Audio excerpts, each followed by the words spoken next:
authority fallacy is where you go to, let's say you're in the engineering part of the university and you're learning about how cars are made, and you go to your, let's call him a professor, and you say to the professor, how can you have gas pressure without a container? If the sky was a vacuum, surely the entropy increase would mean we'd all be dead. And the guy says, no, we've got gravity. And you go back to us on this debate and says, my professor said gravity solves that problem. And you go, okay, well, what's your professor a professor in? You go, well, mechanical engineering. And you go, well, what's that got to do with gravity or a second law of thermodynamics violation sky vacuum? That's just an appeal to authority. Because he's in charge of you, you think that he's got all the right answers. Now, meanwhile, an astrophysicist who's a subject matter expert on gravity, someone like, I don't know, George Musa, you grill them and what do you know? They actually know what the rhetoric is. And then you can rattle off a few quotes from them if you've decided to go to the subject matter expert on this horseshit and ask them all about it. And they'll tell you, literally, it's not a force. Now, literally, it's not a force. So the thing about Newton's laws, you can't take it literally, but Newton himself didn't. Gravity's not a force, but you can think of it as a force. They'll say things like that because they're a subject matter expert, as opposed to just some authority figure you've asked about it.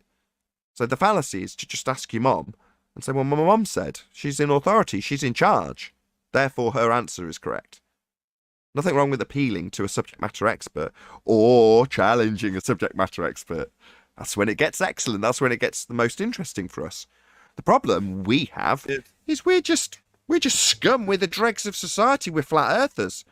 So why would it be the case that the almighty Neil deGrasse Tyson, subject matter expert, would come here and when he says, I don't know, to an answer about what gravity is, let's move on, is his next remark. What is gravity? You have no idea. Okay, next question. And we say, no, let's not move on. There's a lot of people who come here and call us thickos that tell us it's a force, Mr. Tyson. Obviously, being the subject matter expert you are, you wouldn't risk your career and lie about what gravity is, would you? And what do you think he's going to do? Start telling us that we can think of it as a force, maybe? Yeah, he'll do-si-do and sidestep around it. But at some point, he'll also, like Musa, say, literally, it's not a force. Because it isn't. Yeah, the fallacy comes in when it's the authority you're appealing to is not actually an expert in the field that you're talking about. Exactly. Perfect sense, thanks. But in terms of like Musa being a subject matter expert, then should his quotes like you can think of it as a force, should that be taken with more merit because he's a subject matter expert? Let's take it with 100% merit. Oh, that's one of my favorite quotes. What do you mean? Are you kidding? Oh, yeah. I just change the intonation in the way it's said. Gravity is not a force, but you can think of it as a force. Do you see how if I just change the intonation of the exact verbatim quote, it's making it clear that gravity is not a force, but if you want to, you can, I give you permission as George Musa the Almighty, to think of it as a force. Likewise, you can think about your Lexus as a Lamborghini. And I do. I think my Lexus is a Lamborghini when I'm overtaking people. It's not. I like to think of it as one, though. And I've got permission to do so. But it doesn't make it a force, and it doesn't make it a Lamborghini. And getting George Musa's permission to think of it in a way that he said you can think of it also does not make it a force. Another quote from Musa, literally, it's not a force, end quote. Literally, it's not a force. I mean, we do, and we must consider Newtonian gravity as a force. It doesn't really mean it is one, but we don't necessarily have to work at the really is level. We can and do, and we must think of Newtonian gravity as a force. That doesn't mean it really is, but we don't necessarily need to work at the really is level in this case. With the really is in air quotes. I love subject matter experts. So do I. Me too. Me too. And it's QE that taught me that. Never get so. Because you at first you're like, oh, he's got a PhD, so what he says goes. Oh, well, no. What he says has to be in line with the rhetoric. So therefore you can rip that person clean off the slate. Because, why? Well, because they've got to stick to the actual rhetoric. So if you've got a subject matter expert in the claim that we spin, and you ask them about the Coriolis force, like Tyson did, he has to stick with the rhetoric. Earth turned beneath a football. Hi, Mr. Tyson. Nathan Oakley, BBC News. Did Earth turn beneath the football? Oh, yes, I did a quick calculation, and we observed a drift through the goal. That's what got him the game. It was epic. Really? What about the blimp film in the game, Mr. Tyson? Has that got Earth turning beneath it? Where's he going to go? Oh, well, let's retain the momentum of Earth. Earth stands in violation of the first law, where Earth and atmosphere are moving together. Oh, so Earth and atmosphere moving together, Mr. Tyson. So the ball didn't drift because Earth turned beneath it then? No, he's not going to do that. He's not going to take an anti-flat Earth stance and tell us that we've got conservation of momentum. He's got to stick to the rhetoric. That's why he'll never, ever, ever come here. The people who will are people who are nobodies, who can easily move over one step to a rhetoric that doesn't quite sit in line with the globe to challenge me as a flat earther and just prove me wrong. Hopefully the audience will have lost track that the actual claim is Earth turning beneath a football when it's detailed for, I don't know, 45 minutes that I should understand conservation of momentum. That's what you need. You need dicks at ground level, not the priests, because they have to stick to the story and it's embarrassing when we show how it's wrong. Did you see the And then slam them together. with Michio Kaku where he was challenged and he immediately like flipped out on that girl? Oh no. No. Do tell. Where he ended the tell. interview. I was just gonna say. Hold on. He started accusing her of being a 9/11 conspiracy theorist and everything else, you know, but the question wasn't even related to that subject. It's just where he went with it. I saw that. Wow, can Wasn't anybody that part of post the it? principle? Wasn't that part of the principle? One of the outtakes from where they were doing the geocentric documentary called The Principle? Yes, that was his reaction to that. Wasn't the principle... Nathan, I just wanted to say on the Coriolis effect thing, what I'm loving to do with these anti-flat earthers is that you ask them, so did the ball drift underneath did the earth drift underneath the ball through the goalpost? Yes. Does the earth drift underneath the blimp that's floating above the stadium? No. Okay, so what if you kick a ball from the blimp? And then you watch the cogs, the ball wants to drift, but the blimp doesn't want. I had one like that too. Do you want from the blimp? Want to hear my version of exactly the same thing? Does the Earth turn Yeah. beneath a bullet? Oh, absolutely. Yeah, they have to track the target if it's a long distance shot. All right. Does the Earth track with the helicopter? Oh, yeah, Earth tracks with the helicopter. Earth and atmosphere move together. Does Earth turn under a bullet fired from a helicopter? Watch their brain explode. That's a good one can I too. Exactly. Actually, even I've never heard a Globo claim that there's that Earth turns underneath a bullet because it just straight up doesn't. No, they do. I don't. They Well, if you ever watch Might the chat wanna feed listen or to look at them. some comments, you'll see people saying, thanks, Bob. 15 degrees an hour drift. Do you ever see that comment? no, I've never seen that comment. Okay, well, the gyro, because I'm pretty sure you came in yesterday with a pendulum claim. That's a claim that Earth turned underneath a pendulum. So you say no Glober claims that. You claimed it. What are you talking about? And what about the name called Coriolis? Guys, hold on. Knife edge guy, much more important. Hey, hello, guy on the knife edge there. You just said no Glober claims that Earth would turn underneath stuff. That's ludicrous. Now, I appreciate it doesn't mean you suddenly get my support because you've transitioned to flat Earth. But you specifically said that. No, I said Earth doesn't turn underneath the gyroscope. Wait, hang on. Oh no, I'm losing it. Earth turns beneath the gyroscope. Oh, so Well, it you are doesn't now turn saying into it bullet, right and now. now I'm Sorry, confused. mate. Yeah. Literally 2 minutes ago, I know you have said it. You don't have to sort of stammer away around it. Yesterday, you said Earth turned underneath. I thought it was a pendulum that you said, but you're now saying gyro. It doesn't matter. Yeah, that's what you said. Now, I realise that there's been a transition literally on this show, but now you're saying No glober claims Earth turns beneath stuff. It's ludicrous. But you claimed it.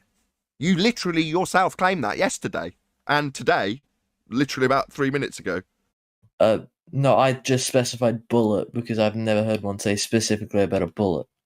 It's in the handbooks. We've heard that for like 6 years now. It's in the handbooks.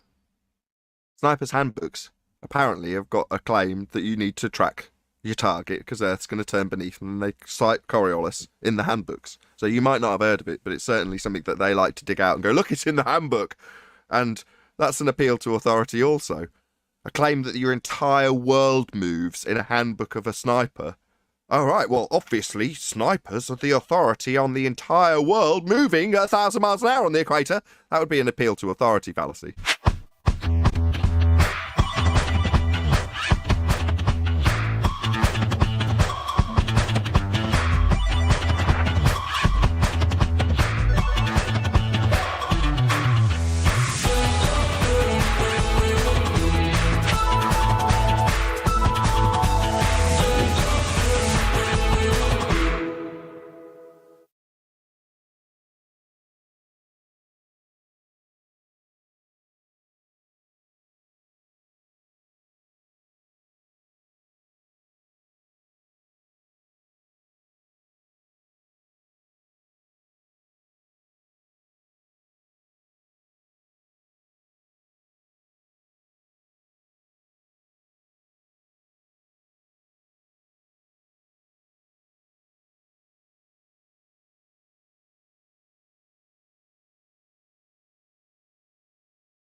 Hey guys, what are you guys up to? Anybody there?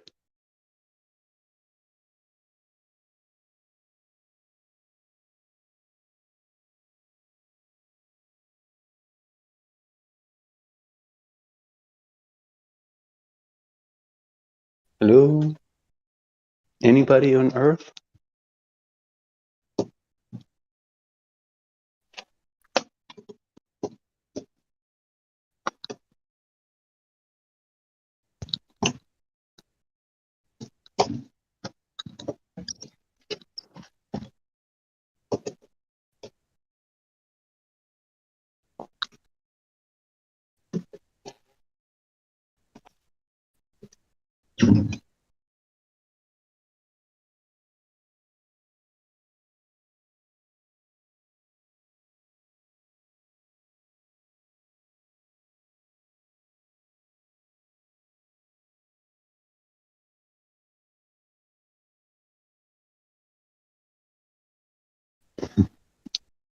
Captain Dan.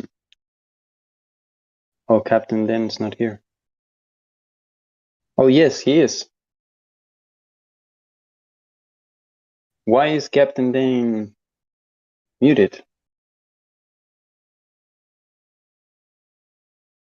He has just commented on the chat. Who is responsible for this? Who is responsible for muting Captain Dan?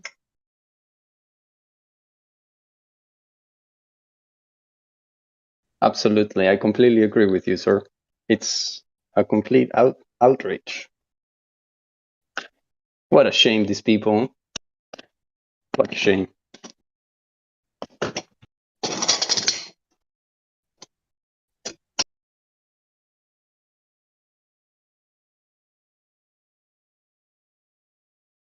Thank you.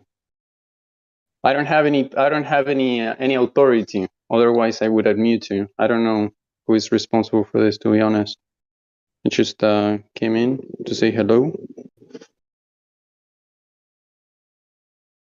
Hello, hello, anybody there?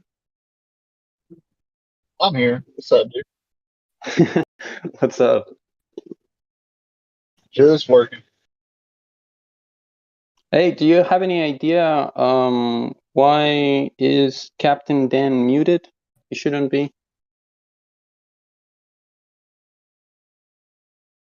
He's a good person. Why do you guys do this to him? I have no idea. I just popped in. Like me. All right. Are you sure he didn't mute himself?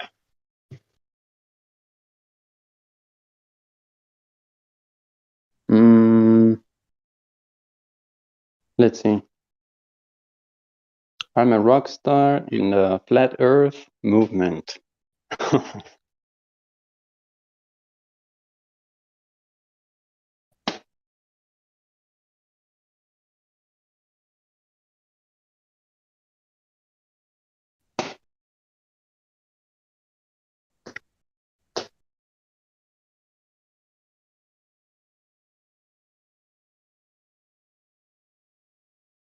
Captain Dan, are you sure you haven't muted yourself?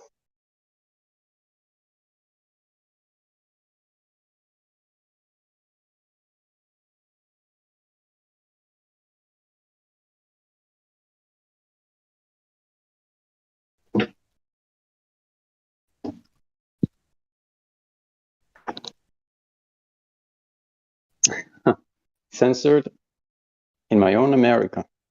What a shame.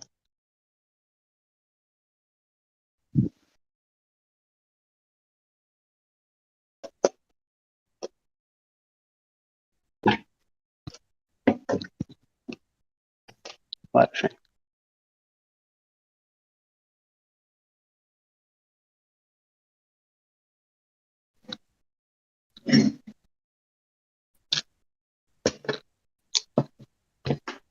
Well,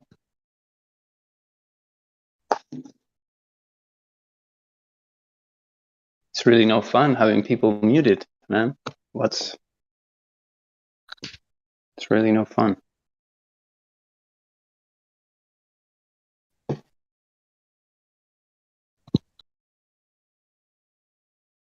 I come here to talk to people, right?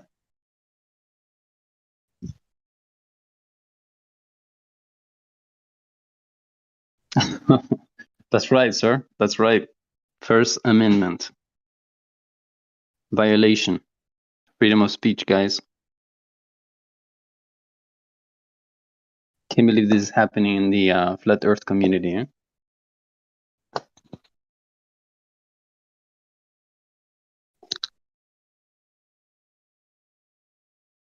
Right?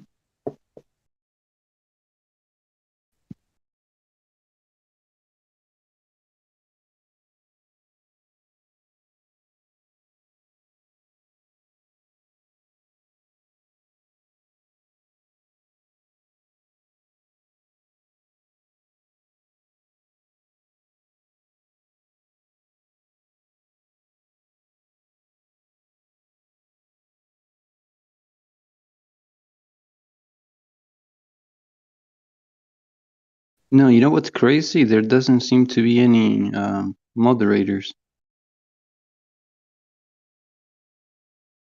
present in the chat.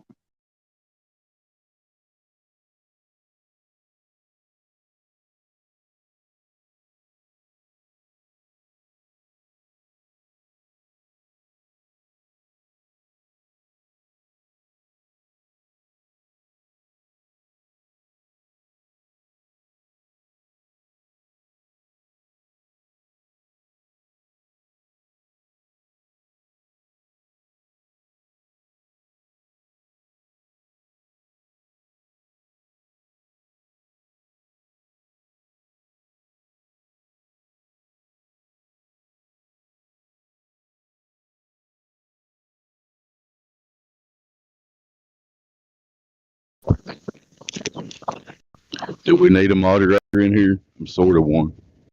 Dude. We've been waiting for one for a long time, man. Thanks for coming. What's going on? Well, we have an issue with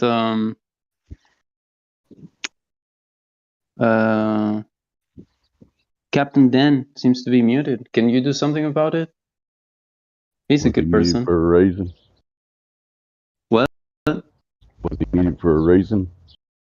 Nah, I don't think so. Give me a second. I'm on my phone. I don't know if it'll work or not. Okay.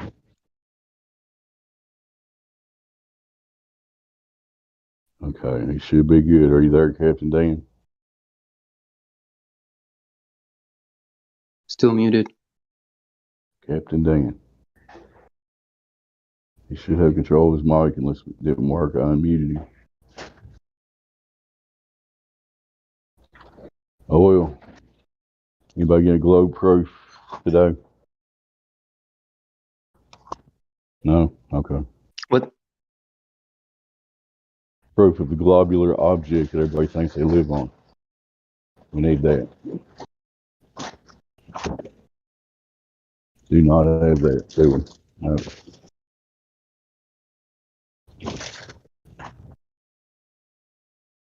Anyway, back to whatever you guys were talking about. No, we were like, we have no topic, dude. The topic is, at the moment, we all got taught we live on a globe, but we really don't. Isn't that funny? There's your topic.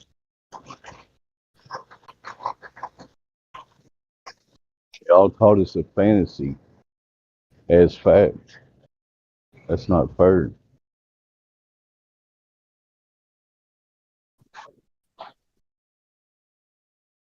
I don't know why Captain Dan can't talk. I unmuted you, man. That's all I can do.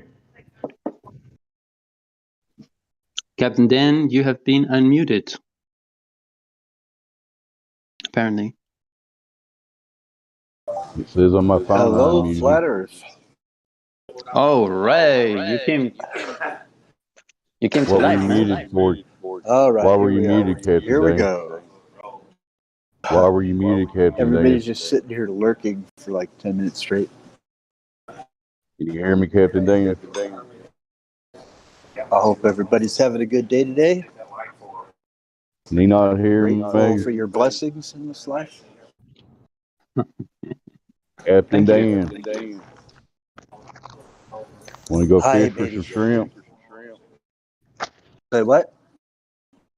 Were you muted for a reason? I'm the one that unmuted you. I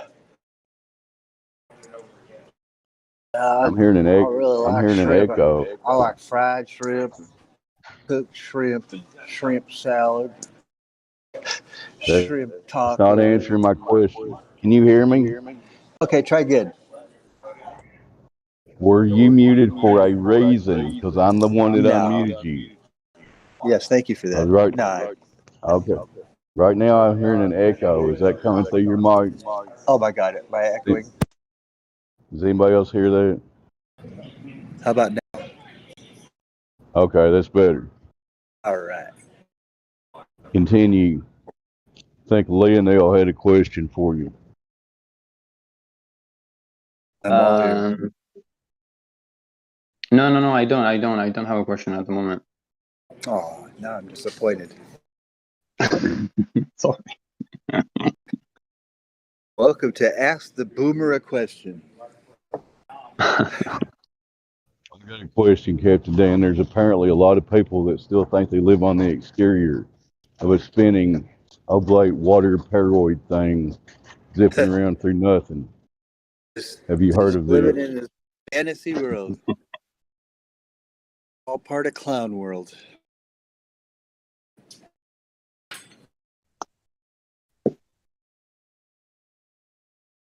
Is there like a link I could get for this Discord? So like when I see like I go to Facebook and I see these memes putting down a flat Earth, I could just say give them a link and say, why don't you come over here and talk to us? Absolutely. That would be fun. Just get these people that think they're so smart. You come in here and see how smart you are. You should be able to grab the link right there on the front page of the server, man. You know how to do that? What page of the server? Where would that be now? In the main menu, On the Discord app, main menu. There is invite members. Oh, invite. I'm looking. Hang on. Yeah, it should be at the very top. Very top. I see announcements. I see announcements, VIP, group action, new releases, social media. More. Way up on the very, very top. It says invite members, right under the picture, the image. It says important and special info under that picture. Oh. This happens to me all the time. People are like, "Oh yeah, just go here. You see where it says that?" And I'm like, "Fuck no, I don't see it." Okay, what do you see? What do you see above important and special info? Do you see an invite members? Wait. Let me push this over. Oh, wait. Server boost. Invite people. Invite people. Yeah. Okay, I'm just gonna copy. And then you go below and you just copy the link. That thing. Okay, great. Now I know how to do it. Awesome. And you might want to press under the to set it up as a link that never expires. Link that never expires. My eyes are going out on me. Your invite link expires in 7 days. Right. You want to activate that so it doesn't. Edit. So it never expires. Okay. If you want. Yeah, I do want. No limit. Okay, cool. That's Welcome to Discord 101. Y'all continue. When's graduation? I think I've learned my lesson.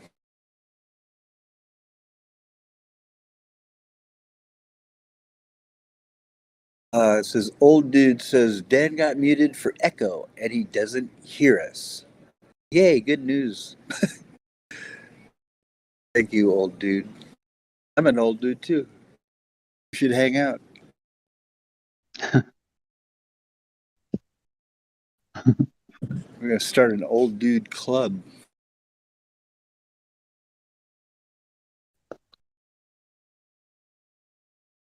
Yeah, I think it'd be a good idea if like just all of us had that link ready, and when you see these, these insulting memes, Yeah. you just pop the link in there and say, "Hey, why don't you come and educate us?" I bet Would they be fun. wouldn't even show up, man. I want to be educated. Yeah, I like that. It's like I notice the Globers, they don't come in here and start trying to argue or nothing. Right? That's pretty rare.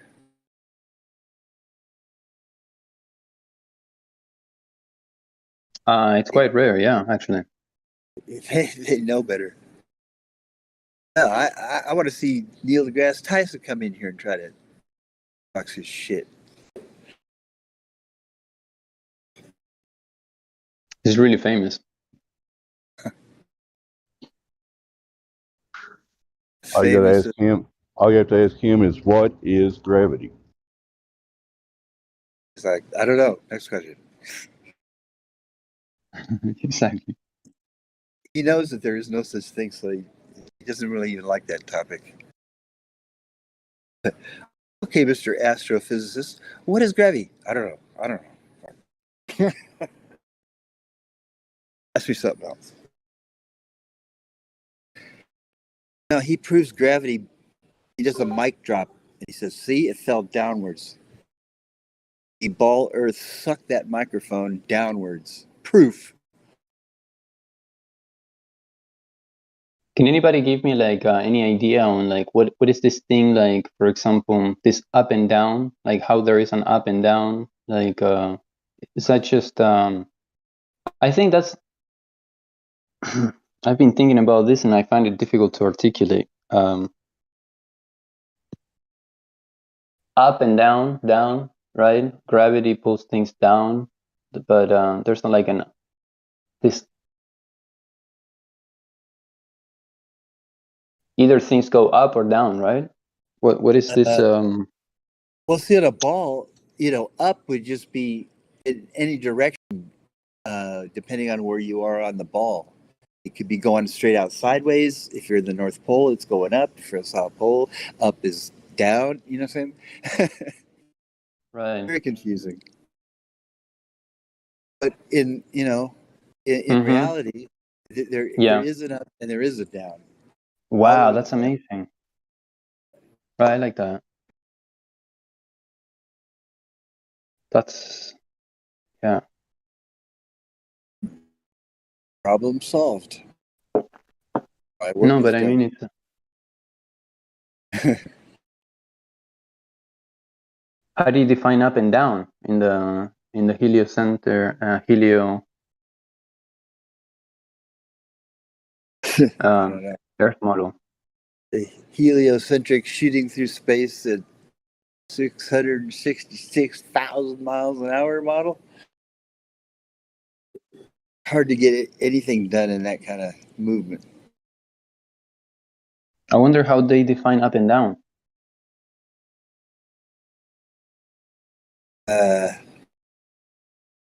Well, since they're actually on the flat Earth, up and down is pretty easy, but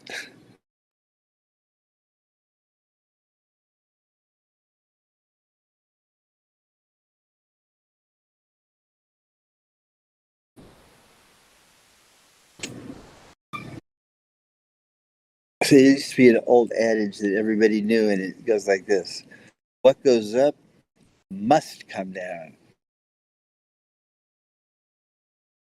And Is that right? Is that right? What goes up must come down. I believe so because well, I'm a flat earther. That's I believe we have a dome. There's a dome.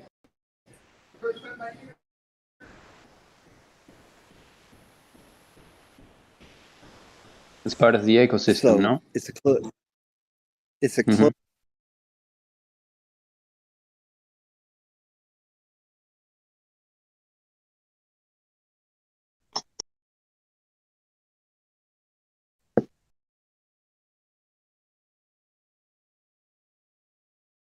Captain, I think you have been. Are you still there? Can you hear Yeah. me? Yes. Okay, cool. Yeah. How about a nice big cup of critical thinking? Research before you say something stupid. Good advice. Collab float.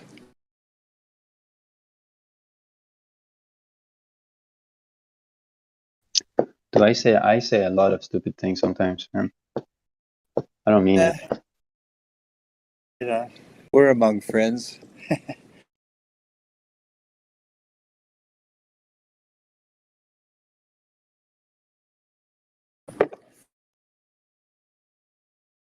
I got 19% left.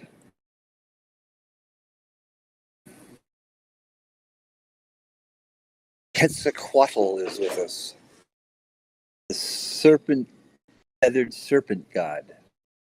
But what you said about being amongst friends, that's right. This is one of the best places to come and say something stupid, because instead of mocking you and making fun of you and all of those bad things that most people do, right? We're not going to do that. If you say something quote unquote stupid, we're going to help you out with that.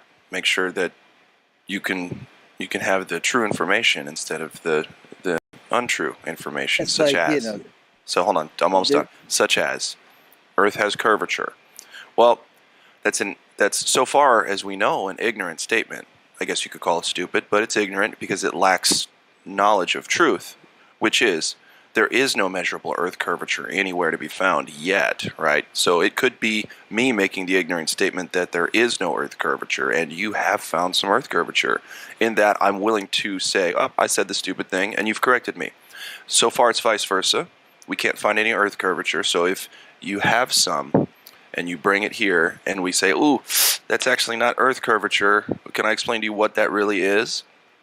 Then it's not that you had said something stupid, but you had said something incorrect. Either way, stupid or incorrect, we're here to help. Yeah, exactly. You know, I mean, you got to be able to ask. There are no dumb questions, really. You know, remember in school, people would be shy to. They'd have this question about what the teacher just said, but you know, if you raise your hand and say, "I don't understand," you know, everybody else snickers at you. So. Right, yeah, it's like, how could you not understand right away? Oh, this guy's stupid. Like, no, actually, the people who want to know more about a subject are the smart ones. Yeah, you stepping out and saying, "Wait, I don't quite get that. Say it again, because I do want to understand it before I move on." Yep. Yeah. Yeah, you know what? I mean, the fact that there is no measurable curvature should pretty much end the debate.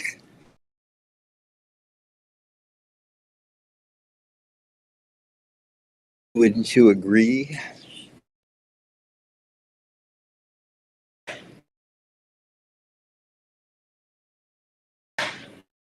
What was the last thing? I said the fact that there is no measurable curvature to be found should end this debate.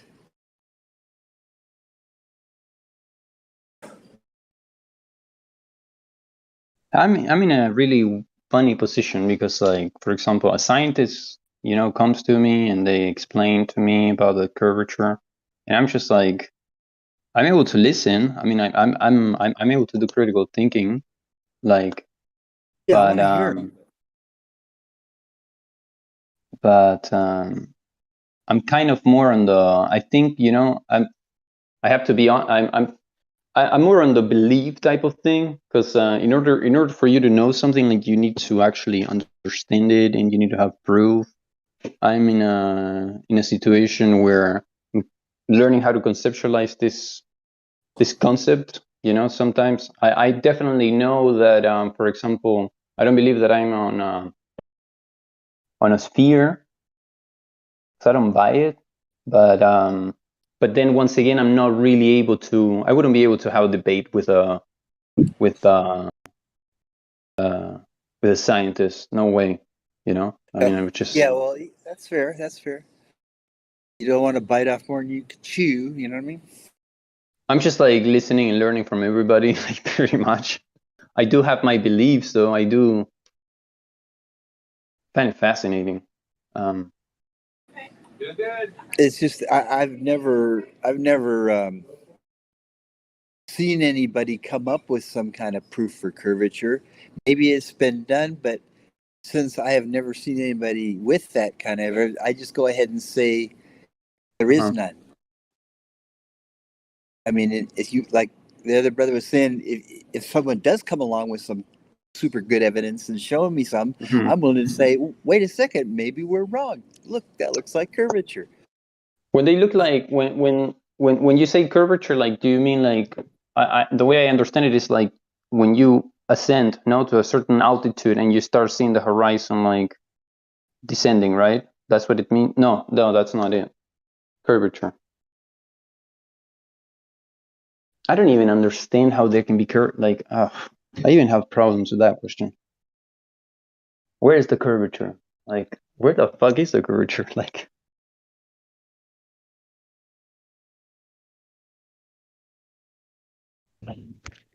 Specifically, what we're asking for is a demonstration of drop over distance. For instance, like 20 miles, there should be like a 266-foot drop approximately. You understand?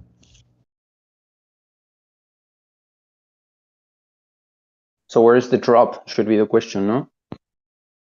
From point A to point B, there should be a drop that they can show us with a laser or whatever. But nobody ever does that, Every time we go out with lasers and stuff, it always shows flat. So that's a problem. Anyway.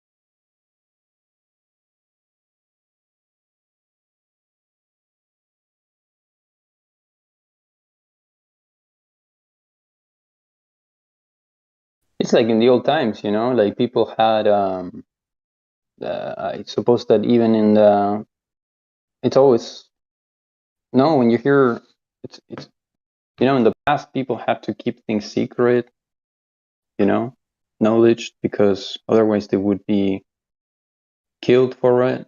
It's kind of similar, like just simply maybe we're not in that extreme now, but it really gives you freedom. It really does give you freedom to, or personal freedom. I don't know, like but it does. I do feel privileged,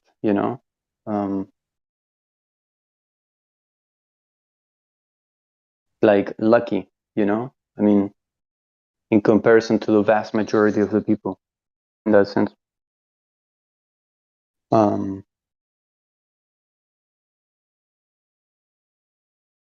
Kind of makes you see things like in a different, like in a new way. Not like they told you how things are, but you're actually like you have to make an effort to actually like see things the way they are. It's not easy, like you have to use your mind. You have to conceptualize not only with your senses, but like just to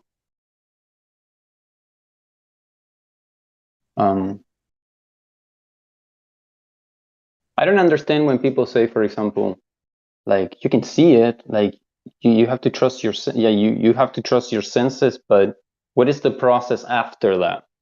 Like, you look around. What does your senses tell you?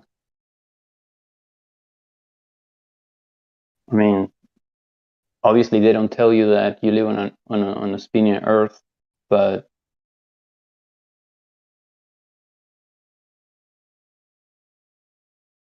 definitely they don't tell you that.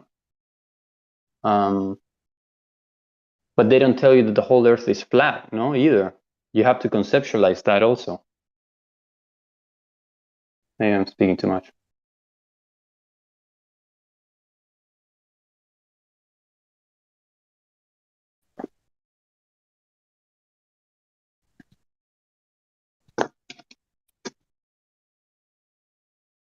I guess you're all right, man. There ain't much going on here right now. It's just we don't see anybody right now. But you're highlighting the position that the globe is your senses. You experience a level, motionless plane of existence, and they're trying to tell you it's exactly the opposite. You just can't feel it. You can't see it. Okay, going to prove that to you anyway.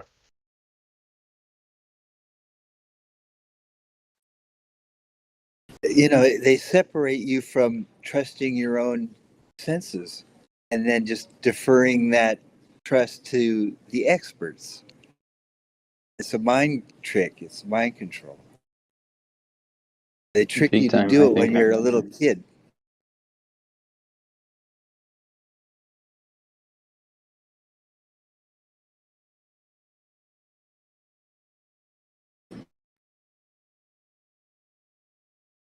And being scolded by Radius.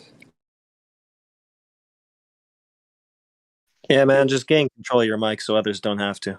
Yeah, the thing is that on my end, I feel like it's just perfect silence. I don't hear a thing, but you guys hear stuff. I mean, if I could It hear. seems like you were away for a while, and the mic was hot micing or something. Oh, that could be. It's That's good right now. I'm working. Can I'm you getting hear better. Central Banker? You can hear Central Banker. Dan, I'm sorry, I can't hear you. can you hear Central Banker? Can you hear me? I hear you. Yeah. Yeah, Dave, he's going to be confused because I changed my nickname to Radius right now, so that's what he thinks he's Oh, talking. What, used to be Radius. I'm central sorry. banker? Yeah, I'll change it back later. I'm just messing around, but So we found the Radius. Okay, go ahead, Radius. yeah, you found me. Here I am. See, Radius sounds perfectly clear, and the other guy, you kind of like a muddy, buzzy, a little bit. Well, I muted you a few hours ago, and you didn't notice. So I think what was going on is that you were away, and it was echoing through your mic. Okay. Other people's mics were echoing through yours. I'm gonna get better at Yeah, if I start hearing any complaints, I just mute myself right after I say something.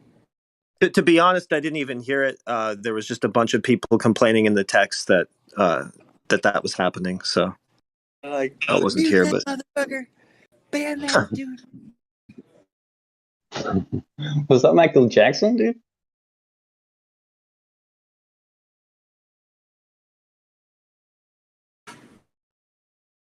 May he rest in peace.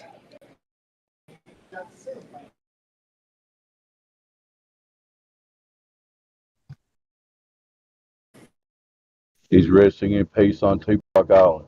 Just kidding. Who knows?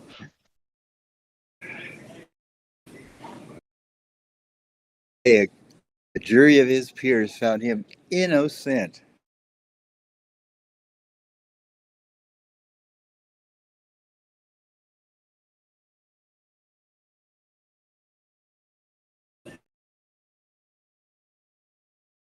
So no new people. We got like 15 or so people here. Somebody's got a topic.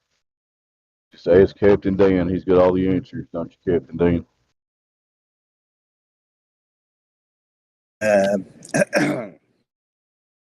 Let's see. Nah, you put me on the spot. I'm all nervous now.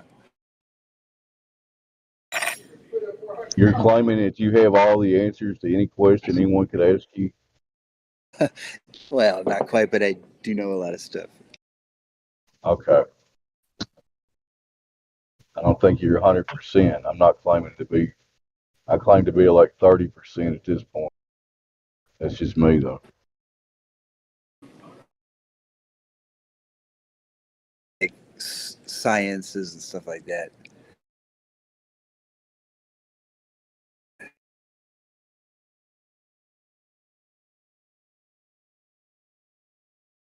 Put it this way, 7 years ago, before this globe thing, I thought I knew a lot more than I really did, if that makes any sense. Mm-hmm. I had a lot of information that I couldn't validate. There you go. Right. I understand. I think back like 10 years, and I just realized I know a lot more than I did 10 years ago. 20 years ago, forget about it. Didn't know shit.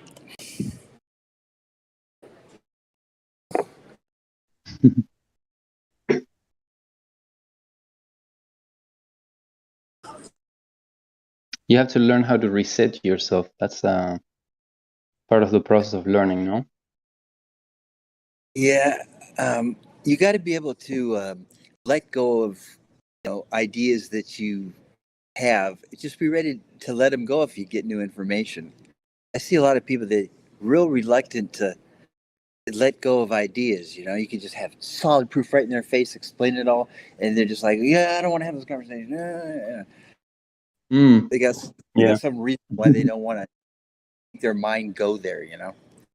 Mm-hmm. Why is that? Like for example, like I talk to these Christians, right? And I learned a whole different way to look at understanding what the Bible's trying to say, and how the whole story gets put together, and what it is that there's something called eschatology, which is a study of end time events, right? And just about the whole Christian world is, they'll tell you, Jesus is coming soon. He's going to come out of the clouds soon, or they're waiting for the rapture. When they just get sucked up into the sky. And turns out that they don't understand a lot of things, and they reading stuff that's allegorical, metaphorical. It's language in symbology and stuff that all they do is like to read it and take it real literal. Right. And so anyway, when you try to talk to these people and let them know that the second coming of Christ has already happened, they don't want to hear it. I think it has to do with like authority. Like they're giving authority to the church, to the community, to the scriptures, to the but like they don't go through a process of like self-analyzing the information. Like they don't take that responsibility, I think. No, like they don't take authority. They've just had different preachers tell them stuff, and they just, oh yeah, okay, this guy's saying the same thing as all the other ones are, so I mean that must be what's going on. And they don't really have a real love to, I really want to dig in and study and see if everything makes sense. It's too much work. See, but you got a bunch of places in the Bible. I don't want to go on the Bible too long here in this chat, but you'll see Jesus telling his people, hey, some of you guys are still going to be alive when I come back in the clouds. And he's telling them, hey, I'm not going to leave you like orphans. I'm coming back. Keep watching for me. And these people, they don't care if they see Jesus saying that and then he never came back. Now you got a liar Jesus, you see? And that doesn't bother them. That bothered me. If I see him telling his people, before you're all dead, before this generation has passed away, all these things that we're talking, end time events, they'll all be done before this generation passes away. And here it is 2,000 years later, and the Christian community is just still waiting for all these things to happen. And I found out, okay, yeah, he completed it all. It's all fulfilled. There's nothing more that he has to do.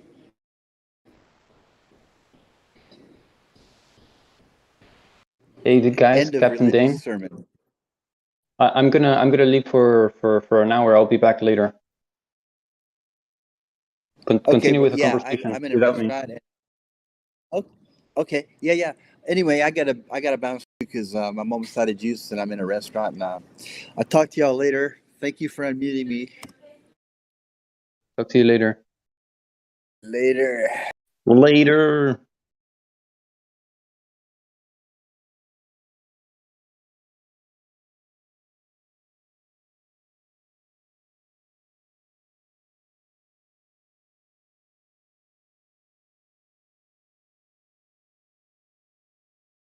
Now, the next episode of As the World Does Not Turn. Here's somebody else to talk.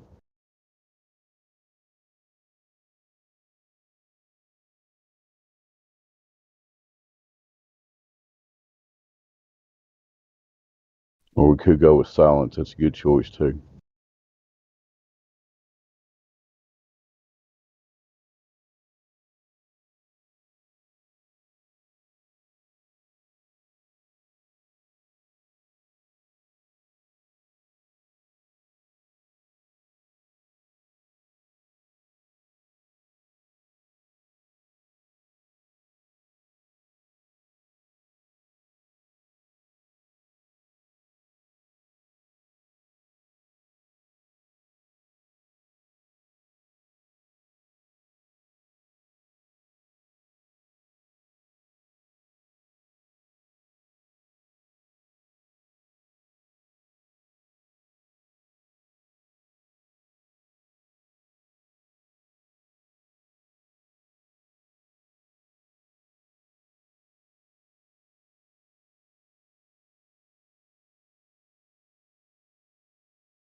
Welcome to the panel, Iron Horse. We're running on the skeleton crew right now. What you got? I just checked in just to see what was going on. I just stopped in my car for a little lunch and wanted to see what you guys are doing, man. And we're still looking for the curvature of the Earth is non-existent. It's a futile effort. Other than that, that's pretty much why it's quiet around here. Nobody wants to talk about the actual measurements of this ball they think they live on. It's an issue. Anyway. Yeah. What's going on in your part of the plane? Well, it's nice and warm. Everything is doing well. Everything is fine. I still watch television shows where they show that little CGI planet they call Earth, and it's almost to the point of cartoonish, but people believe that crap. I don't understand it, but they do. You kind of sound like a fellow Kentuckian, are you? I am. You know where Lawrenceburg, Kentucky is? Yes, buddy. I'm I go driving through to there. it right now. I go through I'm in, there. I go through there quite a bit on business. sweet. Or you happen to have the Dave Weiss app, that friend finder thing? No, I don't. You don't have it? Well, I'm driving right now, but I'll PM you tonight or DM you and give you my contact stuff. It's You nice live to in hear. Lawrenceburg. You live in Lawrenceburg. Yeah. Okay. It's pretty country down there. Oh yeah. So I'm in the eastern part of Kentucky. well, I grew up in London. You know where London's at, right? Oh yeah, yeah. Was there just last week. My Cool. uncle lives. My uncle lives in London. So even in the Appalachian foothills, we got people that can figure out the Earth is flat. That's pretty cool. Well, like I was telling guys before, we was raised in school, had the globe and had everything like that, and it just never did. When I was younger, I had I believe the moon shot. I believe the whole thing, and the older I got, just plain no play on word, but just looking at the world and how it's laid out. Uh, I've been on so many airplane flights. Never once did I see any inkling of a curve. I've got a friend. Sounds like we're about the same age. I'll be 60 this year. You about my age? Yeah, I'll be 59. So sweet.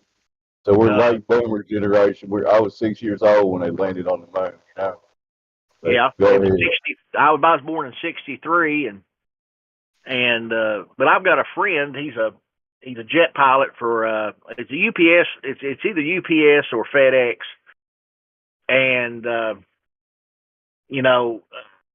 every time he always have a picture, in his cockpit or whatever he's doing on Facebook, and I'll PM, I'll private message him. I say, look out the window and put that phone out the window and let's see. And he'll always go, it's flat, damn it. Yeah. Locally flat, right? Yeah. So There's a lot of pilots won't admit it, but they pretty much know. I mean, that's how they get trained to fly over not flat, non-rotating Earth. But sorry, go ahead. Right. Yeah, they're trained to fly on flat surfaces. All navigation is based on flat Earth. They don't take in consideration the curvature or anything like that. It's kind of a funny thing. It seems so obvious, but it's so ingrained, man. I mean, you're basically my neck of the woods. Most people, if you tell them something or show them something, they want proof. And you can't give any proof for a curved Earth. I can't. I can't. But I can sure give them for flat Earth. All they have to do is go out on a big lake, go up to Lake Michigan, or go out the ocean and get your telephoto lens and tell me how far you can see out. Well, you probably know where Lake Cumberland is, right? Oh yeah. A friend of mine and me, summer of 2015, I went there, and from point to point over like 8.5 mile stretch, I measured zero curvature with the sunlight and a mirror and a camera.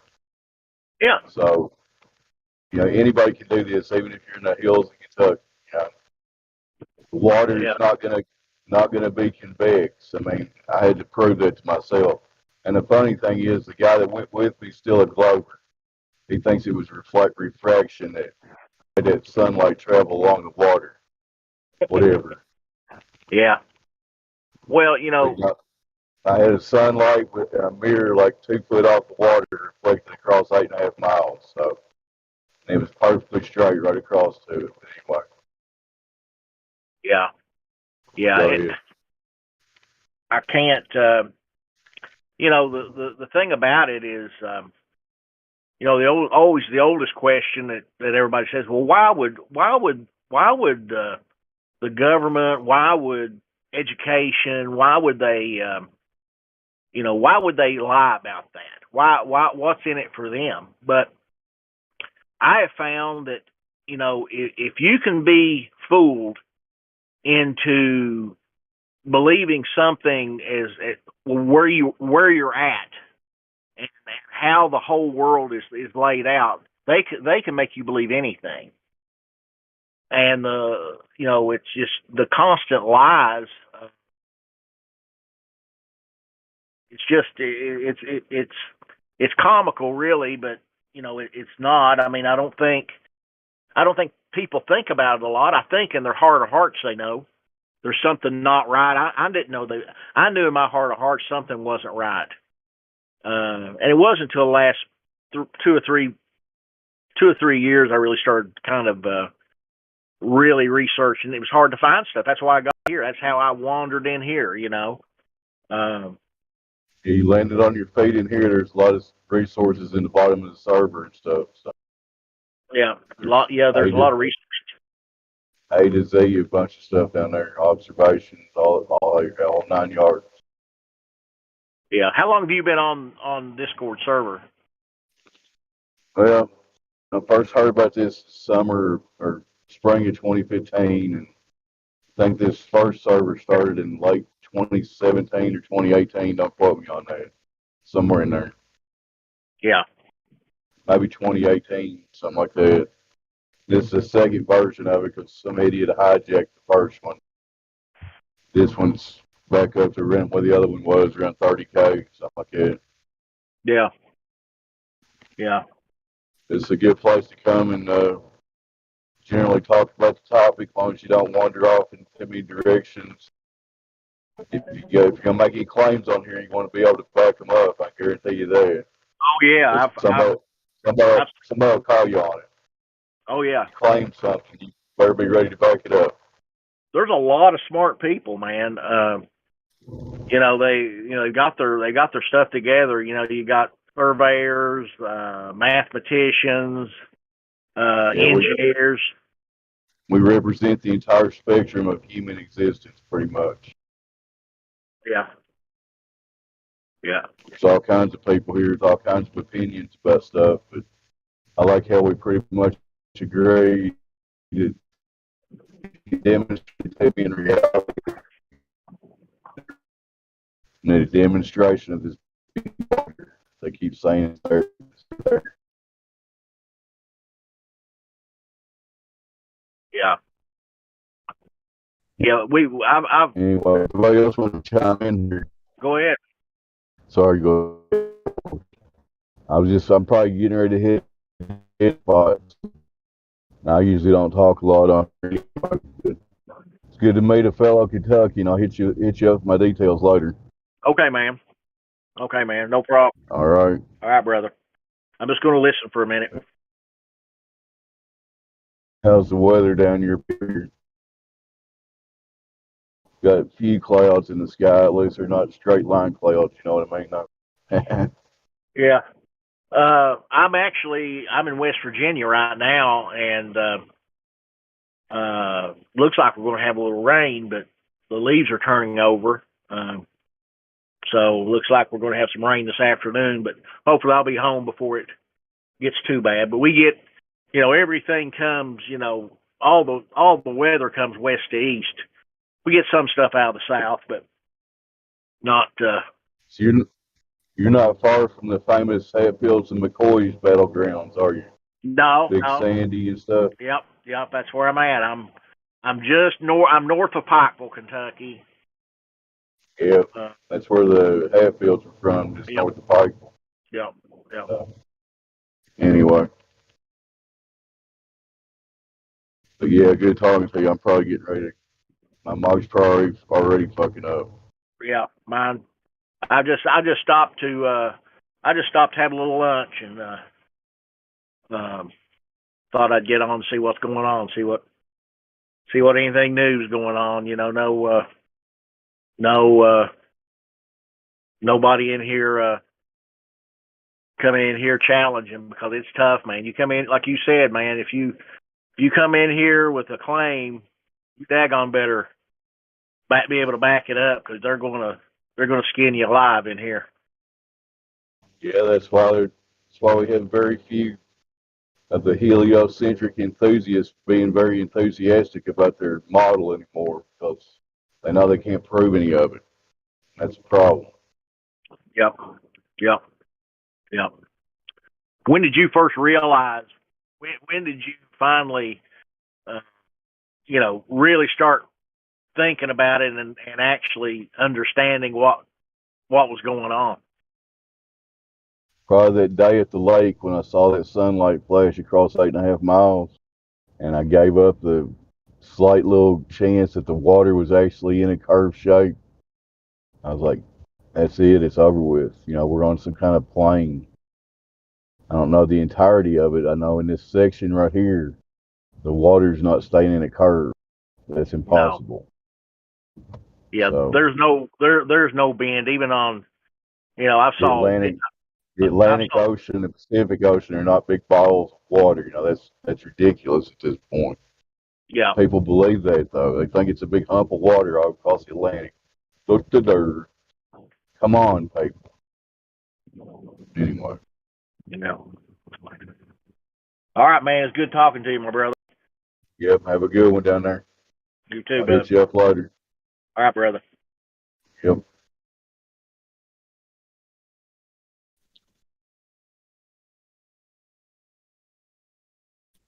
Wide open airwaves here. It's 24/7 Flat Earth Discord. This has been Dead Air Dave. Now she'll continue with some Dead Air.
Yo, yo.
Hello guys, how are you? What you guys up to?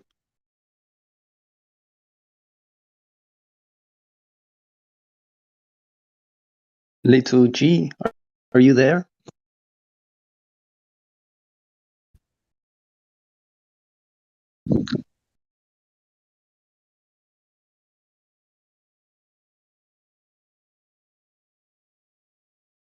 Are you guys having a conversation telepathically and you're leaving me out of it? Bastards.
Are we in the right place here? Are they doing a live somewhere else?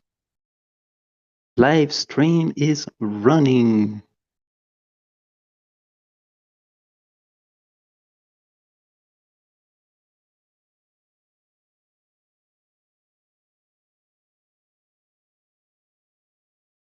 The live stream, guys.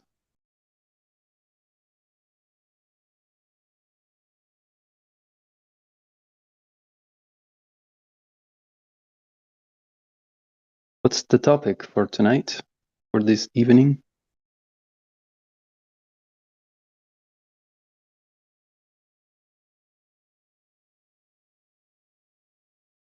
Are we going to be talking about magic?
I'm fairly new here at the server. Can anybody explain to me what these people are doing the check-in one and why a normal person like me doesn't have access to that channel?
Do do do do do do do do do do do do do do.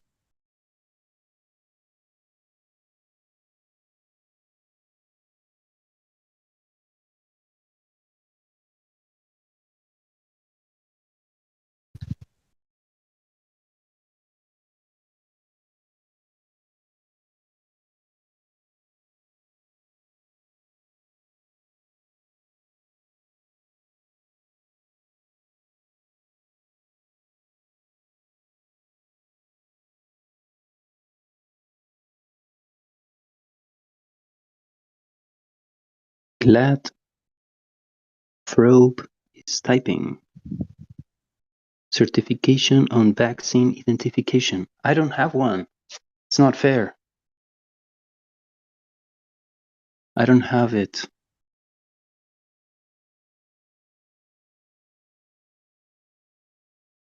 Anyways, where do I get one?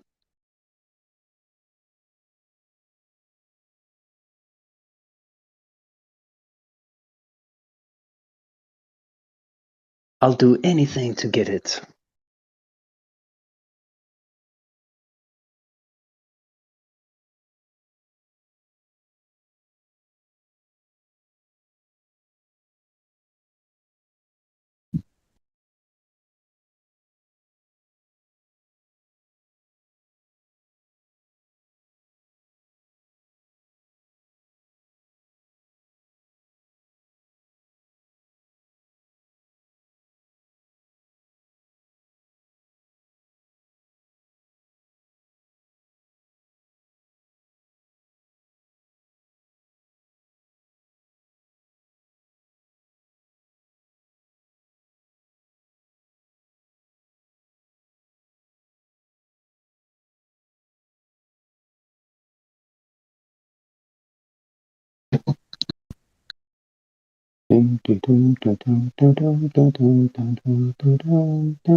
What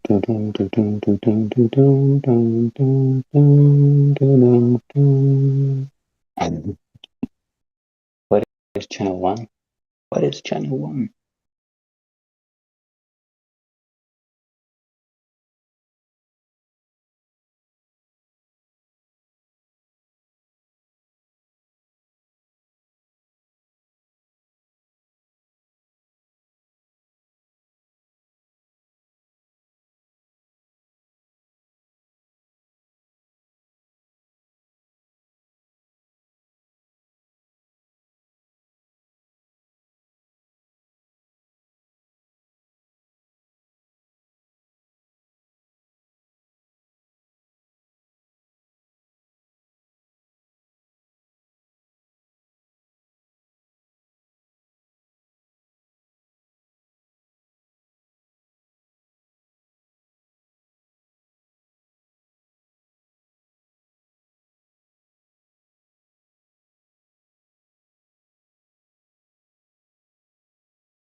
Hey. Hello? Hello.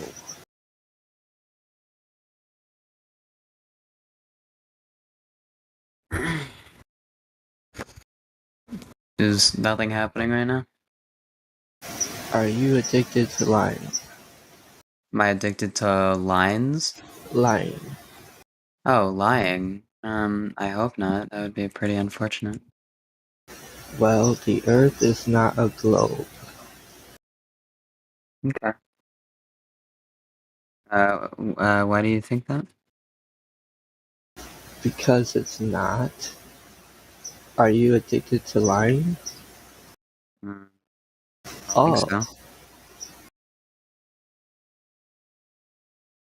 P Drinker in the Livestream voice text, check in 1. Again, we have a P Drinker in voice text, check in 1. Wait, what does P drinker mean? Hold on. You'll find out. Stick around. Hold on. I can't get into it. It's locked for me. I wanted to see what the commotion was, but I couldn't get into that voice chat. P Drinker is a troll who comes back with a new account every day or every couple days. And that's really about it. He doesn't have anything to say about the flat Earth or the globe Earth. He just comes. He just comes. Makes fun of everything and everybody with his tone and his stupid quips. He's not here to take it seriously. So anyway, and his name isn't P Drinker today. His name is Akos. Aekyos.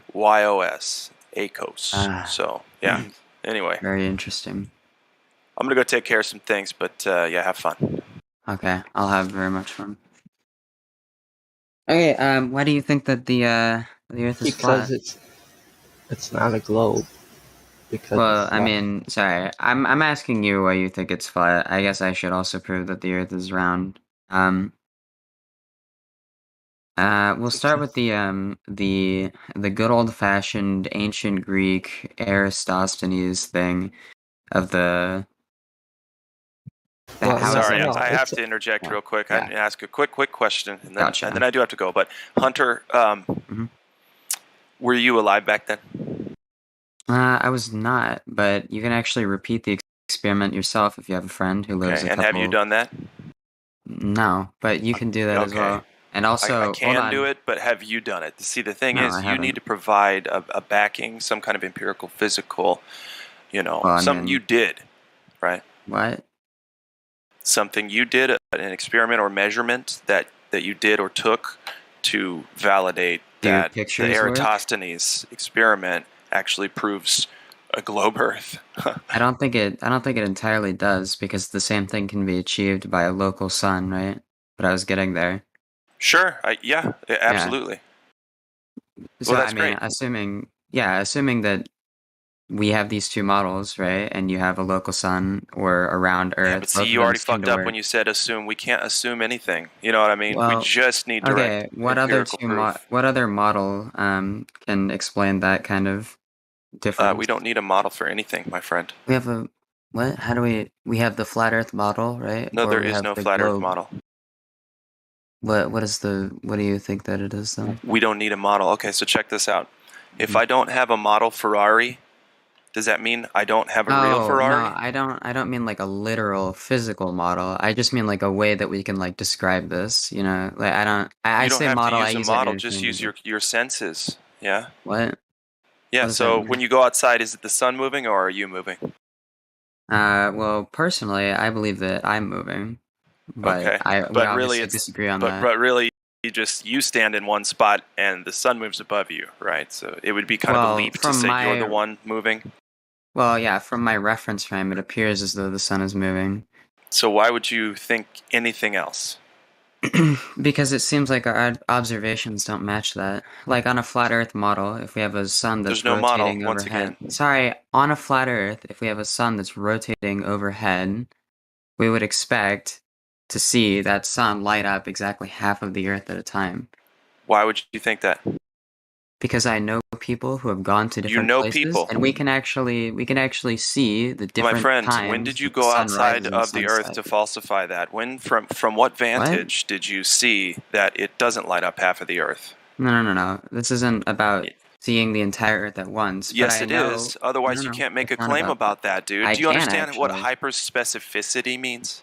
Yeah, actually. So the reason that I can make that claim is because I can tell that sunrise and sunset is different at different times in the world because I know people who have been to those places and we actually were talking about the So is that difference. third or fourth hand information then that you're using as empirical first hand It's information? secondhand information. Yeah, at best. So Why does again, that matter? Why does that it matter? Do matters you think because that they it's like not are direct like physical brainwashed or that evidence. they don't? It doesn't matter who they are, what they're about. It doesn't matter. It's he said, she said until you've performed science. So wait, Okay, you I think gotta that go. the I gotta entire go. world is day at Sorry. the same time? Sorry, Sorry. alright, go No, on. go ahead, guys. Take it Alright. away. Thanks for talking, Hunter. Gotcha. Well, so now I'm confused. Do we actually think that the entire world is day at the same time, or? No, nobody thinks that. Oh, okay. I'm sorry. I don't know. I was confusing to me. Then what do we think the sun does? How much of the Earth do we think that it illuminates? Because I feel like we can clearly establish that the sun rises and sets at different times in different areas of the globe, and we can pretty easily map that onto. Yeah, it lights up a good portion of the Earth. Do you think that it's half, or less than half, or more than half? A good portion. What does that Just mean? like that. Like a portion. So like less or more than half. I don't know exactly. Okay. I would say that in order for this model to work, it has to do half How the would you? Earth, right? How do you know it lights up half the Earth? Just said Well, it as a good portion.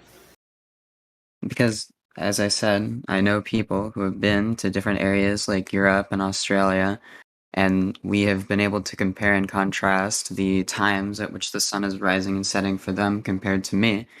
And so, if we apply that across the whole Earth, we can figure out that there has to be a line at which the sun is rising and setting on either side, and that line is going around the Earth.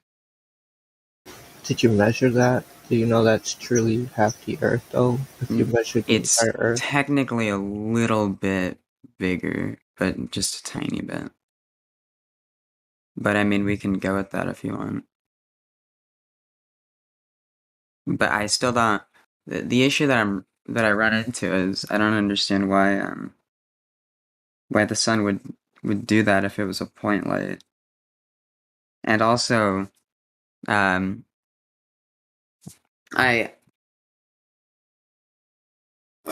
using the sticks and angles measurement method, you can actually find either if you're assuming, yes, I'm begging the question, if we're assuming that the Earth is a globe, you can find the radius of the Earth, or if we're assuming that the Earth is flat, then you can find the distance from the sun.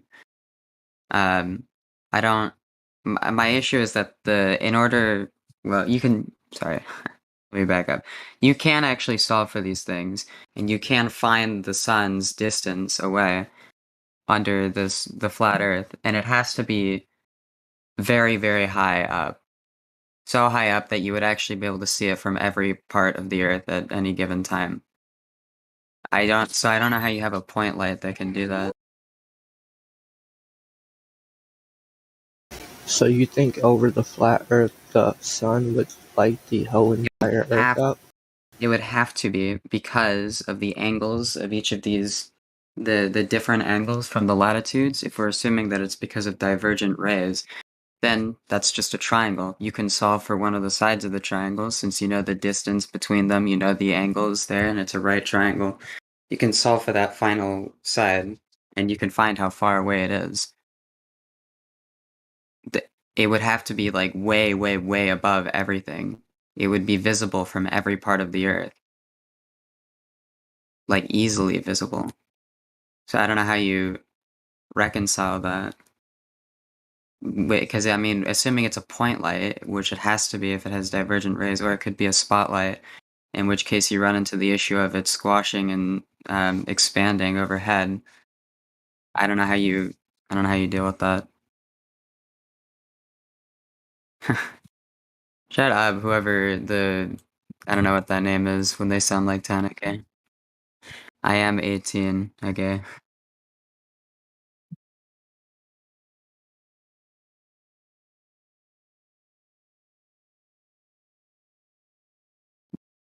Can you give me a definition of the sun or light that might resolve this conflict? Because otherwise, then I don't know if we have like a working version of this.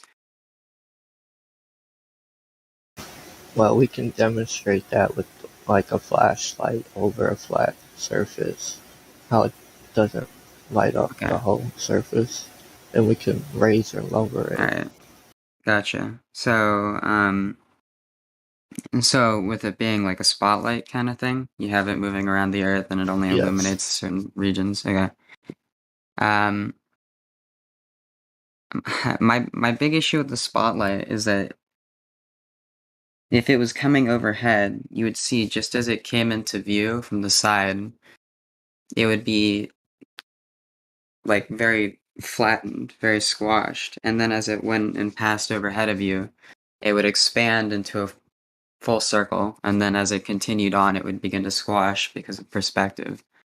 But we see it being a perfect circle throughout, which suggests that it is a sphere, since you are still looking at different angles of it. I can see that, Loveless, but I don't know. You can't just say that that is both a point light and a spotlight because they both behave in very different ways. And if it's a point light, then you should be able to see it from every place on Earth at any given time. But if it's a spotlight, then you should only be able to see it from, the areas where you would expect to find daytime. But the problem with that, yeah, I do. But the problem with that obviously is the distortion from perspective, right?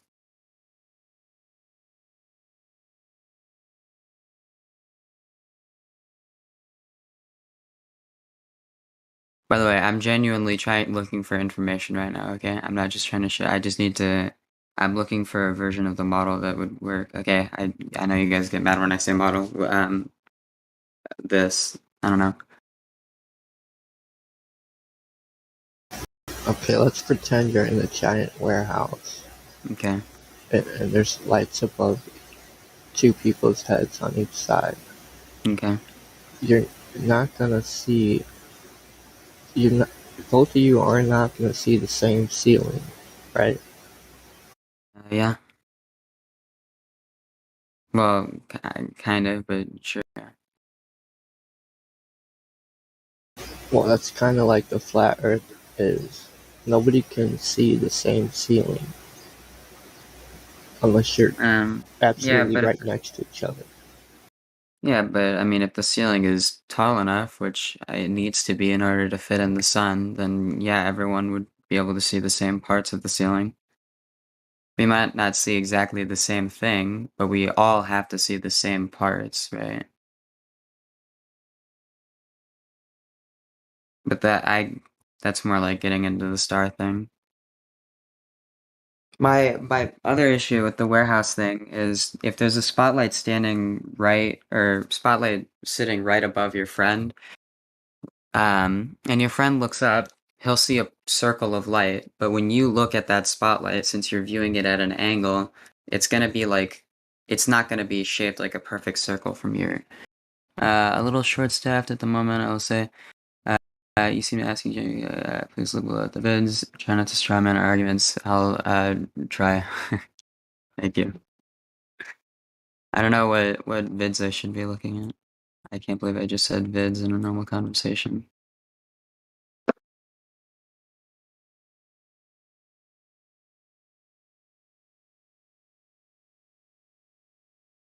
Yeah, so you understand the concept that the two people won't see the same ceiling, right?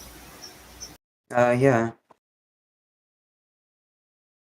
But my bigger issue is, well, yeah, I think that they would see the same things. Like, there may be two spotlights over each person, but they can still see each other's spotlight, so they can still see the same parts of the ceiling, right?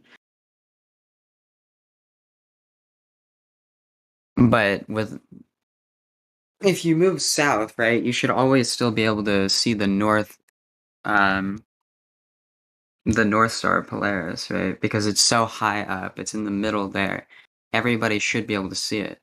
But as you go south more and more, you don't see it anymore. And also with the spotlight thing, again, when the sun comes into view for the first time, like a spotlight, you're viewing it from a very, what's the word I'm looking for? It's a very acute angle, maybe? I don't know.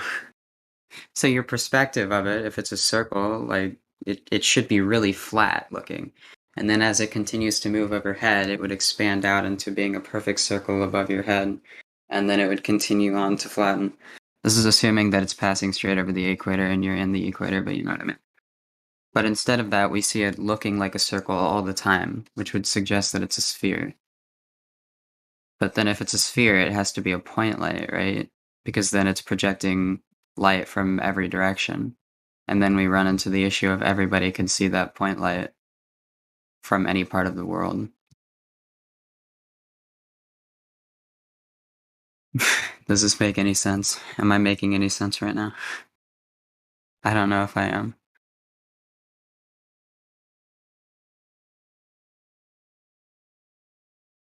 Hello? Yeah, I hear you. Is there like a... I don't know. I don't... Because I tried to model this out in Blender, right? I don't know. I just couldn't get it to work.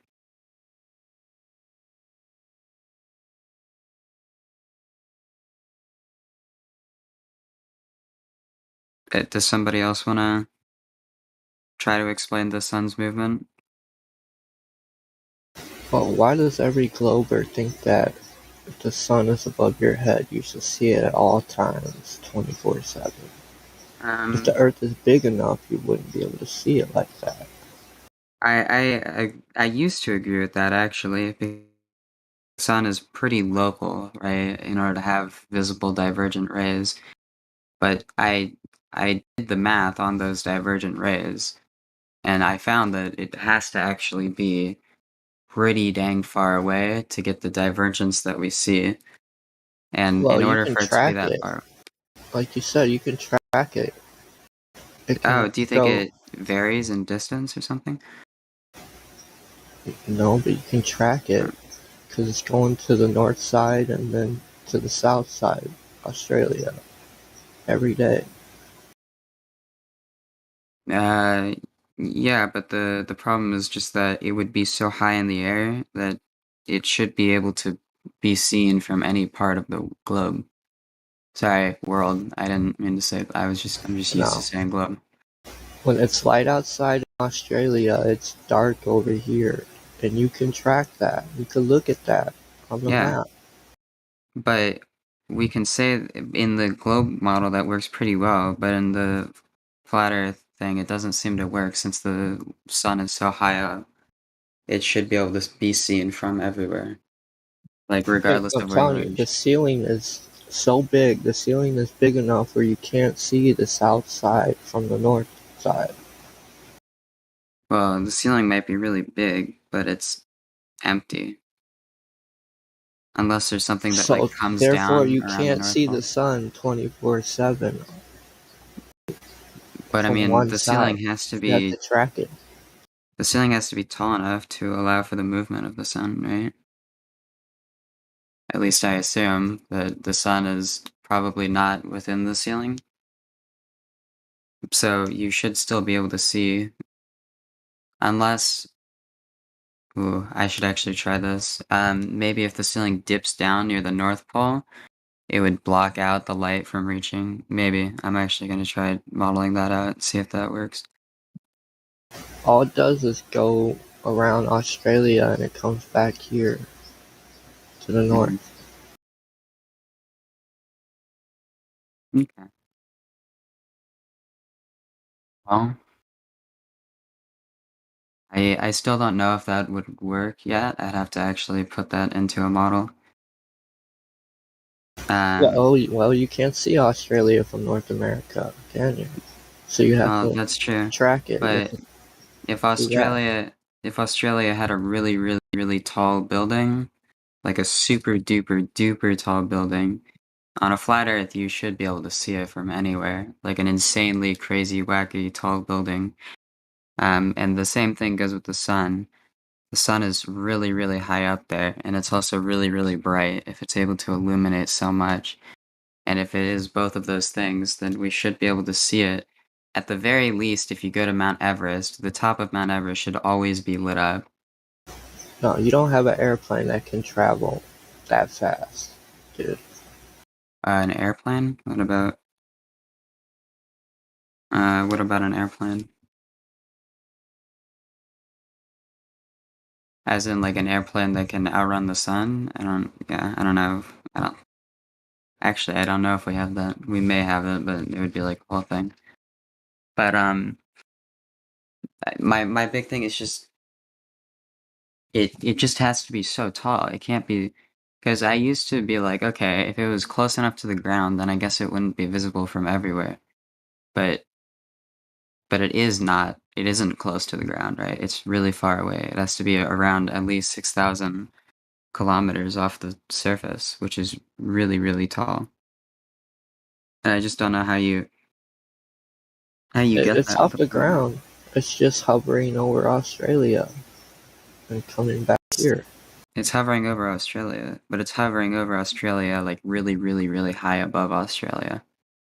And so we should still be able to see it from here. Well, we don't have to do this. We can, I don't know, Yeah. if you want to move on to a different topic, it's fine. Look, nothing is hidden under the sun. You can catch an airplane. If you thought the sun was in Australia and you had a super fast airplane, you should be able to go check it. Okay. One thing that I don't understand mostly because I get a lot of different answers is like the replacement for gravity. Some people say it's like relative density, and some people say that it's something to do with electromagnetism, and other people say that it is gravity. It just doesn't work in the same way that Newton described it. I haven't gotten a very unified response on that. Personally, I much prefer the idea of it being just gravity, but not in the way that Newton described it. But I mean, what are your... Give me...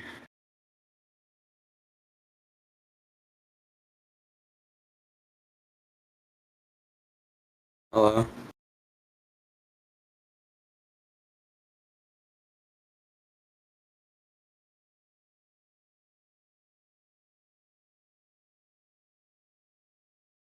Yeah, I don't have Either, a yeah. definition for gravity because that's just it. Things fall down. Even Things if just you're fall. even if you're in a container and you put yourself inside of a container, you pick something up and drop it, it's still gonna fall down because you're inside of a container. Well, yeah, but I mean, it didn't fall down because you're in a container, right? Like there's some force behind that that's causing an object to accelerate towards the ground for whatever reason. All objects accelerate towards the ground at the exact same speed, but with varying forces, and the force is dependent on their mass. So what would cause that? Because I don't know if you can really just say that things just fall down. There has to be like some kind of mechanism behind it, right?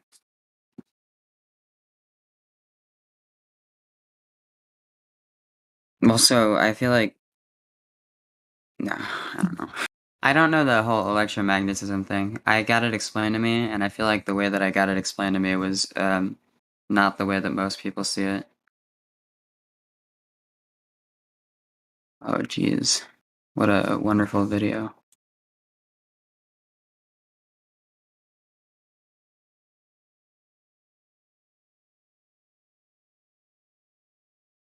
Cut this shit. What's this video about? Well, I mean, I can, like, read the title, but, like...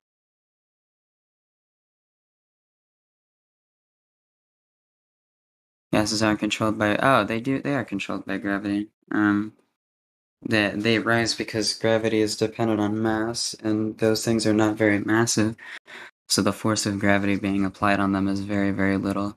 But with a much larger and heavier object, you would obviously the force of gravity on it would be much stronger.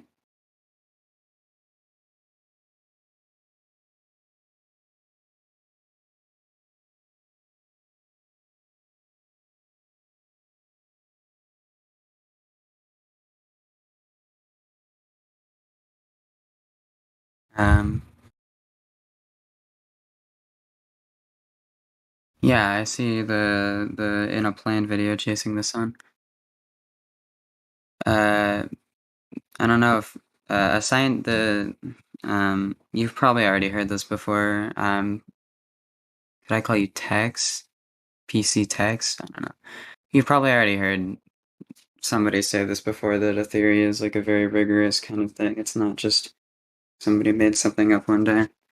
It's somebody created a hypothesis for how the world works, and then through many tests and stuff, we actually have determined that that is how the world works. Density is there is a law of gravity. Density isn't, I don't know how you'd prove that objects are dense, but I mean, I don't know if even, or if that's even a useful thing. The issue that I have with the density thing is that you should expect objects to fall based on their density, not based on their mass. But it seems that it is proportional to their mass and not their density.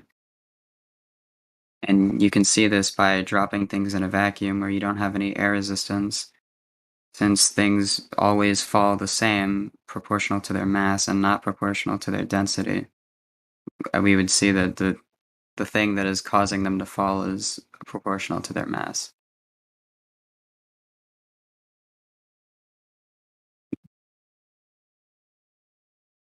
So I don't. That's my big issue with the density argument, and also, I it's just relative density within the medium. Okay, so I'm assuming relative to nothing, everything. Hold on, somebody pinged me in lobby.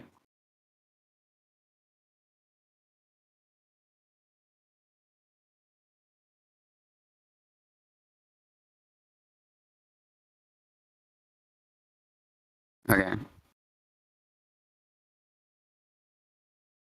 I don't really see vacuum chambers in nature. It's really just used to It's used to describe isolate the globe. variables, right? Well, you can Your make whole a vacuum life. chamber. It's made by man. It's for you. Wait, Well, but I just vacuum sealed a steak. So what yeah, do you mean there's no vacuum chambers? you can make vacuum chambers. The I'm just reason that we joking. might, He's saying when you yeah. go outside, there's no vacuums in nature. I'm Well, just yeah, I know that there's no vacuums in nature, but we're Yeah. saying, okay, well, I disagree with that, So but that's not. why would we create that as a variable? So the reason that we would do it is to isolate the variable of drag, right? Because we have drag on objects. If you drop a feather, it falls more slowly than if you drop a brick. And the reason for that is because the drag of the air is kind of slowing down the feather more than it's slowing down the brick because the force of gravity. So the way that we would want to isolate that Wait, what was that? variable out is by Force of what? removing. Okay, I'm saying that it's the force of gravity. You might say that it's But because of the force of they don't. density. They don't even say it's a force, though. Just saying. Okay, it's not technically a force. That is true. But when we're talking about these really basic things, I could pull out a metric tensor and find the curvature of space-time. But at the end of the day, I'm gonna find the same What? number. Hold on, wait. Yeah, How are you gonna do that? that's like a whole ass thing. Okay. I don't think you can do that. You can find the curvature of space-time using a metric tensor. That is a Okay, thing that hold you on, can wait. do. Hold on. First of all, space is a concept. Time is a concept. So Yeah, that's what the true. hell are you talking about? You're gonna find We're- something in someone's brain. Well, I mean, if you but at that point, everything is a concept, right? No, it's not. Space, we can refer to space because all objects exist in some way in space, and all objects exist in some way in time as well. so we can refer Or to how do these you two bend concepts. Time is bent by massive objects. Such as? Literally anything. What, your mom? I'm just kidding. Okay, good one. No, but good Nate, one. for real, be specific. Like the when you globe, say you mean? massive objects. Because Yeah, the globe is a pretty massive nobody object. here bends thinks time? that the universe is a Huh? thing. Space has Is the- already been debunked. So, I don't know, what massive objects are you talking about? Well, Is the okay, globe a okay. massive object that bends time? Yeah, the globe is a massive Okay, object. well, you're gonna have to show us the globe then. Who measured Okay. that? Because So I can. I can't say I'm a massive guy unless I have It's something a- to back that up, right? True. Yeah. All Right. right. What would I okay. need? I would need some You'd need give me to, I some don't know, measurements. yeah, do a measurement of your inertia. So maybe sit on a relatively frictionless plane and get pushed by a certain force. And then we can measure your acceleration through that. And from that, we can measure your inertia. And then we can measure your mass. A much easier way to do that, though, is just because of weight, since we assume that gravity is a force that is applied proportional to We mass, just then talked we about how can use gravity is not the a force. force of gravity to find your mass. But How are you just that's gonna keep saying it's a force? It's not a force, Alright, dummy. okay. I'm saying it's a force because it's really easy to, and Well, we're we're gonna not here find the for exact. easy. We're here for accurate. Okay, And unless we're going measuring like science. actual light rays being curved by gravity or moving There's no near the gravity. speed of light. Gravity. Then, Gravity was supposed to make the Earth into a ball. Where's that at? If I can't find the ball, then I guess alright. there's no gravity. So do you want There's me no to ball just to provide show your gravity story. do you want me to provide an experiment that helped prove the existence of general relativity and that matter or and that space bends light? Well, before you walk I'm actually just around with your asking you to show the cocaine ball that gravity was gravity. supposed to make. Well, Look, I can look. if I hopefully if I prove that gravity or that light is in fact affected by the curvature of space, then that could help. Just prove the curvature of the curved object that you say that you're standing on first. Then we can move on to the I was gonna curvature of say.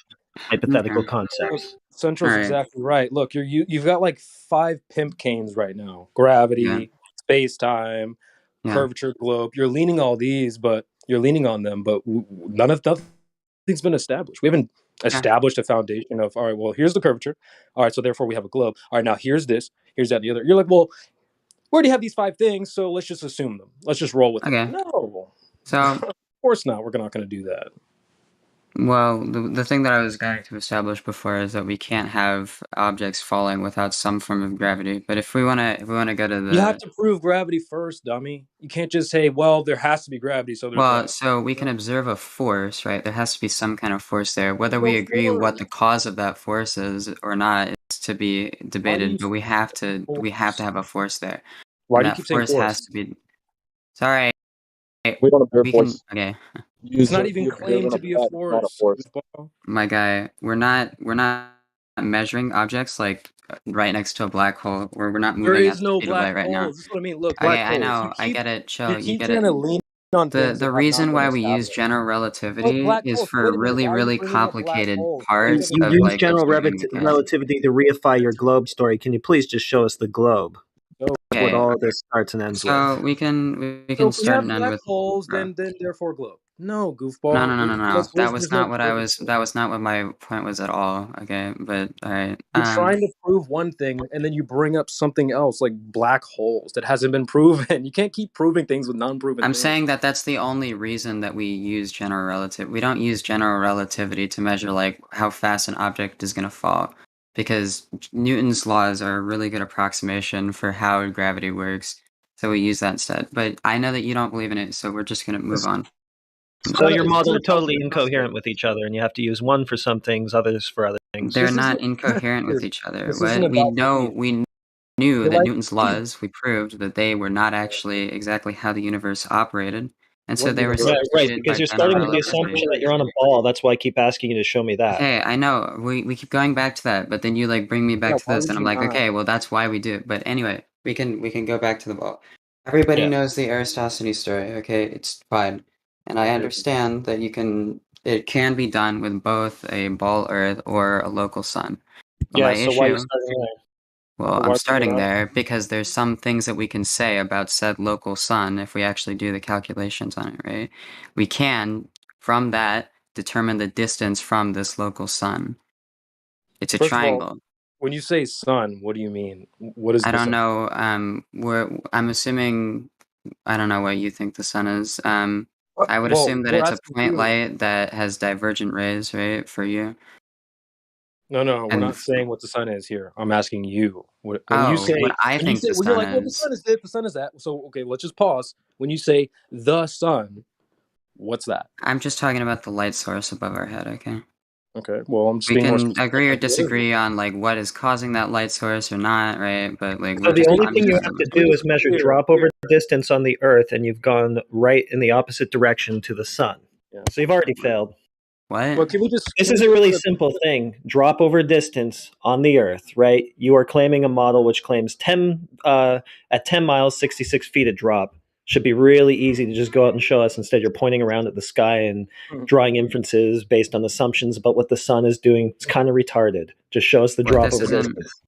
All right, chill. First of all, okay. I I'm mean, saying he's not that you can wrong. take He's not these. wrong. Okay, hold on. You can take these measurements of the sticks on the ground, right? Oh my god. You have one that's 0 degrees and one that's like 7.2 degrees, and then they're a certain distance away from each other. Well, So we what already you've know just this. created So. there. Yeah, I know. And like you said, it I'm works on a building. flat surface. So Yeah, why I are you know. doing this? I'm building it out. Okay, so I put this together, right? And what you've created just there is a triangle, right? You have one straight line heading up, and then it's a right triangle.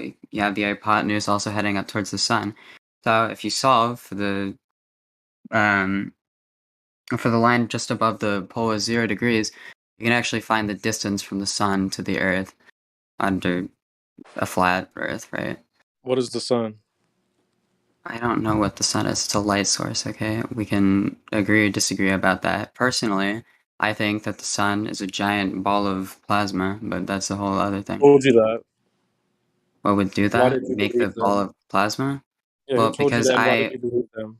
okay, Because we're not we're telling not you what even there to yet. tell you. Well, We're that's not the point, we're isn't not it? there yet. Okay?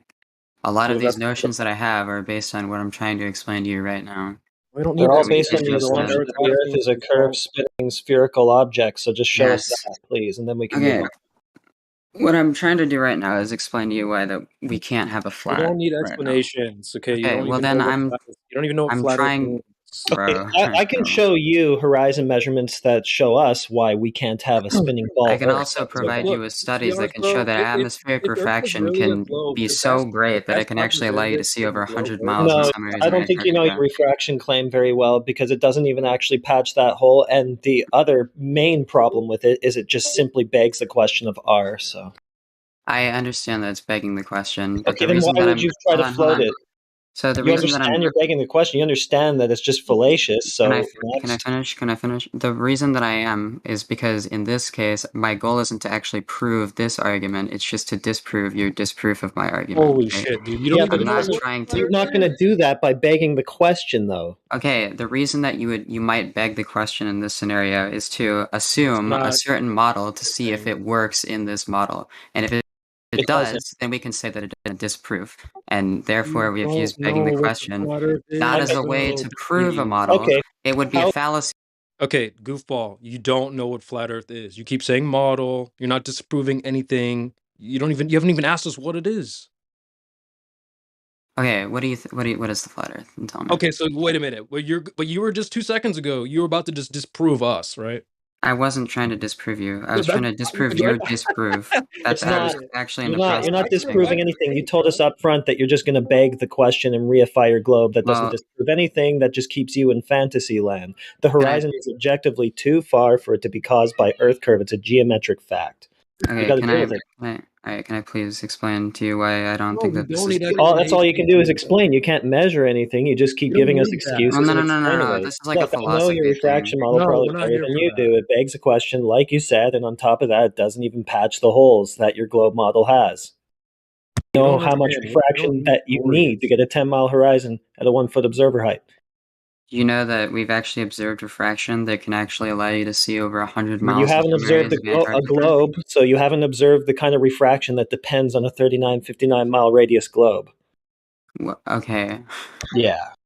So start there. I'm The saying thing that I'm everything starting with you the fact argue is that it is based on. possible under a globe. It would be possible What to do this, globe? right? Yeah, nice It story. would. Show us the We globe. need a globe first, though. No. I know. We need a globe first, We'll okay? start But I'm just there. saying Why that don't what we you're first? saying, you're saying that this It's a globe disproves the notion of a globe, Bring the and I'm globe saying first. that yeah, I don't care about your stories. under a Bring globe, evidence. it could work actually. Don't care. Could work.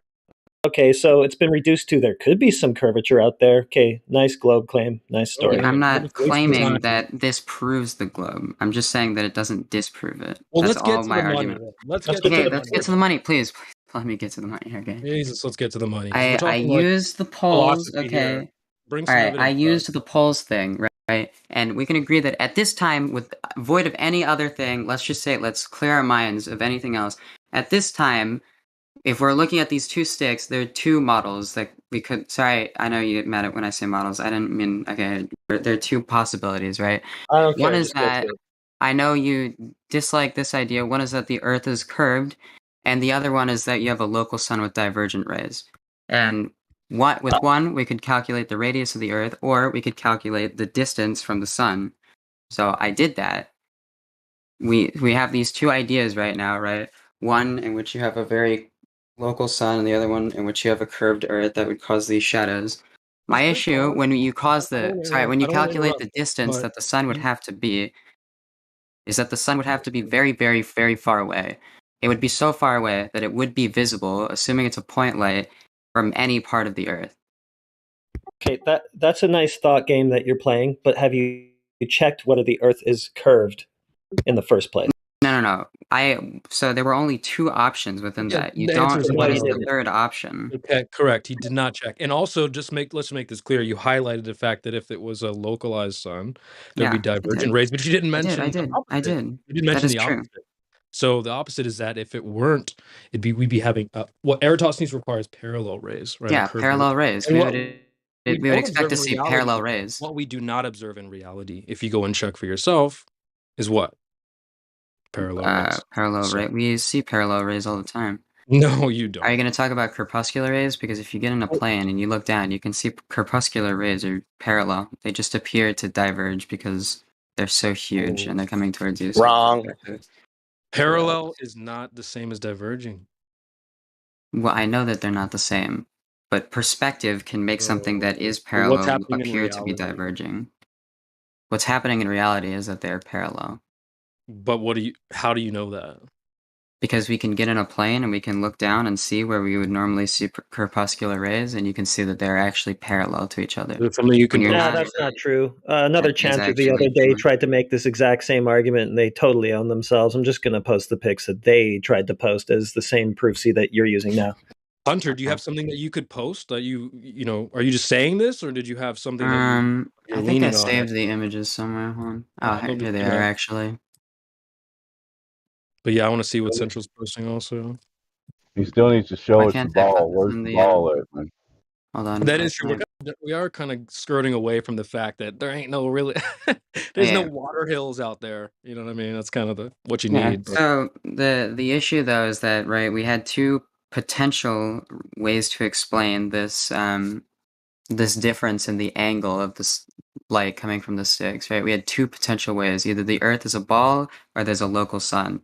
As I just described, in order for there to be a local sun, the sun would have to be so far away that it should be visible from every part of the Earth. no, But since we clearly no. don't, do Why? you want me to actually Wait a go minute. through the Wait a minute. math? Wait a Because minute. I can show Hold you. on. Wait. First, we already. So I'm trying to establish that you don't know what the sun is. That's why I asked you earlier. What is the sun? Okay. So I just why said are it's a you light. now I making? don't Why think are it you now? matters what it. Hold on. Why are you now starting to dictate what the sun should and shouldn't do? Oh, well, if it's a flat Earth, then it should do these things that I say. No, you don't even know what the sun is. So why should it do what you say it does?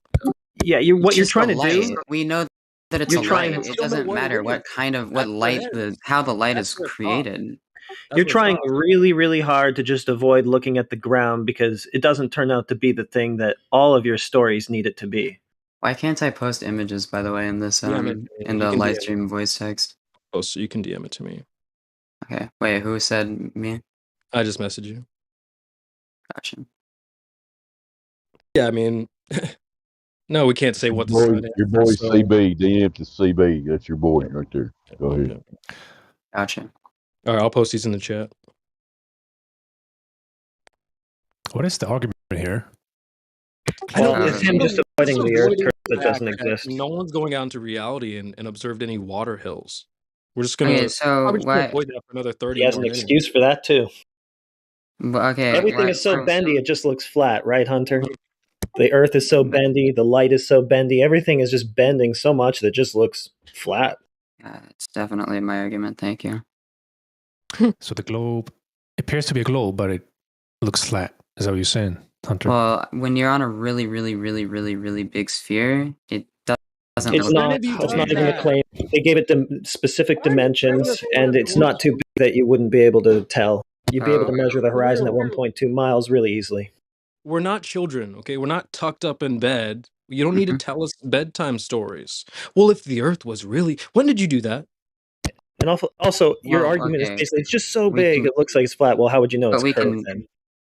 Okay, we can calculate its curvature. That's how. Yeah, you can calculate We anything. didn't verify Oh. anything. Yeah, you can calculate how big my feet are and other body parts, but until you go and check, you don't know. Okay? Yeah. That's what we're saying. You can calculate all types of stuff. How long would it take Superman to fly around a globe? You can calculate that too. But does that Sure, make you it could. real? No. That doesn't. That's That's the point. We're completely trying to irrelevant. verify these No, numbers. we're not. Yeah, we. It's we irrelevant, just like the other stuff you're trying to calculate. Exactly. So we need verifiable numbers, right? In order to Yeah, if that's we're why we're doing- asking you for measurements of No, curve. yeah. So the measurement of the curve is. Can I do the Aristophanes thing, please? No, you can't. We've already gone over this a million times. I know. We know that it can be explained by divergent rays. We both agree on that. That's okay? not a measurement. It's just shadows, mate. Come on, It's wake up a bit. yeah. But you can measure the No, but angle it's of the shadows. shadows, It and you doesn't can matter. measure the distance between the two things. You That can is measure the basic. surface of the Earth. You can measure That's true, the that's true, that's physical. true. You can measure the physical stuff that is underneath your feet every day when you go somewhere. Okay? Are you That's measuring the- it? What are you measuring there? Well, you know are what you like now? getting out a ruler between each thing, and you're like, Oh, dude, you have lasers. You have lasers. You have mirrors. You have lights. What Yeah. else do you need? So You got You horizons can that are get- way you too can- far to be a globe. You know what Has we're not anyone here- measuring? Freaking shadows, dude. That's has so anyone here? hard. Has anyone here Yeah. taken I geometry? measure Because my this is height really with the this is shadow. really Did easy. you know that? You can measure your height with a shadow. Thank you. The point Oh, is, wow. That is a it's that is a so thing that you can do. verified. If Not anybody missing- here has taken Listen, geometry before, Listen, you're Third missing the grade point. geometry debunks the globe.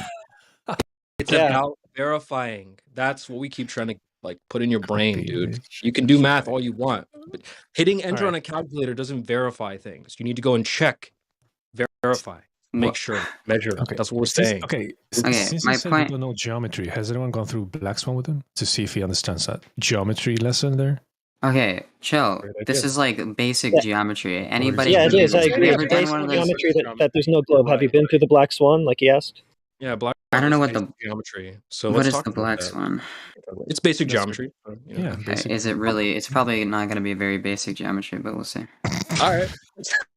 Oh, it's the black. Oh, this is the black swan. Gotcha. Never mind. Okay, I understand. So, Mm. can you bring up the other image of the 4 days apart one? Because I really like that image. It actually is really nice. I like looking at it. Yeah, but here's the thing: to have this image like- even like once on looking your at it, globe is impossible. So That is actually not true. no, it because is true. refraction- yeah, No, it is refraction true depends because on the radius, which is debunked with this image right here. So It is not. What? Hunter, No. Hunter, when did yeah, you learn yeah, that is You can what solve your the refraction radius without seeing the horizon. Using the horizon to find the radius of the Earth is not Look, very smart. Look, Anybody you who tries can't to do that is calculate. not a You very can't smart calculate person. your way back to the 3959 mile radius ball from a horizon that just debunked that. That's what you're using in your refraction model. Can. Refraction yeah, you is can a if you very want well to, but you observed still don't have a ball in phenomenon. reality. Yeah, that's why we've been arguing it since 2015, Hunter. Dummy. Refraction We've been is a arguing very- refraction since before you probably even heard about flat Earth. Okay, that was our What? argument that was hijacked. So you can't pretend like refraction. We didn't hear about that. We've been arguing it for years, goofball. I It's a know. hijacked Okay, I argument. get that you've been arguing it for years. Okay, I'm telling But you not that new. refraction can allow you to see beyond the Oh, horizon. wait, what does your Beyond refraction the model need again? geometric It horizon. needs the radius. What was just debunked with that thing I showed you? Oh, yeah. That was not And actually remember how you said using it was the dumb to using. measure Okay, the I don't even have obviously. to debunk it, actually, because you don't have a measurement for it in the first place. So Can anything that I? uses it, Well, any then can globe we go plane, back to the any other refraction thing? that That was uses the it. radius measurement stuff. We can please. Can we go back to there so that I could Yeah, establish wait, why a don't we talk potential about that real quick? radius? Why did Right? We Alberuni measure the horizon? Why did yes, Alberuni pretend to measure the potential horizon? radius. Yes. Too. Globers are now down, not even the confidence to claim a radius, just a potential I radius. think that there is a radius, but if I I say know, the that's a radius, religious you guys are belief, gonna but get we're all showing ass you that mad about reality it. So shows I'm different. saying potential radius so that you Hunter, guys you can just be said that it was in really agreement. dumb. They already gave us a radius. What do you mean potential? Well, because we can solve for it ourselves. We don't need to listen Oh to my whatever god. the number they give us. We can solve for Hey, it. We can Hunter, actually not figure it out. solving for it based on I'm sorry. measurements I'm and really drop sorry. over One thing distance? really quickly, guys. You got to try to do one at a time or two at a time at the very most, because this is starting to become unlistenable. Thanks. Okay, continue. Okay. Well, I just want to highlight that he said that it would be a really dumb idea to try to use the horizon to get a radius measurement. So why the hell did Alberuni claim to do that? Yeah, Alberuni. I don't know why Alberuni did that shit. Oh, okay. It would be I was dumb gonna because start that checking debunks the you with radius. There's a much better way to measure the radius. We Such can as? do Yeah. this way better. Okay, using the angles of shadows. Oh However, my as god. you Right. very Again. astute. Hold on. However, as you very Go back to astutely this. pointed out, we have divergent rays. So we have two competing ideas as to what could be causing So what this. you're telling us The is issue there are that I better ways have to measure is an when we imaginary thing than through direct measurements. these are Hunter. direct measurements. What? No, of shadows, not of the earth. Shadows, Okay? yes. People on your But side. a shadow.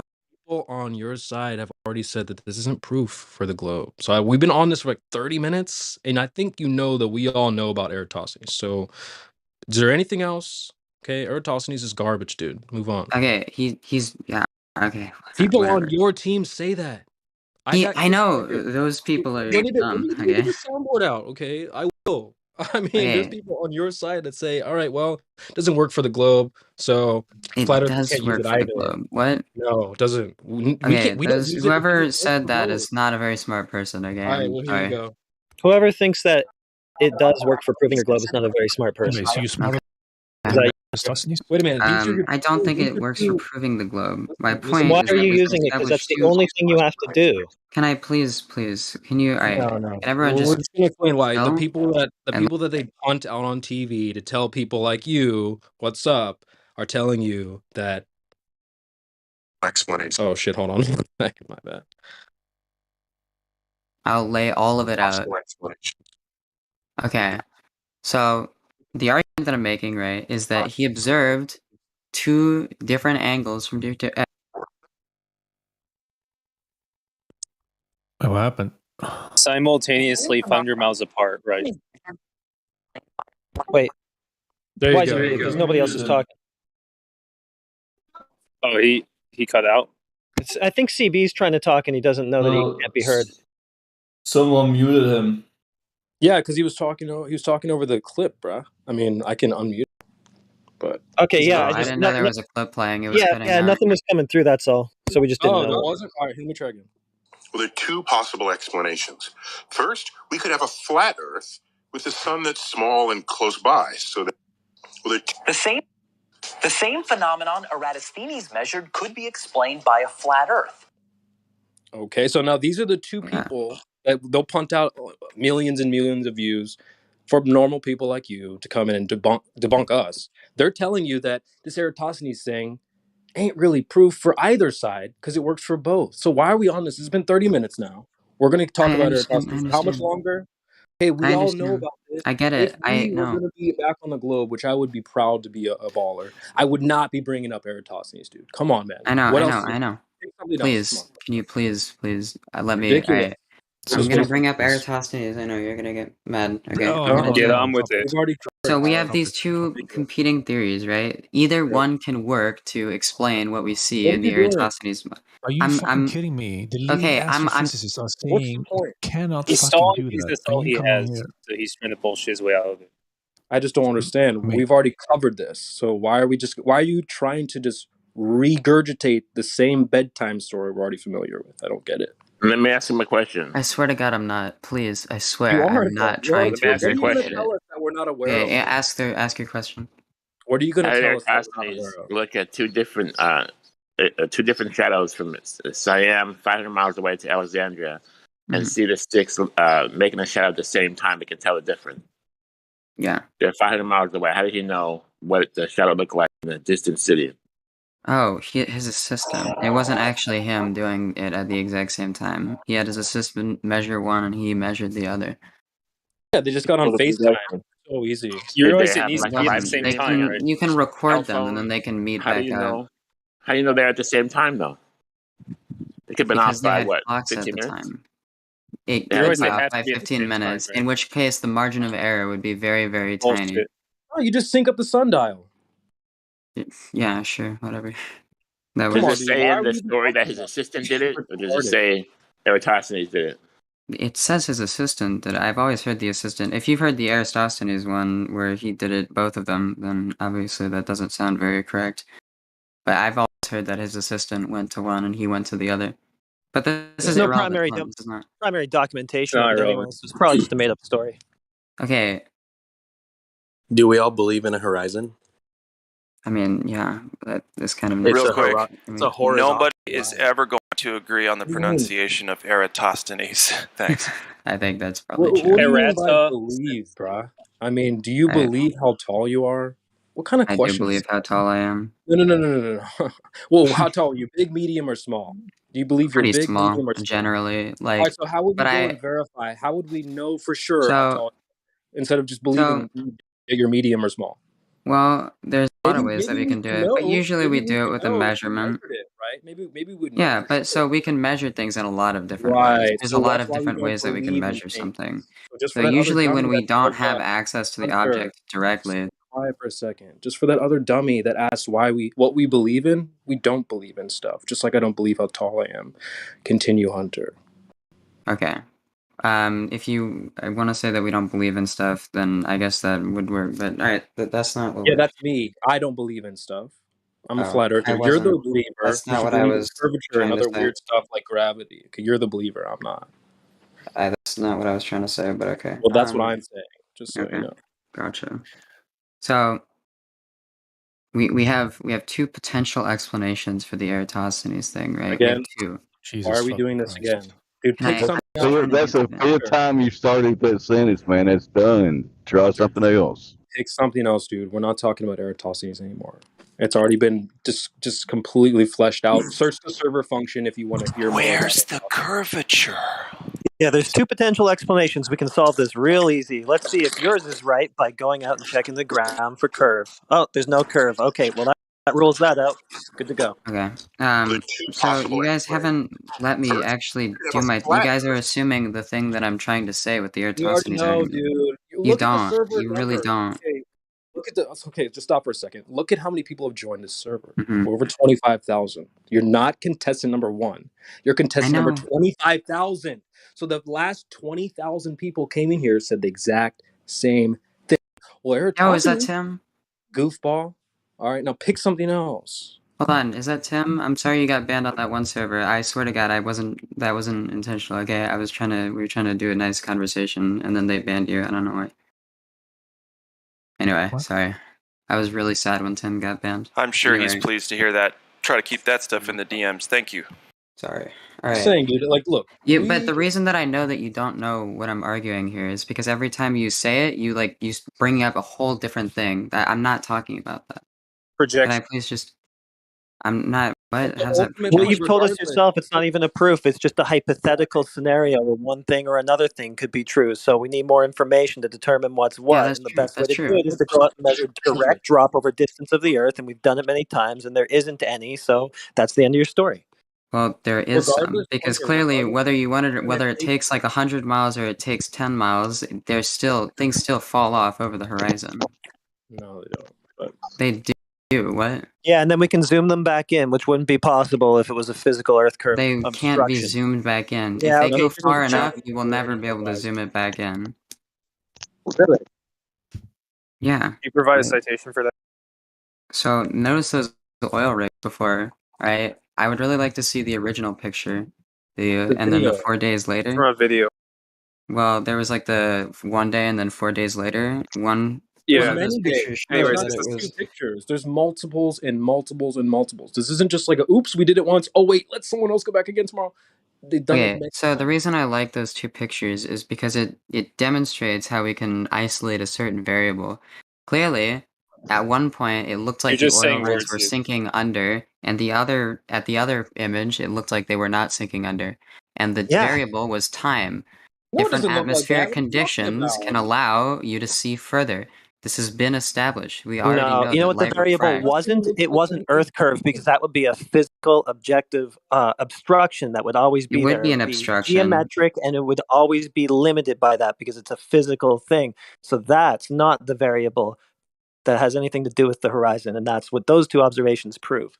If light itself curves, then any geometric horizon can be overcome by the Okay, curving of big light. if, and your story about it curving needs R. We know so that light forget about that. curves. Have you ever put like a Yeah, straw I'm in talking like about a your cup? specific story Oh, about cool. how So it a curves. straw in a cup means Earth curvature. You are a genius. Thanks, guys. Pack it up. Pack the server up. We're done. And his That's specific not what story my about argument how was it's at all. curving needs My R. argument. You need to the first curve you need to show is the Earth curve, the one that you're trying to reify and explain away here. So Okay, so I'm not whenever even an I try to expert, go but I back know to the that Earth radius multiple thing, mediums you're like, you need to show me curvature, and then when I go back to What? like the images of curvature, you're like, you need to show me the Earth radius. I don't yeah, have I those. know. You're doing a really good job demonstrating that you don't have any of that stuff. Well, I do have all of that stuff, but you haven't let me like get like No, a you don't. single sentence in without getting cut off. Please, Dude. Where's can the I just science that explain you my performed? Aristophanes You've thing? been Where's the unable science to. that you performed? Where's the science that I've performed? Yeah. Well, I don't perform any science because Then I why the can't fuck travel are you around the here, world like this. bud? Sorry. Go ahead, guys. I guarantee you that you can observe the stick thing pretty easily. If you have a How did friend who Atrocity lives somewhere determine else, you Dude, can put a stop stick in the with ground, you can measure Aerosmith the thing, radius. for real. Yeah. You're getting Bro, annoying enough with with the your Aerosmith. shadows and sticks up your ass, May. For Come on. real, dude. Pick something Holy else, bro. You shit. said you had it all. Provide some real evidence. Listen, man, I just want to say this. I actually would be a proud baller. I think we would represent the globe really well because we've really looked into it. I don't think anybody here would pick Eratosthenes as like proof of the globe or even bring it up. So like the Okay. fact that we're gonna stick on it for 30 minutes, you want to keep going. It's like, dude, regardless of where you take us with your explanation, we're still gonna come back to it doesn't work on either. So who cares? Like nobody cares. So pick something else, dude. Something that's concrete that we could actually be like, all right, you know what? He's right. Let's get back on this ball today, everybody.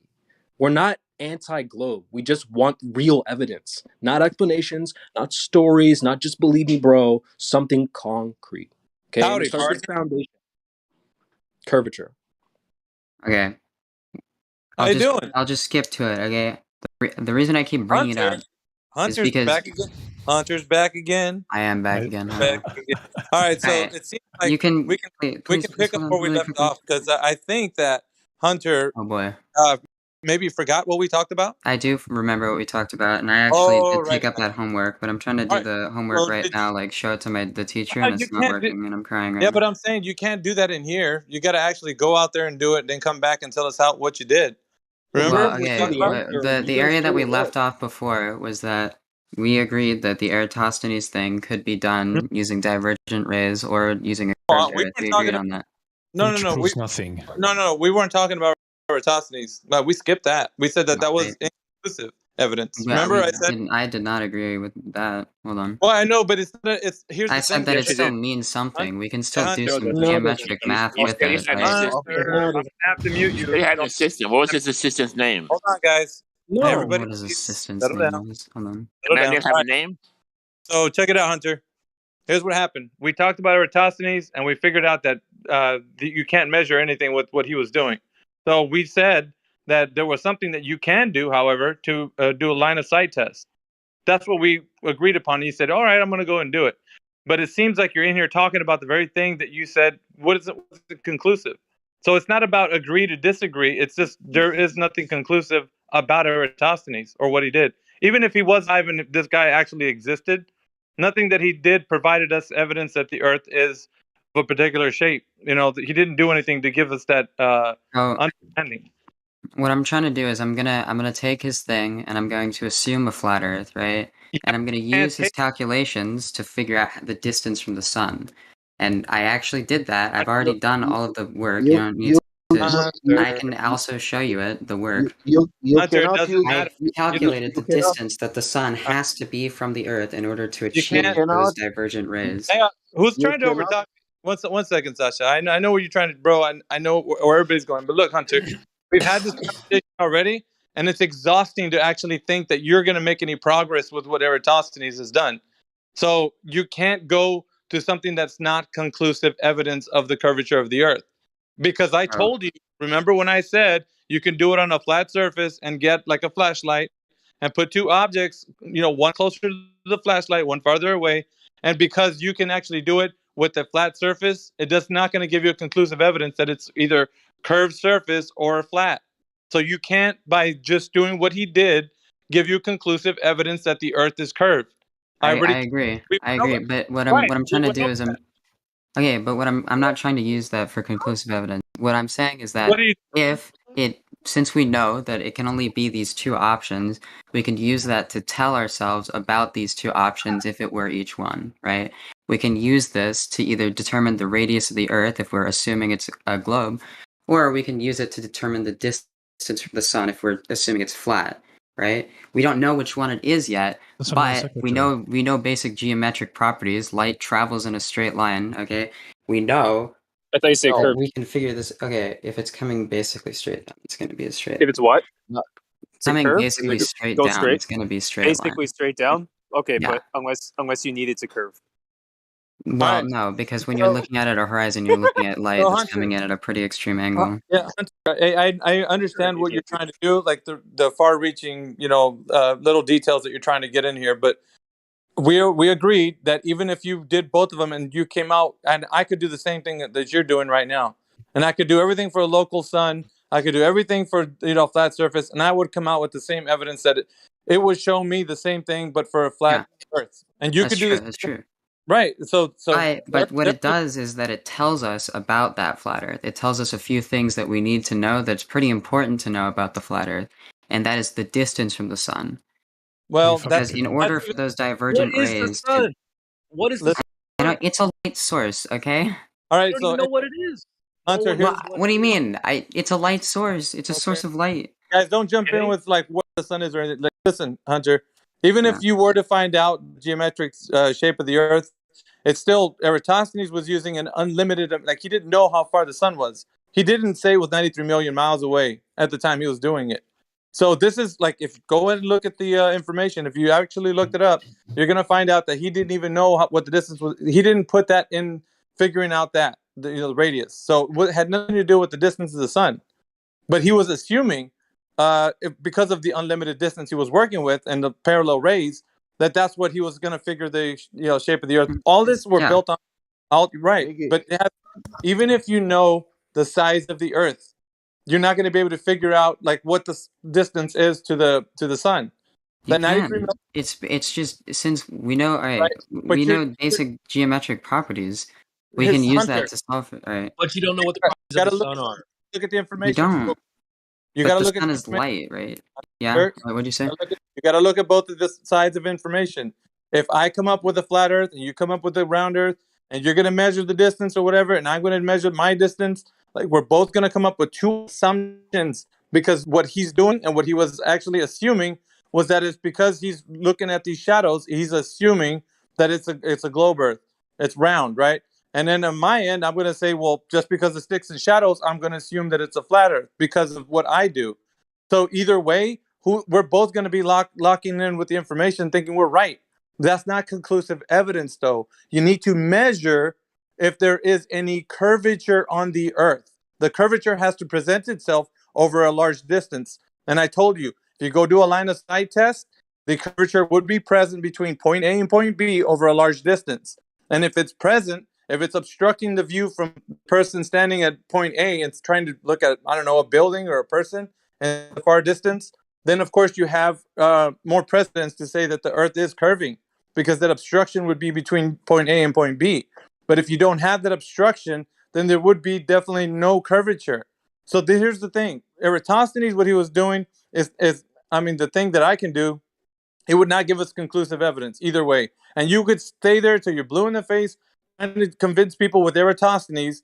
That's never going to work, man. And that's why I'm trying to tell you in this argument, it's never going to work, because we're going to come back to you and tell you I can do the same thing you're doing, exactly what you did, but only do it for the flat Earth.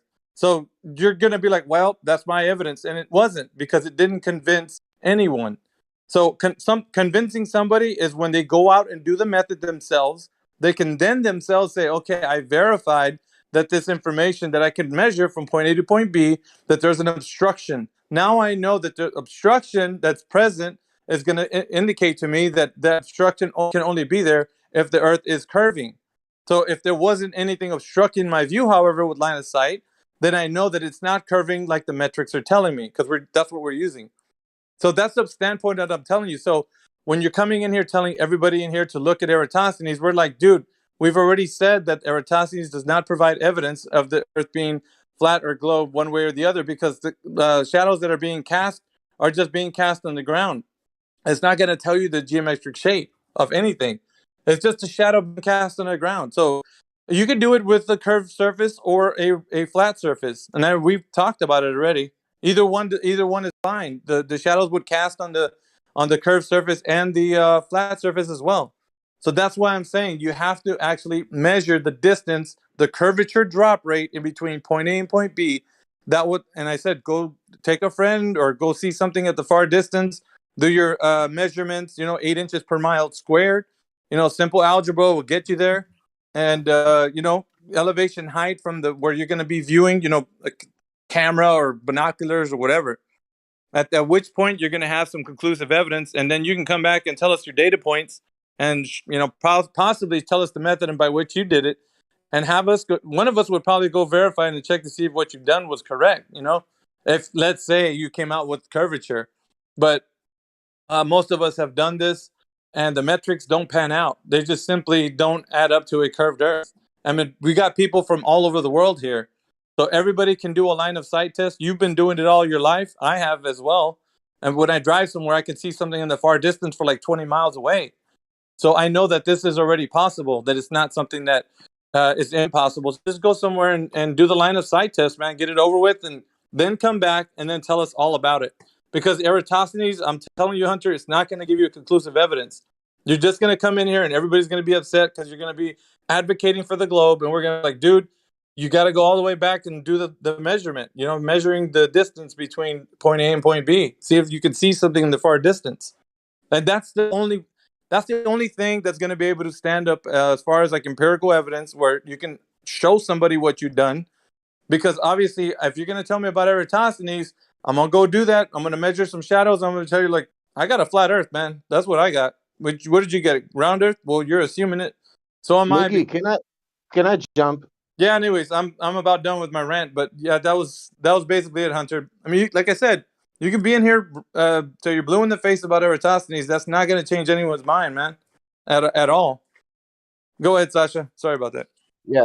When you say that's good for conversation, but when you say I can go there, I can repeat, I can make shadows, but you cannot, Miggy, repeat the experiment, or nobody can repeat the experiment of Eratosthenes. No, yeah, but here's the thing. But I want that he understand that nobody can repeat that, and why we cannot repeat that. Sasha, like this is the thing that we're saying, right? If he's assuming that the Earth, because here's what you have to start off with, right? The assumption. If my assumption is that the Earth is flat, and Hunter's assumption is that the Earth is a globe, we're both going to go at this with an assumption. That's why I said this doesn't prove anything. So that the how you approach it is not going to give you a conclusive evidence. So I'm not looking. I'm sorry, but this is only my opinion. When somebody's saying Eratosthenes' story, I'm not looking about only shadows and a conclusion done. Conclusion is done because there is a shadows, assuming the globe, and there is the story finished. But the story, it's 2,000 years ago, 500 straight line miles. Yeah. That's the story. Stick 1A. He put the stick at the 12 o'clock in Egypt. Then he went 1 month 500 miles, and he wait for the 12 o'clock, and he put another stick. Then he took a talkie-walkie, or he sent a pigeon, and he sent a pigeon to the guy and said, "What is the shadow there in Egypt?" Does he understand that part of story? Yeah, but he's so the thing is, like with this guy, Hunter, he's trying the best he can to see if he can find reasoning as to how that didn't line up to why that's not good enough for the evidence for the shape of the Earth. And so that's we're just breaking it down right here and telling him not because not only did the guy was it like sketchy if he actually lived or not, but if the actual thing that he's done was going to provide evidence for something, right? But like we were talking about at the very beginning, you have to assume whatever the shape of the Earth is, or not, because flat's not a shape. But if you're assuming that the geometric shape, the globe is already a globe before you even come at this, then you're going to come out with a globe because it's anything that you perceive that thing to be, because you're assuming already. So it's just going to be a very biased way of looking at how you're figuring this out. It's not. There's nothing that you're going to get that's going to give fundamental empirical evidence. You're not going to draw a conclusion. Well, so much feet is dropping off at the distance, and you're not going to get that with Eratosthenes because you're just measuring shadows, which is it's just length of shadows. That's all it is. I mean, but those shadows can tell us about My God, geometry, right? he assumed that he's on the same longitude. How you say on English? Latitude. Yeah, that's another thing too. But yeah, well, we can look at both points and what areas. Like that's like even measuring shadows. Like I don't know, Hunter, if you understand. Like I told you, measuring it on a flat surface and a curved surface, you can do it on both. It doesn't really matter. But if you measure the distance of those shadows from a light source, you can do it. Like I said, get a flashlight, get two objects, get a curved surface, get a flat surface, and do it on both. And there is an image that people have been kind of tossing around in here. Yep, you've probably seen it. But yeah, you can do it on both. So it's not. So, but the really interesting thing with that though is you can actually calculate the distance from that flashlight on the flat surface using those angles. And that's exactly what I did with the sun, right? You can calculate the distance to the sun. When did you verify And when that? I did it, when did I okay, if you want me to, I can come back at some other point. I can get my friend and we can go put sticks Don't in you the have to ground make if you want. assumptions about how big it is and other things in order to We get don't make that? no. We're not making assumptions about how big it is right now, okay? I'm assuming the flat Earth right now. That's what I'm doing. I'm assuming that we live on a flat Earth, okay? And I am gonna measure the distance from the sun using this, like I can with any other geometric property. It just creates a triangle. If I can measure that angle and I know the distances between those two poles, You're then breaking up. Why is that sorry, relevant? am I breaking up? Curving Earth. Assuming it probably. Why am I assuming what? If some weirdo came up to me when I had never heard it, when I was still over, and they're like, "Hey, man, let's assume the Earth is flat," I'd be like, "Hell no!" So if someone's going to come up I'm to me and be like, assuming "Let's assume the you're Earth is a globe," I'd be okay. like, "Hell no!" So no, we're not going to assume anything. So when we assume a certain idea, right, it comes with other things, right? When we assume the flat Earth, okay, and we assume the local sun, we also there have to be other things that follow from that. So if I assume the globe Earth, then that means that I can calculate the radius, right? Because I'm assuming parallel lines, I can't calculate the distance to the sun. But if I'm on a flat Earth, I can calculate the distance to the sun. What does that even mean, though? What is a flat Earth to you? A flat Earth is just a stationary Earth that is flat. Okay, yeah, but half the on goofballs that come in average. here think that the flat Earth is some sort of disc. I don't know if it's a disc or not. I don't know if you can dig deep enough or whatever. I'm sure that it Well, I can tell you for sure that no one here thinks we're on a floating disc or anything like that. So if that's what you're here to debunk, then I was not here to debunk that at all. I don't care what shape the flat Earth is. If the Earth is flat, then it's whatever shape it has to be. All right, well, Hunter, then you said you got a friend that's gonna go and do something. You know what? I was saying if you want me to, if you really don't trust the results of that, then we can redo the experiment. Here's what I want you to do, because I think you got this is like really high on your burners right now. What I want you to do is go do the best you can to get as much information with your friend or whatever, and try to figure this thing out, because you're gonna find out something afterwards. But we can't just continue here if you're not going to provide some more whatever data. I was gonna say evidence, Can but I wait? Can I get data. firms to like post images in here? Because I can't. Hey, Adam. I can't do it. Anybody give him that, or if not, I'll get in there and give it to him. Yeah, get your friend in here, man. So perhaps is your friend gonna be cool with it? Because you know how it is in here, man. He might. Oh, I was thinking like I could get my friend and we can go put sticks in the ground and measure the angles if you don't believe the results of the Eratosthenes experiment. It's not about belief. Listen, man. I said, like, when I said, I guess I'm it's not the results we don't believe. It's the assumption that's the problem. Okay, well then I can assume a flat Earth, and we can use that, right? We Can can you assume a pyramid? What does No, matter? that's not. Does anybody here use Eratosthenes, assuming that, Hell and they no. use that as their flat Earth proof? How many miles is it from Real Alexandria quick. to So Cyrene? whether if we Okay, don't disbelieve Hunter, the results of the Hunter, experiment, Hunter. When you think about globe Earth, what is the image that pops in your head? a relatively perfect sphere. Okay, and then when you think about flat Earth, what is the image that pops in your mind? I think of a map of the Earth that is projected from the top down. Is it like a disc? Is it like a disc floating? I don't care what shape it is at the bottom or shape it is on the sides. It's not that important to me. Yeah, I it don't, is if the important Earth is because- flat, then it's whatever Ah. shape it needs to be. It doesn't Which really is matter what? to me. So What shape is it, is Well, it does does it not look matter like to me.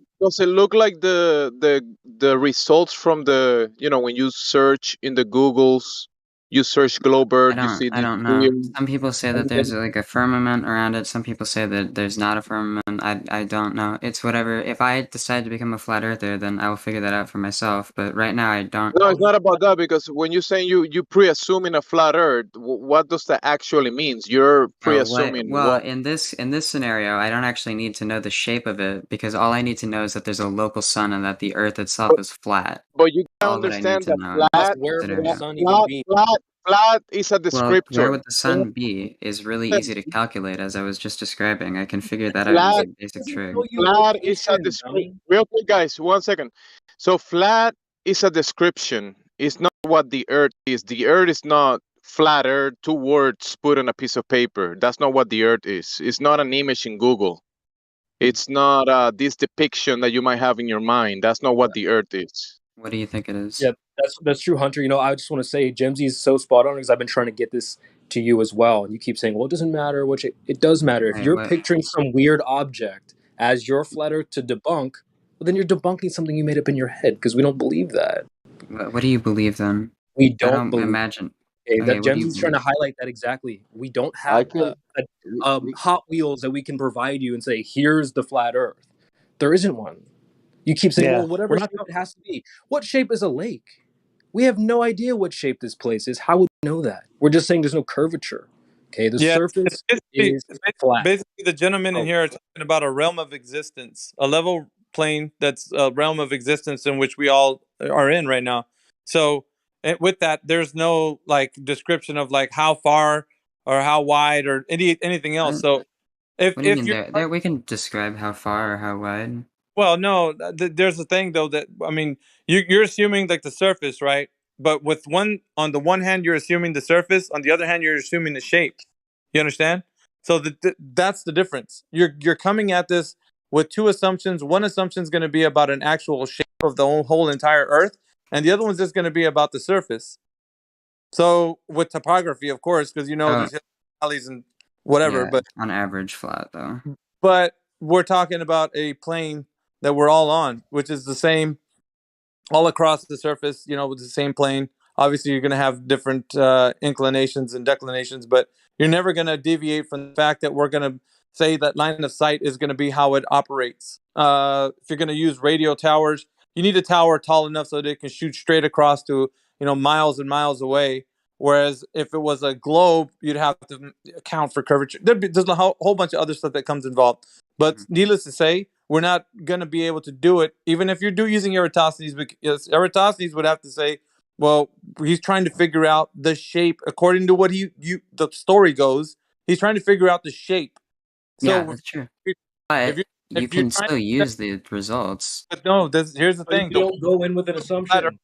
When you do it with flat Earth, it's not going to work Because if you're trying to do what you're doing with the globe, and then you don't go into flat using Eratosthenes, and then try to measure a distance to the sun, you're going to fall short because it's not the actual whole Earth that you're using. With Eratosthenes, it was the whole Earth, the size of the radius, the circumference, and all that. So that's what they were. You know what I mean? Like that, you're using that information. Over here on the flat Earth, you're not gonna have any data points. You're not gonna have the whole entire Earth to use to measure the distance. And do you know what I'm saying? Or is that a little bit? Because if it didn't matter what the surface was, then you would just use the surface. I don't think it matters the surface. If it's flat on average, right, and as long as we make sure that whatever we're observing it from is as flat as humanly possible, then it should represent the average of the Earth's surface, right? You are standing on the earth that is in the waters under the heavens above. That's where you're at. You're in between the earth and the heavens. That's where the place you're standing on. That's in between the two that's places. great. But that doesn't really mean very much to me in terms of like what we can Hunter, like calculate, right? this endeavor is going to point you to a biased sense of like trying to figure this out, and then it's only going to be confirmation bias because you're going to be like, aha, the Earth is a globe. And what we're telling you right now is that this isn't an approach to actually figuring this out. It's just going to give you what you think that you want right now, and that's satisfaction in finding out that it's not what everybody's been telling you in here. So that's what I'm saying. You're going about it the whole wrong way. Which you can do is you can do so. You know, if you got a bug in or bee in your bonnet and you want to do it, go ahead and do it, man. But I'm saying it's not going to give you evidence of anything. You're really just spinning your wheels at this point. You and your friend are going to go in a fruitless endeavor to figure out something that's not there. It's like trying to figure out the spaghetti monster is real, and you're not going to be no closer to it than you are now. It's because it's something in your head right now that you've always thought existed that doesn't exist in reality. We don't experience a globe Earth. So the problem is you're going at it talking about, I'm going to go find out the spaghetti monster is real. That's what you're telling us right now. And we're like, dude, spaghetti monster never existed. You're just in your head. It exists because you've been taught that it was a real thing. So all your life, you've been believing that it's spaghetti monsters are a reality. Santa Claus, you use whatever you want.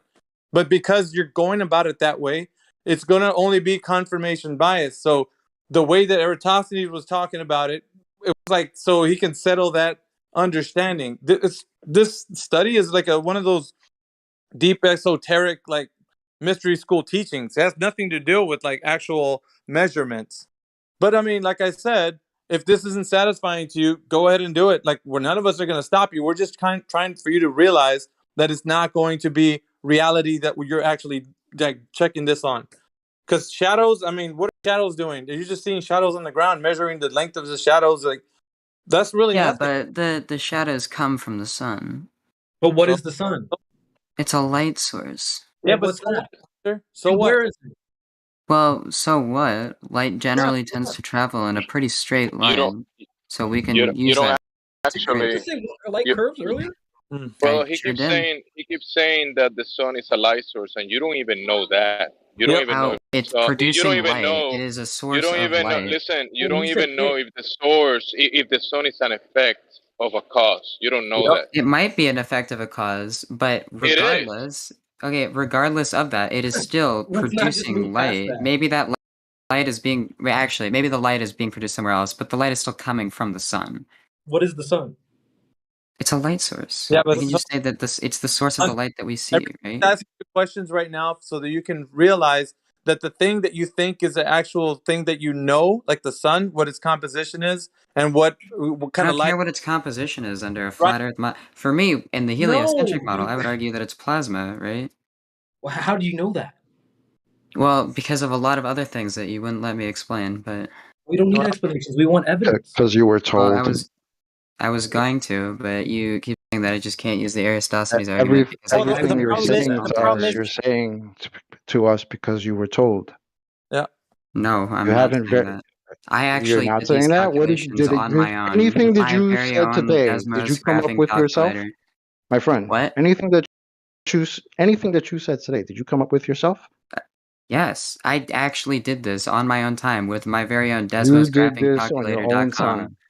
Yes. And you started this yourself with no idea that you lived on the Oh, globe. I did not start the the round Earth movement, but all the So things that you are got it presented from to somewhere you, I else, have okay? not gotten from anywhere else. So you got it from somewhere else. Well, the initial idea, Okay. yeah, I probably got from Yeah, but you somewhere else, haven't and I probably verified. did it without questioning it because I And that listened to whoever was being told. But now right. that I'm older, I can actually take it in But my you're own not hands, and I can questioning prove it. it myself. But you're Well, not questioning I it. just All did you're last doing is night, and then I regurgitating verified it it. back to us. Well, anytime that I'm doing any analysis on the flat Earth, I am inherently questioning the round Earth, You right? don't feel like a little bit whacked that in 2022 you came in here and the best argument that you have that we live on a magical spinning water ball is some guy 2,000 years ago put some sticks in the ground. Thank You you don't, for very and even succinctly that, explaining. you don't think that sucks a little bit for your argument and your man No, and personally I your don't, own but I mean, man I your wouldn't own man expect you to oh understand it your because own I man just Neil you're deGrasse Tyson misunderstanding my already argument. smashed that for you, bro. I don't think that you understand what I'm trying to say. We've I been trying really to don't. educate Oh, we your don't. dumbass on this We whole all time. speak English here very well, my friend. I I've been know, listening but to you you for haven't a let good me while. say You it very haven't well. said anything Yeah, coherent that's since correct. you've I been would really here. like to say something. You're not going to educate anyone on Eratosthenes. You're the one that needs No, before educated. I'm not he wants trying to to say educate you on something. Hey, you Eratosthenes, want to but say there are something, things. but before you say that, you know the Aristosthenes, that's inconclusive because you could just make any other presupposition and come to a different conclusion. I Yeah, told It you. there's doesn't prove two anything. potential presuppositions that we can make. Either one, we have a local sun, or two, we have a curved Earth. So I decided to Why would we examine both of assume those that? presuppositions. Why would we do that? Why wouldn't we Brother, just look if there's a curved Earth, and then you don't have to deal with the two presuppositions? Well, There you because go. if we just look at the curved Earth and we don't have to deal with any Where? presuppositions, then we're what being very curved Earth? disingenuous, right? What curved Because Earth? we're The one you're denying a trying to model that prove might with exist, some guy right? What are you 2,000 looking years at? ago put sticks in the ground. That curved Earth? Yeah. What are Do you have looking at? measurement of that Earth. curved Earth, or you just got a Well, story I'm about some assuming that guy we all 2,000 accept that years those, ago? regardless of whether that Listen, happened kid, 2,000 years kid, ago or 20 days ago, that the results are still like the Miggy results, said, we're right? not going to sit here and talk about freaking Aristosthenes for the rest of your life. Okay, go out with your friend and go measure the curvature of the Earth because that's the only thing that's going to win you this argument. I don't know why you're trying to argue it because you don't have any curvature. We've checked, right? Do you think that All you've Aristosthenes' experienced, measurements were incorrect? my friend, all you've experienced your entire life is a flat stationary plane. You have come in here with a fairy tale to regurgitate to us that we've all heard since we were 5. There's no reason for you to do that because you sound like a smart kid. I'm not trying to diss you or come at you in any type of way. Pretty smart. But all you're doing is telling us a story and saying this could work out if then what, where, why, who cares? You don't have any measurement of the curvature of the Earth because that's the foundation that you need for this argument. None of you guys want to start there, and I get why, because there is none. That's why you want to, I don't know, assume a flat Earth and talk about the distance of the sun. What the hell is the sun? What are you talking about? We're Why do we talking need about to the know what the sun surface is? of the Earth that you live on, my friend. No one cares where the sun is. You can't measure the distance. You're not going to measure it, so don't even try. Yeah, we're I trying don't to. need to know how a light bulb He said works to when you know how look at it's. the curved Earth, look at how Bro, it is the moves. surface of the Earth a light bulb? Again, stop I'm just talking trying about to the sun. dodge the question. You want to assume a flat Earth to measure the distance of the sun. Why? I want to wait. What did you say? The last part. You want to assume a flat Earth to measure the distance to the sun. Why? Hella goofy. The reason that I want to assume a flat Earth is because we have these two potential models given this information, only this information. I know that you have other, and so we're just assuming this information alone. We have these two possible ideas. We The way know. that we We've figure out covered this which it is How by about testing a each bit of a one. shortcut? How We about a can bit of a test them, shortcut? though. Check it out. How about a bit of a shortcut? Mhm. Instead of assuming a flat Earth to measure the distance to the sun to prove your globe, why don't you just prove the globe first? Okay. Let's I'm do not gonna. that. Okay. Okay, Because because it's this weird is the when you only. Grovers Okay. want to come in here and assume a flat Earth. I know why you got to, because that's what it is, and you can't prove otherwise. Otherwise, we wouldn't be here. Because if it was a globe, it'd be self-evident. How would it and be we wouldn't be here, self-evident? and I wouldn't be. It wouldn't be so. Oh, so you see, it wouldn't No, be no. How would it be self-evident self-evident? Like in what Because way? maybe Would because you? Yeah, we exactly. You live don't even on a know. You don't even globe. know how it would be exactly. I don't know how you would like know just inherently, like as oh, soon as you're Because born, that all like your the globe life is. you've been told you live on a globe, but it just happens to look flat and feel stationary. And you've been given all these reasons why, Well, right? I mean, Because we that's can all you're calculate. going listen, that's all you're going to do. When we ask you for curvature, all you're going to do is give us reasons as to why we don't see it. When we ask you for any sort of movement, all you're going to do is give us reasons why we don't and should not feel it, right?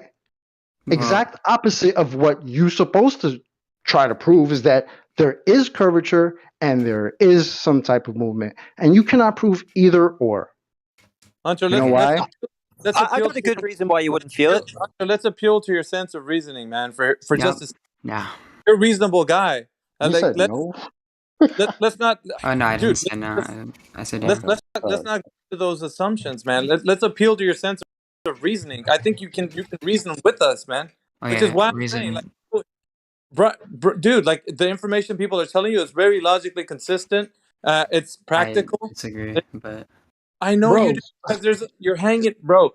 Right now, what you're doing is your mind is kind of hanging on to the fact that you're not going to be able to reconcile that you've been lied to for all your life.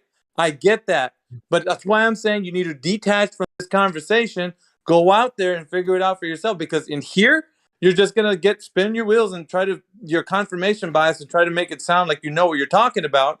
When people in here been doing this for 7 years, Hunter, like we've been looking at the Earth and we've been doing line of sight tests. We've heard every single argument under the sun, almost, right? But most of the ones we've heard are the ones you're talking about. We know 10 steps ahead what you're going to ask. And you're like, well, how do you guys know what I'm going to say? Because we've already talked to people just like what you're saying. They were saying the same things, and we know exactly the follow-up questions. We know the answers. We know everything down the line. So all we need to do right now is to kind of reason with you so that you can kind of wake up a little bit and say, all right, let me go out there. Let me go figure this thing out. I'll be right back.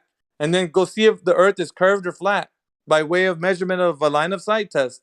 And that's it. And then come back and be like, yo, it's flat. Yo, it's round. You know, like whatever. But once you do that, it'll give you the answers that you're seeking. You're not going to find them in here. And plus, you're not going to convince any one of us. Like, none of us are going to be like, oh, dude, really? That's interesting.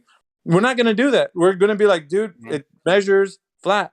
That's what well it does. then, what do you do with these images? Come on, man. Well, okay, you were just asking me. We look at the horizon; it dips beneath the horizon. Nothing How does goes that under the happen under the horizon. flat Earth? Are you choosing not to critically think for yourself? I believe. No, I'm literally critically thinking for myself right now as we speak. No, you're not. You Hey, look real at the quick, I have How a is this question not for Hunter. critically I thinking? just jumped in for just a The word second. I'm critical just means curious that to I'm. know.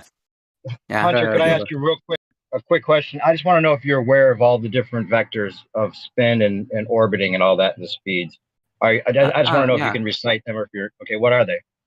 Well, so first of all, we're spinning as a ball, like the Earth rotates, and then we're orbiting around the sun, and then the sun is moving within the galaxy and orbiting around the galaxy, and then the galaxy is moving through space, and also the universe itself is expanding. There you go. And do you know all about that's the happening, there's speeds, like nothing moving. 1,000 miles per hour, how fast we're going around the sun? Do you know all Yeah, that? but a base speed doesn't mean anything, right? You're in a No, I know plane. You you. can I pick know up, you yeah, think so, like but motion. I just want to know if you Well, I actually know know the that speed. you have to know this. This has to. Okay, but yeah. If we're talking about like angular momentum or acceleration, then yeah, we could actually measure that. Hunter, they're Yeah, and you asking know you there's to know the speeds, all the speeds to the motions. Do you know them? Huh? Do you know all you know the what they speed are. numbers? I don't know all the numbers, no. But it All right. doesn't. I don't think it matters as long as the Earth isn't Are you aware there's accelerating at that momentum speed. changes? Are you aware there's momentum changes as well Yeah, as but very acceleration? minor because it's such a large thing and it's happening so slowly. Right, you think so, but Relative.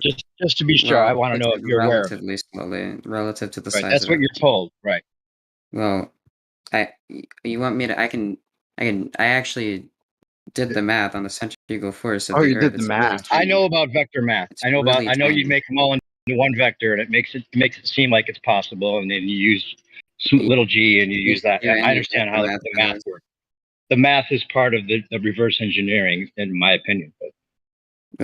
Yeah, but like I think centrifugal force is something that we can all understand happens to anything spinning, right? And I think Nothing's we can all moving. agree on how it works, right? How you can calculate You, centrifugal you force. have yet to prove that it's spinning. These buildings Okay. definitely aren't moving. All I'm saying is just that the Earth can be spinning and you wouldn't notice it. Hell no. It's wouldn't notice it. Well, that's the theory, right? That's the idea. 0.33 meters per second at the equator. That is the force of centrifugal force. It is significantly lower than gravity. You would not feel it. Now, just real quick on gravity, on the idea of gravity, are you aware of what gravity really is as far as your side goes? It's space-time curvature, okay? But when we're Right. doing So no more basic math stuff, like when you're correctness, right? dropping That's like a done. ball, you don't need to calculate for general relativity. Hunter, I'm gonna Right. stop. All right, so just 1 second. I know this might be a bit therapeutic for you, and you have to flesh all this out. But I guarantee you, after the gentleman in here have given you all the information, you're gonna have to go and do the line of sight test. Because every time you come back in here, I'm gonna remind you if you've done it or not. And if you come back one more time and you haven't done it, and you're back on again about your assumptions, we're gonna have an issue with your account being in here, and possibly every sock account that you would want to put in here. So I would advise you can flesh it out as much as you want right now, but when you leave the server today, make sure that you go do that line of sight test, man. So go ahead, and I guess somebody was asking about gravity or something, but it's therapeutic, so you probably have to go through this whole process. I mean, get all the This is so questions sad. out. Oh my gosh, Like I wait, said, this is so sad. No. I still have so many questions. I don't have to like go to ask them. California to go do the line of sight test before I can come back. Well, you could do it in your area. You don't have to go somewhere to do it. Where do you live questions right do you now? have?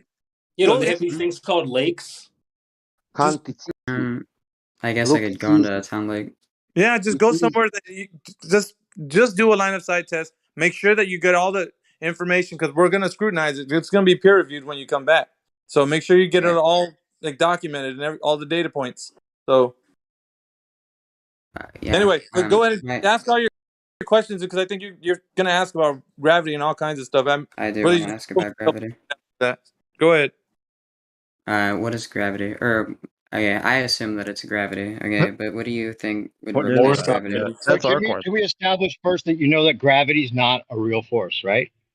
Okay, sure, it's technically not a force, but it's pretty easy to mathematically represent it as a force. Yeah. And since we're not dealing with like light bending, and we're not near like a supermassive object, and we're not moving super fast, we're not the effects of general relativity are going to be super negligible.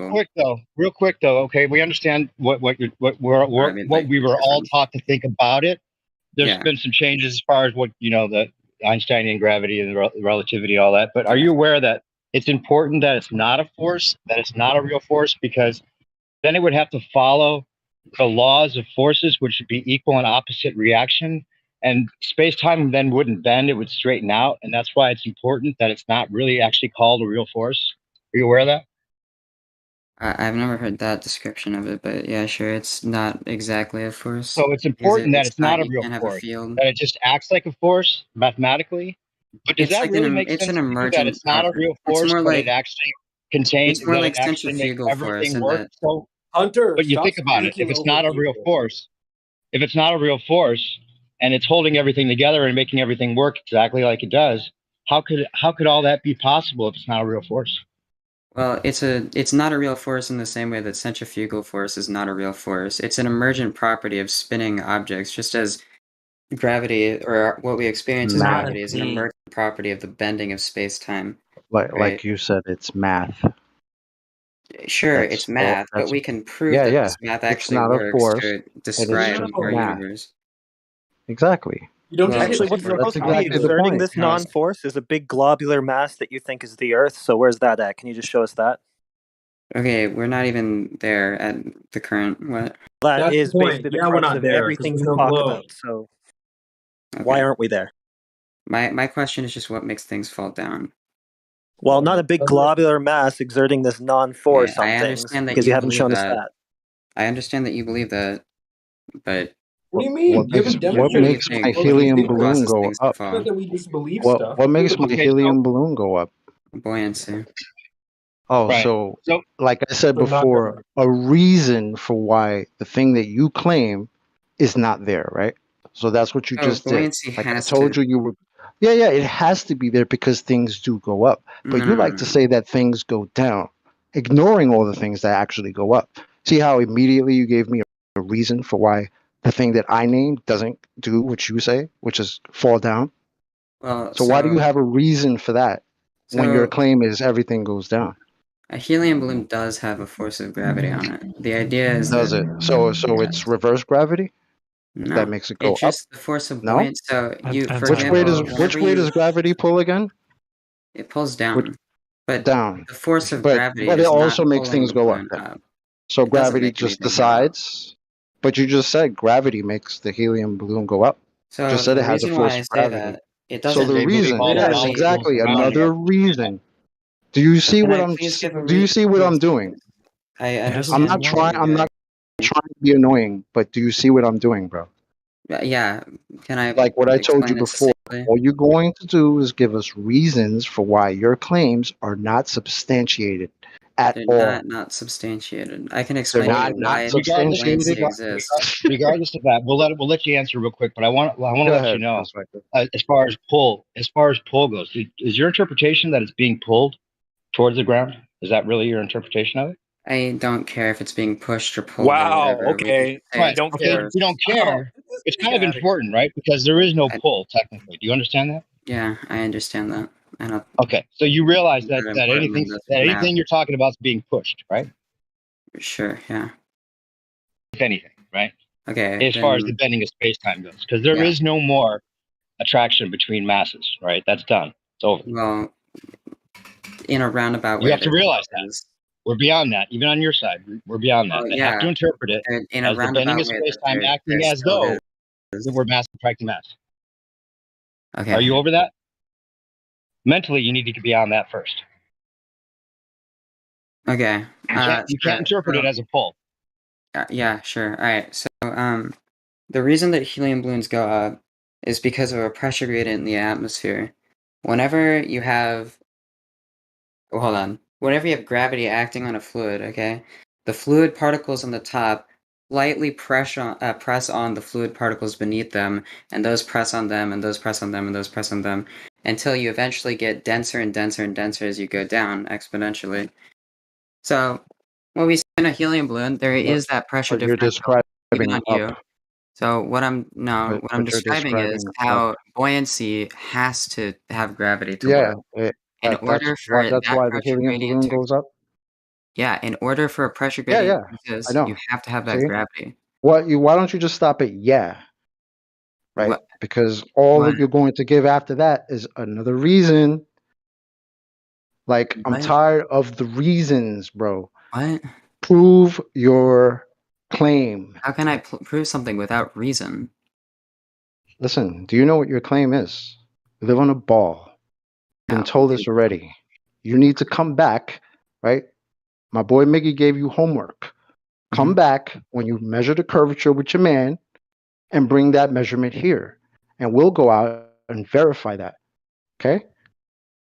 All the stories about Aristophanes and why helium balloons go up and not down when they're supposed to go down because of gravity, but it also makes things go up too. I mean, do you know how you sound right now? I just When you yourself said it's not a force, so that means it's not doing anything. that doesn't mean that it's It not was doing superseded anything. as a force since 1915. Do you understand that? Just because Even it in your isn't own a force doesn't mean narrative, that it's they not haven't doing anything. called gravity a force since 1915. It's really Do you easy. not get that? Do you know what year it is? Yeah, I do know what year it is. Yeah, so it's a little outdated, right? It's the old and busted. You came in here with a rotary phone. What's No, wrong with you, okay. man? So the reason, bro, okay, chill. The reason that it's really easy I to am express things, chill.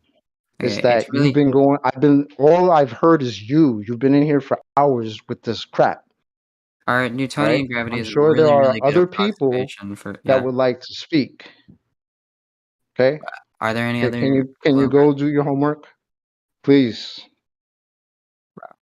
New perspective. I know you want to talk to him and shit, but I mean, about what? The curvature of space time? I mean, we can Can you talk prove about, that? Can you prove the curvature of space-time? Yeah, actually. Do you want me to show you? Yeah, the you can. You can prove the that. curvature of space-time? Where are you going to show me that? So Are you going to? yeah, Let me guess. Let me guess. A math equation? No, with an No. observation. Observation of space-time. Great. Yeah. So basically, when we were trying to figure out whether No, Newtonian I gravity actually didn't want to actually hear it. You were Oh, given well, homework. then you're Can you literally please go and you measure aren't actually the looking for the truth. curvature? No. We're looking for the curve. Oh, That's what you're well, here to okay, prove. if I can Not prove that space-time, not gravity, none of that crap. if I can You're here to prove that prove the general relativity curvature. operates as it says, then we can't have a flat Earth. So this would See, be but if you can prove a curve, you can prove a curve. You prove it's not a flat Earth even faster, right? Yeah, okay, sure. Why? Yeah. Why But don't you given just that I want don't to have do that that? right now, I can use the resources You that I don't have have at that my right now. disposal right now. So you came in here with no curvature measurement. Well, I When didn't literally personally the go out to narrative the is y'all ocean have and measured record a curvature. curvature. Well, I But mean, I did but come with the Aristophanes thing, but you guys didn't want me to use that. Why would we do that? Even if I was a This baller, I is wouldn't do that. this is just epic boy. proportions of whistling past the graveyard. Like literally, the only thing you have to do is measure drop over distance on Earth's surface, and you're just I'm coping done. so hard. I'm done. It's a I wrap mean, after given that I that. don't have that right now, You might as know what I well mean? No one You has don't have that. that Don't right now. worry. He's fresh out. You're Don't fresh worry. out of No one has curvature. that. It's not Yeah, there. that's the problem. Well, So if okay. you go Did you measure see it the images that with I your friend, posted, though? my The boat? brother, How? brother, why are you trying so hard? What do you mean? What am I What? trying? Why? Tap dancing away from the Why are fact that you there's no so? curvature. Why? It's almost like Stockholm syndrome, bro. Yeah. Think for yourself, I'm crying. right? Please, because like I said before, you sound like a smart kid, bro. All right, but again, you're just telling us stories that we've all heard, and it's getting tiresome. He just claimed that he can demonstrate the curvature of space-time. I'm curious. How That can is he? a bold claim for someone who I'm can't not. even demonstrate the curvature of Earth. Yeah, just more weaseling away from the actual non-curved Earth. I mean, I'm not really trying to you hear want me to and try to give us a conception. I can tell you about Like the you can't experiment that give was us the done. physical curvature of the Earth. Well, You I don't could need use. what you don't need an experiment for. You could just measure that. Well, I could use. I mean, But you need but to I measure it think in an experiment. but I Right? think Do an experiment to measure things. That's why we have it. we would need what? Well, We that's need the what? purpose of an experiment. You don't know what No, science it's not. is. Bro. What? Purpose of That's an experiment is to measure things? yeah. No. What kind of experiment do you set No, up the to measure purpose my of an height? experiment is to establish cause and effect. What do you mean? Okay. You don't measure So things we with an can measure experiment. things with an experiment. We can, You do yeah. an experiment. Have you measured the curve with an experiment? Huh? When I went to Foot Locker to get Before we go all into how you can measure things with an experiment, have you measured the globe with an experiment? I have not personally measured the globe with Okay then. Who did? Nobody did. Right back where we are. When I go to Foot Locker to get some fresh kicks, they don't conduct an experiment on my freaking foot, okay? They just measure it. We're It's not- simple. You're not doing science on measuring things. I don't mean like literally with a ruler, okay? But we can do an experiment to measure the curvature of the Earth, right? What curvature of the Earth? You tell us. You're the one who came in here and said you're fresh out of curvature. I didn't bring that with me. What do you mean we can measure the curvature of the Earth? Why didn't they do that? Why didn't you gather that up before you came in here? Well, And apparently you've been in here before. Apparently you've been in here before, so you came in here twice with no curvature. Let's just rip the Band-Aid off. I think me we've for that, established there is no curvature. It's been established. Yeah. And Just why are rip you the Band-Aid talking about experiments? Is that what you do when you measure your pants? You do an experiment, scientific experiment. Yeah, sure, definitely. Okay. Right. It just shows you don't know what science is. Yes. Or what it means to verify things. I said, how do you verify the distance to the sun? You're like, well, if I go get my friend. No, you have no that's idea what you're not. talking You about. had no fucking clue what I was just I'll saying. rewind the clip. I was laughing out loud. when you said that. Hunter, you're getting a little bit abrasive, man. I think it's time to bust. I'm really calm right now. No, you're not. Nah, Miggy, that's me, dude. That's me, Miggy. I don't think you're. It's getting irritating for you, man. So the best thing to do. My voice. I know, but the best thing to do right now, because we're not getting anywhere, man. To be honest, and to just go do the line of sight test, come back, and we'll redo this thing, because it's gonna really get for you and not for us. We can go on all day People come into the server day and night, so you're going to be in here. I mean, it's really going to rack your brain, man. To be honest, best thing to do, just go do the line of sight test, come back, tell us what happened, and then we'll go from there. But it's not going to help. It's not going to be beneficial to you. To us, it's beneficial because we can refine our arguments a little bit sharper every time that somebody like you is coming in here and just nonstop like gives us the same things we heard before. We refine our arguments. So for you, it doesn't do any good because there's nothing you can provide in evidence. But that's what I'm saying. Just, bro, take a step back, take a breather, go outside, do something, get your mind off of this, and then come back again with your information. And Hunter, So- I want to make sure you know that space-time is purely conceptual. Do you understand? Yeah, sure. Okay. Real quick though, can I just want to know, what causes the force down? Because I get a lot of different responses, so I just want to know what the generally is, like, the general consensus is from like the majority of people. Is it like is it the density thing, or is it like the electromagnetic? I'm just asking. The helium balloons go up, though. I think the general consensus is not a reified force pertaining to a ball that's never been measured or shown to exist. Well, okay. Among flat earthers, yes, but I'm just wondering what like Nobody, is yeah, for this. nobody knows here. Nobody knows what the cause why things fall down. We can see the effect, however, but the cause of which no one, not even on the globe or the flat Earth, can tell you what it is that causes it to fall down. But we understand the effect and we can measure that and all that good stuff. So for your own mind to think about, like, well, we know nobody's making any assumptions. However, we do speculate. There's speculations on electrostatics and other things. But when it comes to like giving you a definite answer that you can go and test a method to, there's nothing that can definitively tell us exactly what is the cause. And to begin with, relative density is a thing on your side as well as ours. That's not like something that's being debated. Yeah. I also just want to say this too. Like, if I came in as a neutral party, I just heard about flat Earth today. Let me jump in and see what the debate's all about. And this one side keeps saying, "Curvature, where's the curvature?" And you're like, "But look at this thing that fell down." Like, isn't that a little bit weird? Where's the curvature, bro? Why are we talking about things falling down? Who cares? Why they're telling us we're on a ball? When we go outside, there's no hills of water.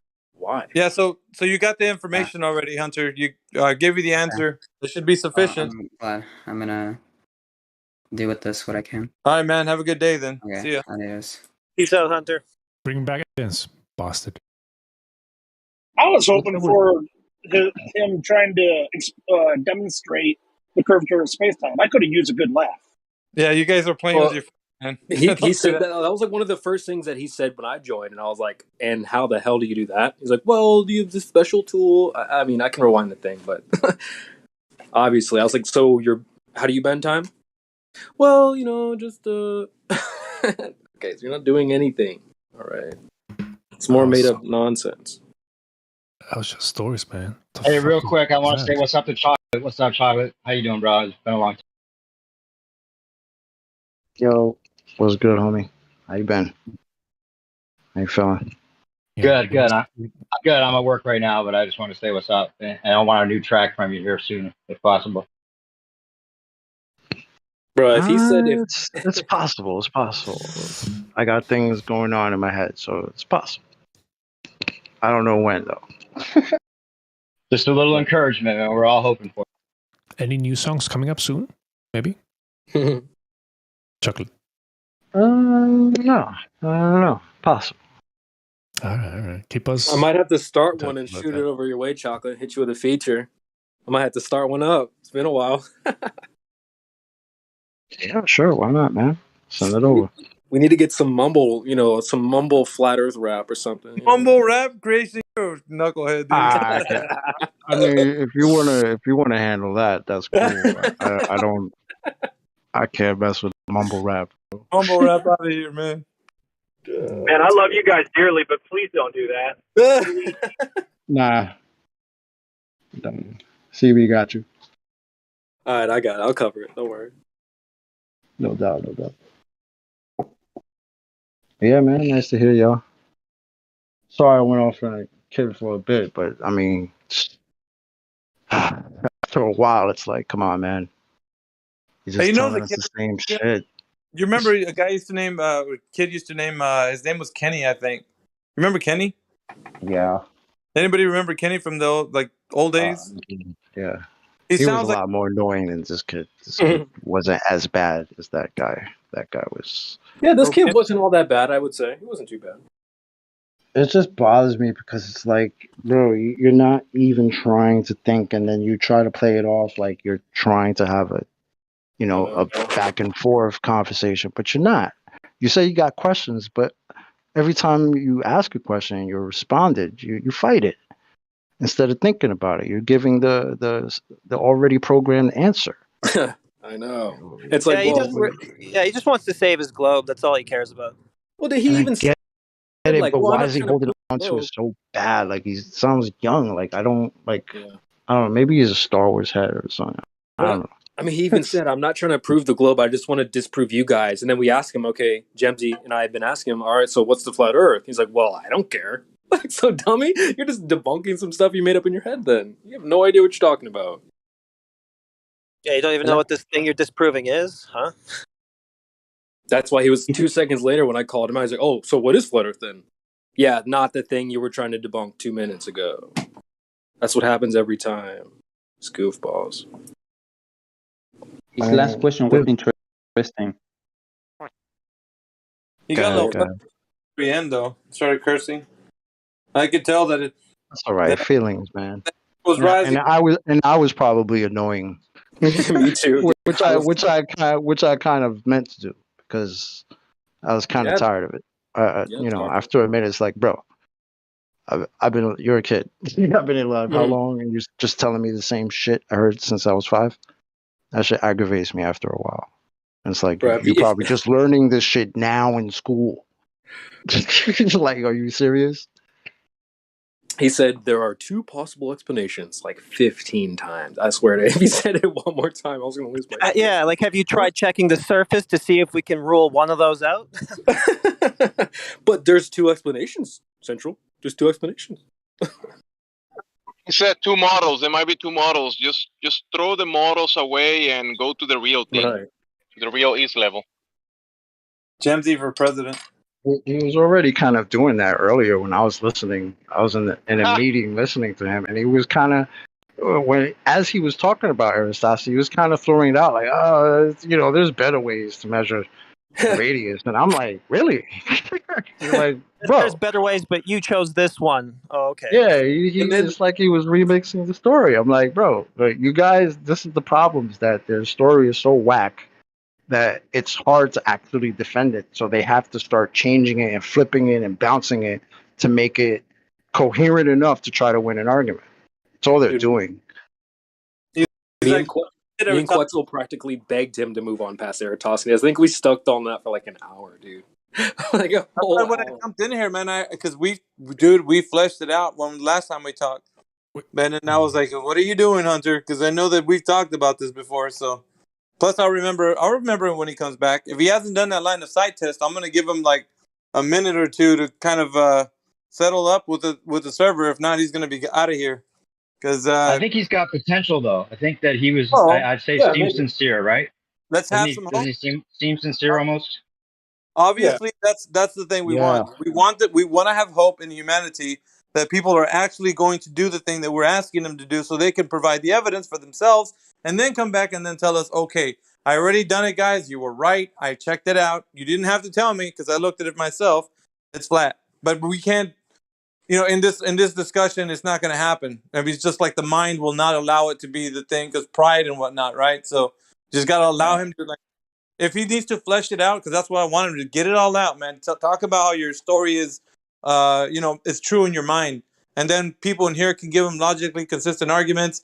Then he'll be like, okay, well, it doesn't seem like I'm getting anywhere. Then at that time, I'll be like, yeah, you see, now go and do the thing, come right back. Like that's, obviously where we ended up at, but the mind has to actually go through the whole process. Unfortunately, There's got to be a genuine curiosity, a willingness to, kind of empty the cup, right? Accept the truth. Also, well, at the time they're not saying it's the truth, but at least if you can empty your cup even just halfway, like and learn something new, that's as good as gold.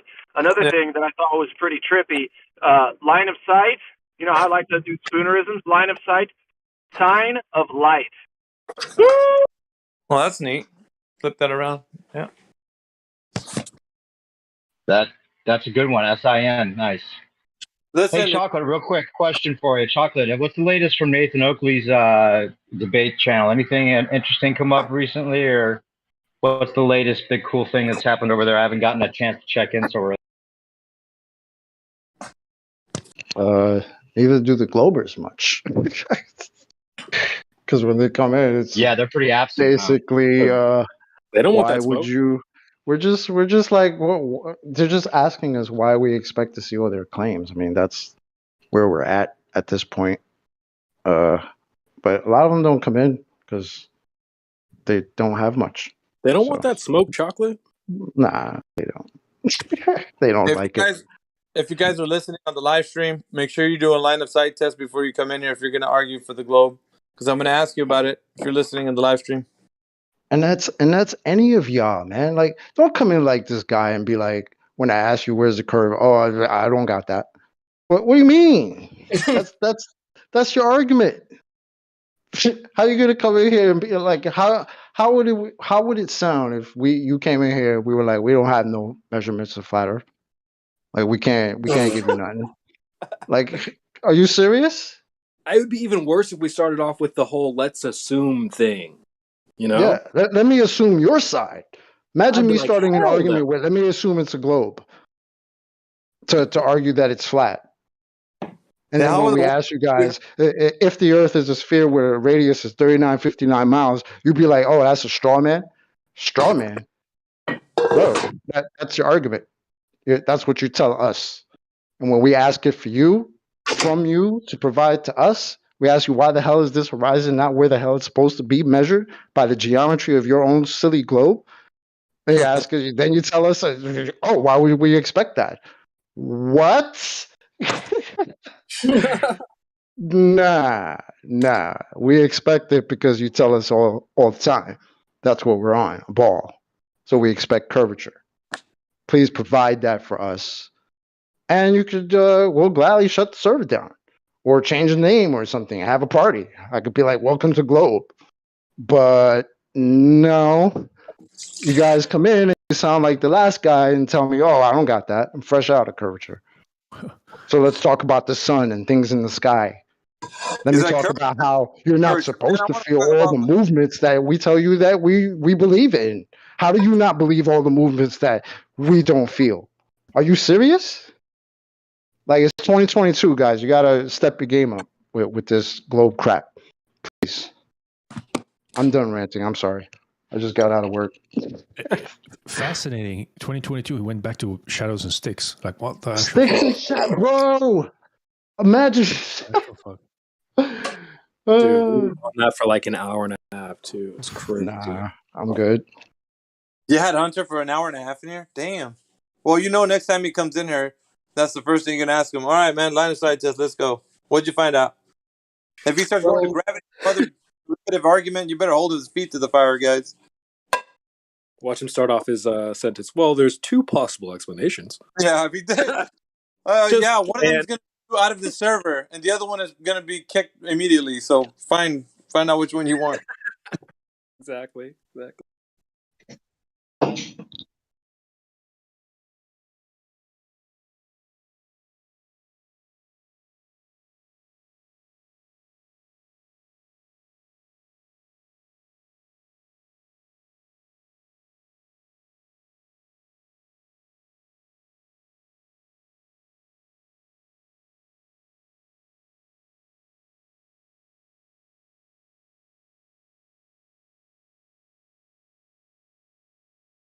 Did I lose my signal, or did everybody just stop talking? No, it's just quiet. The satellites glitched out there for a second, I think.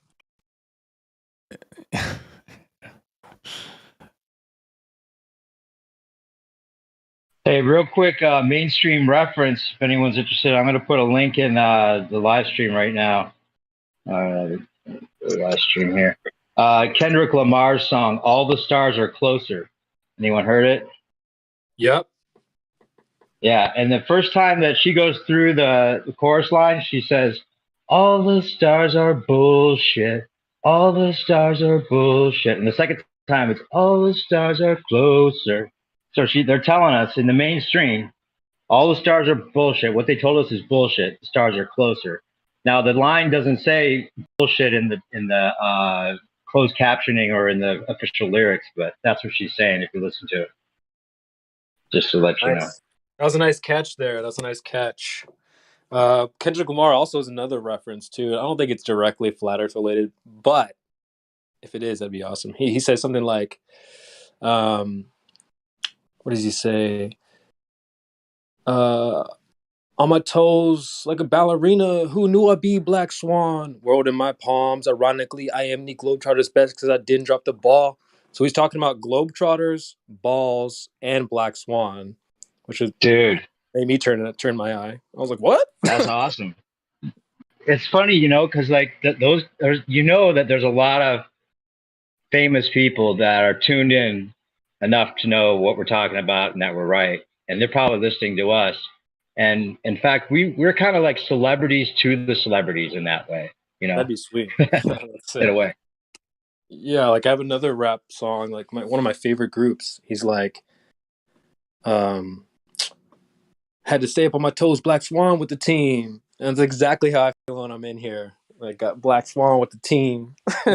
Let's go. I'll send us a couple of links if anybody wants to hear. Yeah, what else could he be referencing? I don't think that's just reading into a thing. I think you're right about that. Well, I will say I don't want to. I got to put my conspiracy theorist hat on. I will say there is that movie. I think there was a movie called Black Swan that had to do with like ballerinas. Yeah, with Naomi Watts, or no, not Naomi Watts. What's her name? Yeah, but I don't think that's the reference. I don't think that doesn't make any sense, really. Right. True. Yeah. Me and all the homies are doing ballerina. Right. Yeah. Yeah, I guess if he does say ballerina, it would be referencing kind of the movie, but maybe it's a double reference. I don't know. Yeah. No, that's funny. I'll post a couple screenshots if anybody's interested.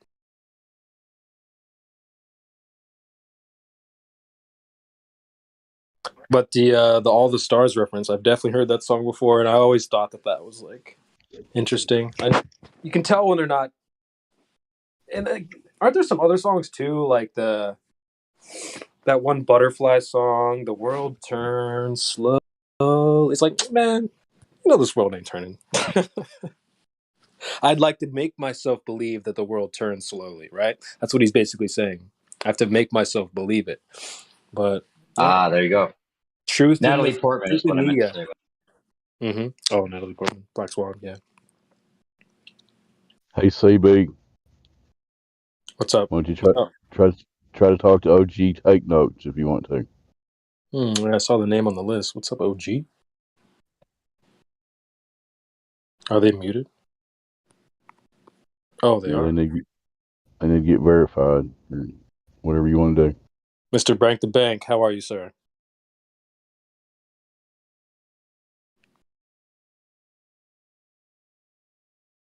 Yeah, I think. How's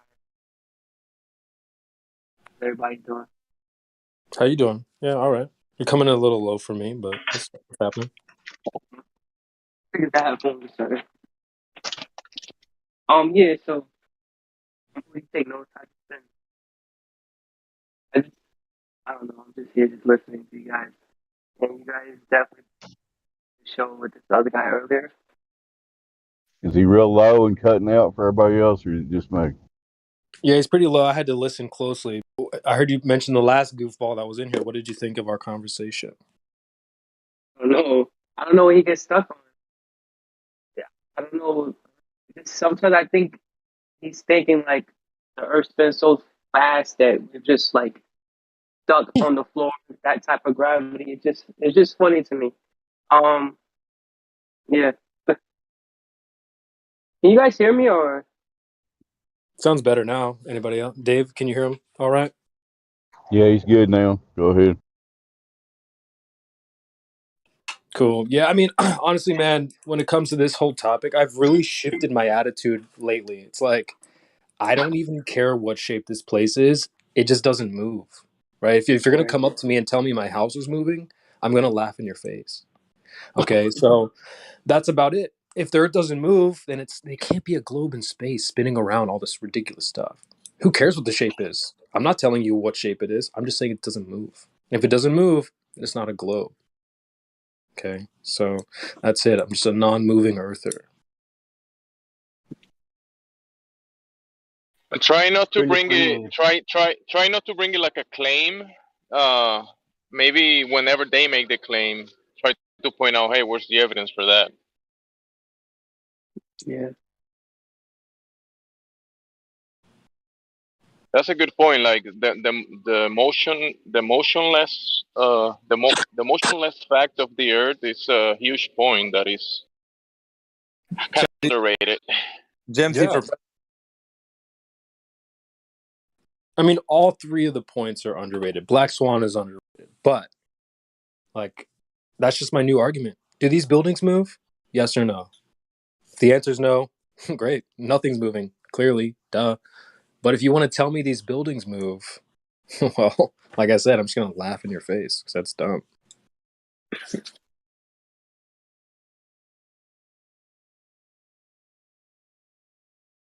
I mean, where do you even go after that? Trying to convince me that these buildings are moving. Really? Dummies. Well, they could probably compare that to, if you go on top of the new 9/11 building, the water turns left and right when in the highest floors. Something like that. That's a hella lie. Yeah, people do that all the time. That's They where just it go goes. higher and higher. You get goofballs, and if you hang around the chat, people will be like, "Well, if you just go on top of your house, you can see curvature." It's like, okay, dummy. They just go higher and higher. Well, what about a mountain? What about an airplane? Stupid, dude. There are no better ballers than flat earthers. Just put it that way, right? The best representatives for the globe are the people that actually looked into it. That's us, right? Why do we know the radius, but half the people that come here don't? Why do we know what gravity is, but half the people that come here and try to defend it, they don't even know what that means? Okay, this is who we're dealing with. What about the map of the Earth? Do they claim to have like an official map of the globe? Well, some people will say the one that goes on the desk is the official one. Dummies will Which say. one is it? I don't know. There's a lot of them, right? There's so many. I can post a picture that has like, I don't know, 50 of them on there. I think we all know there is no one map, but people, if you ask somebody, they'll be like, "Oh, the one that's the globe on your desk. That's it." Hella goofy.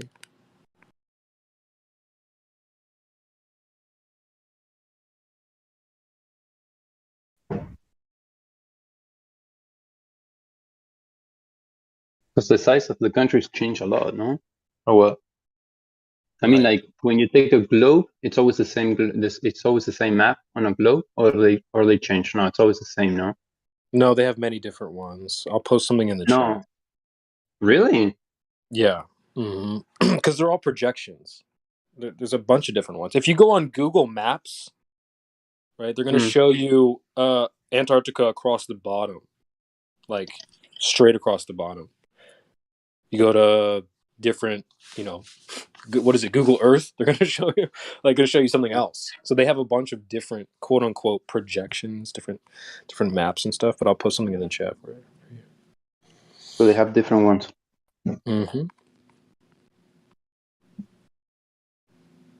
This is it'll look like if you click on it, it probably won't look very high def unless you're on your phone. If you're on a computer, you can open it up. This is a high definition. This is a high quality photo. If you want to open it up, but yeah, there's a there's a lot. I'm gonna download it. Yeah, there's a bunch. It's just funny because people will. What is this? What did you just send me? That's it. It's just a list of a bunch of different map projections. What is a map projection? Well, all maps are projections, right? Because you said the countries change size and stuff like that. How would there be one map that represents the Earth? But if all of these ones you put them into a globe, they look the same, no? They do have one map, no? I mean, like on the globe they use. They have You like know what I mean? They have like you know how like some people have imaginary friends. Like yeah, they have like their globe that they've come up with. They gave it a size, they gave it a rotation speed, they gave it all this stuff. So I guess, but it's not like there's one in reality or anything.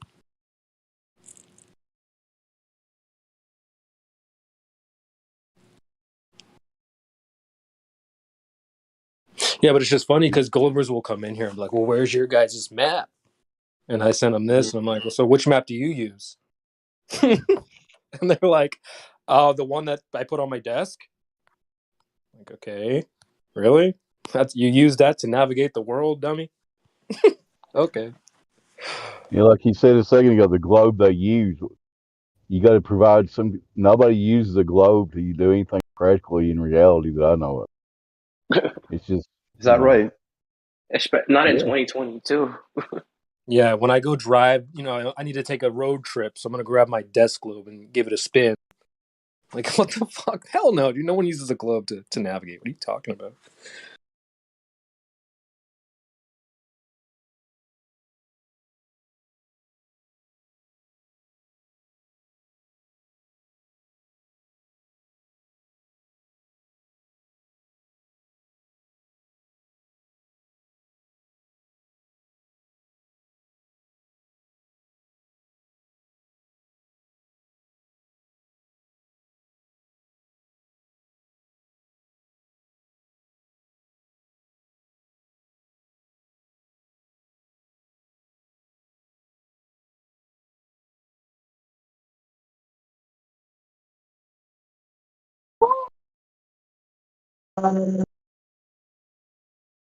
Wait, Leonel, do you use the globe to practically navigate the world, or what? Every day. Nice. My father was a sailor.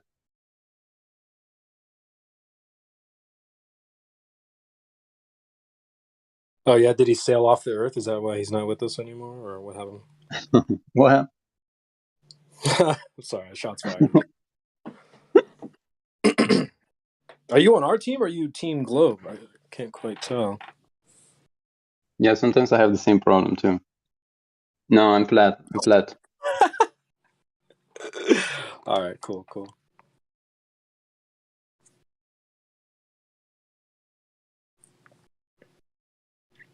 You can usually tell.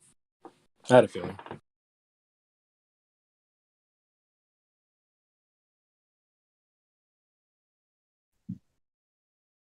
But the last guy said like an interesting question at the end. He said something like he was really because I jumped in at the end, right? But he seemed really tired at the end.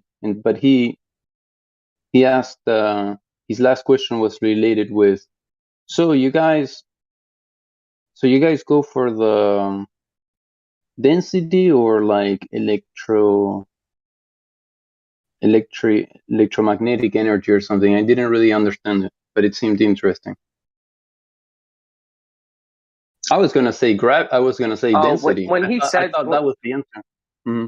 Yeah, when he said something like that, I thought he was trying to say like as if the Earth is spinning so fast that we have to stay on the floor. As if you spin something and put something on it, would the top of what you put something on not spin anymore? Like Yeah, they would say some stuff like that. They would say yeah, that's where it goes.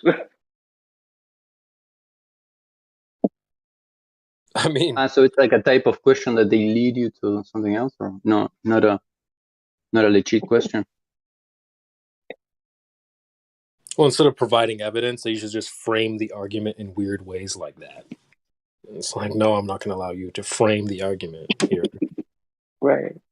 These guys don't understand that, like, at this point now, it's like Dancing with the Stars. I don't really watch TV, but I'm aware of that show. If anyone's not aware, basically, like, weirdos or celebrities will be asked to go on this show called Dancing with the Stars, and they're matched up or linked up with people who are professional dancers.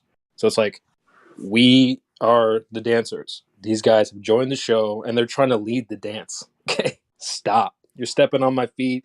You got 2 left feet. We're going to lead the dance here, okay? That's why when you bring up Eratosthenes, and you're like, well, you guys just don't understand. Dude, search the server function. I'm going to do that right now. Eratosthenes.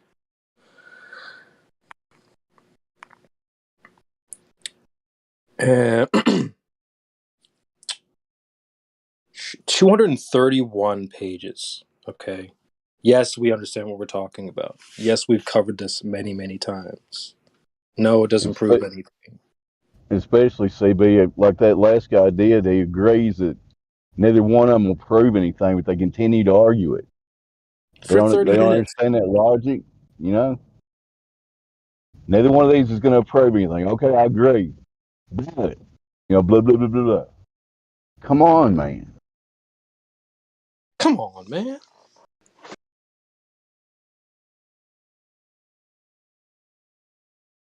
Come on, man.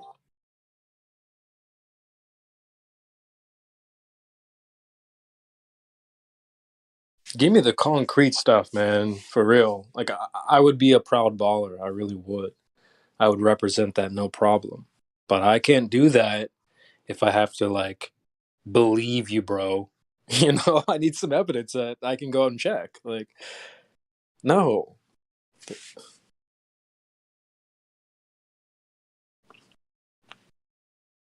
Yep. Lots of people just believe in stuff is how we got here. It's funny how most of the time the most common word that Clovis use when they come on this Discord is, do you guys believe? Mm-hmm.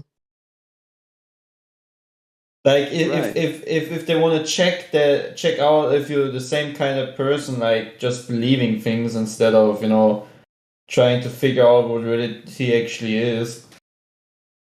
You know, are you on the same game as me?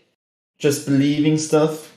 So what do you guys believe? I believe the earth is a spinning ball. So you must have also some beliefs, right? That's what I hear every time these questions are asked. Mm-hmm.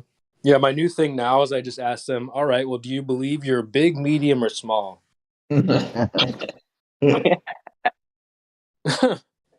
and then they'll be like, well, medium. Okay, so how would we verify, dummy? Maybe we'd measure it? Okay, that's when you don't believe. You don't believe your height. You know, because it's been measured. It's like, here's this cool story that you guys just don't believe. So what's your cool story you have to replace it? Come on, guys. It's like, imagine we're all little kids, right? Some of us, they're telling all of us that Santa's coming. They're bringing presents tonight. Well, some of us were like a little suspicious, a little skeptical. Maybe we set up a camera. Maybe we investigated what's really going to happen tonight. All right. So we get the presents. We go to school, meet up with some other dummies, and they're like, we're telling them, hey, by the way, we sort of found out Santa's not real. But you don't. But where do you believe the presents came from? But what about the elves? Like, that's basically what they're doing right now. What about the galaxies? Dummy, that's a story. Okay, that's not reality, man. The hell? Go investigate for yourself. Stop believing in Santa Claus, man. The hell? Stupid. Yep, CB, unfortunately, that's a good analogy. I mean, that's just what I hear. But galaxies, but black holes. It's like, but elves, but reindeers. Come on, man. Come on, dude. I physically watch My mom, my dad put the presents under the tree. Okay. What? Do I have to come up with some other story? Santa 2.0? I got to give you another story. Well, it's not Santa. It's really Blanta. I was like, no, I don't have to provide you with some other story, dude. Like, come on, man. They always want that. Always.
Yeah, I don't know.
These moments of silence have been brought to you by the total and utter lack of any shred of scientific proof for the spinning ball space monkey religion. And this live stream is brought to you by our sponsor, Spacies. Make sure you guys check out their galaxy rings and their space fries. And where can you find all this spectacular space food? At Spacies. Now with our new Raditz menu. Spacies. It's good food in space. That sounds pretty good. I'll check out Spaces. It's a good place. They thought they'd get a lot of traffic here, so they linked up a deal with us recently. Yeah, Spaces is our new sponsor. So get you guys some galaxy rings and some space fries. Any discounts available? Oh yeah, promo code refraction. You get 10% off. That's bullshit. Promo code FLATBACK. Yeah, if you do the promo code with flat, like Gemsy said, you actually get 50% off. Yeah, I order all of the time. like every second. Their My dark life. matter sauce is delicious. Make sure you guys get the dark matter sauce. Sounds disgusting, dude.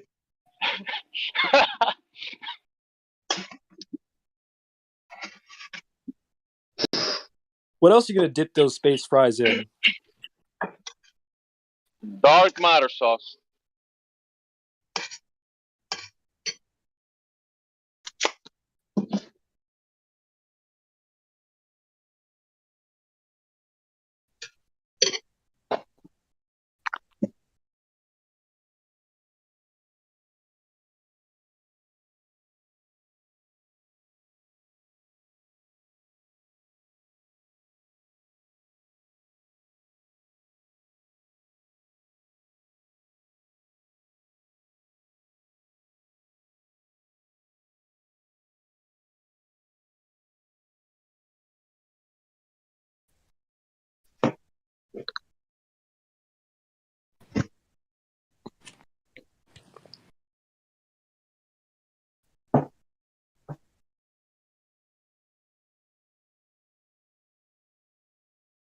Imagine we live on a flat fucking world. All this time we thought we lived on a round planet, huh?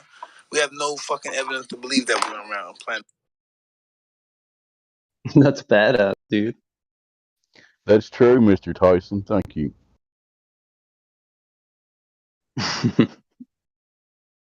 Yeah, Mr. Tyson, he's been around. He knows what's good. So, Mike, I saw some curvature. Ow!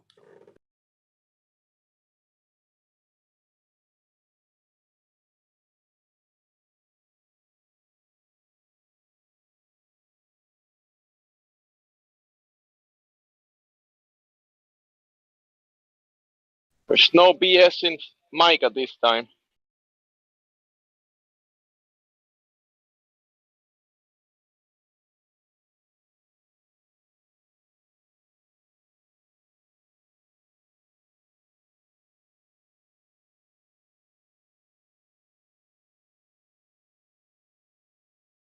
It's funny. The guy that Mike Tyson was talking to is like another rapper. I think his name is Jim Jones, and he was like, "Nah, man, you ain't gonna get me to believe I'm on no round planet, or a flat planet." He said flat planet. It's like, dude, man, it's just so bad. The propaganda really worked on that.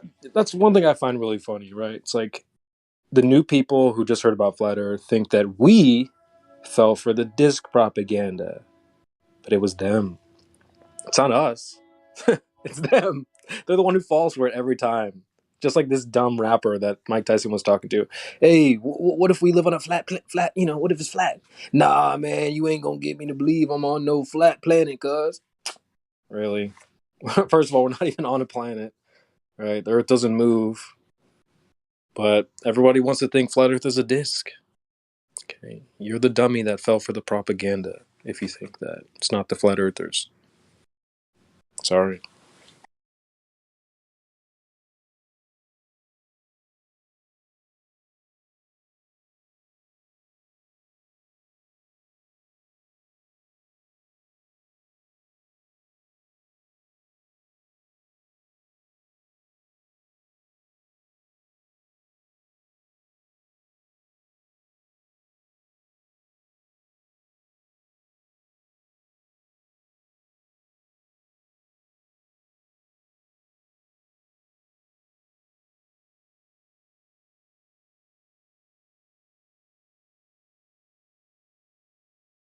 So we're joined by a cosmic dust. Hopefully that's not cosmic angel dust. How you doing, CD?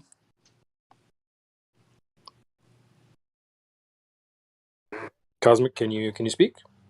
Yes, I can speak. There's your voice. I can hear it twice. Oh, you got it double, or what are you live streaming right now?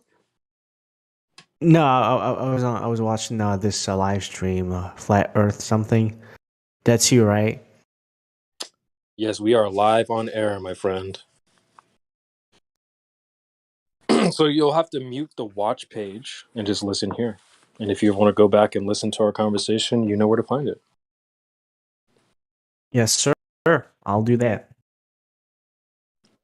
So, what brings you here? What brings you around these parts today? Well, I just went on YouTube and I typed in Discord and then I chose live.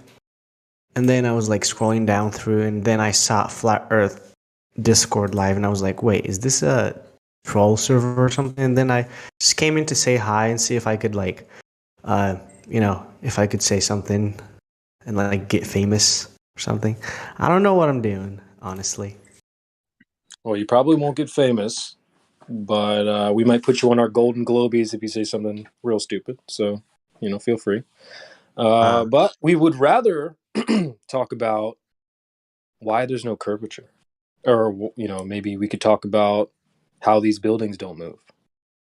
Or we could talk about how gas pressure requires a container. So which one of those three sound pretty good? Which one do you want to talk about?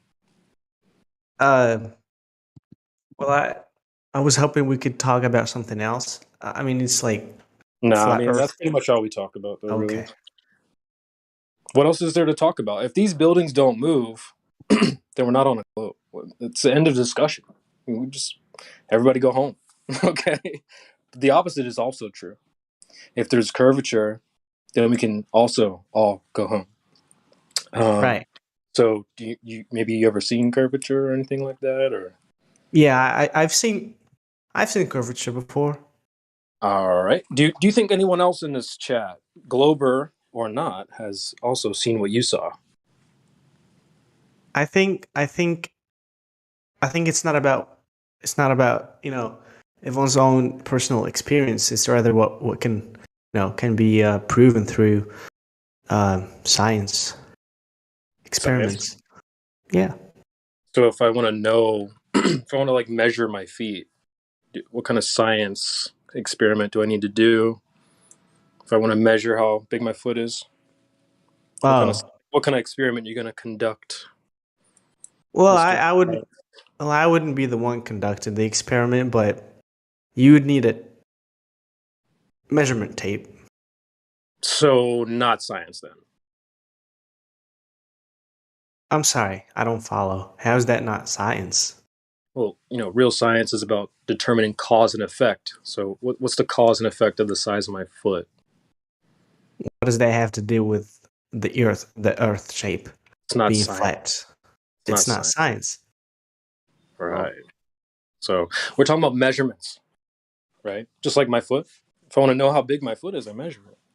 I don't just calculate. Well, I'm 6 foot, so therefore, based off of that, my foot should be therefore a size 10. No. Okay. If I want to know for sure, I just measure the foot, right? Yeah. So that makes sense. Has anyone measured the Earth? Yes. Oh, okay. Who? I don't remember, but we was taught this in like high school or something. I don't remember, man. Okay, no, that's fine. So, what did they measure, or do you know? I mean, like I said, I don't recall, but it was something along the lines of like, I don't know, they put like one end of like a really big rope across like two cities or something. They was like, yeah, it's this long something. I don't know, man. I didn't pay much attention at school. That's all right, man. We can teach you. Yeah, I mean you're halfway there. It's not have anything to do with a rope, but Did you say they stretched a rope between two cities? What you just said? That's hilarious. How long have you heard about flat Earth? Flat Earth. I've heard it before. Honestly, I thought it was like an inside joke of sorts or something. Until I came across this server. Apparently, it's a very serious matter. I think sincere would be maybe the better word. But I don't know about that, but to each his own. Sure. All right. Well, so anyway, Gemsy has a good question. I think I'll re-ask his question. If when you talk, when someone says globe, we all picture the same thing in our head, right? So when someone says flat Earth to you, what kind of imagery pops up into your mind? the map that the UN uses. That's a logo, bro. We're talking about like reality. Yeah. Wait, flat Earth is reality now? What? Well, when you go outside, I don't see any hills of water. Do you? No. Yeah. Why would we see that? Right? Because water's what? Not curving. It's not It's forming into fluid. hills. Yeah. Yeah. And if we're on a globe, then it would form into hills. How come? Well, we look at pictures from NASA, right? They show us curved lakes and curved oceans. That's fake. Yeah, so I'm saying there's no water hills when you go outside. That's what I'm telling you. Yeah, I agree. There's none. Just 2 seconds ago.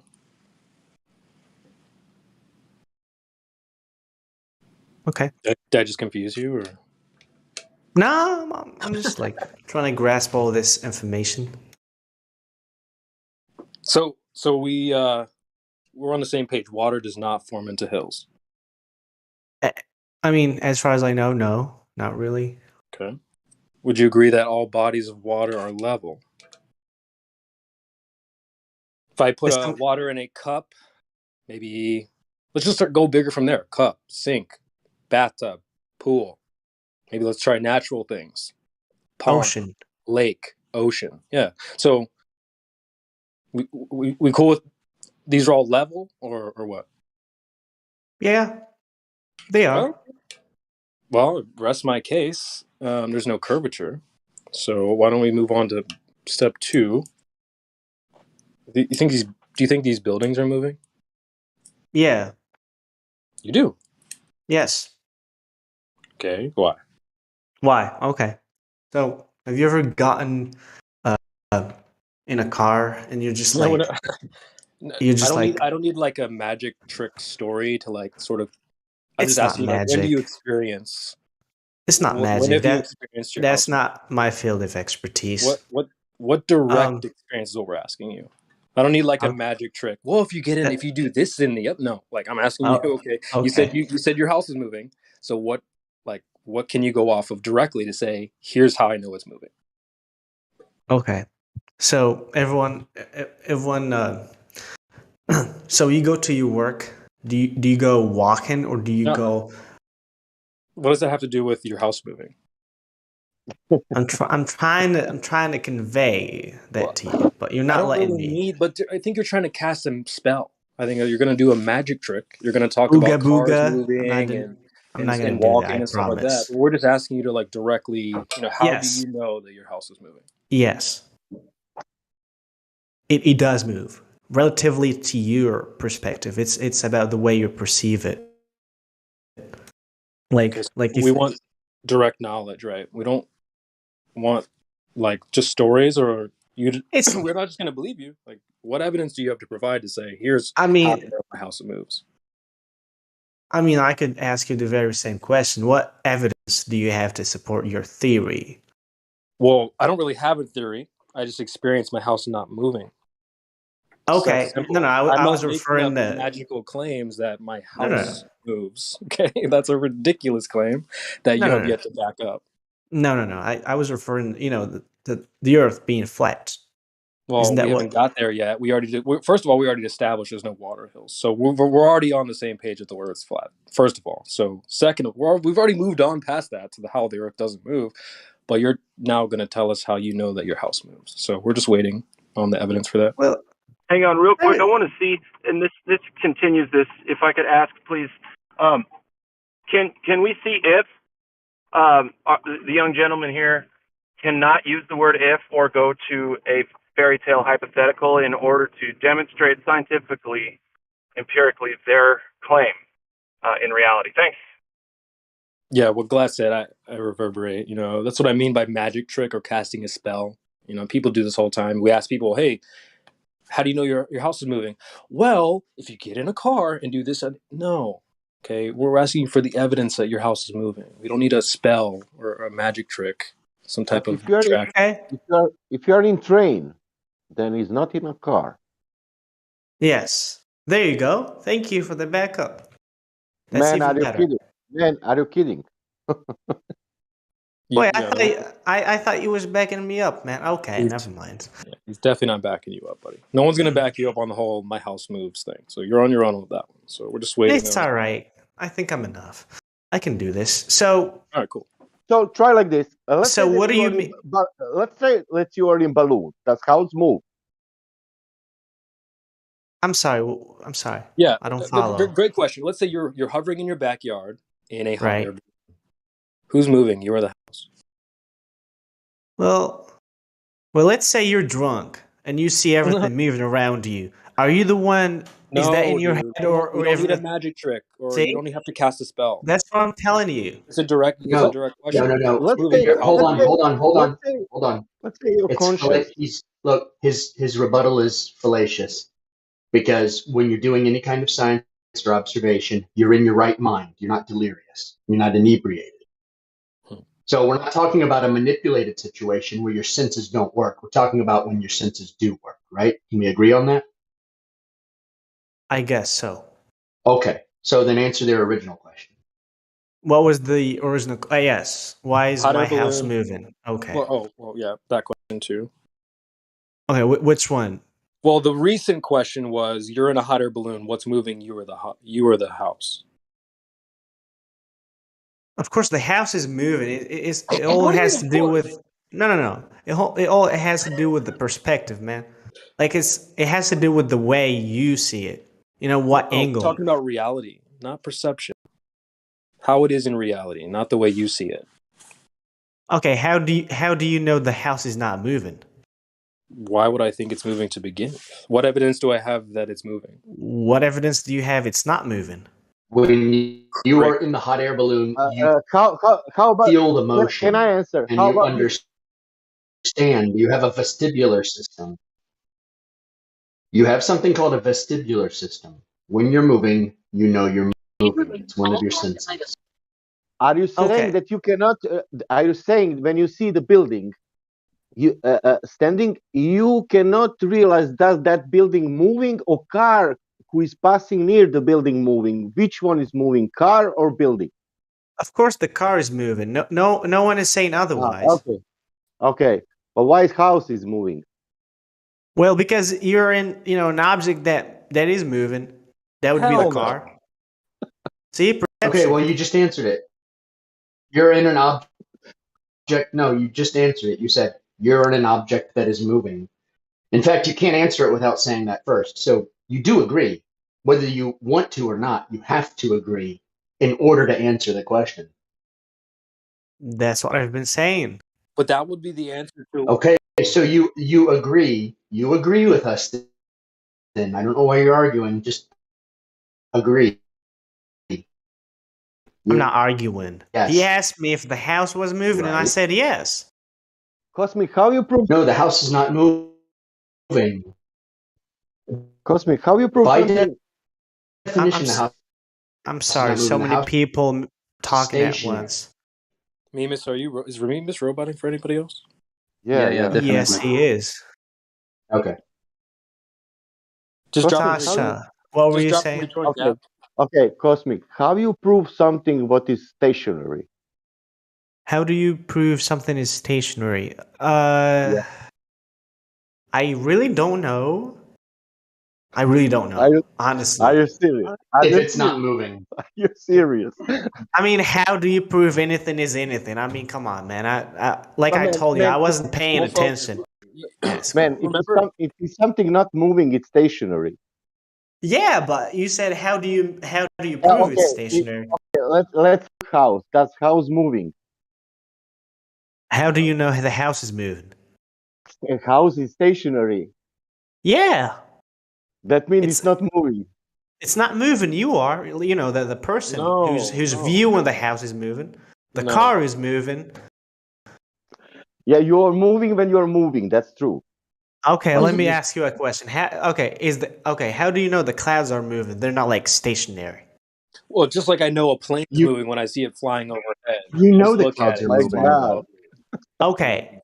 Those on board of the plane, do they know they're moving? Am I still roboting? Go ahead, Captain. Hold on. Am I still roboting? Guys, am I still roboting? Okay. Here's the thing. You have in your head something called the vestibular system. You always know when you're moving. Even in total darkness, you know when you're facing upright or not. You feel every little movement. It's how we equilibrate ourselves while we walk, while we drive, while we brush our teeth, even while we sleep. This very slightest upset of your vestibular system will keep you from sleeping. It'll keep you from being able to walk straight. It'll keep you from being able to drive. When you are in a balloon, you know you're in a balloon. When you are in a plane, you know you're in a plane. When you are in a train, you know you're in a train. When you're in a car, you know you're in a car. Even if you're blindfolded, you understand and feel that you're moving because you have a functioning vestibular system. There would be no rational reason to ever assume outside of that, for any scientific or logical reason, that you are not in motion. So when you're in the plane, you know on a fundamental level, on a knowledge level, that you are moving because you feel movement and you see everything passing by under you as you move over. Also, and that was a very good point. I have a simple question. If you look up and you see the sun moving, which is what we observe, if nobody had told you that it was us that was moving, would you have jumped to that conclusion on your own by seeing the sun move and not feel us move? Thanks.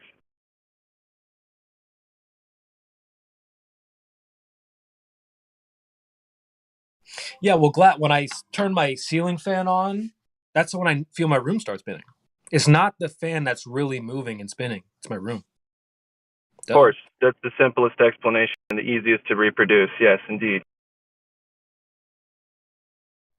Okay, so you tell me that I'm sorry for interrupting. So you're telling me the house is not moving, just like I was telling you. I have been telling you since the beginning. Correct. You said the house. Well, you haven't. You said the house is moving because of perspective. Yes. There you go. That's what I said. No. That's what I said. Answering but that's trying to not directly answer a question. Like, why answer it that way? Why not just say, yeah? Because we're not talking about demanded we're talking about reality, right? Why not just answer, yeah, the house is stationary. Yeah, it's not moving. Yeah, it's fixed. It's right there. It's not going anywhere. Thank you. Okay. But next question. To be fair, that's not exactly what I meant, though. Because if you put a Monopoly house on a treadmill, turn it on, the house is moving. So if we're on a globe that spins, my house is literally moving. Obviously, it's not getting up and going anywhere. That's not what we're asking. But when you say your house is moving, we want to know how you know that. The real question here is what's his name brought up just a minute ago. When you turn on the ceiling fan, is it the room that spins and the fan stays stationary? Yeah. Hell no! What are you talking about? The room is stationary. That is the heliocentric. The fan in the ceiling is but what spinning. I'm saying is, in the heliocentric model. I'm sorry, what's that? The heliocentric model is what you subscribe to. Huh? That the Earth is a big ball that spins and moves. Yes. Right? Okay. That's the truth. Essentially, you believe that the ceiling fan is stationary and the room is what's spinning. That is what you believe. I don't believe that, man. It's proven. It's in the books. It's been for like hundreds of years, man. Hey, Narnia is in the books too. It doesn't mean it's true. Oh, there's like 150 Star Wars books. You do realize like there was like some Greek philosopher. He got killed over this shit, man. Well, he didn't get killed. He was part of a cult. It was called the Cult of Pythagoras that became. That's where Aristophanes and Al-Biruni got their stuff from. And he wasn't killed. And if you're talking about Copernicus was actually working for the Catholic Church, and it was because of the Protestants that the Catholic Church gave him a very cushy room at the tower. But he died. No, he That's didn't not die. evidence for anything. But none of that even matters. What you're invoking is a 3,000-year-old pagan religion as the core of your belief system. No, it's not. It's not a belief, man. It's a truth. No, it's a belief. Just like you believe. How is it the belief when all the scientists, man, NASA? Look at NASA. Hold on, y'all gotta let him put out the rope. Go ahead, tell us. No, it's in the news, man. It's everywhere. It's in the books. It's like just go outside and ask, like, ask how do you 100 determine people. How do you determine what truth is? How do you determine that? I don't know. So how do you know? How do you know anything true you to know me is might not be to you? Look, It's there is no true to That's me and true to you. There is no true to Are me you and sure? true to you. There is Are you sure? the truth. Yes, 2 I'm + sure. 2 is 4, dummy. And I'm going right. to tell you why. Because the All right. definition. Hold on, I'm going to tell you why.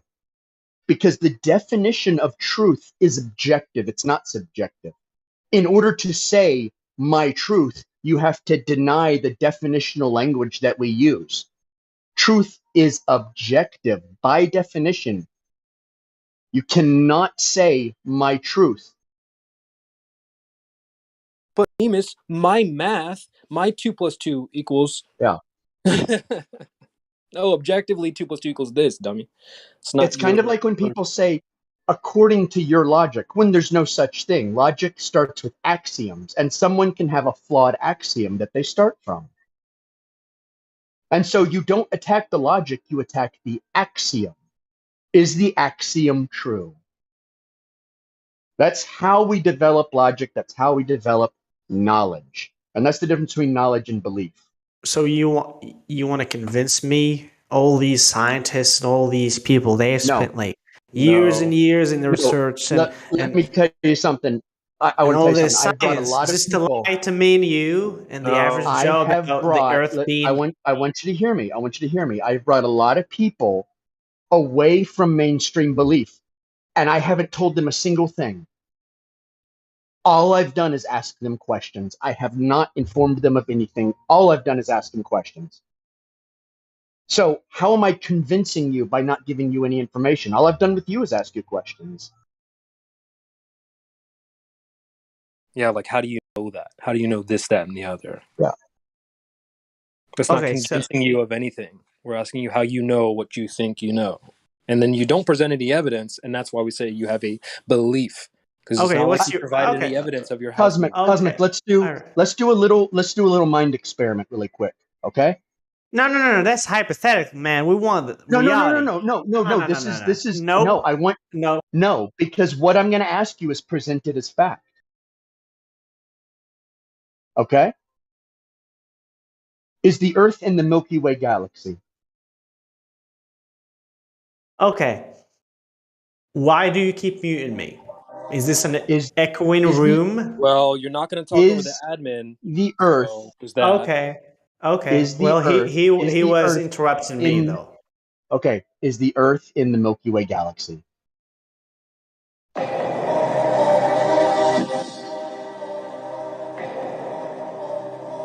Is it? Well, do I get any choices? I'm just asking you to answer. Is the Earth in the Milky Way I was getting a little galaxy? immersed. I'm sorry. Yeah, what was the question? Is it in the Milky Way? Is the Earth in the Milky Way galaxy? How is that relevant? And yes. I'm asking you. Okay, so you're saying it, yes, it is. Are you certain of that? Is that like a knowledge claim? Because that's what they say. They say that is a fact. No, right? I think. Oh, they don't? I think I read it somewhere. I don't remember, man. Let's Google it. Let's Google it. Okay. What galaxy is Earth in? Oh, it says the Milky Way galaxy, and that's from spaceplace.nasa.gov, very first result. Okay, so they say that it's in the Milky Way galaxy. Do you accept that from them? Who's them? Them, NASA, the space agencies. Do you accept that from them? I don't believe them, man. They could be lying just like you could be lying to me right now. Okay, Neil deGrasse Tyson, Bill Nye. I don't know who that is. the astronomical establishment says Earth is in the Milky Way galaxy. Are you not accepting that? Everyone says it. The news says it. Everybody says it, right? Why should I care? Well, you I did bring think up the news earlier. I think what's happening is you're seeing where I'm going with this. No. And you Where are you don't going want to go there. Where am I going with this? Guys. Where? Come on, man. No, honestly, I'm asking you where. Because this is the conception of your reality in the heliocentric model, that you are on Earth, it's orbiting the sun, and the sun is orbiting a galactic center in the Milky Way. That's not true. No shit. Well, I mean, I don't believe it, but that's what your side believes. That's what the globalists believe. That's what the heliocentrists believe. You just assume I do. We don't I'm even not know assuming. I'm not assuming. I was one of you for 35 years. What are you talking about? Who's And we? Who's them? Who's you, man? I'm so confused. You're I'm saying space believers, space believer, heliocentrist. I'm sorry, what were you saying? He's just acting now. He's put on his acting. Do you believe that Earth is a sphere? Who is acting? You're a horrible actor. Do you believe that I Earth am? is a sphere? Hold on, let's not get him off the. Let's not. I want to get a firm answer to our. He said we're in the Milky Way galaxy, but I think he's trying to walk back his certainty of it. Yeah, he's LARPing because he's trapped now. He is trapped. I think he sees where he's trapped too. So he says I'm trapped, and then one of his yes men. I mean, all of you guys here, like, why muted, are you LARPing? just yes men. Wait a minute. You're Wait like, a minute. Yes, he's trapped. Hold on. I'm the admin. How am I his yes man? No, like the other person is your yes man. Yeah, he said it first. Okay, that's besides the I've been point. talking to you since he got beside the point. Here, dummy. That is I've been beside talking to the you, point. Cosmic, before. Moving on. Moving on, man. Dumb. Moving on, man. Cosmic. How? Just a resort to personal attacks. That's all you can do. Are you in the Milky Way galaxy? Me, I'm not. Where are you? I'm a human being. I'm on Earth. Are you saying that all questions what was questioned for you was personal attack? No, I said the other person, mumbling and like saying all this blah blah blah. That was personal attacks. Yeah, well, you said I was Nemus's yes man, but I was talking to you before he even got here, you dummy. See? If he's a new person, why are we treating him like this? He's new. Can we just flow a little bit more with him or something, or talk about something specific? Well, I mean, why is pretty Earth flat? easy. That is my question. Okay, I'm laughing. I'm with. Okay, hold on. What's I'm with your them. question? Okay. Cosmic. Okay. What's your question? You do realize? Okay. Okay. You do realize how? Okay. At first, I came here. I honestly thought this was like a joke server, and then apparently it's not a joke server. And you guys believe in this thing very, very. Well, it turns out, Cosmic, that the globe is the joke here. We don't believe in anything. Cosmic. Actually, no, Cosmic. I do not believe in the flat Earth. I disbelieve everything that's been told to me about the current model, and that is the thing. Okay. I'm not a flat earther. Wow, and you're still an admin here? Yes, I am the admin here because the region that we measure, everything we measure is flat. But I don't know what the Earth is. I don't know what reality is. I don't know how far it goes on. I don't know if it's part of some larger system. I have no clue, because all we can measure is this very small area where we are. It is not small, but it's flat, yeah. You don't know what reality is? Small relatively. Nobody knows what reality is, my dude. So it's about... Is reality held together by atoms or by wavelengths of vibrations and quantum forces? Exactly. Do you know? Do Don't you act know? Like you know, Cosmic. Don't act like you know. Earlier, I know a lot more than you do. So just, All right, well, answer the stay question. in your place. No, stay in your place. Stay in your place. Stay in your place. Answer me. No. Dummy. Stay in your place. Don't call me dummy. Don't be rude, Cosmic. Don't be rude. I'm not rude. He's been rude. You're being rude. When you tell someone to stay in their place, you're being rude. When you tell someone to stay in their place, you're being rude. That's not rude, man. That is rude. That's called being, that's being rude. Giving you a reality You're check. new here. Reality You're that you someone know else's none house. about. Yeah. Yeah, Don't go yeah. someone else's So house in and start polite changing society, giving someone a so-called reality check no, is rude. I don't believe in society. Just like you, you don't believe in this I earth do believe in bullshit. I don't society. believe in society. Yeah, I do believe it's in made society, up. actually. Cosmic, Yeah, it to was change, kings.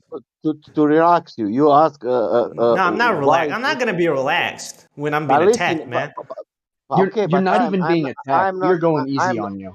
I'm not attacking you. I wanted to answer your question. You said why it's flat. Okay, why it's flat? Answer We me. have okay. How I will answer with the questions and with the sea level. Where we have sea level on the earth? I don't know. You tell me, man. I don't know a lot of Everywhere. things. Everywhere. That means that Mount Everest mountain you measure because of sea level. That mountain it's big 8,000 meters because of sea level. That behind Mount Everest it's on another mountain. Maybe it's 6,000 meters, but maybe it's distance like 300 miles between Mount Everest and that mountain. But also that mountain was measured because a reference to the sea level. Which sea level? Black Sea, Atlantic Ocean, Pacific Ocean?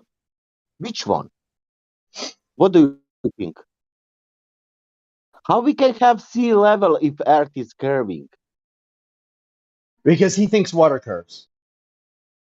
But why we call that sea level and it's everywhere? And why we measure the mountains a reference to sea level everywhere on the world? It's because they believe that level is equidistant from the core. And so in a loopy way it works for them.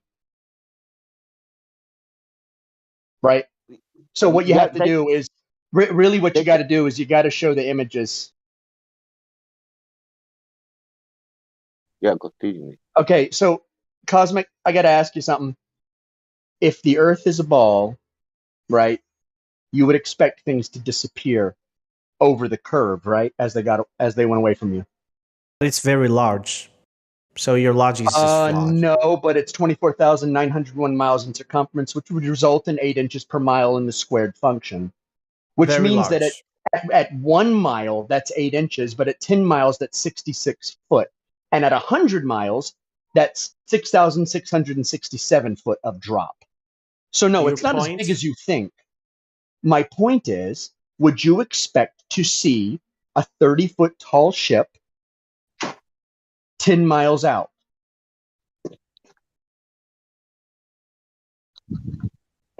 Would you?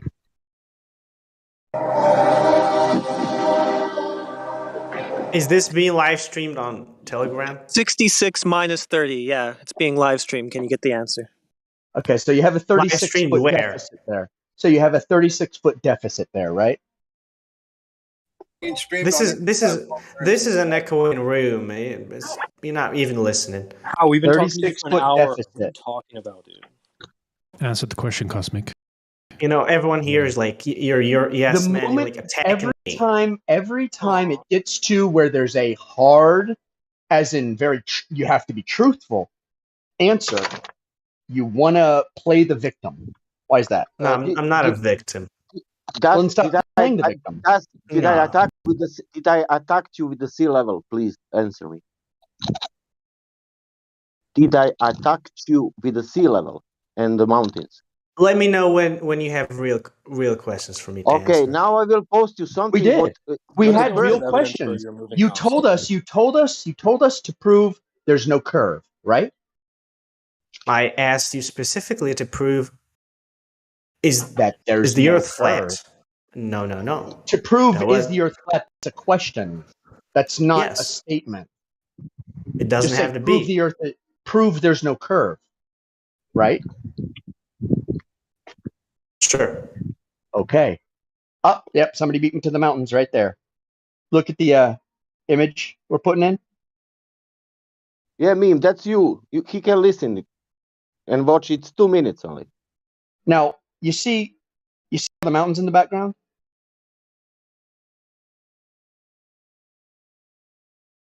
Those mountains are 255 miles away from the from the photographer. Where? Well, the photographer is standing in No, Italy, and those are France. I meant what channel? What live stream voice text? Ah. He's And not I don't VC have verified. access. Yeah, I don't have access to that. You do have access to it because you have the VC verified role. I don't Live have any stream voice roles, text. admin. See, you messed up. I don't have any You roles. have no roles? Oh, did somebody Yep. just unmute you? All right, let me take care of it. Yeah, sorry about that. We just unmuted him. Yeah. Manage edit roles. VC verified. Okay. There. Alrighty. VC verified now. Okay. All right. You see the live stream voice text? Yes. Okay. You see the black and white image there? Yes, I do. Right. See those mountains in the distance? Yeah, they're very far away. I can tell. Yeah, they're 255 miles from the photographer. Okay. Have All you right. taken into consideration, when we say mountain, what comes into your mind? What's the tallest mountain on Earth? Size, right? Size. They're like height. Gigantic height. Height. So yeah, even if you it's do like, realize, hold on, that the curve of the Earth should be 3 miles above those mountains. None of those mountains are 3 miles high.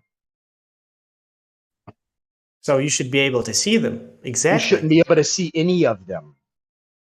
I said none of those mountains are 3 miles high, but you will have a 3-mile bulge in front of them. How do we know the pictures haven't been doctored? Because these are from Guinness Book. These are validated. Guinness Book. Is that one of the organizations you don't believe in? Flat earthers. They're not flat earthers, goofball. That's wait a minute. What is this? They're not flat earthers. They're just trying to get long distance photography. What do you care? Why do you believe them? Why are you attacking? Why are you attacking the source? Them? This is a genetic why do you trust fallacy. them? This is a genetic fallacy. Why are you attacking the source? No, why do you trust them? Genetic fallacy. Why are you attacking the source? Why do you trust them? We don't. What are you talking about? Why do you trust them? Don't answer him. It's an They're invalid the same question. people. No, it's not invalid. You're just weak. You can't answer it. Tell me you've lost. I'm going to go ahead and ban him. Cosmic, do you want another example? He's not worth 1 more minute. Yeah, he's not worth any more time. He's a religious freak. It's a fair question if you ask me, guys. You guys were attacking him for he was quoting LARPing. Helio. Yeah. He quoted the heliocentrism from his high school book or whatever you call it, and you guys were like, oh, why do you believe it? Because it's in a book. So he's literally just giving you the exact same question that you guys gave him earlier. But the It's a thing fair is, though, when you highlight, hey, here's Guinness World Book records, he believes it too. So why are you asking us? It's called a hostile witness. This is what if we weren't flat earthers, we would accept it, just like you do. So what's the problem here? He's just LARPing, right? He's just LARPing. Yeah, and first of all, attacking the source, you do realize that's like the height of dishonest argumentation, right? So the whole conversation felt really uncomfortable. Really uncomfortable, the whole situation. If somebody gives you numbers that can be validated and repeated from a source and from the photographer themselves, what is the rationale for saying, and his basis for saying, for I guess trying to rebut the source, if that's even a thing, is that why do you trust them? That doesn't even make sense. They have the numbers. Stop arguing. Answer the question. He's basically saying, but they're not flat earthers.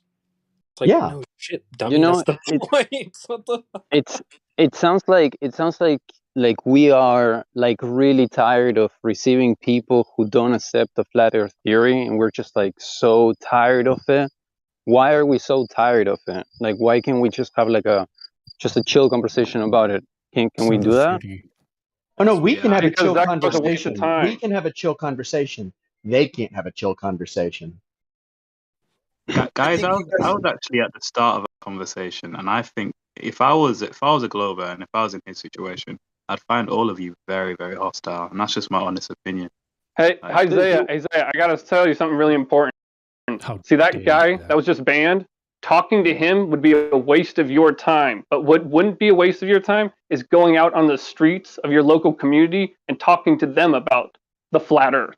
Go through the 3 points with someone at the corner of where you live. I've had lots of flat Earth conversations with your average Joe civilian, and they definitely don't go down like that. No, is that hold on? Is that in real life? Hold on. Is that in real life? Is that in real life or on the internet? Yep, in real life. Okay, well, on the internet, the people that come on here get super passive aggressive. And if you know anything, passive aggressive is the same thing. It's the same level of rudeness as aggressive. And I treat it that way. But he wasn't being. I get you. He was being passive aggressive. And when you passive aggressive, I think if anything, you guys are being passive aggressive first. Isaiah, do you understand what I mean by it's a waste of time? Do you understand what I mean by it's a waste of time for you to talk to him? That guy that was just banned here. When I say it's a waste of time for you to talk with him, I should clarify this a little bit more. I should elaborate on this. What I'm saying is you could talk with him for days and months and probably even years. You could spend that much time talking with him. He's going to still be a Glober. What I'm saying is you're wasting your breath talking to a guy like that. I could hear it in his voice. I think if I'm wasting my breath talking to a guy like that, then we've got a very hard chance at turning most people into a flat earther. But that's not the most people are like no. Isaiah, stop right there. No. I have been out on the streets handing flyers out of all sorts for many years. It's about 70% of the people out there. Now, I'm not saying all these people care about the truth. I'm just saying about 70% of the people out there are willing and able to accept the truth. These actual hardcore Globers that we see and hear come through here and everything, these are 30% or less of the actual human population, mankind population, whatever you want to call it. Most people are not like that guy. So just understand that. He wasn't a Glober. He was a waste of your time. LARPing. He was LARPing an anti-flat earther. So he was just. If Isaiah, you will be right to say that if he wasn't playing a game, if he was being honest, I will agree with you. But he was just LARPing and messing around. So yeah. Yeah, I agree with Gemsy. You know what? Sometimes you have to be hard on the goofballs. We're not like that to every single person that comes in here. At least I'll speak for myself because I know I was being a bit hard on him. But that's not true for everybody, right? If you're I'll talk for hours to somebody. You're not going to come in here and like start trying to like. You get the point. He was LARPing. Hold on. So anyway, Isaiah, how long have you been on the server? I'm not an active member, but I've been on the server for a while. Okay. A lot of people who come in are coming from Professor Dave, TikTok channels, YouTube channels, getting links. And they're just coming in to do nothing but waffle. You heard the last guy. I'm trying to search what LARPing means. I just want to debunk you guys. Yeah, he's not LARPing. He's just being intentionally stubborn. And I'm just I just don't have time for that anymore. I got 3 kids. Well, he was being an anti-flat earther because you mentioned the heliocentric model, and he said, "I don't subscribe to that." Yeah, he was just going against whatever you guys were saying. That's it. Yeah, I think most Globers don't know exactly what they subscribe to, and what's fleshed out of most of the conversations that I've had with Globers is that they don't even know the core of their own beliefs. True. And you kind of have to expose the redundancy and hypocrisy that lies entrenched within the core of the heliocentrism beliefs that they, by proxy, subscribe to. And that's like, it's a whole journey being able to unearth and expose that to their own rationale, and being able for them to really grasp that on a frontal conscious perspective. And I think the way, I don't know, maybe it's like someone said, I think maybe because you've maybe had to deal with a lot of LARPers, I still don't know what it is. I've put it into Google, I can't find what LARPing means. It just live action role playing. Oh, right, so that is right, okay. Live action, is that not for a game? I'm even more but he's role playing, he's acting. badly here. So when we ask him, hey, you're in a hot air balloon, what's moving? You're the house. And then somebody asks him, okay, so are you in the Milky Way galaxy? No, I'm on the Earth. And So when Memes asked him acting badly. when Memes brought up the heliocentric model, he actually said, "What's that?" That's definitely just playing a role. And he was asking, "What's that? What's the heliocentric model?" He don't know what it is, and he was kind of defending it. Most globers don't know what can I say heliocentric something? I was that person. I was that glober. I was that 7 years ago, and it was in my mind. Okay, let's look in that bullshit like this. Let's look into that bullshit. I will see what that people bullshitting about that flat earth. You understand me? That mean, but afterwards, I look into that. I put so many questions in my head. I ask questions. I look observations. I look videos. I was researching, looking, asking. That was the honest people looking and asking and researching. When you hear somebody immediately, I was never ever like that. Even when I thought in the beginning that it's bullshit, it's very, very big bullshit. I never believed that it's possible to be flat. 7 years ago when I touched first time, that means okay, I could be the same shitter, and play the ego. It depends on the person. That means people who are coming here are egocentric. I don't know, lost people who don't know what to do with the life and need to put ego inside and then blah blah blah blah. Doesn't matter anything. We have that. What we have these observations, this presentation, these things doesn't work, rotation doesn't work, we don't have gas pressure, blah, blah, blah. We don't have anything else. That's it. If you can put that in your mind or not, that's it. We cannot make magic now. We cannot make, I don't know what. But that's the point. That three question, or even it's not three question, it's a one question. Where is fucking curvature?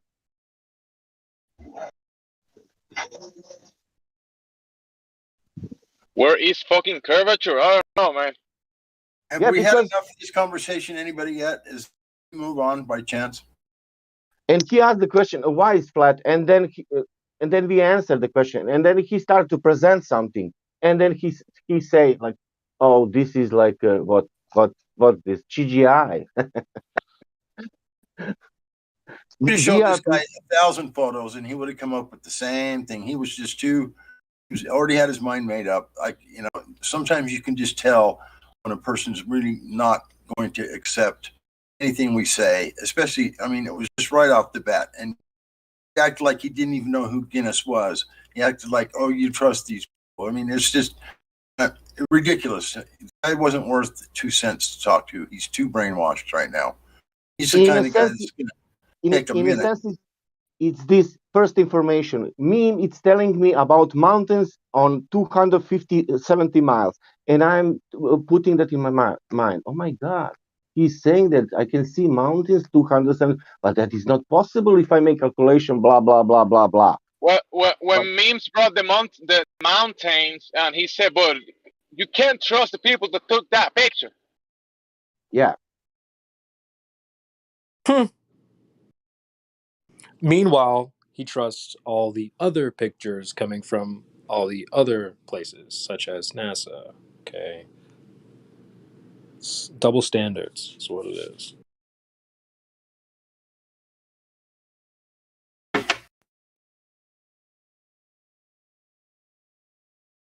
Super freaky. No, that's not a double standard.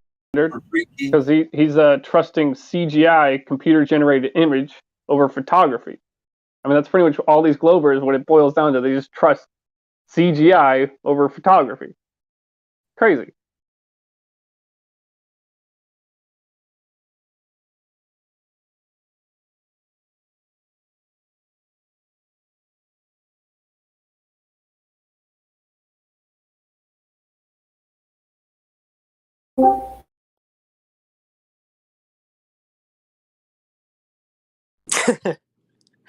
I think there was a moment when he was like, but everybody believes in this.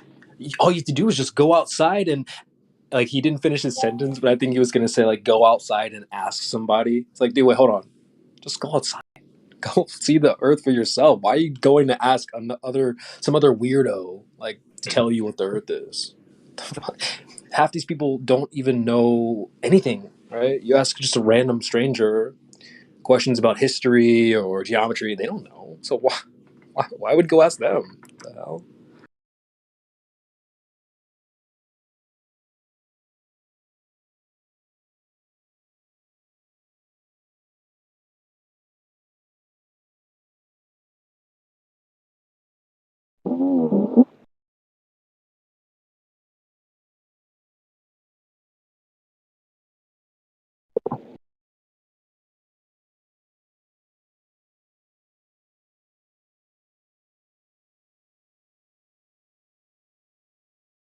That the only PC verified person that's in here at the time? Like, was that the only choice we have? Right I now? think so. I'm disappointed.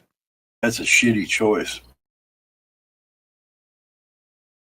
I mean, I'm starting to think that all the good ballers already became flat earthers. We're stuck with the bottom of the barrel at this point, fellas. So we just got to suck it up. And it's because the audience. I've been saying this. The audience for like all the big anti-flat earthers is not from YouTube anymore. It's from TikTok. That's where they're posting all the crap. So you're going to get the lowest of the lowest life forms slithering in here. Life forms. Oh my god. The lowest of life forms. Well, my thing is too is like those lowlives heard about this 2 weeks ago on TikTok. So they just rush off somewhere to YouTube, Professor Dave, whatever, and try to debunk it. Meanwhile, they don't know jack shit about the own thing that they already believe in. They don't know the radius. They don't know any of this stuff. But they literally don't know anything. They are operating. They are really big. Experts. It's really from, big. It's just really big. Yeah, we know how big it is. Exactly. They're trying to operate as experts from 35 seconds of information that they tried to download into their brains, and thinking that that's all they need. And the hard drive was frozen. It was frozen in a world of fantasy they grew up with. It wasn't budging it. He wasn't. Not that quick. He has mind made up so quick and so easy. It's like he would come up with anything he could to discount that photo. Well, that's what's funny is they come in riding on a high horse and then just fall off of it every time. I'd like to see the size of the lump on his head when he did. That'd be nice. Well, that would be measurable, wouldn't it? Yeah. Might actually get some measurable curvature up in this joint. Up in Knucklehead's head. Mm-hmm. I'm sure all of you have heard not Professor Dave's videos, but he is extremely hostile towards flat earthers. I mean, he says that we shouldn't procreate. He says we can't keep jobs. And so when these people listen to him, they come in here and they're just like, Professor Dave says you guys can't procreate, you can't keep your jobs. So you must be the lowest of the low, and they showed that to us. Yeah, Dave is a textbook gamma male. That's exactly what they do. Yet, he wouldn't come in here and defend himself, would he? He needs the minions to do it for him.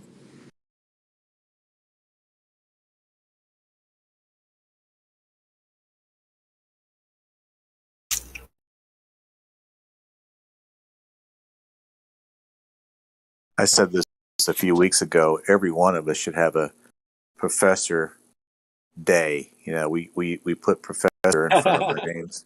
We put professor in front of our names, and everybody who addresses you that day has to call you professor, or you get muted.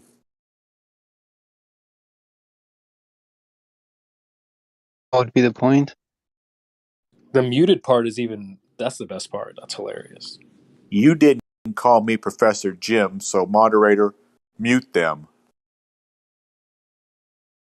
Or yourself. I'm not doing that because I would be Professor Dave, which I don't want to. So.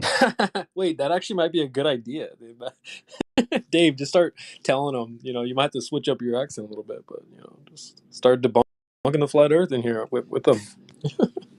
Professor Dave Hinkle. That works. Hey, Professor Dave. How you doing? He's got to go take a shower now that you said that.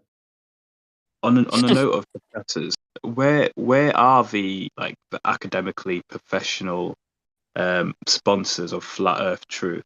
It seems that we only have the contrary out there. The likes of Bill Nye and Neil deGrasse Tyson and Brian Cox. Where are the like for like comparisons in the Flat Earth side of things? I can't seem to find them anywhere, and I doubt it's the case that there's the lack of any, because I'm sure there must be. Yeah, dude, you're like brand new to the topic, or you're clearly missing some major data points. Okay, there are PhD people; they just don't get the same airtime. They're not. They're not celebrities that can where are they? Where do I they're find all them? over. Yeah, I mean, I can start listing them off. The guy in Brazil who does all the models. You got the FE core, dude. I mean, come on already! Holy crap! So what was those two people you mentioned? Sorry, the guy in Brazil. Yeah, I'm trying to blank on his name right now, but the one used to do the TV reporting there. I mean, you can see it in other channels. Like English is dominated by this idea of celebrity apprentice style stuff. So, wait, can we just say this to Isaiah? Let's put yourself in that position. You're the flat earther. You've got the PhD. All of your peers are globe heads. All that. You're gonna come out and what are you gonna? Why would you come out and you know what I mean? But why do you expect people to be extremely vocal about it and then get airtime like Crit said? What are they going to get an article featured for them, or they're going to put them on The View or something? No. If you were them, you probably wouldn't speak up either, would you? Yeah, that makes sense, I suppose. Yeah, you would. Yeah, you would, because you're doing it all the time. I mean, I'd like to say I would, but being in that position, I'm just mean myself, to your peers. I'm just saying, you come up to all your peers, do a presentation at the university. Hey, everybody! I don't know about that.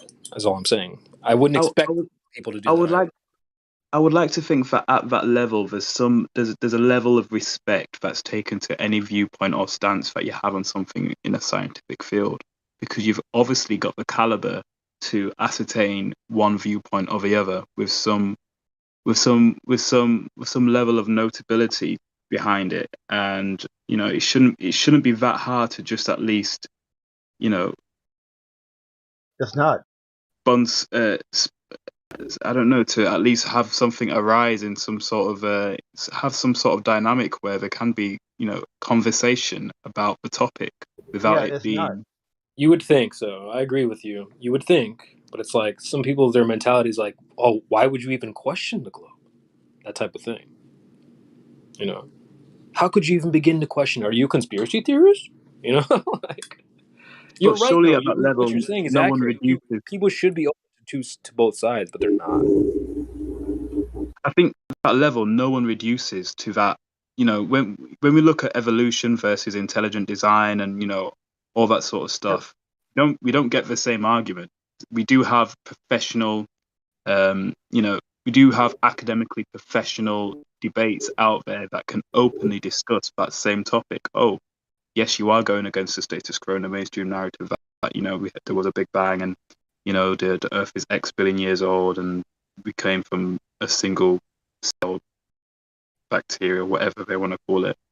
But there's tons, there's literally a plethora of debates out there that talk on that topic at a academically professional level. Yeah, I'm just wondering. Franzo Val.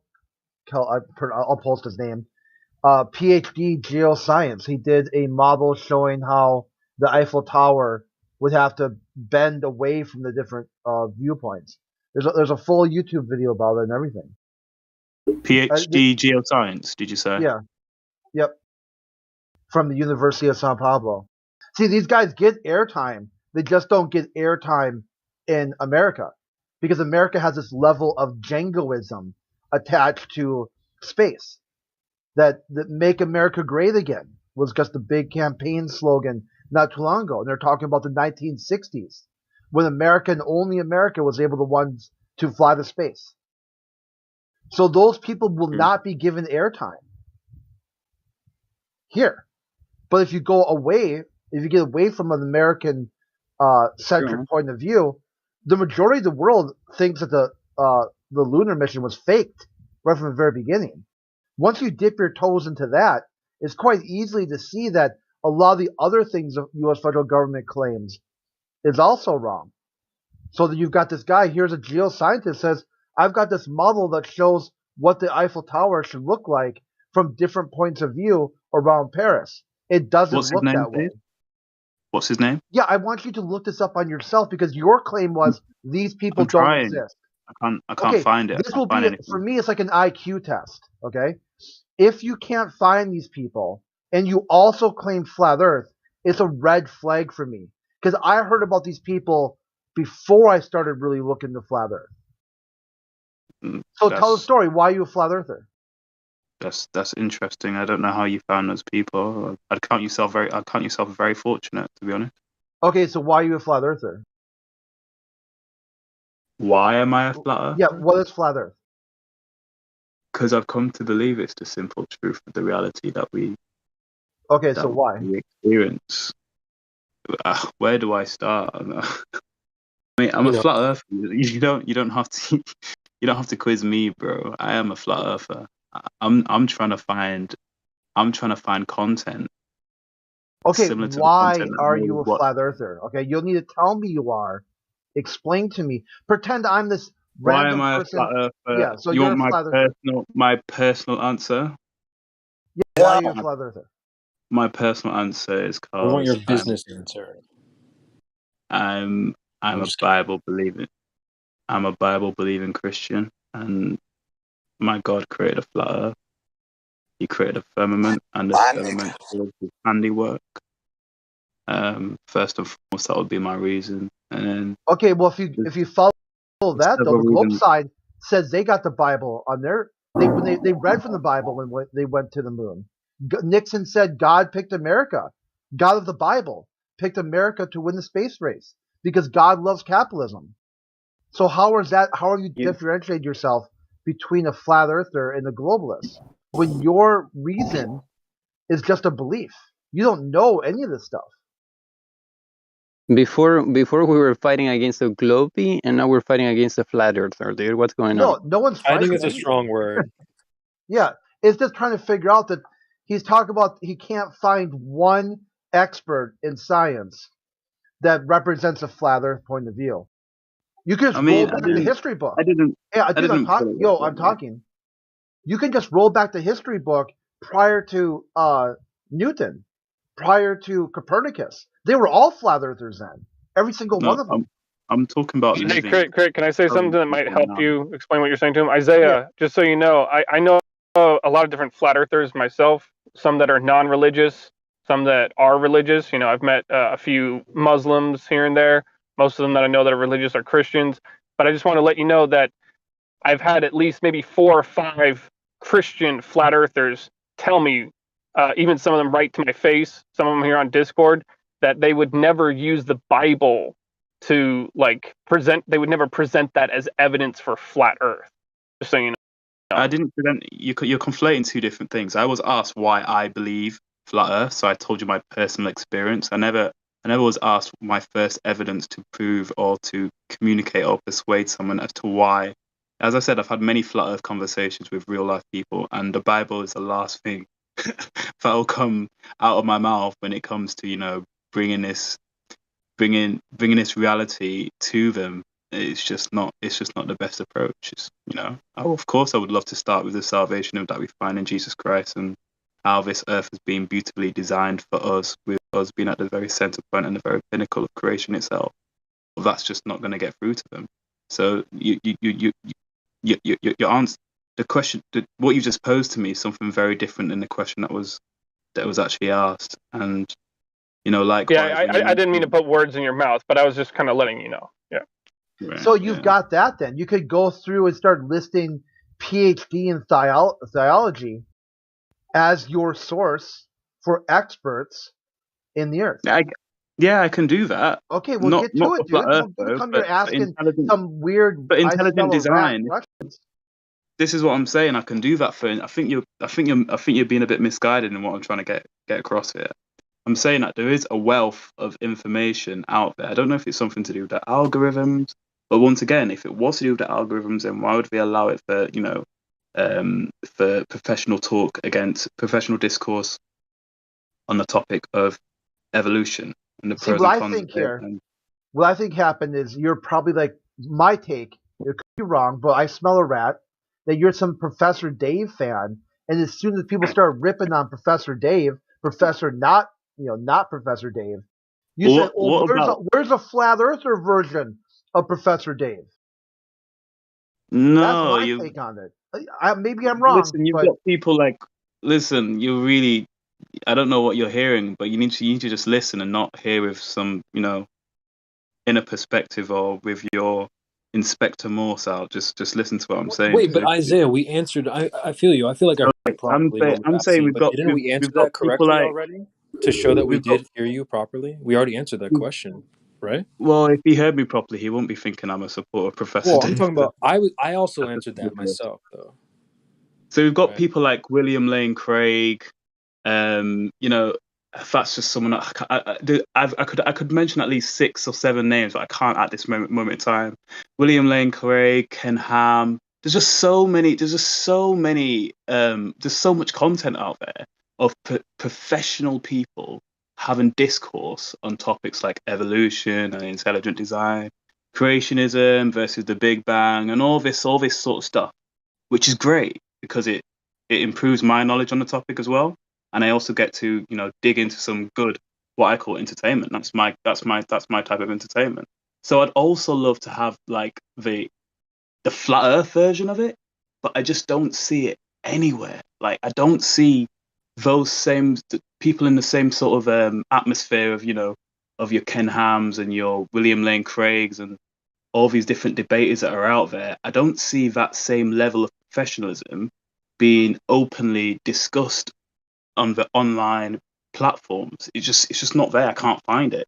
I try, but don't they openly admit that this topic is being like censored, shadow banned, that type of thing? Exactly, that's what I'm saying. I think it's something to do with the algorithms. But with that being said, then why wouldn't they openly censor, intelligent design stuff and all of that type of stuff? It's a bit weird. So I'm like, is there a complete lack of academic I just got one question. I'm so sorry, but you're down a different rabbit hole. What does any of that have to do with the Earth directly, physically measuring flat? Go. Is he talking to me? Yeah, bud. That's why everybody shut up, so you and I could talk. So what's your question, mate? What does anything that you're talking about right now, evolution, creationism, etc., what does that have to do with the Earth directly measuring flat? All right. So I think you've come through at a late point in the conversation. So no, definitely not. I've been listening the whole day. So anyway, the topic is Earth measuring flat, and stationary and close if you want to go there, but it's flat. So go ahead and address that first. So the conversation started because I asked a question. I'm not sure I care about how the conversation, because see, like I said, I was there for it, so you don't need to rehash. The audience doesn't want to hear it. So I don't want to hear it. One more time. The audience doesn't want to hear it, so I don't want to hear it. So I'm trying to answer your question. Can you demonstrate physical curvature on our Earth? I'm trying to answer your question. So you asked me, what does it have to do with the Earth being flat? Yep.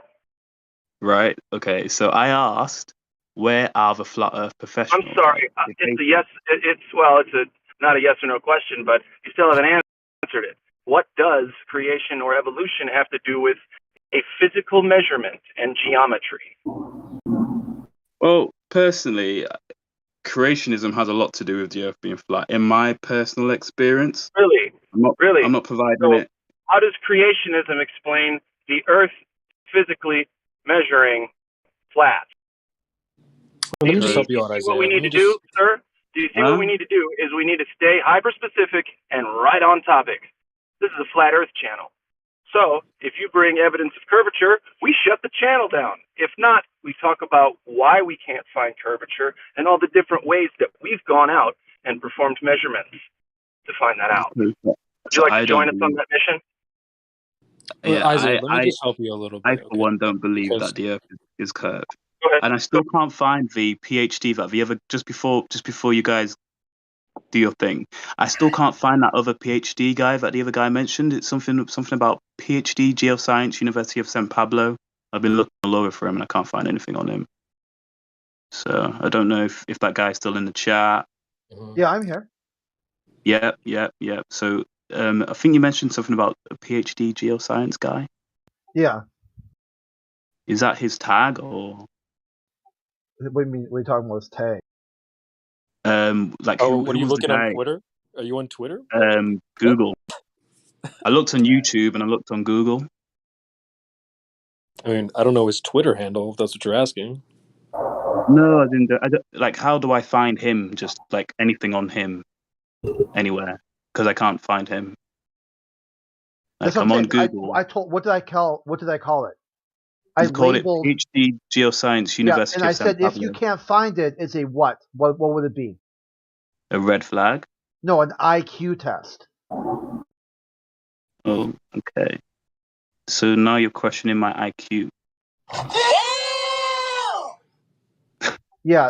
I mean, if you guys, can't find one, I can't find one person in all of creation who has any PhD who's ever talked about flat Earth. You can't find one, even with a bone. I threw you a bone, and you still can't find one. You're conflating the topic. I'm not looking to find anyone in history. I'm looking to find someone current, like right now, who is And you vocal still about can't it do right it. now. Why though? Why not? It's the same reason that Why we're does on that this Discord. matter? Why do you need another man to tell you things?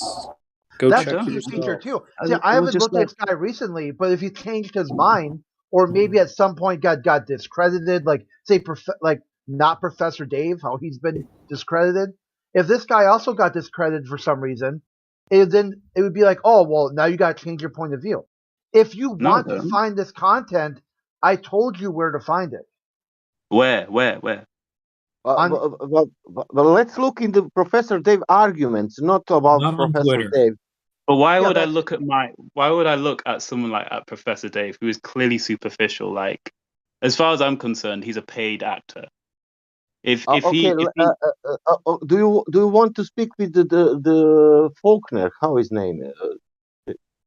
No, I think you guys have missed.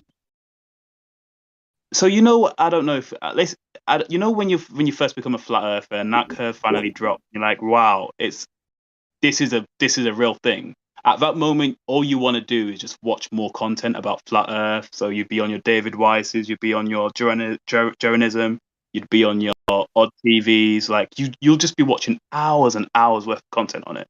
Like, okay, I've been a flat earther for ages now. So now the content that if I do want to watch flat Earth content, that content isn't really the same. It doesn't do the same for me anymore. Yeah, I just found them on Facebook. We just go outside now. Yeah. So I go outside too. Yeah, I do that too. But I'd also like to continue. You know, I'm a learner. I do IT. I code. I'm clever. I know you guys want to question my IQ, but I'm quite creative. I'm very clever. I play the piano. I'm self-taught. Got a question. Hey, do you ever think that you could go back to the globe then? Think there's a possibility at all? It's impossible. It's impossible. Is that right? Yeah, of course it's impossible. Can you say it without that twinge of sarcasm in your voice? Can you do it without smiling? I can't do it without smiling because it's like, how could I go? Okay, that's what I figured. Okay, now we all get it. Now we understand. Oh, go ahead, continue. This is great. I've been a flat earther for years. I can't go back to stupidity and foolishness. So like, I don't even. it doesn't make it's not possible. It's like asking me to say, now that I know that 2 + 2 is 4, would I ever go back to thinking 2 + 2 is 5? It's just impossible. I can't. It's not physically possible for me to. It's impressive damage control, but you shouldn't have had to do any of that, my friend. You are flailing. Keep trying though. I'm lost here, guys. I'm lost. Yeah, this is kind of silly, actually. Like the guy. I don't know, guys. You kind of overthinking it for sure, because he's not giving any signal that he's like some type of glow believer. But for some reason, you think he's LARPing Flat Earth? Yeah, I'm kind of with Gemsy on this one. It's kind of stupid, actually. I've said my piece. I'm completely unsure as to what's going on right now. To be honest, it's laughable. Know this, Isaiah, like, just know this, that we do get a lot of fakers who come in here, right? And it's kind of a problem, right? So if like we have somebody who comes in, anybody can say they're a flat earther, right? So we like to check. We'll put the fire to the feet a little bit and see if they squirm. Now, it's based off of your answers. I didn't. See, that's what you get for talking in a live stream. Yeah. I mean, I don't think you're a globe or anything like that, but I definitely see why some people saw some red flags. I'll just highlight one. There was one moment, like, I wanted to walk the conversation back a little bit, because when somebody asked you, like, why is the Earth flat, or how's the Earth flat? Like, we're looking for some, like, what kind of ammo do you have in your chamber? What kind of ammo do you have? How many bullets do you have in your chamber to fire for evidence? But you went to the Bible, which is fine. Fair. But like you said, then you said that would be the last thing you would go to in a normal conversation with somebody. So that's all. Like, maybe we could just walk it back to that moment, just to help clear the field for everybody. If anyone's still wondering, like, what kind of bullets do you have in the chamber? If someone walks into joins the DC right now, and what do you got? Okay, bang, right. I don't even know where to start, man. It's like asking Isaac Newton to, not even worse scientist to flipping to analogize where look. Well, if you were a flat earther for a while now, you'd be able to just rattle some shit off. So okay, let me rattle it. Let me rattle it. It's annoying. But let me rattle it. Okay. All right, boom. The Earth is 4,000 miles in radius, 24,000 miles, 24K miles in circumference. Water always remains. Seeks to find its level. I feel emasculated having to do this, but I'll just do it anyways. Flipping. What else? The horizon always raises to eye level. How can planes land on it on a spinning surface is completely impossible. If the Coriolis effect is true, then does that mean the atmosphere is spinning with, or that's all nice and dandy. Hey, does it measure flat? Does the Earth measure flat or not? Yes or no? Does the Earth measure flat?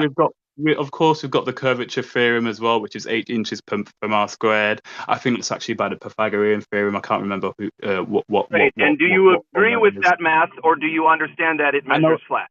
And of course, the Earth measures more than completely flat, especially given the fact that all bodies of water are completely flat, and the Earth is 70% flat. So I mean, Earth is 70% water. I wouldn't even know where to start. We've got the second law of thermodynamics. That's great. See? Just but I shouldn't have to do all a little bit. You shouldn't have to. Well, you know what? Some of us are skeptical, some of us aren't. And you just went through the ringer, and look, you said some really good stuff for everyone to learn from. So thank you. I appreciate that. No problem. Hey, how about you, Glaflo? Tell me what makes the Earth flat. Tell me. Well, I've only measured it flat, and I've only observed it flat. When did you measure it flat? When and where and how? A couple years ago, over a lake of 5.2 miles. With what instrument did you use? With a laser. I could see the laser, and then we did it during the day with a mirror. Tell me the PDF and the results of these tests. Well, I'm in my car. I can do it later. Stop with the excuses. I don't know. I think this black You're guy's laughing. The name's a little suspicious anyway. Well, anyway, that's the deal. If you come in claiming that the Earth is, curved, then you got to prove that it's curved. Anyway, he had a nice presentation, and I appreciate it. So, continue, guys. Hey, welcome to Flat Earth, Glaflo. You're not off the hook yet. Yeah, I'm not sure about him. I hope I've settled all of your suspicions. No, not really, but it's Oh okay. dear. You don't have to.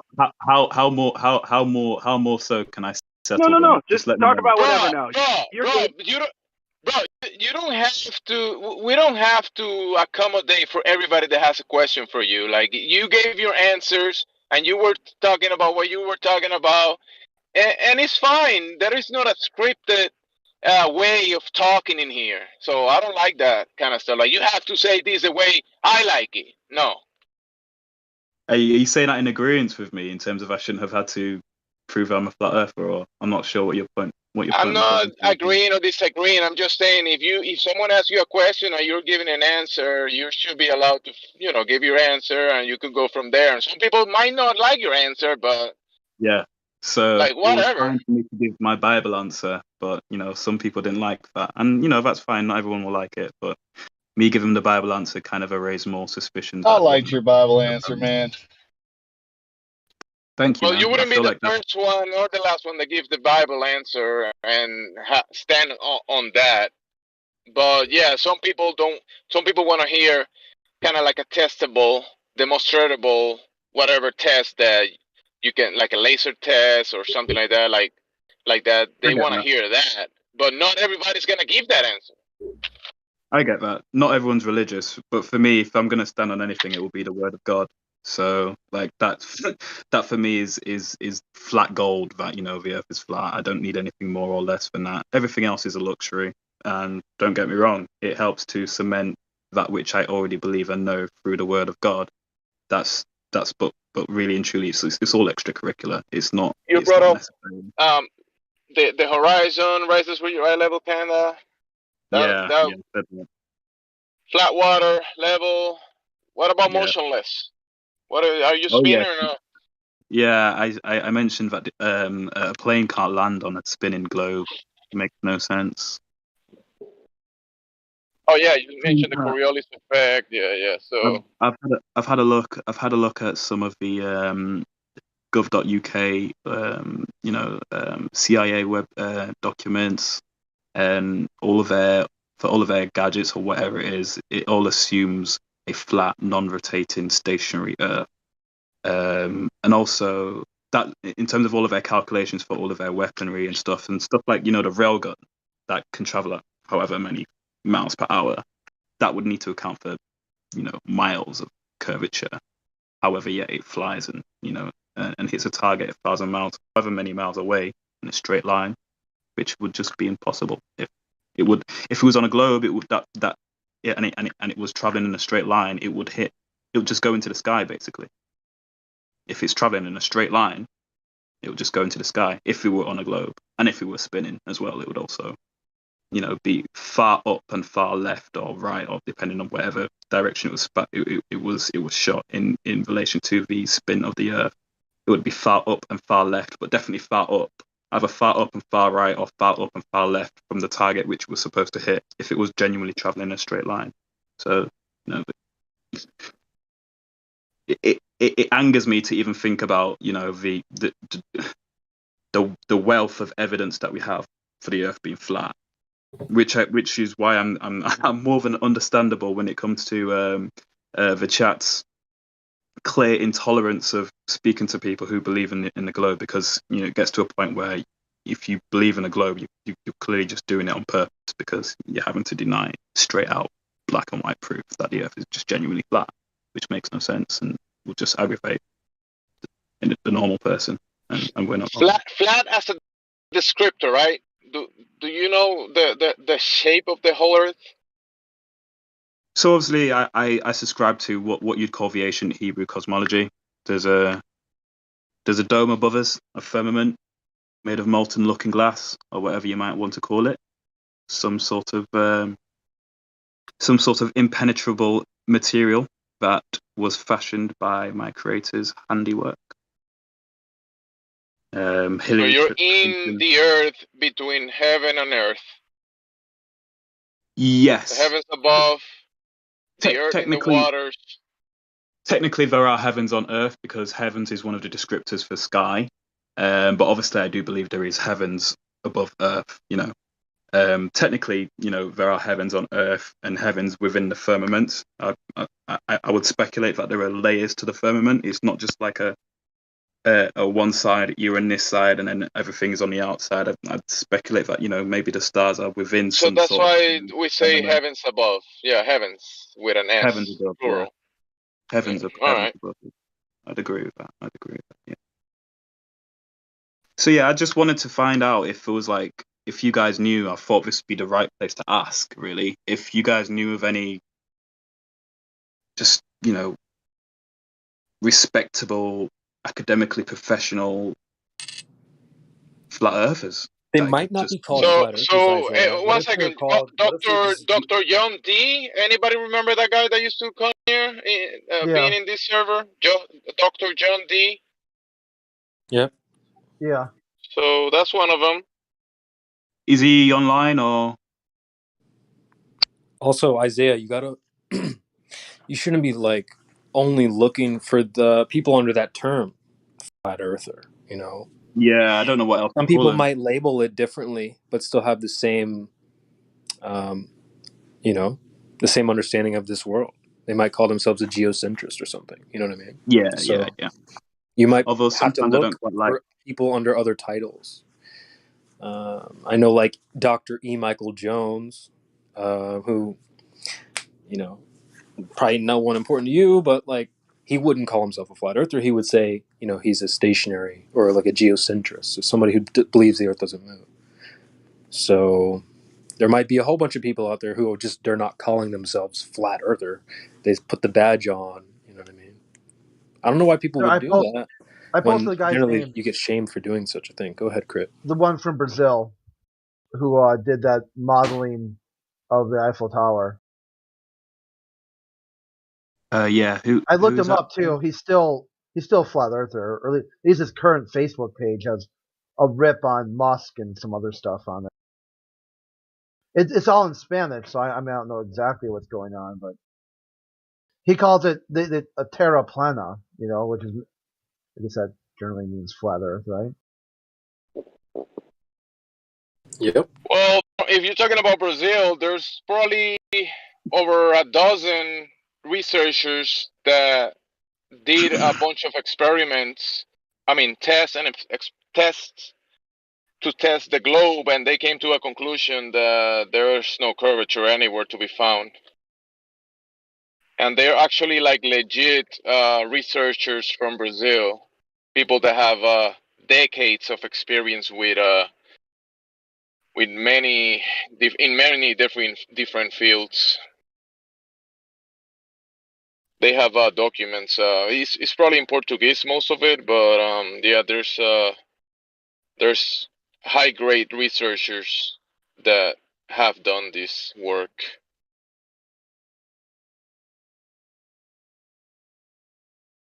At the end of the day, though, I would say it doesn't matter what another man is telling you. Right? You wouldn't go up to somebody on the street and say, "But this guy says it's flat." Just show him the evidence, bro. Right? Just go look for. Go measure the Earth. Go measure a lake. Do some long distance observations or something. I would never go up to somebody and be like, "But this guy said it was flat." Who cares what another man says?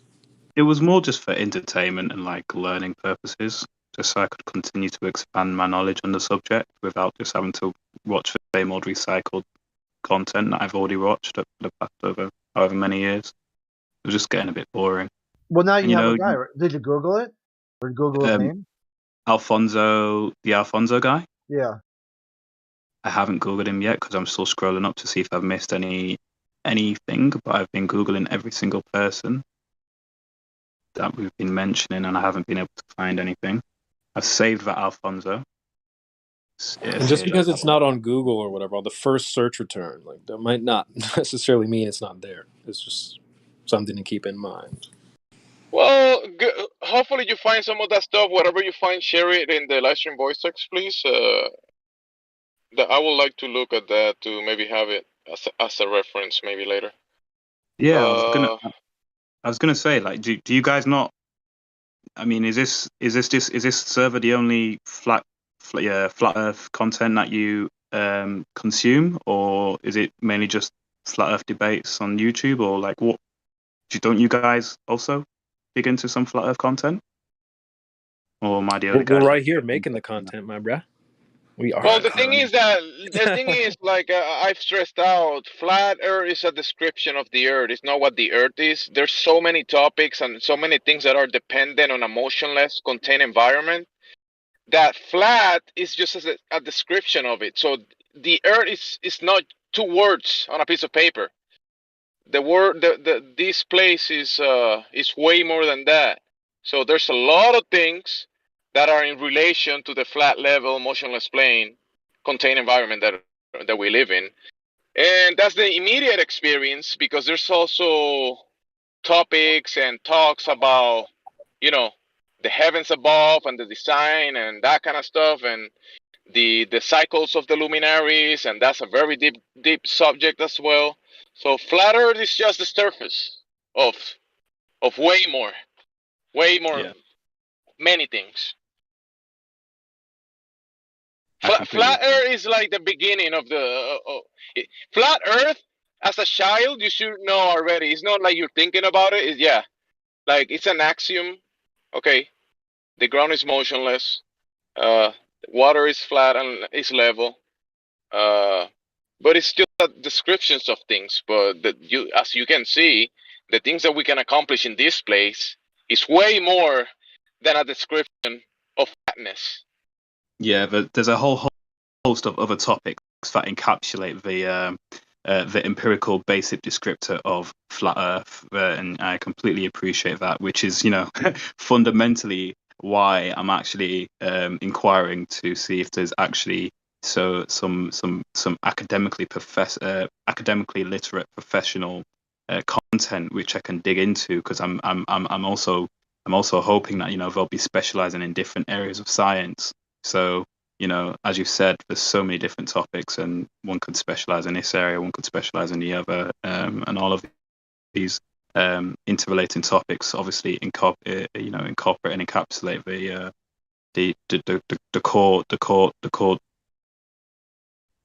core idea. I don't want to say idea, but the core truth of the shape of the of this flat, contained, stationary Earth that we have the beauty and privilege to possess day by day. I'm quite. It's something that I'm very big on. I'm very passionate about it. I'm very, very passionate about it. It's I don't think a day goes by where I don't pontificate, if that's the right word, on this great, marvelous, flat beauty that we have at our fingertips. It's amazing, and I want to know more of it. I want to know more about it, and I know that I'm humble enough to know that what I know about it so far in all these years is not ever going to be exhaustive to the actual truth of the reality that it is that I can now grasp with my mind and my intellect. So by virtue of that, I want to make sure that I'm continually learning more and learning more and learning more.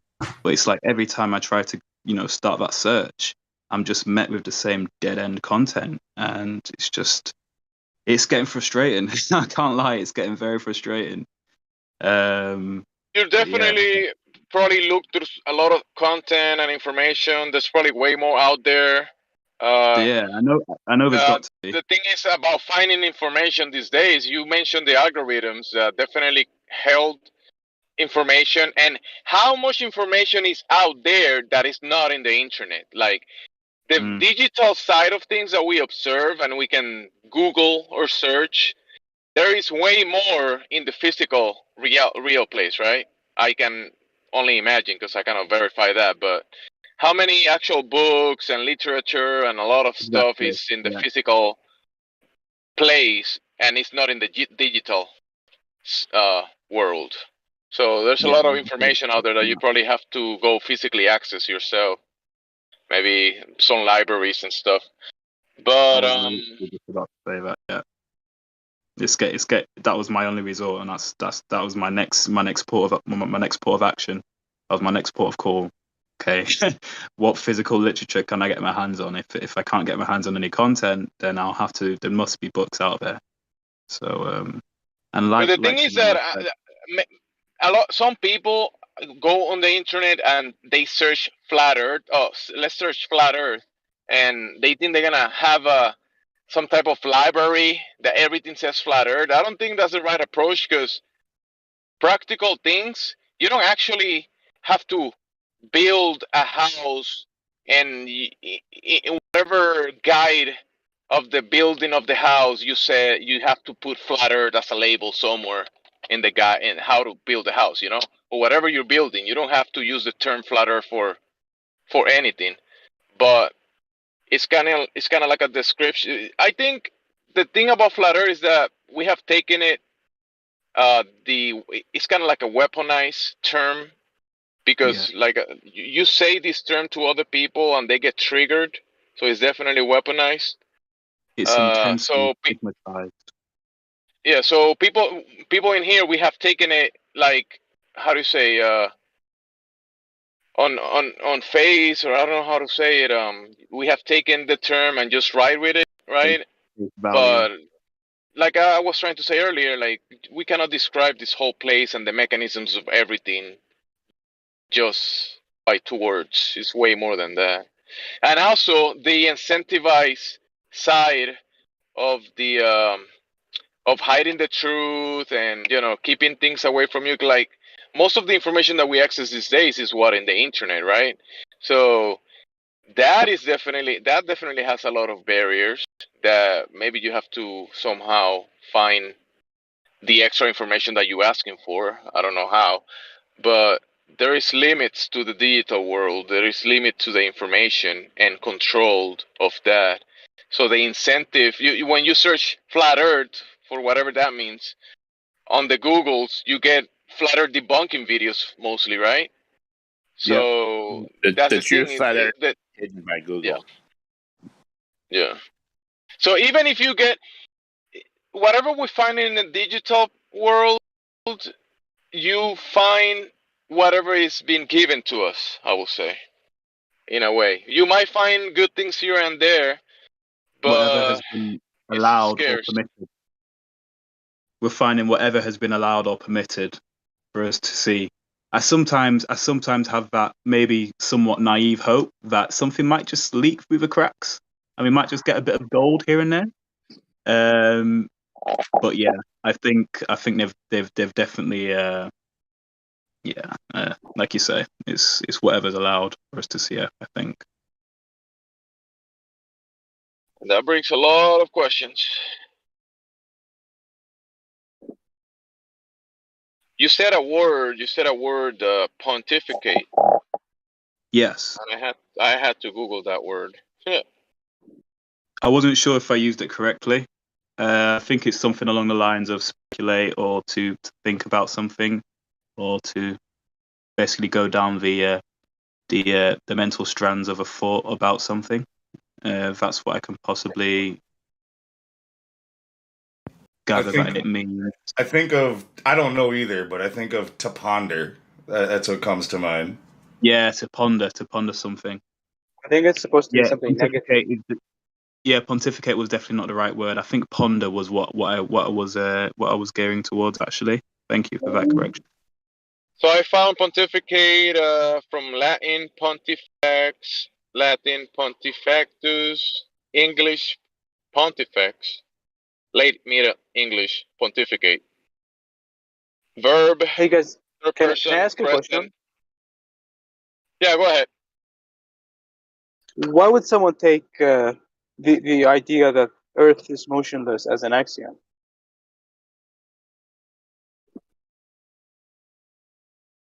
Motionless as an axiom because that's what we see and observe. Well, we can't observe if it's like motionless or in motion. Why would we ever Well, think on that your these buildings immediate are moving? experience, when you are, let's say, you open your door and you look at your house, you kind of look at the house and you can say, hey, that house is not moving, right? And then you look at that rock that is on the ground next to you, and you say, hey, that rock is not moving. You look at the soil under that rock and the tree next to it, and there's no wind at the moment for probably any low amount of wind.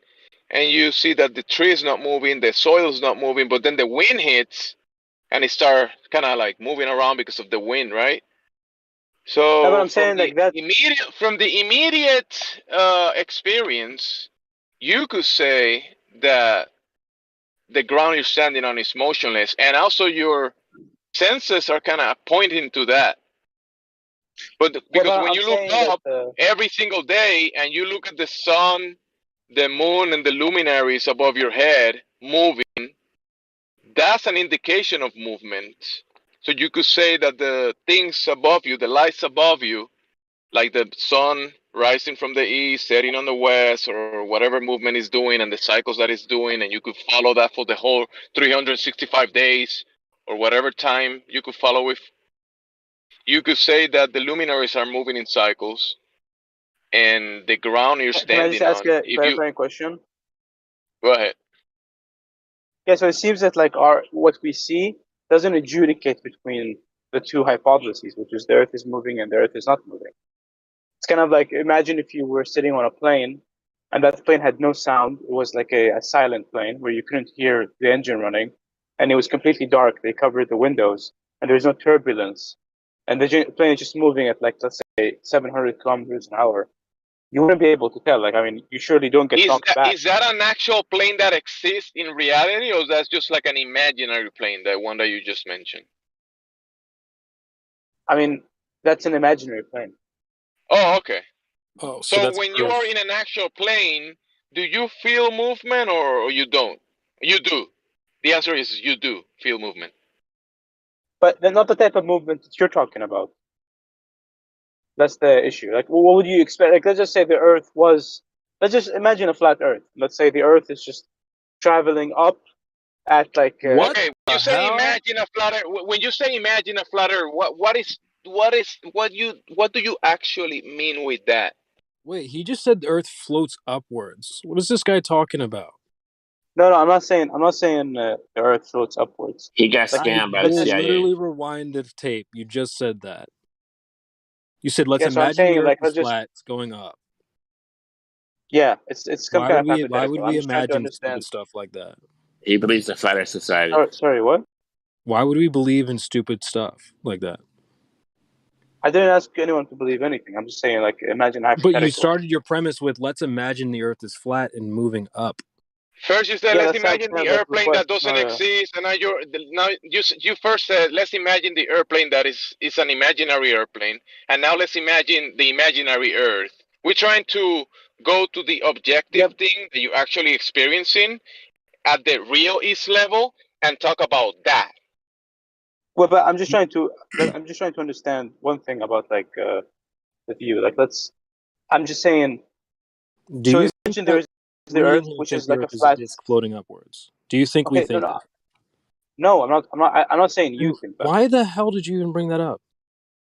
Because I'm just trying to understand what you would expect if it was, right? If the Earth was moving up, yeah, you'd feel that. Okay, so hold on a second. So the Earth is a disk. It's moving up at a consistent speed of, like, let's say 1,000 kilometers per hour. The Earth is a disk. Where do you got that from? From Google? I'm saying imagine in a hypothetical. Why I'm not are we saying doing that, like, this? Why? Why would we imagine? Because I'm trying to imagine there's a dragon by my Guys, garage. if you don't mind, Yeah, proof is my it'd be more helpful instead of just asking him to guess so that you can criticize his guess. Why don't you just tell him what we do know and what we do not know? Like, tell him what we do know that the Earth is not a spinning globe because there's no curvature anywhere to be found. Waters at level, contained. The ground you're standing on is motionless, and we live in a contained environment because the only reason you can breathe fresh air right now and speak the words that you're speaking is because we live in a contained environment. Okay, so is the Earth like flat? He just said the water was. So why are you even asking? The Earth is the Earth is that stuff that gets between your toes, right? The ground that is coming out of the water, right? The islands that we build houses on. That Earth that has topography, right? But then you go to the bodies of water like the lake or your bathtub or the cup of water, and it's always level, right? At rest. No, I understand. I'm not disagreeing with you that the Earth is flat. I'm not trying to challenge that. So just to be clear, you guys, I mean, like you, the person I'm speaking to just now, you think the Earth is flat? Is it shaped like a disc? Flatter is a description. Okay, but we don't know what the Earth is as a whole. Nobody. Gemsy, No, real quick. I know, bro. I know. But we lack the frame of reference from the outside point of view to say, hey, this is the shape of the Earth because I've seen it from the outside. Nobody in here has done that, so nobody in here can claim this is what the Earth is as a whole. So flat Earth is a description of where we stand. So it could be a flat disc, right? See, Why? no, this is Where are you even getting that from? Yeah, see, this is the natural thing that almost all globers just have in their head because they heard that we think the Earth is flat. They've never heard anything about what we think for cosmology wise. Like they think that they're still believing in a heliocentric model where some flat disk is rotating around a globe sun. Or possibly they've come across flat Earth society and they think that we think that we're moving up and that we're a disk in a vacuum of space. But we don't believe either. We don't believe those things at all. The only people that I'm sorry, I'm not saying anyone believes. Guys, I'm not saying anyone believes anything. Hold on a sec. I'm just saying, guys, I'm a skeptic. I'm a globe skeptic. I'm not like a glober. What I'm trying to understand is, on your guys' view, the Earth could be like it's possible that it's just a disk that is flat, right? That is a possibility. I suppose it's possible. It's highly unlikely, but it's possible. What do you think is the most likely shape? The thing about the flat disc that you're talking about is that you think this disc is floating in space, isn't it? No, I'm not necessarily saying that. I mean, it could just be any. I'm just saying the shape could be like a flat disc. What? Right? Well, that would involve it being in a whole nother medium, right? Wait, what did you say? I'm sorry. Here, can I just finish where I was going with this? It won't take long, I promise. But like, all right, so it's helpful to imagine as a flat earther that the ground that you walk on and the oceans, whatever, what's down is down, what's up is up. The floor is the floor of everything, the floor of the universe. Like anything that's created is, we're at the bottom of it. Anything that you think is above your head, that includes the birds, the bees, the stars, the planets, whatever you're calling them, wandering stars, moons, all of this stuff. It's all above you, moving over the top of you. So there is, I mean, as far as we know, there's nothing below us.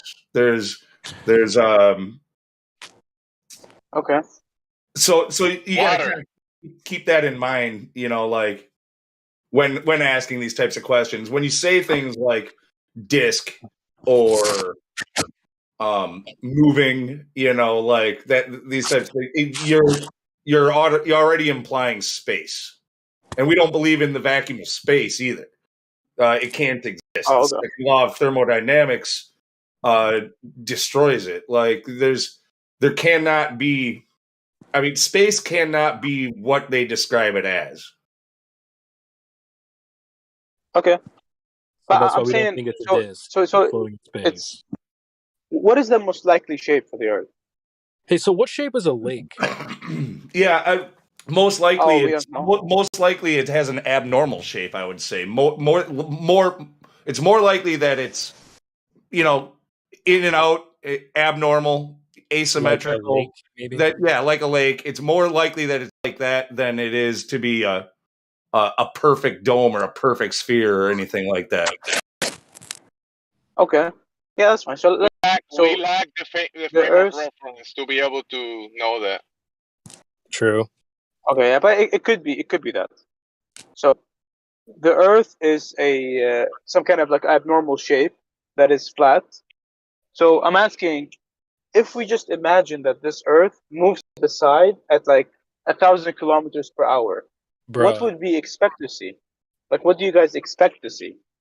If it did move? You know what you wouldn't see? You wouldn't see the repeating cycles that we see and call the luminaries, and we wouldn't see that repeating every day cycle, every week the week cycles, the moon cycles, every month, and every year the yearly cycles of the luminaries. If this ground was moving like you're trying to claim, you wouldn't see those cycles above your head repeating every single time. Okay. Are you able to what make your about the point motion? Because you clear said before you keep that, like, asking these when you go out. imaginary questions? Can you just make your point, please? No, But before we The keep asking motion, these the weird motion. questions. Wait, before that, the motion that you're asking about is motionless. The ground that you're standing on, it's motionless.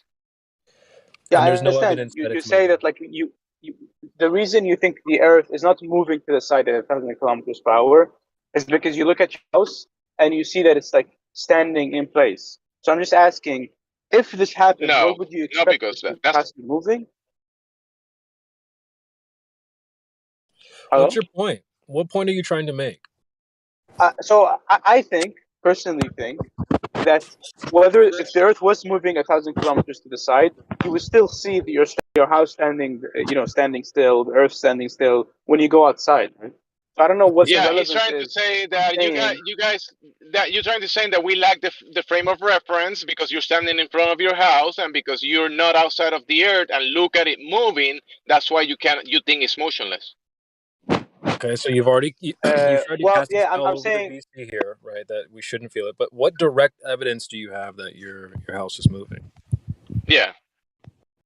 What evidence do I have that my house is moving? I'm This not saying idea that you have that the Earth, moving. I'm just saying that this idea, like when bro, you go this outside idea and that you you see have your house.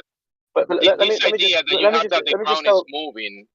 Let me just clarify what I'm saying, just so there's no confusion. Okay. So I'm not saying the Earth is moving. I'm saying if it did move, we would still see all the same things. I think you would just see that like everything is standing still when you go Just outside. explain why that's not true. Bro, remember that have you ever driven a car or have you ever been on an airplane or driven a car? Yeah. You know how these devices have other devices called like odometers or speedometers that measure movement. Do you know anybody in history that has used any device to measure the movement of the ground that you're standing on? Did anybody use this device to measure the movement of the things we're standing on?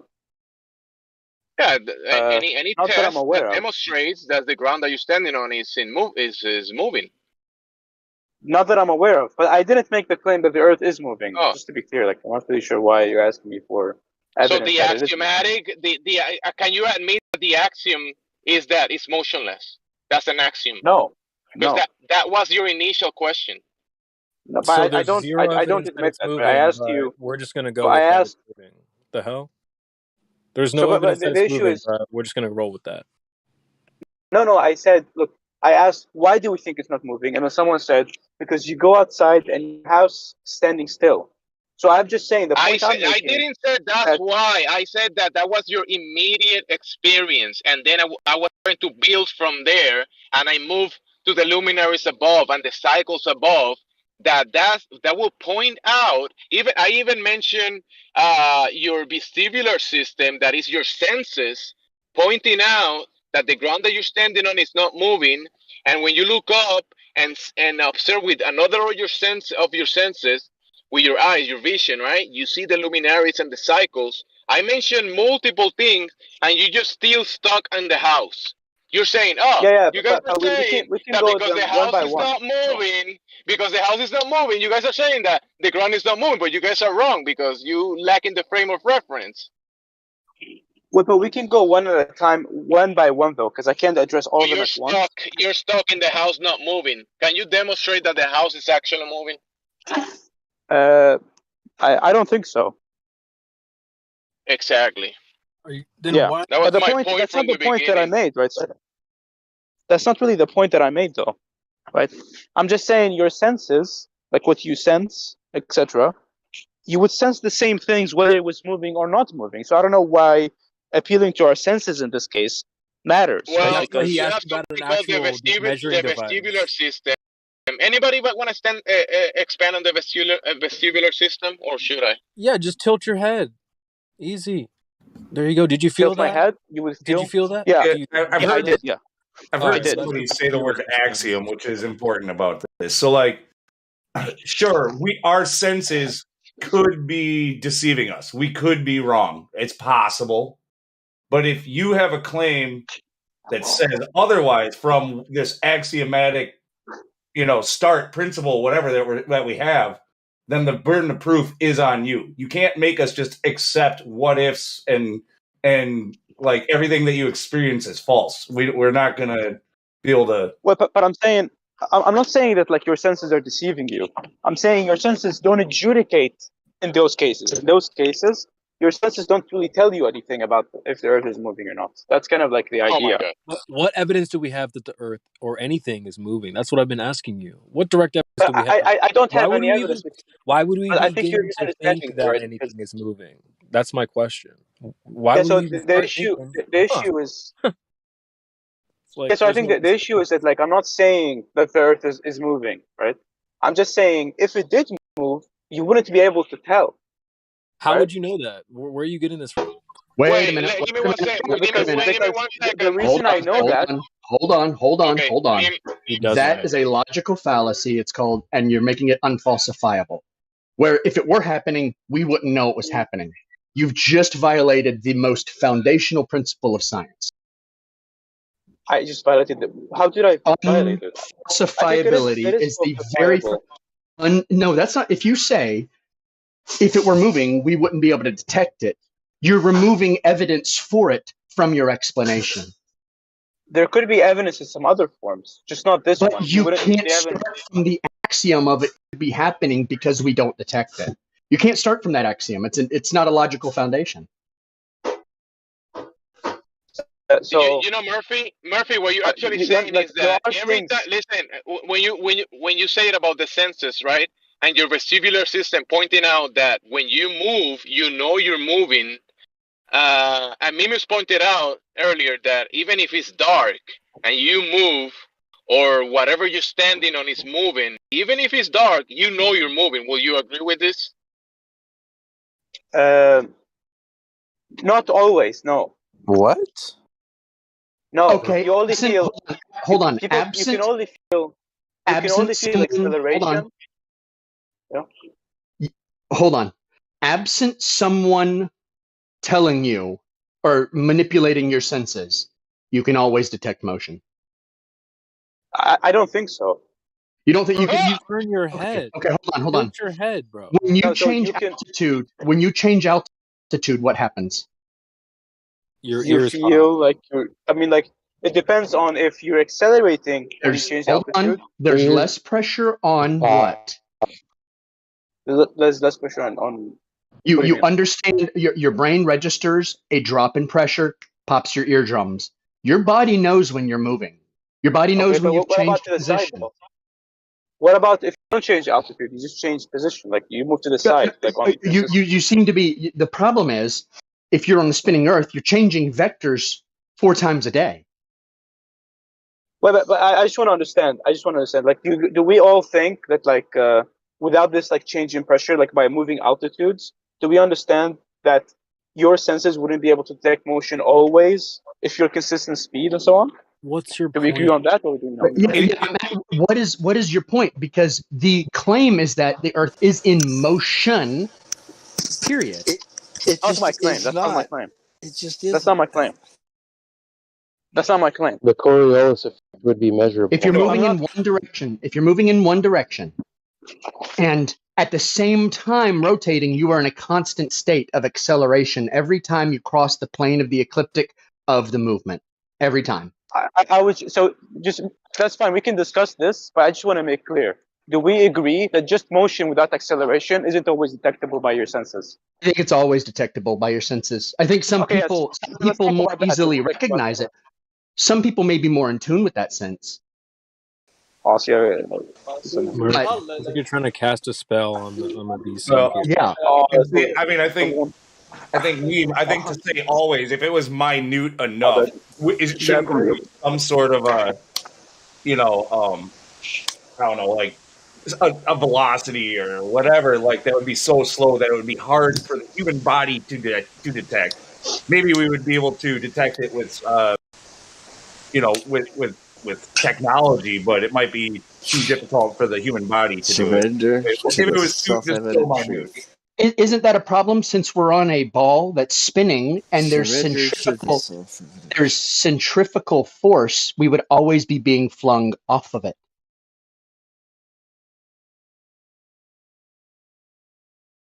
Yeah, why aren't we falling off? Why are we ignoring the most obvious problem? Is that everybody's not flying off of it? Wait, isn't that ball spinning faster than the speed of sound? Yes, it's moving at 1,004 miles per hour, 1,040 miles per hour, I think. All right, you're right. You don't feel, and nobody feels that. Nobody feels that. We should be getting ripped off of this Earth, this spinning ball, at thousands of miles an hour with all of the gas that we're trying to breathe. Imagine your lungs competing with the spin of a ball going at 1,000 miles per hour, trying to catch up the air that is moving away from your nose. Gravity. Yeah, but gravity's not a force, not since 1913. But if we call it a force. Well, we can call it Narnia, we can call it unicorns. We can just invent things to call it, but it doesn't make it true. But everyone believes it. Yeah. Gravity has been the result of time dilation since 1913. So it's not, so the cause of gravity is actually time. So they don't even have a force anymore. They call the force a consequence. They don't call it a cause. So you get a huge problem here. You don't have gravity holding everything down, but you have a centrifugal force. And in every observation, and anytime we apply centrifuge to something, everything gets slammed up against the wall. Now imagine the walls aren't there. What's going to happen? Do we have walls? No. Gravity. Just gravity.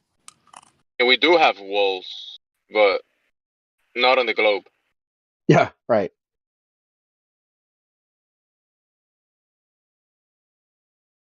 You can have contradictions in just about anything except nature. You can't have a contradiction in nature. I had to do something for like a little bit. I'm at work. But I guess I just had this question, like if we were on this like weirdly shaped flat thing, and it was moving let's say at 100 kilometers per hour to the side. Hold on. No. Wait. First, we have to define terms. When you are describing the flat Earth, I want you to describe what it is that you think the flat Earth is. I assume it's like a landmass. It's shaped. You said it's most probably shaped weirdly, like not like a perfect circle or anything. Don't worry too much. No. I just want you to describe. I want you to describe the image you have in your mind when you think flat Earth. Describe the image. I'm just describing the image you gave me, which someone gave me here, which is like I was shaped like a lake. Me might not have heard that. Me might not have heard that. He was asking. He kept on saying disc, and he was being ridiculed for saying disc. And so I tried to inform him that it's most likely not a disc. You know, there's no detectable movement, so it would just be the floor, wouldn't it? It's not a shape. You don't describe a shape. Like when you go outside and you see all the flat land around you, you don't ascribe that to a shape, do you? But presumably it has like an end, though, right? The Earth, the land I'm on, has an end. Like it doesn't go on infinitely. Does the universe have an end? I don't know. Does in the heliocentric model that you believe in, do you have an end? I don't believe that. I don't believe in a heliocentric model. Oh, okay. Well, in the big spinning ball universe that you believe in, I don't even think that like it's a spinning ball. I'm just thinking. He's refusing to take a stand. That's smart. Smart. So we don't have to answer the unknown because the unknown is outside science, isn't it? Yeah, I just don't know. Okay, so if anyone's talking about the unknown or the unknowable, like what is the source of consciousness? Well, if you can't tell me what the source of consciousness is, then we don't really have it. Like you see how that logic just falls apart, right? If you don't tell me what consciousness, I'm not saying any. Are you saying I'm saying something similar to that? Yes, I am, because what you're doing is you're talking about something that's fundamentally unknowable, or at least unknowable with our current understanding of like science, with our current technology. We are unable to know the end of reality. Oh, okay. So we don't really know. So you're saying it could go on for infinity, right? I could go on for infinity. It could stop 30,000 miles away. I have no idea. All I know is what I can measure and test and observe. And that is the world that I exist in. And that's all anyone can actually do.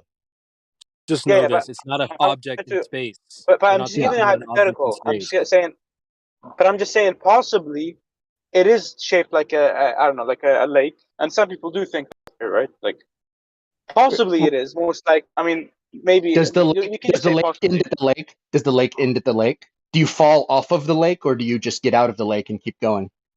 I don't know. I don't have like a view on it. Well, if you've been to a lake, right? Oh, you're asking about an actual lake? Yeah. Like no, land comes after lake. Okay. Yeah, and then there's more lakes, and then there's more beyond that, and then there's a point where you haven't been to yet, isn't there? Yeah, I guess so. Yeah. I'll be right back. Just give me like 2 minutes, okay? I'll be right back. I have to do this. Okay. You're right. Hey, the guy, he sounds like he's busy because he said he's working, but he's being genuine actually. I think he's so. I think so. Yeah, but I do think he still thinks that flat Earth is some sort of object in space. Yeah, it's really hard for a lot of people to get their mind off of that. Like, it takes a long time to get the model out of your head. Some people, you explain it as soon as you say, like, we are the floor, and they're like, oh, okay. Yeah. And he kind of sounded like that. He did the sound effect, but he didn't get it. Yeah.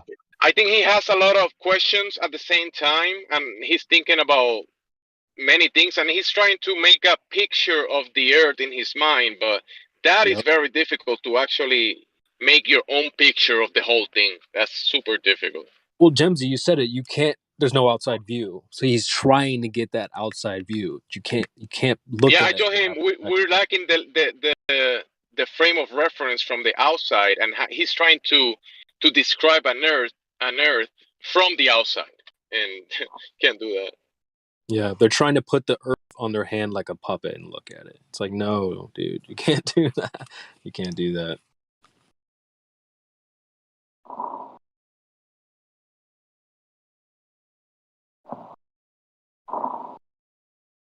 Like I said, ultimately, this comes down to axioms. But why is he saying that the base axiom is not a motionless Earth? Why is he saying that was his initial question. He asked about why you guys say that the Earth is axiomatically motionless. That was his question. I think he doesn't. I don't think he thinks that our experiences count as axioms. Probably not. A lot of people don't think that. They don't understand that the first step in science is observation, and you literally have to use your senses for that. Everyone forgets that, don't they? Yeah, like what else would you go off of? Yeah, the laboratory to create a hypothesis is your six senses. And I'm including the vestibular sense in there as one of the senses. Well, and they've trained people to like kind of create this construct in their mind of like an X, Y, and Z freaking 3D, graph, like for modeling everything, thinking like a computer, basically, like a sandbox. And kind of like what CB was just saying about being able to kind of put it in that sandbox and rotate around. That's what they want to do. They want to put it in a space, in a volume, and it's in order to be able to think about it. And then they want to think about it in a purely mathematical form, like, and that's the mind experiment is the reality for them. Yeah, it's not real unless they can get it there. Let's think about it in a way that we can understand, and we will reify that into the reality that we believe in. That's essentially what's happening. Damn. Hey, sorry, I'm back. All right, what were we talking about? I was just wondering. Axioms. Axioms. Yeah. What I want to ask you, Murphy. What is the axiom that you operate off of? You mean like beliefs I have that don't have any justification? No, the primary foundational principle upon which you're basing your beliefs. I don't know, man. I haven't thought about that too much. Maybe there are like many. It doesn't have to be one. It could be like a lot of. By definition, there has to be one. Oh, really? I thought an axiom was just an unjustified like. Well, see, I'm gonna say this particularly when it comes to how we conceive the universe, because how we conceive the universe is essentially that's what we've been taught is a conception. And even when science communicators have come in here, like what's his name? Oh, guys, what's his name? The guy who runs the debunking site. Oh, Mick West. Mick West. When Mick West came in here to argue with us, he said he was not arguing the shape of the Earth. He was arguing the modern accepted model of reality. That is what he said he was arguing, because he understood that he is arguing for a model. He understands that. And so all of the mathematics, like how you do orbital mechanics, how you do the stars, your conception of the universe, all of that has the axiom in the Earth is a sphere, and that's it. That is the absolute beginning of the entire conception of the universe. Every single belief that you have about the universe necessarily derives from that statement, the Earth is a sphere. So if the Earth is not a sphere, even if the Earth is a sphere that's 1,000,000 times bigger so that it looks flat, right? Even if that's the case, you have a major problem, because then none of the other math would work out either. Yeah. I mean, you understand what I'm saying? So you have two competing axioms. The Earth is a sphere, or the Earth, whatever the Earth is observably flat. Yeah. Or someone could be the undecided between the two, right? Of course, undecided is a good position to have. However, how do you operate your life? You operate your life on the assumption that everything is flat around you. Relatively. I'm not talking about features like hills, right? You don't operate your daily life thinking about curvature or space-time. No, that's true. Yeah, I don't do that. All right. So fundamentally, like, your subconscious accepts that the reality around you presents itself the way it is. Otherwise, you couldn't trust your senses. You wouldn't drive, you wouldn't brush your teeth, you wouldn't get up and walk, because every moment would be terrifying because you couldn't trust them. So your senses present everything to you as flat and stationary. Wait, sorry, I didn't. Well, but so my view on this is that what you see, like immediately, like around you, doesn't adjudicate between the two. I don't think you would see the difference if it was flat, or like, for example, the thing with the movement. I just don't think you would see the difference. You know, you could find a horribly cheating girlfriend who might tell you that too. This isn't what it looks like, baby. See, this is where you're gonna have to. You're gonna have to take a stand here, dude, because if you're saying that you cannot trust your senses, well, our senses get us through day-to-day life. We have to trust them, and our senses tell us the opposite of what you're saying might be possible. Okay, so now you are taking a stand here, saying your senses are failing you. So once you say that, now you have the burden of proof. You have to say, your senses are failing you, and I can show you how. Can I give you this? This to me sounds kind of weird. Can I give you guys like an analogy to just show like what kind of thing this sounds like. It's like if I see, like, I have 2 cups of water. One of them is laced with like a poison, let's say arsenic, and the other one isn't. And then like someone tells me like, hey, this thing is arsenic, because you just look at it. And I just say, well, you can't see. Arsenic is like tasteless, odorless. It doesn't like have. You couldn't just adjudicate between if it's arsenic laced or water laced just by looking at it. And he tells me, well, if you say you can't trust our senses, then how do we live?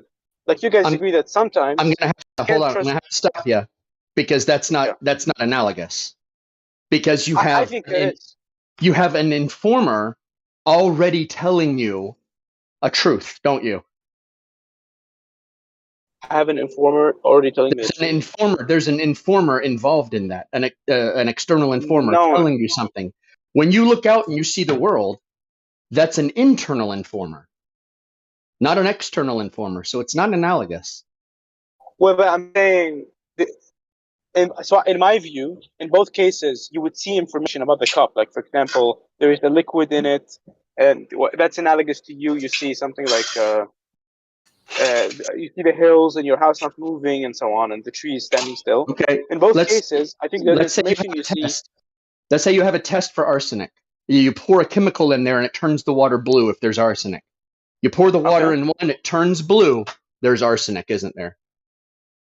So ultimately, the knowledge of which one has the arsenic requires senses. Yeah, no, I agree. That's where you read the data. I agree that like ultimately you're gonna have to rely on your senses, but I'm saying that like with the senses you have, the information you have, when you just walk outside and you see that the house is not moving, it's kind of just like looking at the cup without the test. So I think it doesn't. It's not the same thing. It's not the same thing because there's something intentionally hidden in one, and there's one that's natural. Well, but all the same, the information you have wouldn't be able to tell you which of the two worlds you live in. I'm telling you, it's not the same, either philosophically or logically. It's not the same. Well, and what I'm saying, I agree that they're not the same. You're not incorrect there. Okay, there's a chance that we could both be wrong, right? You have the burden of proof based off of our senses, based the axiom that we have to start with. You have, if you're saying it's otherwise, then you have to show us. Yeah. So first off, I'm not saying it's otherwise. So let's just be clear. Like, you can't even make the logical. You can't even make the hypothesis that it's anything but what it's presented as. But that's kind of like so I understand I could be wrong here, right? But from my point of view, it's just kind of like this. That I'm talking to someone who says there is arsenic, and I say no, I don't know that there is arsenic, and he says, well, you're just going against your senses by looking at the cup, and it's like filled with the thing. I would just tell them, well, look, it doesn't. The information we have when we look at the cup doesn't adjudicate between the two, right? The problem is you're starting downstream of the axiom. Okay, let's say a guy says, "Don't drink that. There's arsenic in that water." Okay, and you say, "Shut up! Who would put arsenic in my water?" And he was like, "No, I'm telling you, there's arsenic in there." You're gonna say, "Prove it," and so exactly, prove there's arsenic in the water, and then he would have to prove it because it's his claim. Yeah, and an anti-flat earther will say, I'm not making a claim here. I'm not saying that the Earth is moving. I'm just saying it seems to me that like if it did move, our experiences would be exactly the same. I don't see how it would be different. Wait a minute. Based on what? Yeah, so based on how I understand motion, that like when you move, if there's no acceleration and like no change of pressure, right, then you wouldn't be able to tell that you're moving. Wait a minute. Based on what though? You're saying that, but what's your evidence? I mean, like we can talk about motion, we can talk about what we expect to see and so on, and we build a model pressure? and we can talk about that. And that's just, I'm just making clear what my claim is, because a lot of people have been saying like prove it. About, be careful. Be careful. Be careful. You said you didn't have a claim. So I'm saying I didn't claim that the Earth is moving. I am claiming though that like it seems that if it did move, we would still see the houses standing still. We would still not feel any sensation with like our ear canal system or whatever. But That's the kind burden of of the claim proof I'm is making. still on who? The burden of proof is still on who? It's on me. You're right. So yeah, where's your proof? yeah. So I mean, it's kind of like when so when you sit in a plane. Before you go on, I have to say this: saying we would expect it to be this way is not proof. Yeah, no, it's fine. Right? I understand. Yeah. Okay. So I guess we can appeal to, for example, like cars. And like when you're sitting in a car and you're going at like 100 kilometers an hour in a straight line. Well, actually, it depends. So I feel every bit of that. I feel that. Yeah, I but feel it depends. It depends on what exactly. Hey, did y'all it depends on put? what exactly. Hey, I'm sorry. Yeah. Go ahead. I'm saying it depends on exactly what the claim being made is. That like we'd have to debunk. So like if the claim is you would feel the motion, as in you would be pushed back. If like a car is moving 90 kilometers an hour in one direction, if the claim is you feel that you're being pushed back at 90 kilometers per hour, that's obviously not true, right? We agree that like you feel like you're not, at least not being pushed at the speed that the car is moving. Correct? Can we just be it gets simple and say that complicated you with feel Einstein. you're moving? Like that's saying a lot. So, can we just say that you feel when you're moving? Like, sounds simple, right? Yeah, but what exactly do we feel? What is it like? Let's just be clear on what exactly we claim we're feeling. What exactly am I arguing against? So if it's just the idea that if the car is moving at 90, A flat horizon. and then you feeling like you're being pushed back at 90 kilometers per hour, that we don't feel that, right? We don't feel a No push one's of 90 saying kilometers that, per hour. No one's saying Okay, that. so what exactly is it that what we're saying we feel? Because I agree that some weirdo is saying the Earth is spinning at a weird 1,000 miles an hour, and we're like, we that's not we don't feel anything. That's the point. We feel nothing. Not a I'm thing. saying what When there's a gentle breeze coming off of the ocean, we feel that just breeze against our face, and it's so refreshing. You know, we feel that. Yeah, but I'm asking. I guess I'm asking, what would we expect to feel if it was moving? What would we expect to feel? Well, the air, in my opinion, okay. So like, this has to do with something I'm not very qualified in speaking on, but fluid dynamics. So like, the air would move kind of the same direction. It would move the same direction as the Earth, just not as fast as the Earth. Let me put it like this. If you put a spinning top in water, the top spins way faster than the water. You put a spinning top. And if you have a drill and you're firing a drill or a grinder, it moves the air, but it is moving thousands of times faster than the air around it. I'm not sure that that's true. But... You're not? Okay. Have you ever used a drill? I'm not sure. I'm not sure that like the air immediately around the drill moves. Hold on. The claim would have to be that there's this little tiny microscopic layer of air that stays perfectly stationary around the thing that's spinning. But not stationary. I'm saying like maybe it moves. It's stationary relatively to the thing that's spinning. The claim has to be that there is a stationary part of the air that's just microscopically thin around the spinning mechanism. Yeah, that's one possible explanation. I don't know that that's true though, but you know, I'm just saying like I'm not convinced. That like it's not possible. It doesn't happen. Why? Because it's not possible. Oh, but that's just. I mean, you're saying it's not possible. I'm asking you why is it possible? Air, because air is air, and a solid is a solid. What is holding the air to the Earth? What is holding the air to the Earth? Yes.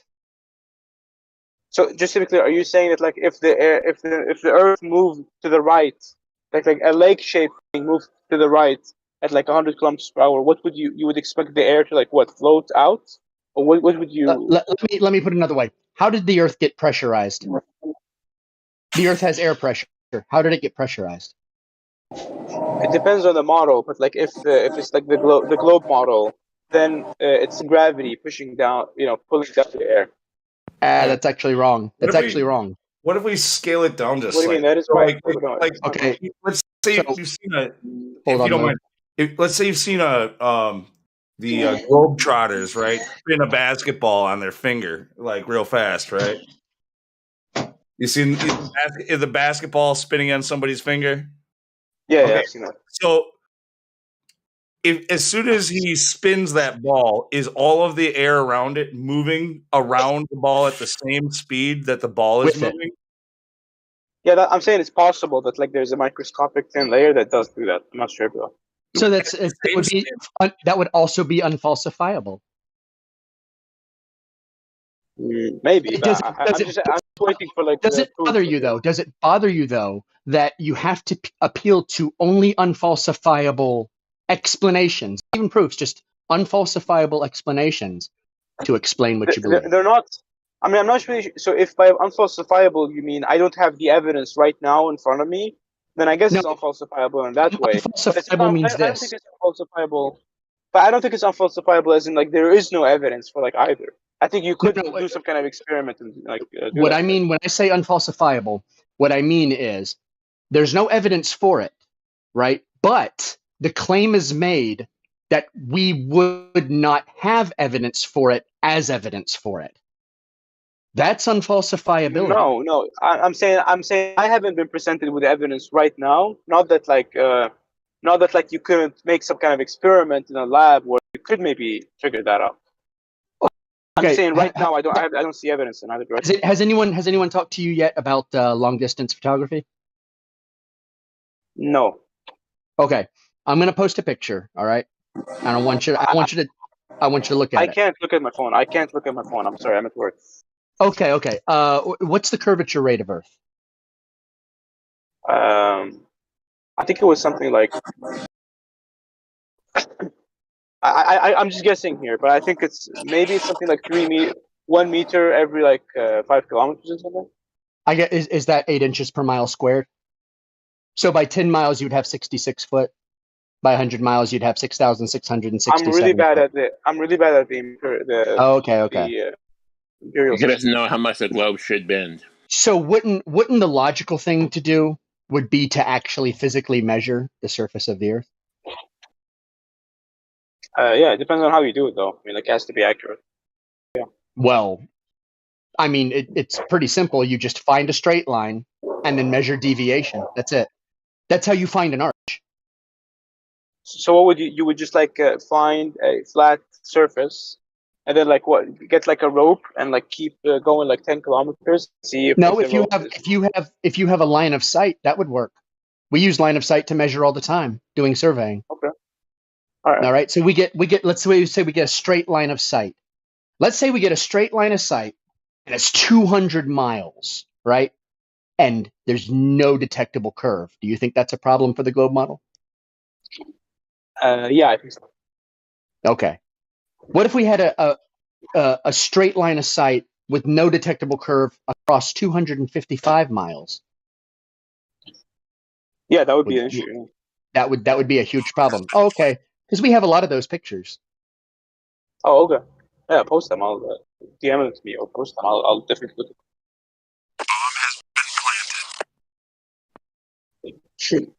But just to be clear, like the claim that I'm making here is not anything about the Earth being round or flat or anything like that. I'm just what it seems to me is I'm just trying to ask you guys, what if the Earth was like this flat thing that's like shaped weird and it moved to the side at like 100 kilometers per hour? What would we expect to see? Because I just don't understand. We're not moving. We would expect if the Earth moved at 1,000 kilometers per hour or miles per hour in any direction, we would expect to find every skyscraper hitting the ground at the same time, and every tree uprooting itself, and first of all, we wouldn't expect to see anything because nothing would exist. It would be a lifeless rock because everything has been thrown off of it. There was never a point when it could have sustained life. If it was spinning, you would have centrifugal motion that would throw everything off. No, I'm not talking about spinning. I'm not talking about spinning. I'm just talking about like a flat shaped thing that just moves to the side at like some speed, like 100 kilometers per hour. But the flat Earth doesn't move; it's stationary. It's the floor. Yeah, but I'm saying it's the if it did move. The floor. Does your floor move? I don't know. No, the answer is no. The floor does not move. Earth is the floor of the universe. But I would just make it clear that like when you say that like the spinning, that is not engaging with the hypothetical that I'm giving. I'm just trying to understand if I know, but we don't do hypotheticals. Why not? We're not interested in like explanations or hypotheticals or beliefs. We want to know what the truth is. I don't care where that truth leads me. I don't care if the truth leads me to a round Earth that's 1,000,000 times larger, or a concave Earth, or a flat Earth that extends into infinity as the floor of the universe. I don't care where it leads me. I'm just looking for the truth. So I'm not interested in explanations. I'm not interested in ideas.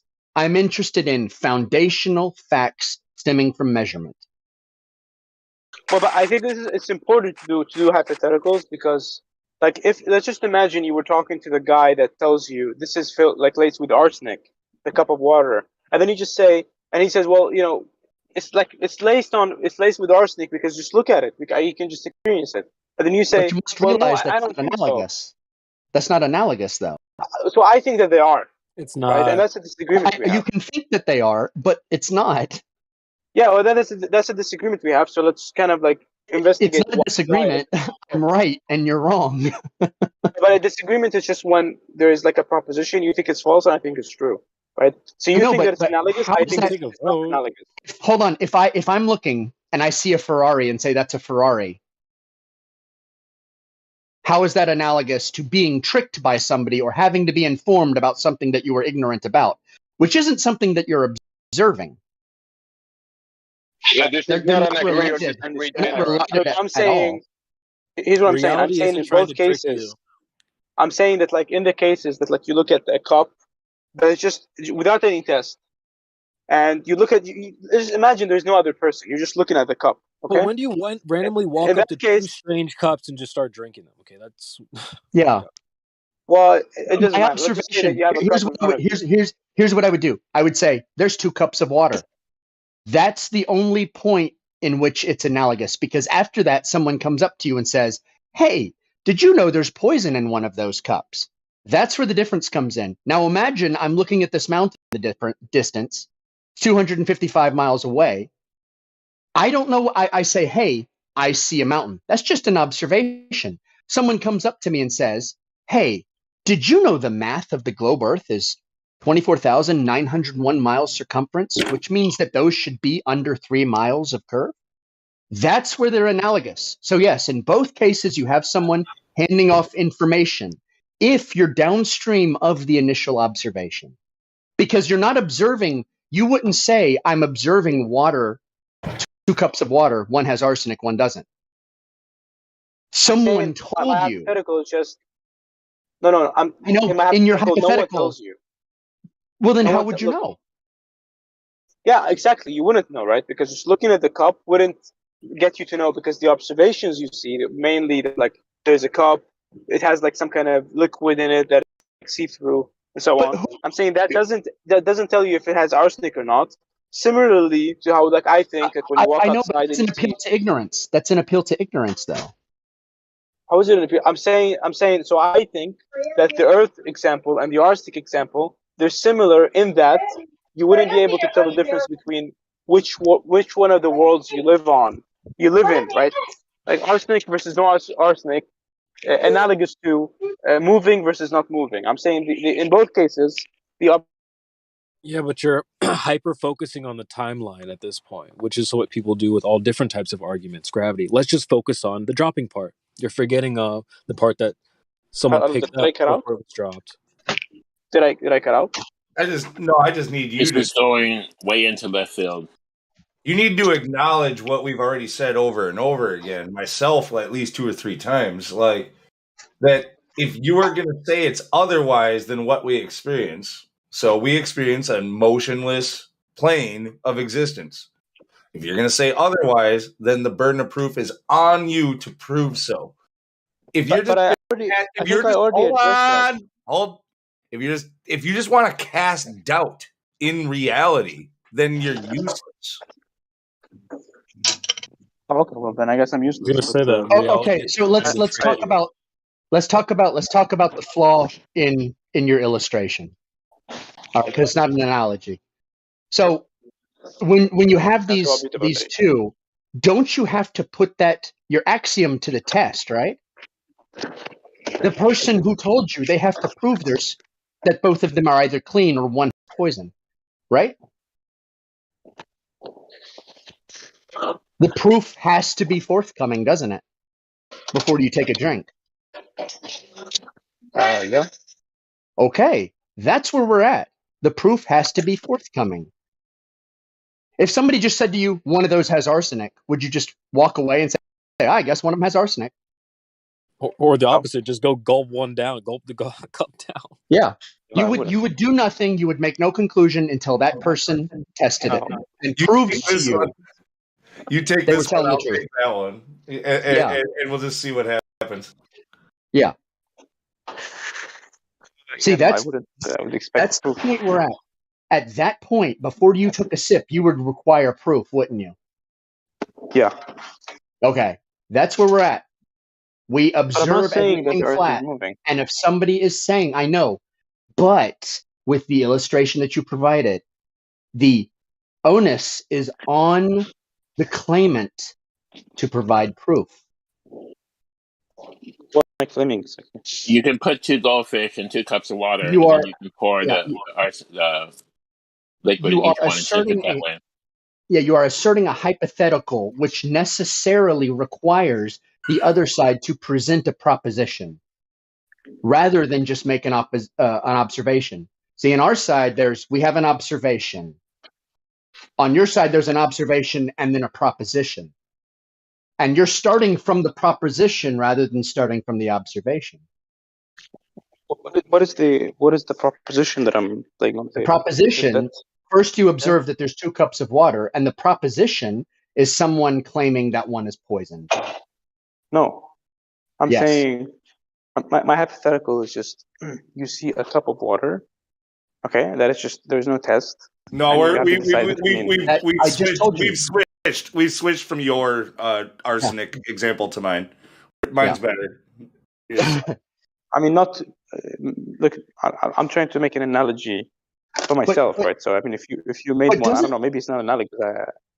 Can I ask you something? My thing was analogous. Can you rebuild a Ferrari? Can you rebuild a Ferrari or Testarossa, Lamborghini, anything like that? No. No. Would you try? Ja, men testa. Vill du ha på den här? Huh? Ja. Sorry. Would you try and build a Lamborghini, having no knowledge of how?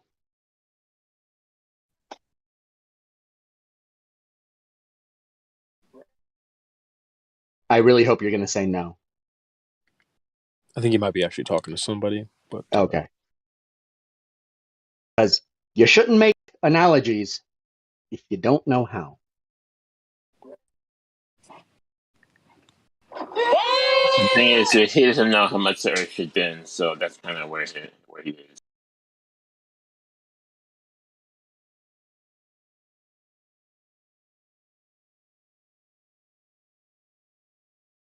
All right. Well, I got some stuff to do, so y'all can have back at it. Thanks for coming in, Beam. You always that's some pretty good reasoning, and you didn't have to ban anybody. That's like a double bonus. That's just a myth. That's a myth. I'm a nice guy, Lou. I'm a nice guy. I'll see y'all.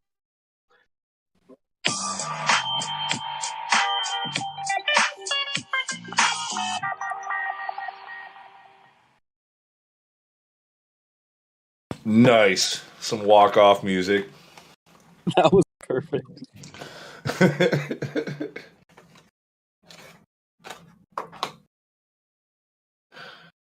So, for some reason, like Swedes and like these Scandinavian, I don't know, for all these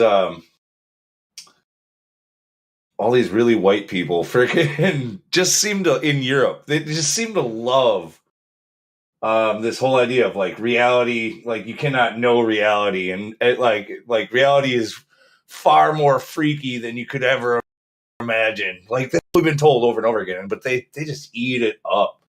Eat it up. That's it. It was all just put there in order to make you more open to deception, to being deceived.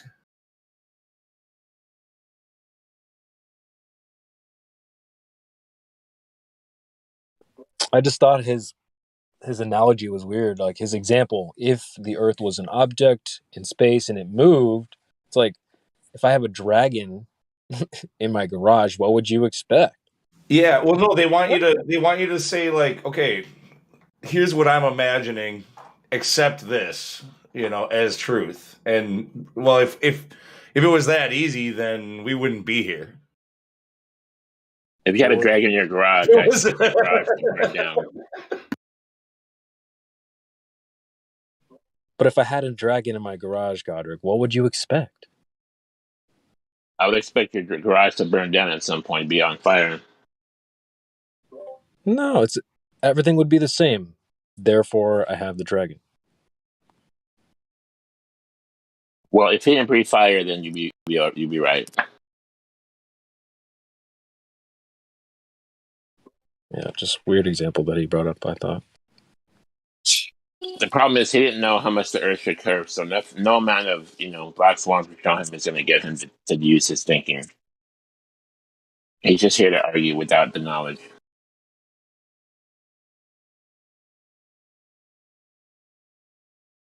So what's going on? Are we just talking about? Is he still here? Did he leave too?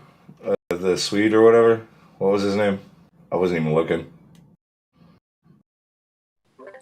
Somebody says it, I'll be like, oh yeah, I looked. But here's another argument.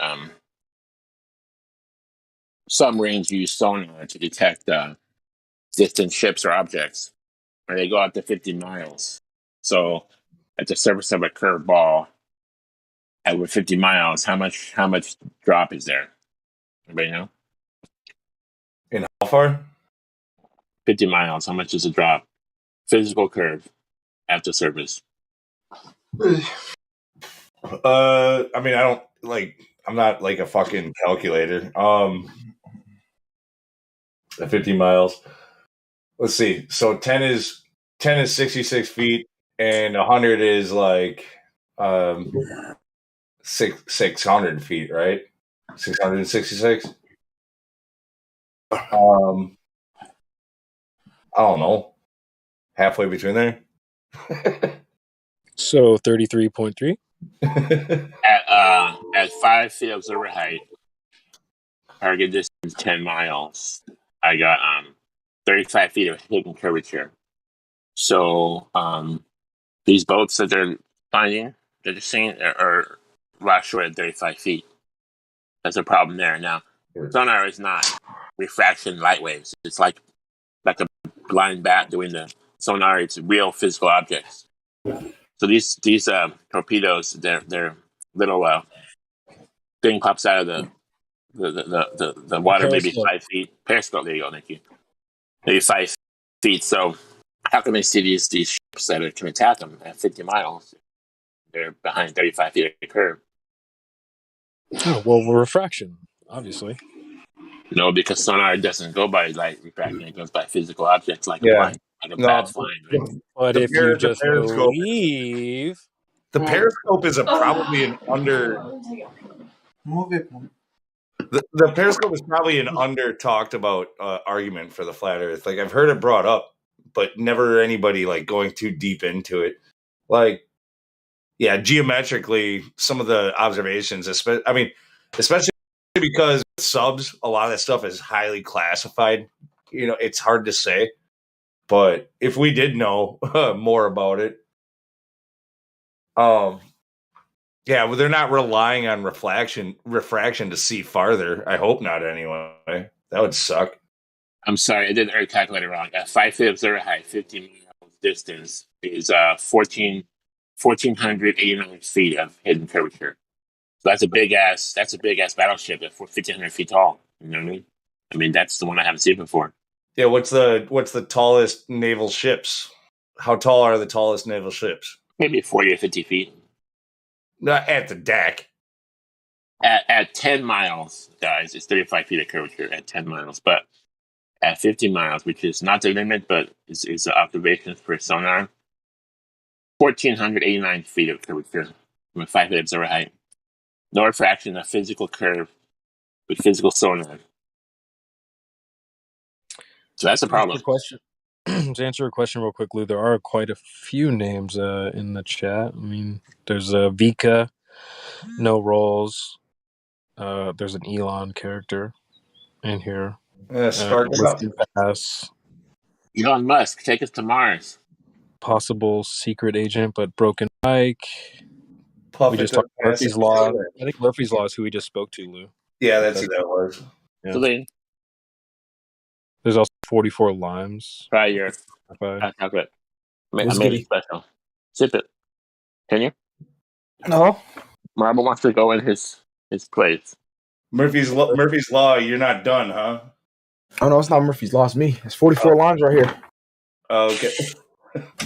This is the best chocolate ever had. It's called Abuelita. Look. Grandma's chocolate. I'm just going to God Rockin'. I think you're just hot rocking. Sorry, not God Rockin'. God Rick. You're hot miking. Sorry. But what's up, 44 lines? I don't know, man. I joined the server a long time ago. I just hopped back in again. Just trying to hear if anything changed. So, go ahead. The Earth still has not been proven to be a ball, if you're asking. And it still hasn't moved either. So, yeah. What do you mean it hasn't moved? Like it doesn't? What do you mean? Well, it never was moving. You know, my house isn't moving or anything like that. So, I know, but how would you know that? What do you mean? Like, how would you test whether or not like your house is like what? Like, if your ant was on a basketball, the ant would, and you spun the basketball, the ant wouldn't feel because it's like so tiny, right? Oh, because you're an ant. Yeah, but if the ant was just on the thing that wasn't moving, it also wouldn't feel movement. So, Dude, wait a minute. Limes, you could have had a lot of value in listening to the last conversation. Honestly, I joined on like just the tail end. Bro, dude, that's terrible because it's the same argument. What you're trying to do is say that, yeah, we don't experience it, we can't prove it, but you can't say that it's not like a possibility. Therefore, it's pretty credible. Yeah, 44. I just want to start with this. It's like it's me, you. We're chilling outside with the crickets. Mm-hmm. Where are we going to start? Where do we begin saying that this place is moving? Where do we even get that idea from? I want to butt in for just 1 second, if I might.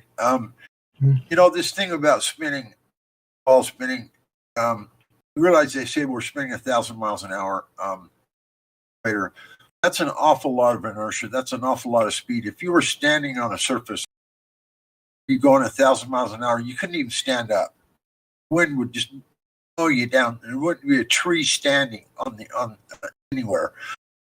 I think that the atmosphere is traveling with the Earth at that speed, 1,000 miles an hour, and it's just staying all calm. And while we spin 1,000 miles an hour, that's sort of ridiculous, don't you think? I mean, if you really think about it, that's like a concept that is just like what? Trees might grow, but then they would grow. You would feel it. You would feel it. And they keep saying, well, it's so big you wouldn't feel it. You're just a tiny ant. You know, if you take a basketball and spin it, the only reason the ant doesn't move, their feet would stick them to it. They're holding on like hell. You can bet that. You can't. The only reason we don't feel it is because we are not moving. The Earth is stationary. It's immovable. Anyway, just think about that for a minute. If you're standing on a surface, I'll let that 1,000 miles an hour, you'd be mowed down. Period. Yeah, so 44, me and you were just chilling, and some strange dude walks up and says, "Hey, man, that house is really moving." You know, what evidence does he have to back up that claim? I don't know about like the evidence, but I remember inside astronomy class, the teacher said they started what's it called? We switched to the heliocentric model because they were like looking at the stars, and then there were some stars that would like move retrograde. I think is what it was called. Some stars like move backwards periodically. People were like, why does that Retrograde happen? motion doesn't happen with any stars. Well, it's the what they call the wandering stars, the planets. Yeah. That those sometimes go into retrograde, and then they decided that it would be simpler if everything was with the heliocentric model, whatever. They thought that would be simpler, but even Einstein said that you could never prove such a thing. Either one is equally correct. It has to do with relativity. Like either one is equally correct. It's just a matter of like a way of thinking, like your philosophy on the topic that makes you choose one or the other. Okay. If I'm not, if we could just go a little deeper, if I'm not mistaken, is it just like, was there ever like a reason given for why the stars would, or not the stars, why the quote unquote wandering stars would like move backwards, or were they just like, oh, it's just that they just tend to just move? Like, have you did ever they have an seen explanation? that, or you ever seen that or anything? I haven't seen it, but I mean, if it's, I don't watch the stars very often, but if people have been Strange talking men are about for telling thousands you of years, strange then things, and we should just roll with that. No. I mean, I'll let's tell you the reason right now is not because you're on a spinning ball, because there's no curvature to be found on the Earth to support that. So okay. So whatever the reason is, it ain't that. Yeah, and some other weirdos are telling us this place is moving, but there's no evidence for that either. I look up, I see the sun moving, I see planes moving, I see the clouds moving. You know. Okay, then.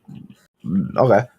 So I have. What? How would you guys say it works then? Is there like do you guys have a model drafted up, or you guys are like, oh, this is how this works? No, we don't have a model. But actually, another related point, though, that I think we don't talk often enough to is parallax. Like, they like to argue like parallax is an argument for their model, but it's not.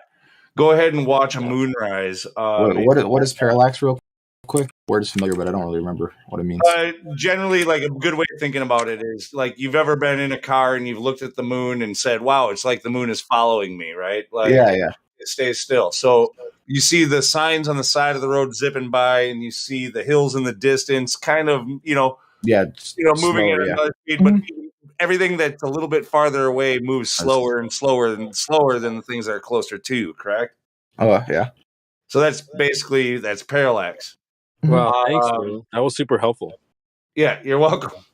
So based off of parallax, we can kind of determine, like, you can use it as a tool to help to determine like the distance of things based off of like the speed of what you're moving. Yeah. Take an assumption of the size of the thing or whatever else. But so thank you, Donato. That's actually my footage that you just posted from my drone. And so this is the moonrise, and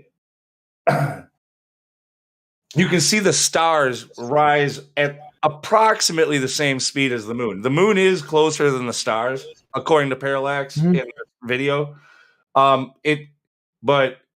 the moon tracks a little bit faster than the stars do across the sky, but it's not much of a difference. If the stars were trillions of light years away, or light years away, whereas the moon being, hundreds of thousands of miles away, there would be a huge difference in the speed of those stars. The moon should be zipping around us compared to the stars. The stars should be motionless, basically. What if the star would that be affected if the stars were like hundreds of thousands of times bigger than the moon, or it wouldn't? That wouldn't change. No, it's about the speed of which it would move across your view. Okay.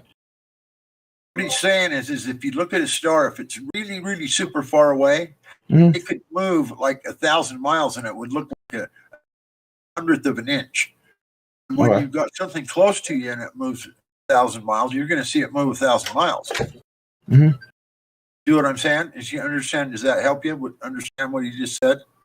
I mean, looking at something that far away, it could move an awful long distance, but it would just barely moved. But if you got something close and it's going at the same speed, it would just zip right by. So that just goes to show you that there's something going on up there. It's not what they say. Yeah, basically what I'm saying is that the moon and the sun and the stars are approximately the same distance away, and it's not very far. Okay. All of this is news to me, to be honest. I'm gonna have to let it ferment a little bit in my head before I have a better comeback. But I don't know, man. It's just interesting to listen to. Yeah, well, I hope you're sincere about that. Like that's cool if you really are interested. Yeah. About this, if you have a ball, it needs to curve at some point. Find out how much your ball should be curving, and then see if you can test it. And that's a good start. Well, okay. What does anyone have to gain by lying about this though? That's what I don't get. Like if everyone was on like the geocentric model for so long, and then freaking a bunch of people brought this up, and then they brought up the heliocentric model, and they were like killed, and then it took a long time until eventually people adopted it. Like, what did they gain by adopting this new model? Like, what's the point for lying? It's an interesting question, but just make sure you're answering the right question first, which is, did they lie, right? So you would go about doing that by taking their claim and comparing it to reality, finding out if there's a match. If there's not, then you ask, why do you lie? But a lot of people come in here thinking that the why asks, like, whether or not they did, you know? Okay. So that's what I would say, even though I didn't give an answer to your question. I would just say focus on, did they lie first? See if there's a match between their claim and reality. The last time I lied, it was because I wanted to cover up something. I don't know about you. Are you guys all atheists or good God-fearing men? That's a funny question. No, like hardly anybody here is atheist. There's maybe a couple, but they're confused. Yeah. Most of us, I think, are a little bit too woke, or that's a bad word nowadays. Too awake to see strictly through the lens of religion. Also, though, so like me myself, I'm not going to speak for everybody and everything, but me myself, I would say I'm a deist. Like I know there has to be a creator. But that's about it. I don't know anything after that. After that, I'm agnostic. I understand that. Yeah, I understand that. All right. You guys have any experiments you guys would recommend?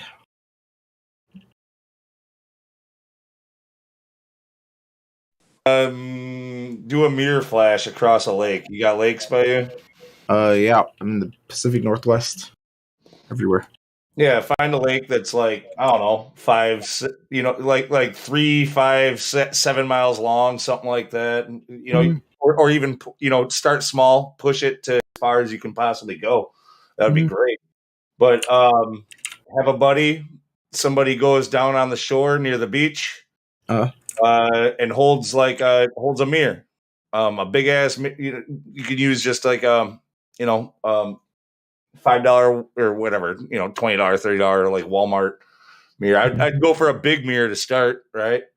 But position yourself in a way where you can reflect the sun across the lake, and then the other observer goes and uses a camera to record the mirror flash. That mirror flash proves line of sight. That's how mirrors work. That's how reflection works. So it's the poor man's laser test. You can get a lot of power for cheap, and prove to yourself that you're able to see too far. You can use the Earth curve calculators and stuff to determine like how much obstruction there should be and what it takes to beat it, and then go test that. But you'd have to do it specific to your area and your lake and all that. So it takes a little bit of work, research, figuring things out, but you should be able to. That's an idea. That's something you should do that shouldn't cost too much. All right. Well, this was interesting. Thank y'all for talking to me. I'm gonna get out of here. All right. Peace out. All right. Have a good day, y'all. Ciao. You too.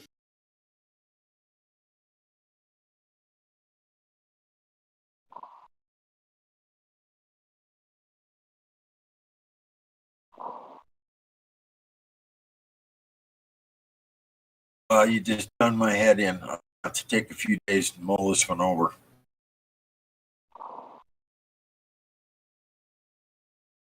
That parallax argument, like it's a good one for me. That's I a think really good one. I hope he understood it and he put some real thought into it. I've That heard is a lot actually one of the best arguments I've heard of, or not maybe argument, but that's proof that the stars are definitely not that far away. That's all of the stars are the same distance away, and the moon is a certain distance, and the sun is a certain different distance. But all of the stars are the same distance away, according to parallax. And that's a really good one. And the first time I heard about it was when you brought that up the other day, and stuff. I wonder how come that hasn't been talked about before. Have you heard it talked about before? BMLSB actually, who did the Black Swans, he had a video about it maybe a year ago. That as soon as I saw it, it's a short video. There's no speaking. There's just some typing words and just looking at like the wheel in the sky. You know what I mean? But as soon as I read it, I'm like, it's only a few minutes long. I'm like, damn. Yeah, that's a good fucking point. Like, yeah, it is. Yeah.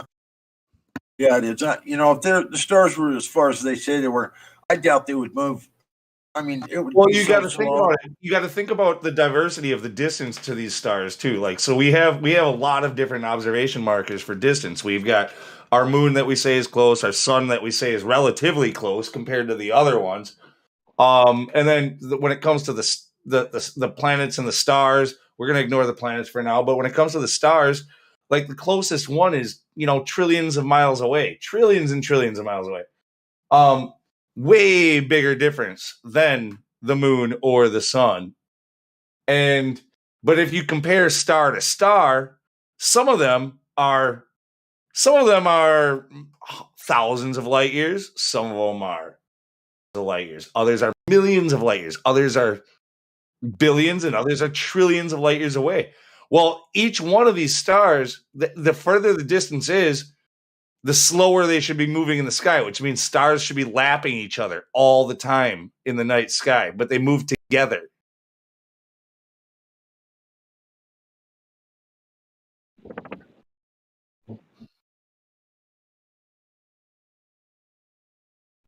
It's undoubtedly a very good.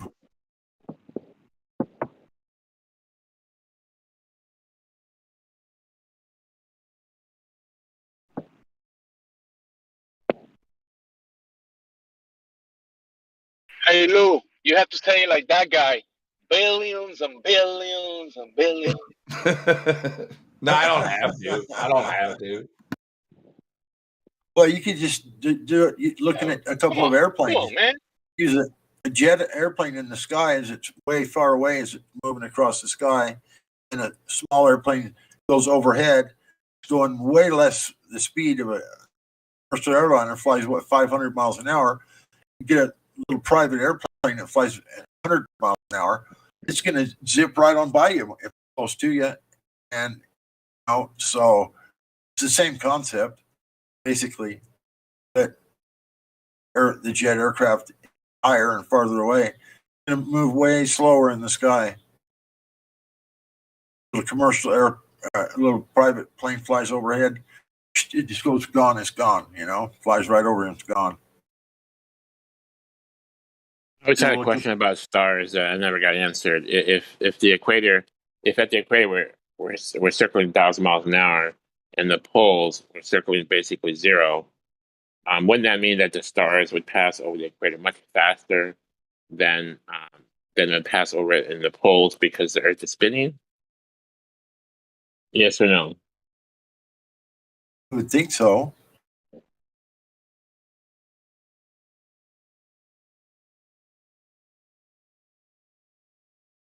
I'm really sorry. I wasn't paying attention to you.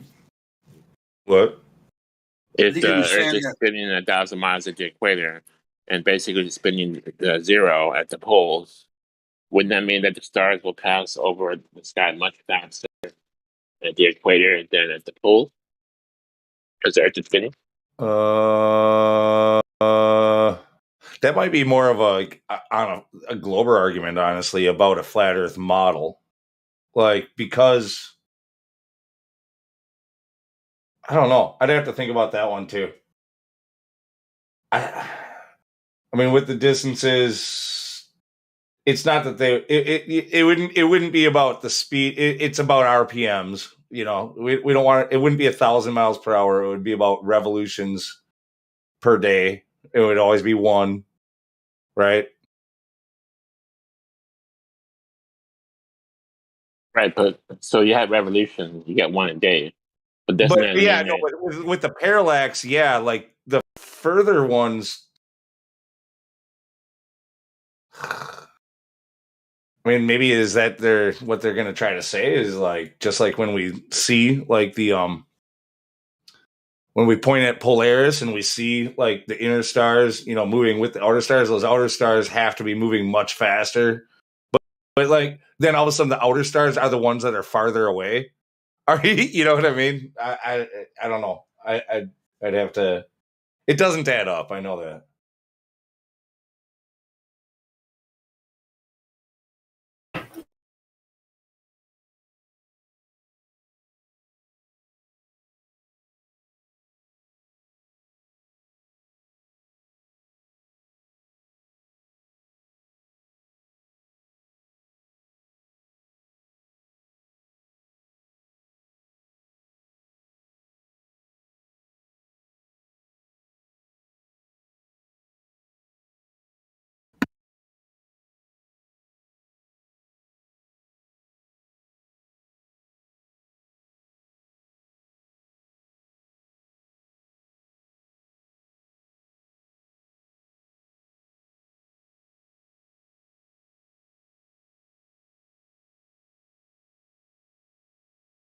If you watch a time lapse of the stars circling Polaris, and you come back and then it's the same thing year after year after year.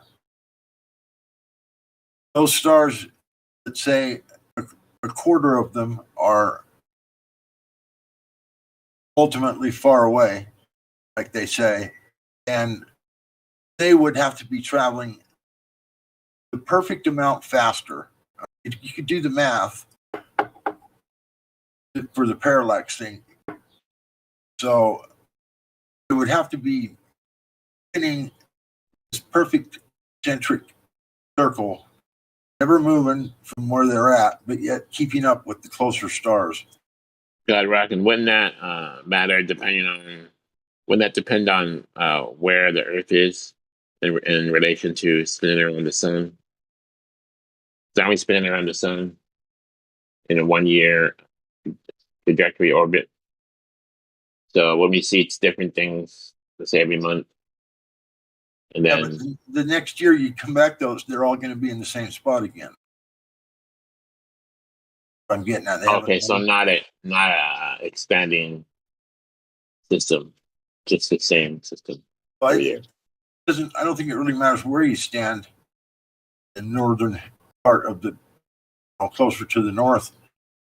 The stars do the same thing night after night, year after year, and if some of them are so far away, it would have to be moving, because like same thing with the moon and the stars. They've got to be relatively close to be moving the same speed. They're pretty much all keeping up with each other. Well, they just know that they have to be relatively close to each other. Not necessarily close to us, but close to each other in distance from us. Right, but but that doesn't change what I'm saying. Some of them it doesn't. 10 times further than the other ones, or 100 times further than the other ones. It doesn't make sense that they would be keeping the same speed in the rotation. No, it just doesn't make sense. The whole thing doesn't make any sense, because I think, frankly, because we're not spinning, it's the stars that move around us. They are close. I think that's why, none of this stuff like we're thinking about now, it's all confusing, because it's more simple than that. They're relatively close, and they circle around Polaris, and something they've always done and always will do. And so I think when you start talking about these massive distances and stuff, then it just the whole thing starts to get jumbled up. It just falls apart in my mind. Well, it works out perfectly if you include dark matter. The gravity of dark matter. Dark matter brings everything together and makes it all work out perfectly.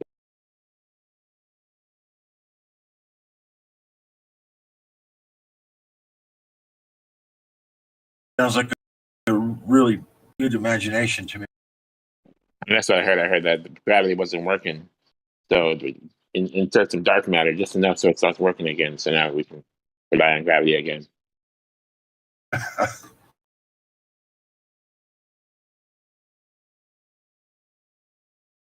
There's a sundial down here in this it's called Diamond Canyon. It's a great big, it's probably 4 or 5 feet across, got a face on it, and they can't figure out who put it there. It's like some old sundial in one of the if it's 4 or 5 feet across, does that mean it has seconds on it? No, I don't think it has any seconds on it. Just a big sundial that was built and carved into a rock. It definitely has to be Eratosthenes. That sounds like Eratosthenes happening right there. Yeah, maybe if you visited your town about BC, you visit on your town measuring shit. Well, I'll see if I can find a picture of it. What do you tell me?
No.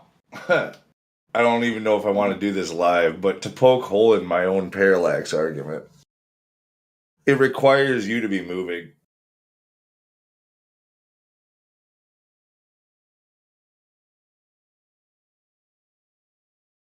Or, I suppose, the opposite of that, where you're still and everything else is moving together. So, I mean, but yeah, one of the two has to be moving.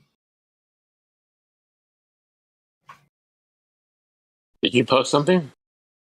No, just the parallax thing. Like, expect Globers to say, well, that, like with the example with the, when you use the example with the car, like the GIF there that Donato posted, in that GIF, you are in the moving car, right? And everything else is still. But our example is actually where we are still and everything else is moving.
Maybe it's not a sundial. Maybe it's just a face of the sun, I guess. Maybe. I don't know. I'm looking at it. I don't know if I can post it.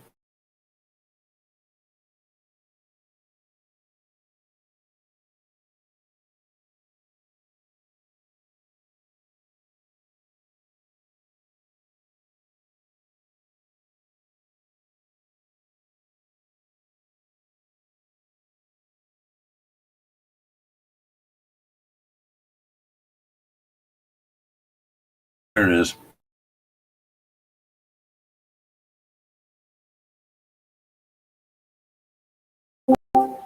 In large, I guess. I don't know why. It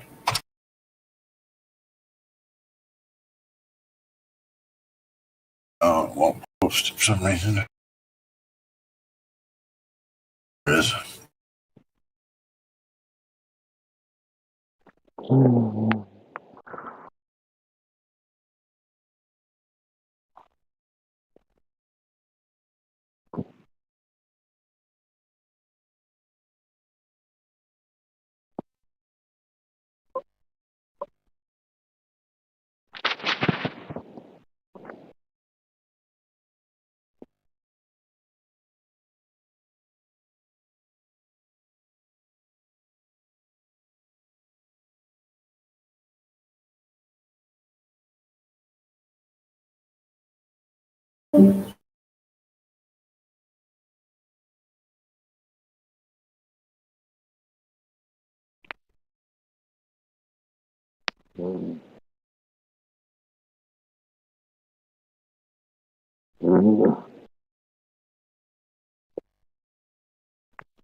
When you whoever posted those crepuscular rays, however you say it,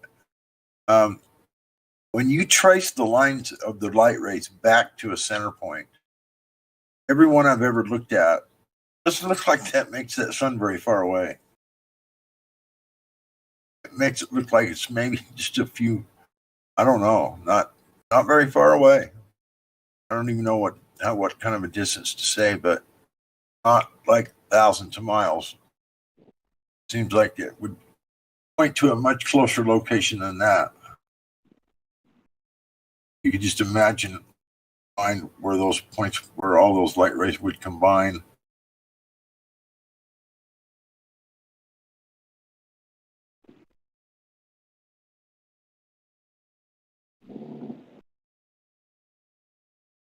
Pretty close spot to me. I like that photo, by the way, Miguel. That's a nice photo there. Did you take that yourself, Miguel? No, it's from the internet, some sites. Oh.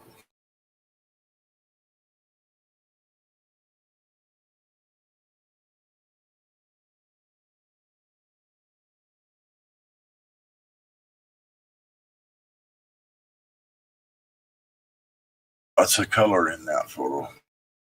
Nice.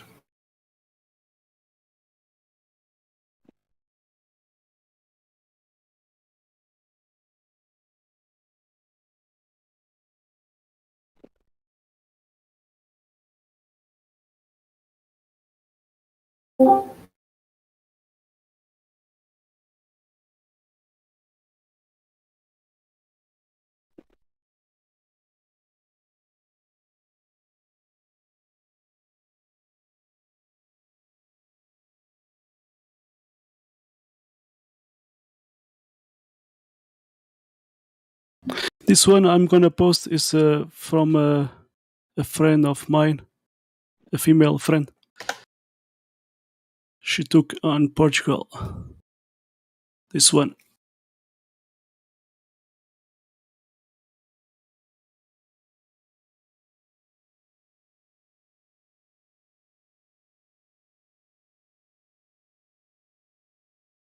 See that white cloud right in the very center?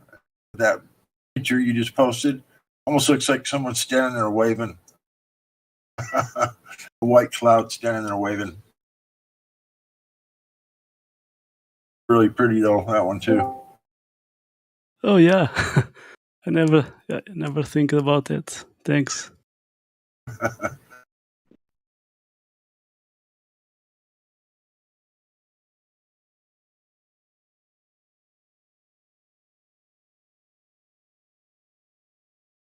That first one you posted has a heart off to the left side. Halfway between the center and the far left side, there's a heart with two eyes. Eyes are in the hump part. There's two glowing gold eyes and a heart. That first one.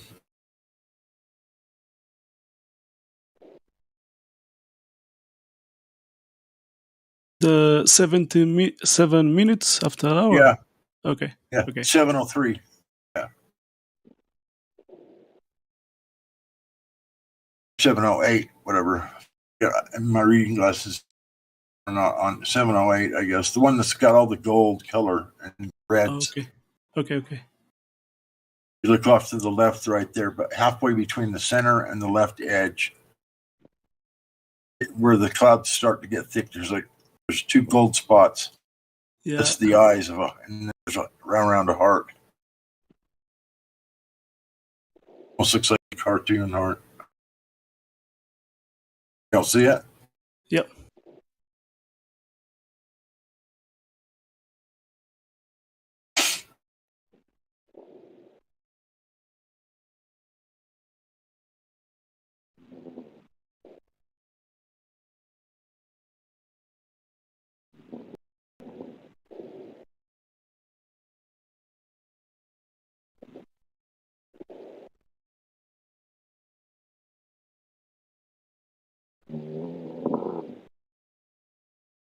This one seems like a hand pointing Yeah, it up. does. Yeah, there's some really strange. I seen one posted somewhere where it has some clouds that look like your fingers that had pulled the clouds apart, ripped a hole in the sky with hands, kind of like that. I'll have to see if you can find it. It was a really popular cloud, amazing cloud picture. I can't remember where I found it.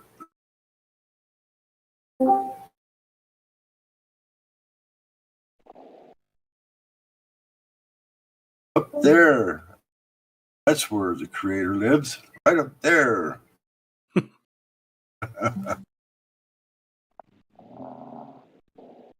Flatty is sleeping. Flatty.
And let me see. Oh, the Professor Phil he did send me a message.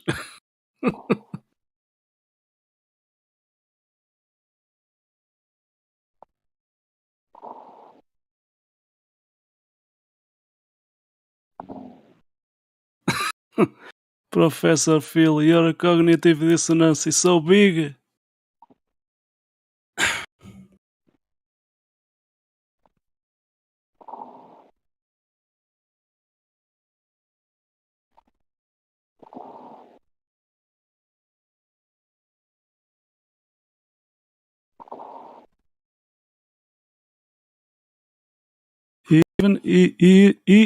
even does even he not is not here at live stream, and he sent me the message private, but he's watching at YouTube.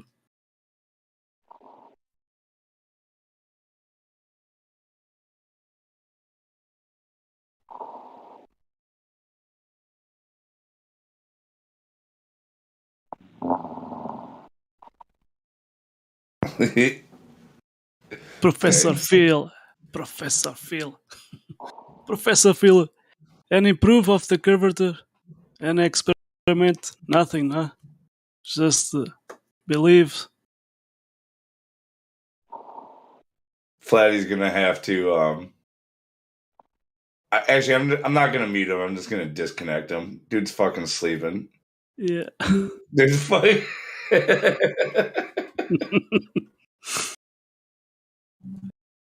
Sweet dreams.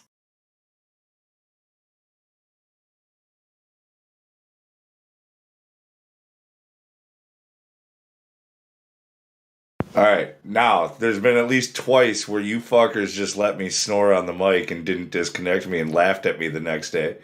I hope somebody fucking disconnects me the next time. Thank you.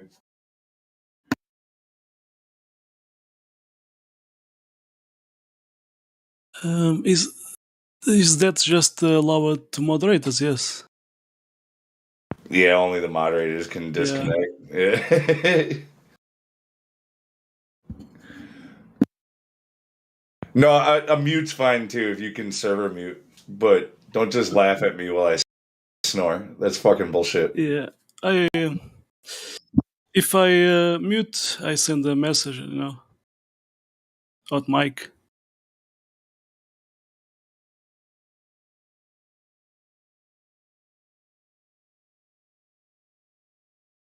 Yeah, no, I won't be offended. If I fall asleep on with the thing rolling, like I know the next morning, I'm like, damn, I hope they disconnected me. And if I'm muted, like, thanks, I can undo it. Happens.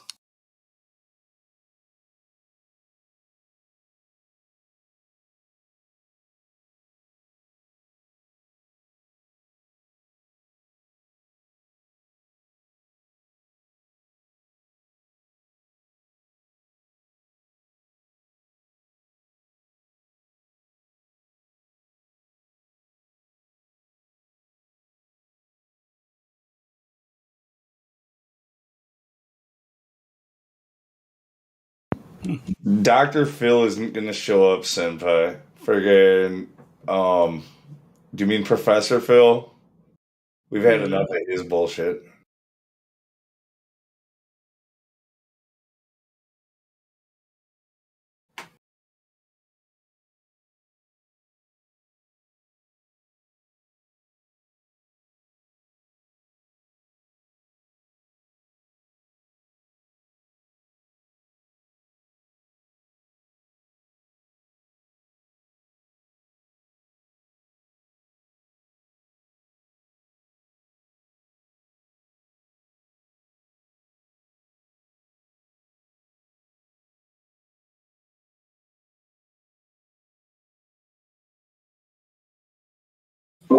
By the way, this meme that this GIF I just put up, it got me laughing harder than anything else I've seen in like months.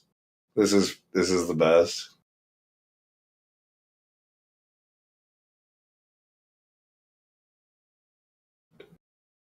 I can't wait.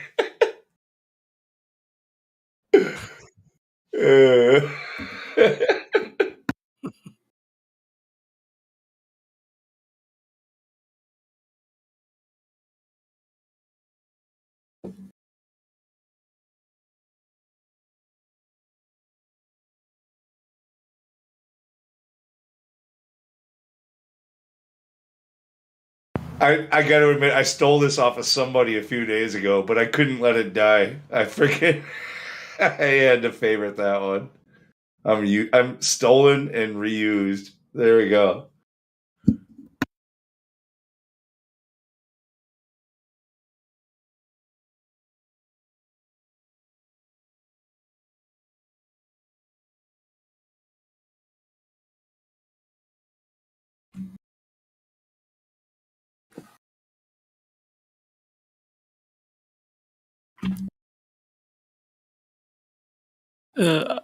Those shoes are different, or just he's jumping a little.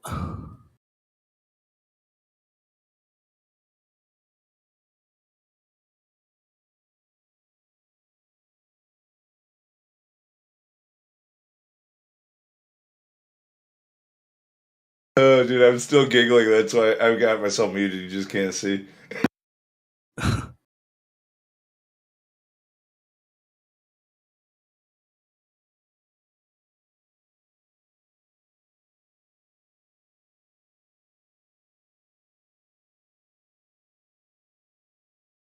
Donato, I appreciate your hard work, but no. No, that's not better.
Hey, lunatic.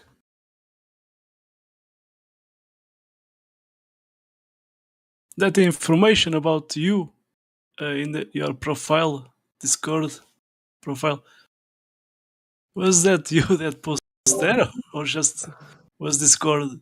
Discord really fucking hates me, man. Yeah, no, I put that on there. I copied somebody else with that too. I'm like not that original. Pretty good though, authentic looking, isn't it? Yeah.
Great job, Donato.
I have seen that on some live streams at YouTube from Flat Earth, Brazilian Flat Earth guys.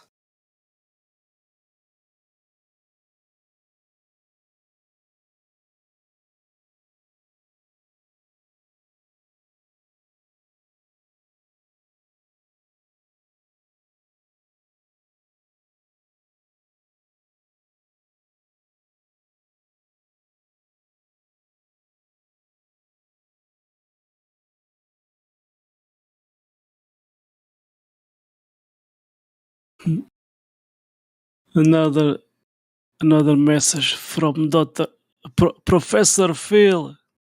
My feelings for you, Professor. 69 miles, Lake Titicaca, zero curvature. 1877 miles, 2 buildings, no curvature. What you have, though, Professor Phil? Nothing. Just blah blah blah.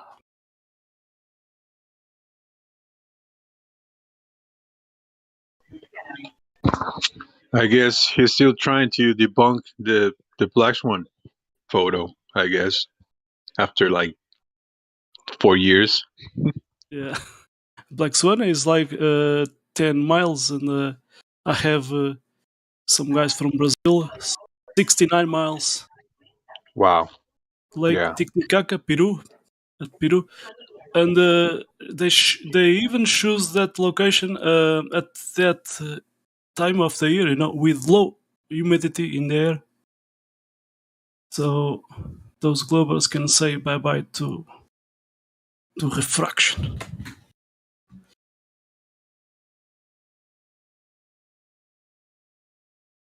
My government told me it was a ball. They would never lie to me. Yeah.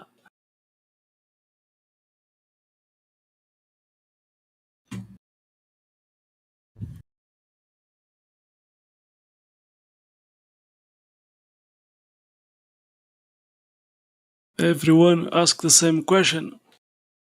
When we are young, why those people at the bottom of the ball don't fall off? But then they tell us a brainwashed lie, and we don't ask again.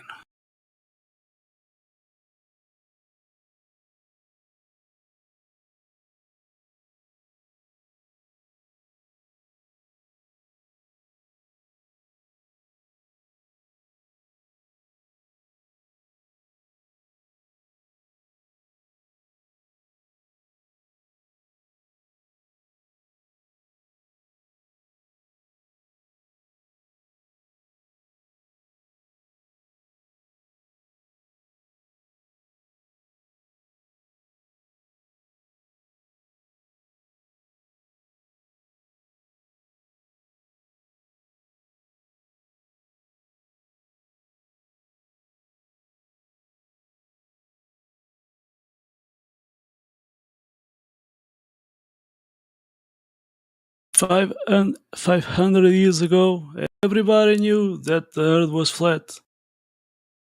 But then those Masons, they did a meeting somehow and they brainwashed us with a ball fantasy.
Actually, hold on a second. I gotta go back and look up just at my own video with parallax. I just thought of something. I think I misstated something earlier. And the correction is actually a better argument for us. So, like, I think as far as parallax shows, I think it shows that the stars correct me if I'm wrong. Do the stars move faster across the sky than the moon, or does the moon move faster across the sky than the stars? Mm-hmm. I saw I saw a time lapse. Yeah, I've got one up there that's actually from my drone. That Donato posted about 45 minutes ago or so. I don't know what it was. That's literally my video, like, that I took. So I just need to look at it myself. I would say the moon moves faster than the stars, which means the stars are actually closer. Or wait, sorry, the moon. Hold on, actually, the stars. Which is it? It's hard to tell. Which is moving faster, the stars or the moon?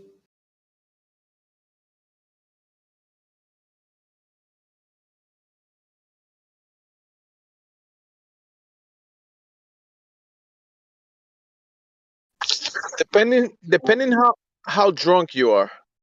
No, dude, Jemsy, do you know which video I'm talking about? Donato posted it. Take a look at it. Like, I'll repost it. Okay. No. What do you mean no? You're not gonna look at it? Yeah, I'm gonna look at it, but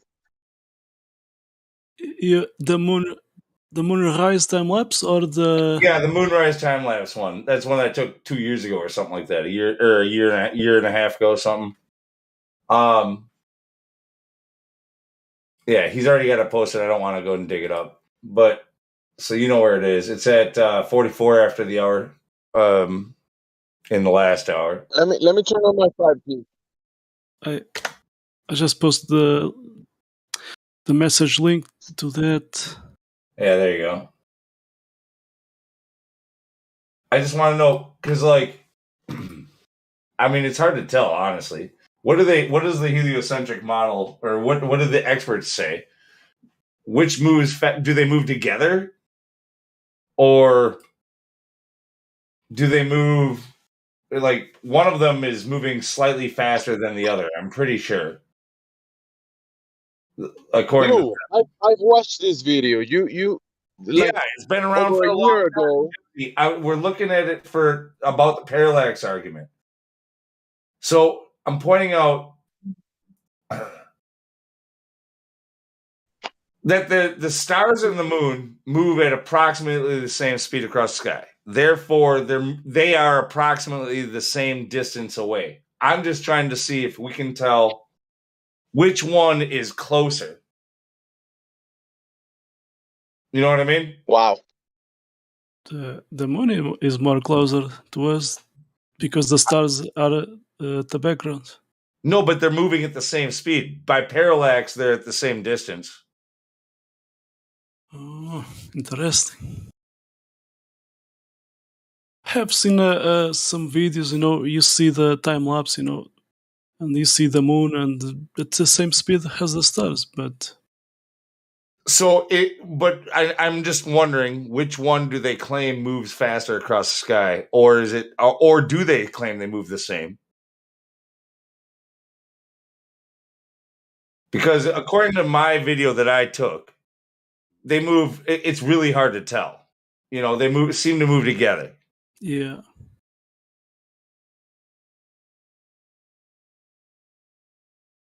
But even the moon does the NLM, and so the speed must be different.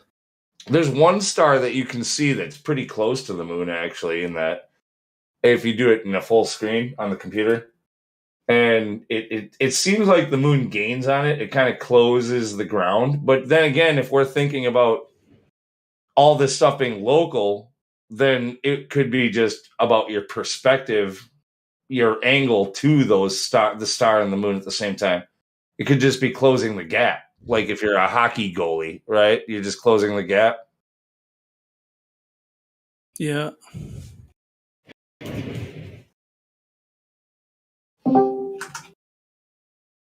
Oh, I'm guessing Jemsy wasn't following my argument, but I'm just saying, like, there's the parallax thing is. I am. You started trying to make fun of me like I'm Helio or some shit. No. Yeah.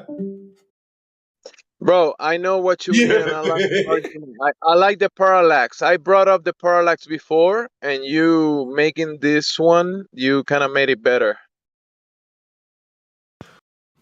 Gracias, amigo. Gracias, We amigo. spoke about parallax before you did this, and then you watched that video, and then made this video, and it's been used here a few times, and I think it's a pretty good argument. Quantum uses it too, but he usually doesn't bring up the parallax argument. He's like, for some reason, tiptoes around that. He says he likes it, but he won't present it. Yeah, I think he explained something about it. That's why he doesn't use it, but I don't remember.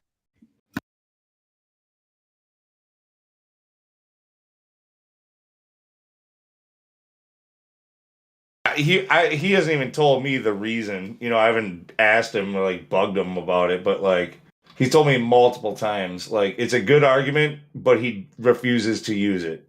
And the question is why? He goes to a certain point and he said, "It's dead. That's it. The globe is dead. That's don't take it any further.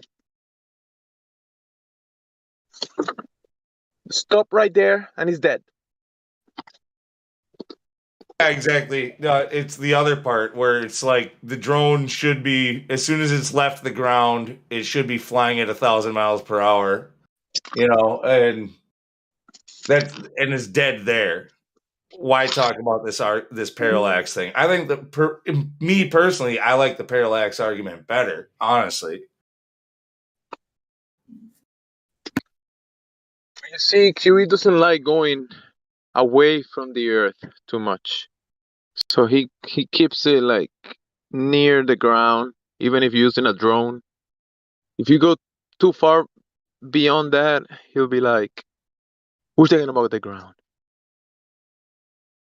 Let's talk about flat Earth.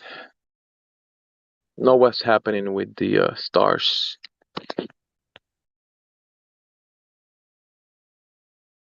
Yeah, I suppose it's for consistency. He's constantly said we're not going to look at the sky for evidence. So anybody spoke to Amaisel.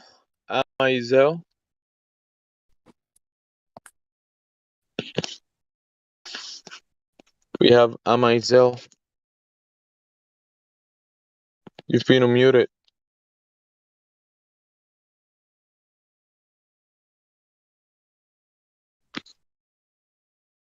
Let's try it again. Flat Earth to Amaisel.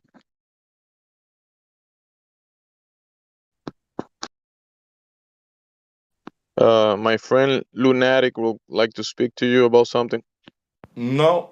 I already made my presentation tonight. Gemsy is the one who really needs to frickin' smack somebody hard. By that, it's like figurative. Nobody's gonna get smacked, so don't run away. Slob on Elon. Slob on Elon. Your mic is open, bro.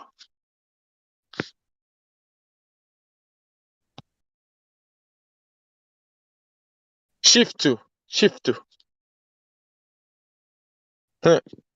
All you got to do is slob on your mic, and we'll hear you.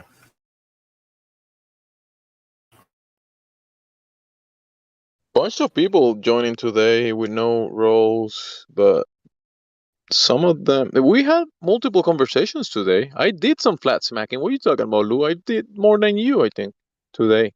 Yeah, but how much work did you do? Like, hey, it's not how hard, it's how smart. Yeah, I went to a job today while you were flat smacking. Sorry. Bro, I was flat smacking and working at the same time. So, what you got? Dude, I flat smacked my fucking homeboys at work, dude. All them guys are flat earthers now. Like, they don't like saying it out loud, but they are. Like, the one of them, he already, before I ever even got to know him years and years and years ago, like, didn't believe in the moon landing and shit. That was an easy one. He just can't say to his wife that he's a flat earther.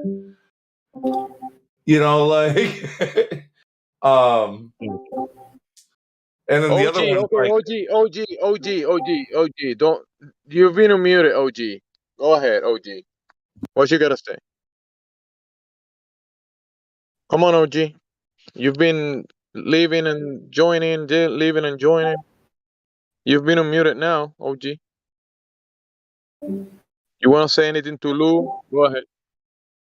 Oh, he took off. He's been joining. He's been dropping and joining, doing it multiple times. So, well, Ivan, get Ivan do Flamingo. Yo, hello. Yo, how are you? Yo, I got a theory for you guys. Yeah, right? A theory? We like theories. Like a scientific theory? So the Earth is flat, but the thing is, like when you dig at the center of the Earth, there's like a little island, and like when you dig a perfect circle, right, there comes like a little like mole rat, and it says, "Hi, I'm the mole person," and he walks up to of course, it's the president of the United States of America, Joe Biden, and he says, "I'm here to kidnap the little kids you got from me." You gotta be. Are you about to get? Are you about to get crazy? No. Are you about to get YouTube crazy? No, and then like a gigantic squid appears and like eats the whole Earth like a cookie. Yeah. Oh, dude, the squid people. I've been telling people about the squid people. They're always talking about reptilians, but it's not reptilians. They're squids. They got many tentacles, and dude, yeah, you know what I'm talking about? Oh no. Yeah. You know, I've actually met a reptilian in my days on this Earth. It's been quite a horrifying thing, but at the same time, I was like invigorated. You know, like my blood was pumping. I was like, "Oh my God, it's real! The deep state, it's real." Do they look Holy like the guy shit. from Pirates of the The Caribbean? deep state. What? Sorry, what did you say? What? Yeah, that's why they call it deep. The deep. The squids come from the deep state. Don't you get it? Yep. Agreed. Yep. So this here reptilian, tell us more about. Wait. Have you heard about Jaina?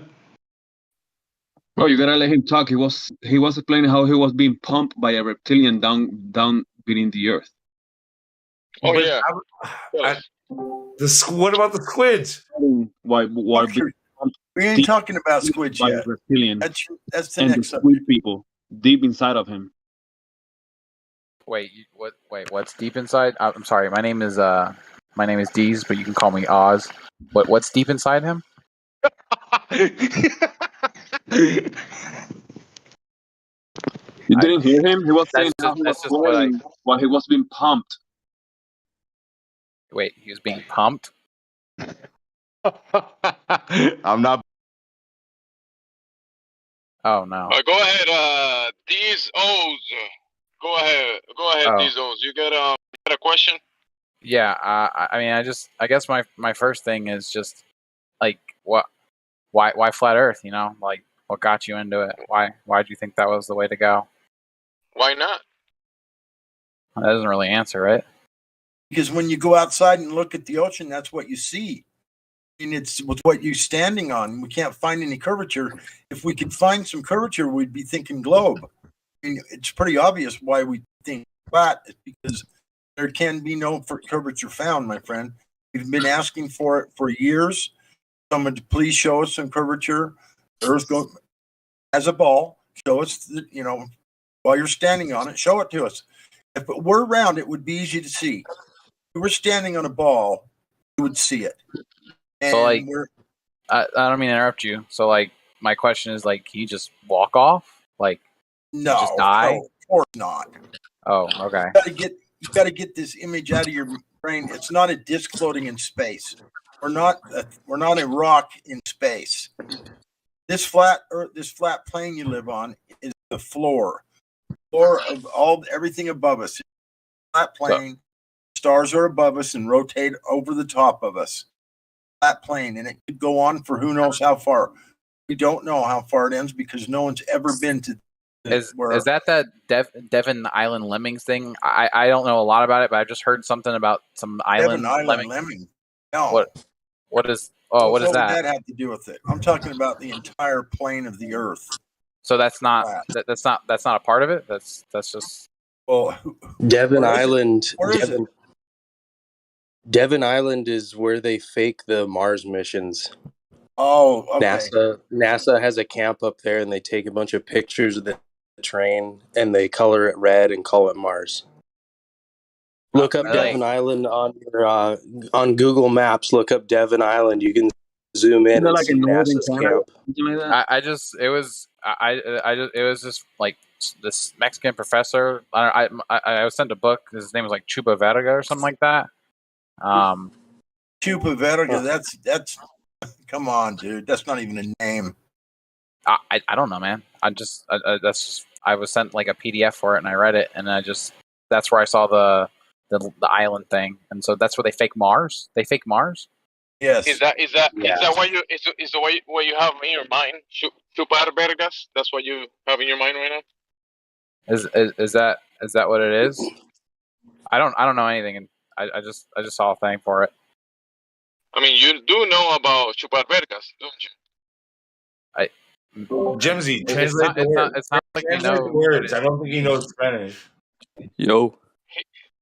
It's clear that he knows what it means. It's not. I legit. I mean, your LARP. I will give you like a 1.5 out of 10 for your LARP, but what LARP? I mean, it wouldn't be the first time we heard that joke, bro. I don't even know what I just asked a friend to show me something with flat Earth, and they just showed me that. I don't know why you're like. He just said that he got information from a professor from Mexico that his name is. I said my friend sent me that. I said my friend sent me that. I didn't say that I got it from the professor. All right, go ahead, Chip. So these us won't speak anymore. Go ahead. Yo, I got a question.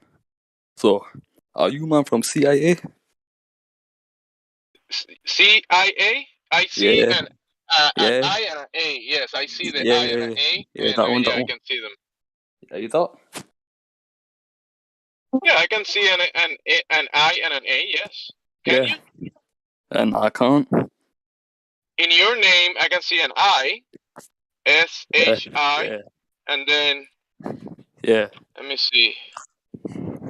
Many people in here has an A. Yeah, I see So what I'm yeah, saying. I can see an A. Yes. Jumsy's more wait. afraid of ICE. Ice. Nah, wait. Wait. So like, Can you see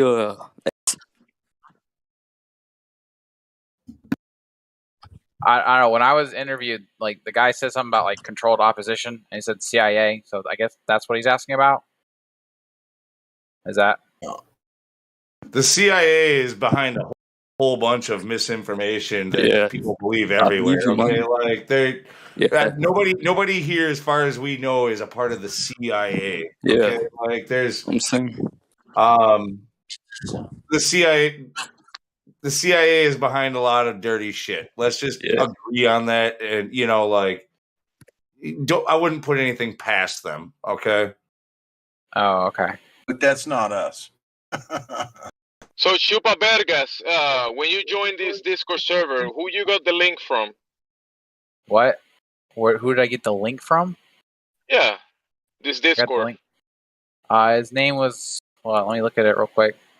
His name was JC Ball. I think his name was. Yeah, JC Ball. Or no. Was it them? No, it was someone else. And before you click the link and you were about to click it, did you said, "Hey, I'm gonna go to this Flat Earth Discord and talk about Chupa Vergas"?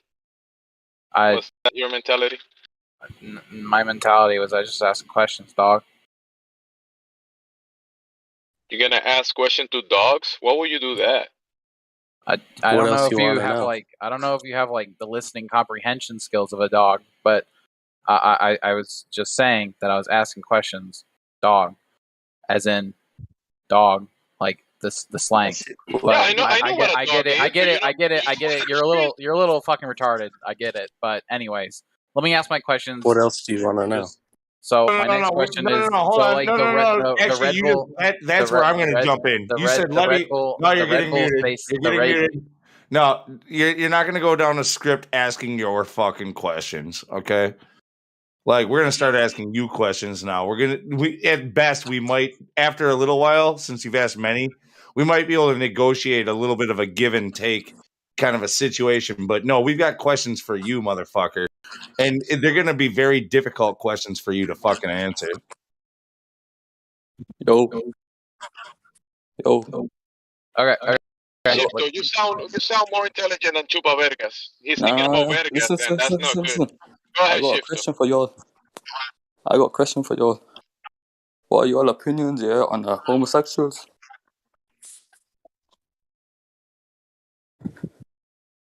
On Homo sapiens? I mean, I have no idea. I only have the slightest of an idea of what he just said. Like, Yeah, I think he said Homo sapiens, and I think that comes from the evolution paradigm. No, we don't believe in evolution, so no. Homo sapiens, that's probably like a evolution heliocentric language. No, listen. What I said was, what are your opinions? What? Can you say that again? Nah, fam. I said homosexuals, bro. He's asking what are our opinions about homosexuals. we know. Nobody, like, we don't really have one. It has nothing to do with the shape of the earth. There Like, you go, that's the it's not related. It's not related to this topic. Yeah, Yes, go just to the answer that. homosexual Stop server. playing circles with morons. Oh, hey, I think Chupa Vergas, he has a server. He left. Go to his server. Chupa We Vergas, don't like, do we you don't actually like, Chupa we Vergas? don't like homosexuals here that want to brag about it. God, Rocket, stop. Isn't that what he was doing? No, yeah, no, you don't need to feed it though. Like, Well, letting everybody else know that's not what we're about. You to get kicked out of here for doing that shit. It doesn't matter what you do with your penis or your mind other than check out Flat Earth, dog.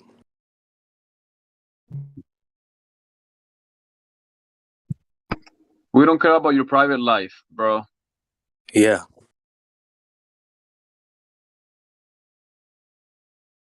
Wait, it's supposed to say Doug, right? That's how these people talk now. Doug. I don't know. That's people were saying dog like 25 years ago, 30 years ago. Like, get a new word.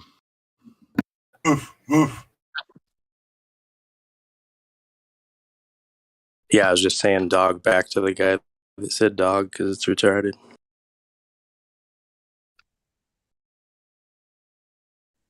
I feel like some word is part of dehumanizing others. I don't know. Like, why would you call a person dog? Like, it makes no fucking sense to me.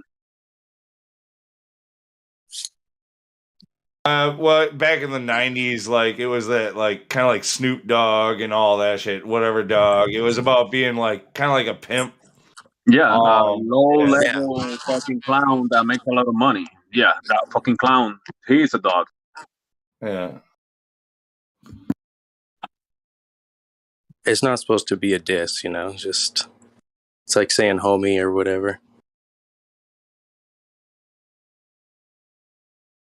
Well, homie sounds more like home, or like home, you know, like more familiar. A dog, I have dogs and they're animals. I'm not an animal. Well, we're related to animals, but I don't know. Evolution, right?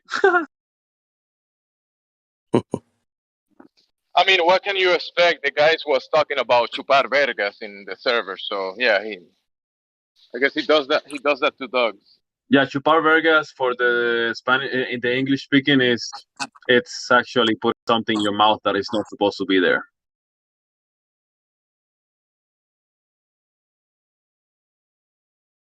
Yeah, no, it's what I said. We all know that's not a name. I said, what are you doing that for? Even gringos know that whatever he said was like wrong. We're like, no, that dude's just clowning. He's actually projecting. That's what he has in his mind, and he wants other people to think about that too. Exactly. Oh, I'm unmuted. Oh, okay, sick. All right, wait. So what's this guy's name? God Rockin'? Okay, I see. I'm just looking at your tags real quick. So like, is like flat Earth and like Jesus like a thing together, or the two separate things? I see you just got both those tags. That's a personal thing. Some people. That's why they're people- two separate tags, man.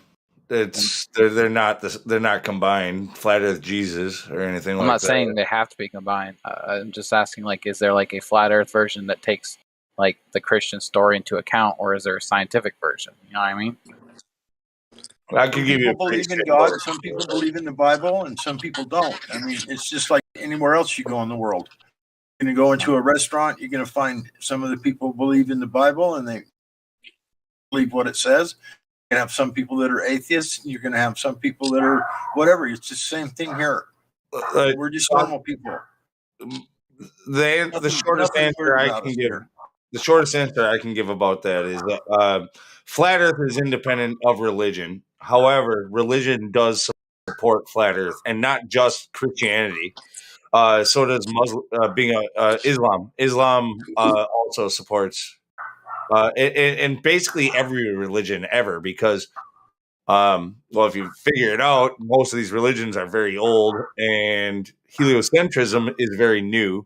So, like, pretty much every religion backs up the flat Earth, and he's just chosen to show that he believes in Jesus, Christianity, as well as the flat Earth.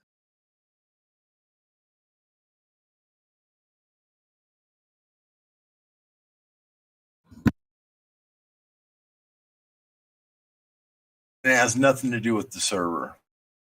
It's my own personal. Got any questions that aren't about trolling? Yeah. I mean, I guess like, so it's like every space thing is fake. We've never been to space once. No. Oh. Space doesn't exist like they say it does, because you can think about things like the sun. They say it's a giant ball of gas that's burning, but there's no oxygen in space. So how do you have fire? Well, it's hydrogen. Still have to have oxygen for it to burn. You still have to have oxygen to have a fire. Hydrogen is the It's fuel. not, but it's not a fire. It's plasma. Oh, now it's plasma. Now it's not hydrogen. So it's not Plasma on could be fire. hydrogen. You fucking moron. What? How did you even like? Where did you even get that? Hydrogen is a gas. I get it. Like, I just how do you like if you just know like 8th grade science, you know that plasma is gas. It's heated gas. So I'm just kind of trying to. Have you ever seen a vacuum experiment? If you don't know like the basic what plasma is. Is it on fire? Is it You on call fire? it gas, or do you call it Is the hydrogen? sun on fire? Is it burning?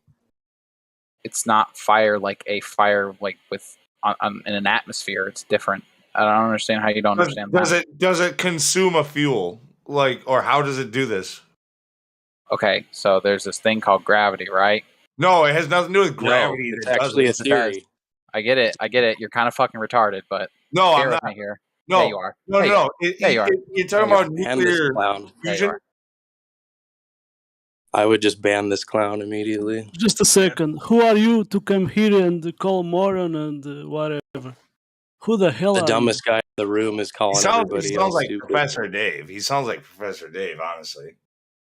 Yeah. you? If you don't know what is respect, so this is not your place. You can do Okay? vacuum experiments, and fires don't happen in a vacuum. There's like multiple reasons the sun is a complete lie.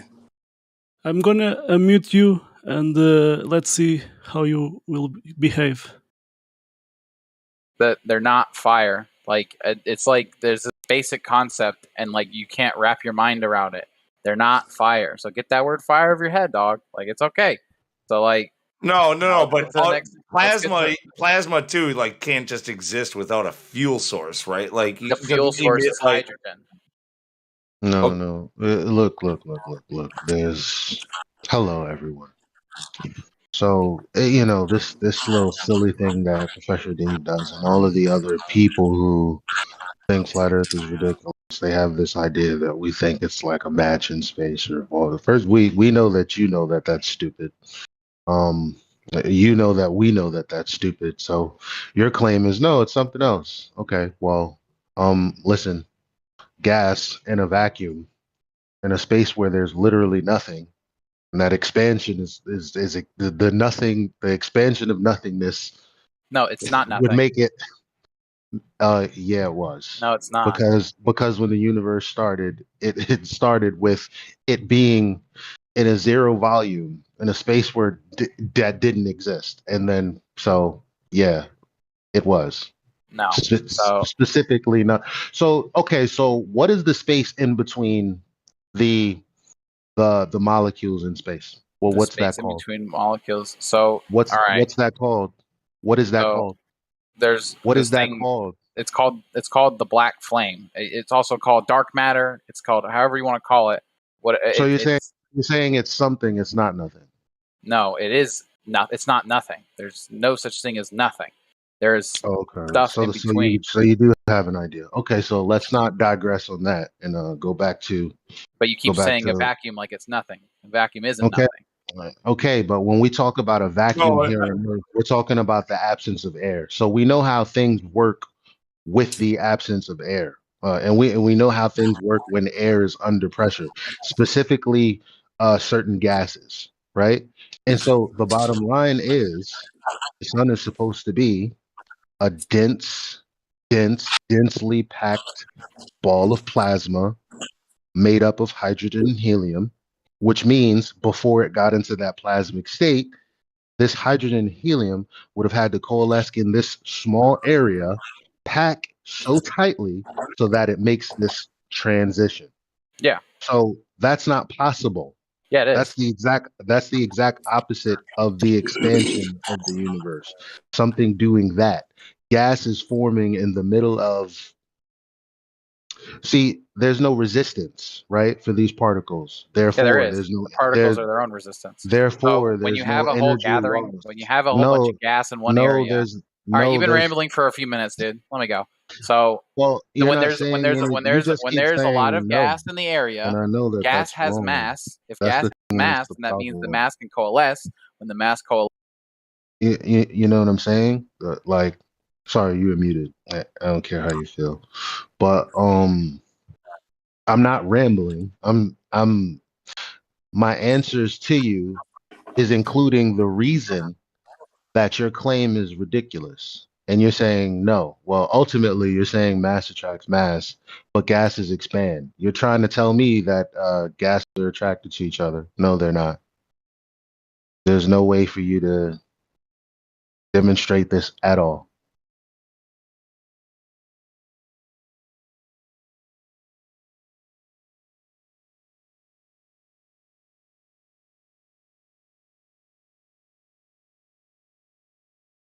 You're unmuted now. He just needed to finish his sentence. So go ahead, speak. Oh, okay. So, everything has every matter has mass, right? We can agree that, right? So Yep. let's take it here, right? You have the black flame, right? Let's just call it the black flame. You know, whatever you want to say it is. All right. So when matter condenses, it gathers together, right? And then when it gathers together, there's friction. It's like what's a good example? It's like you ever watch Naruto, dude? No. Whether I did or didn't, make sure No, it's related to entropy. that's what I'm trying to relate it, right? So when you have like two fire jutsus flowing each other, right? They're hitting each other, and when they're hitting each other, they're causing friction, right? That friction creates heat.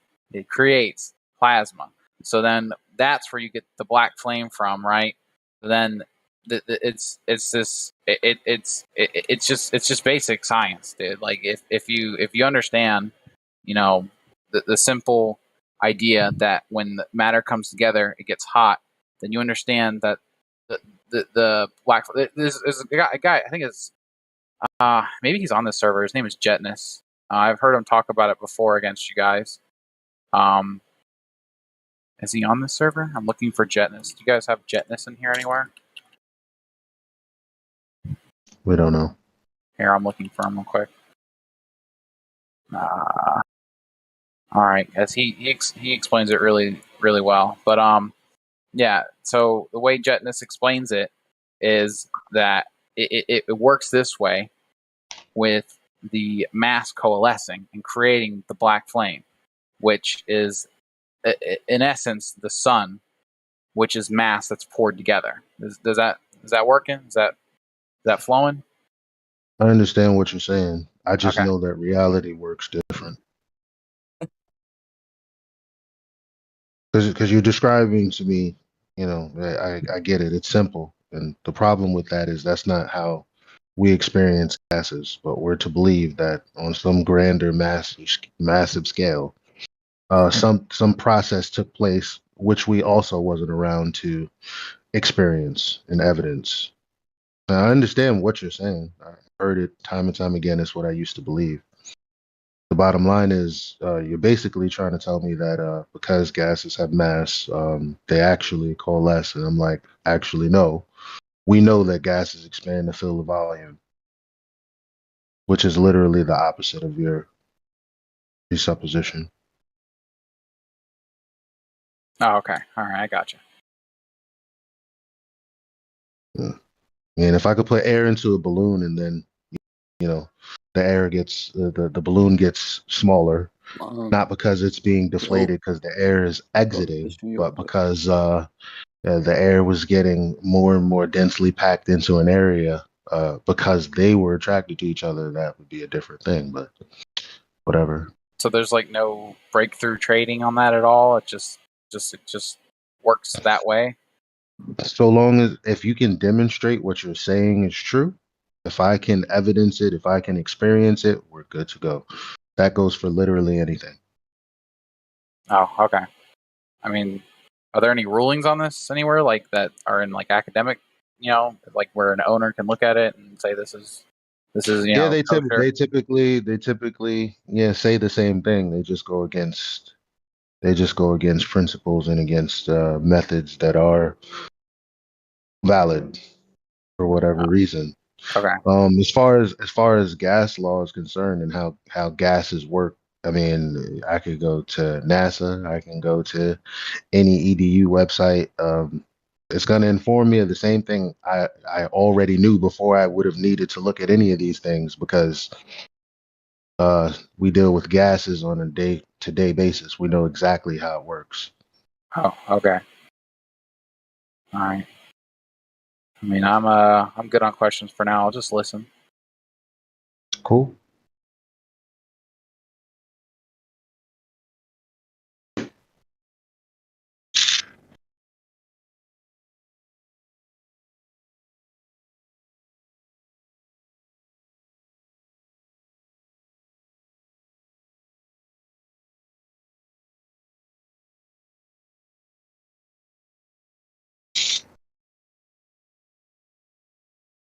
We have a new lady, Detective Famcy.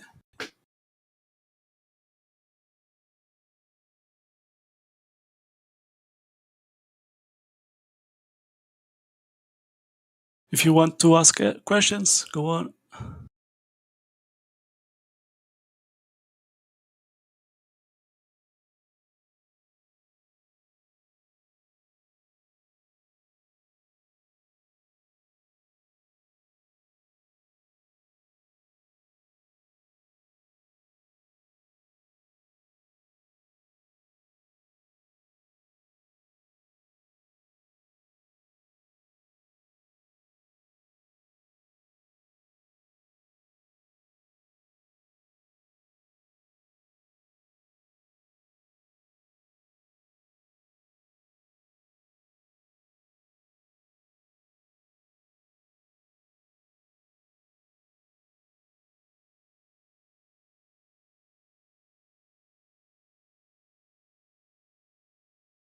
Mm,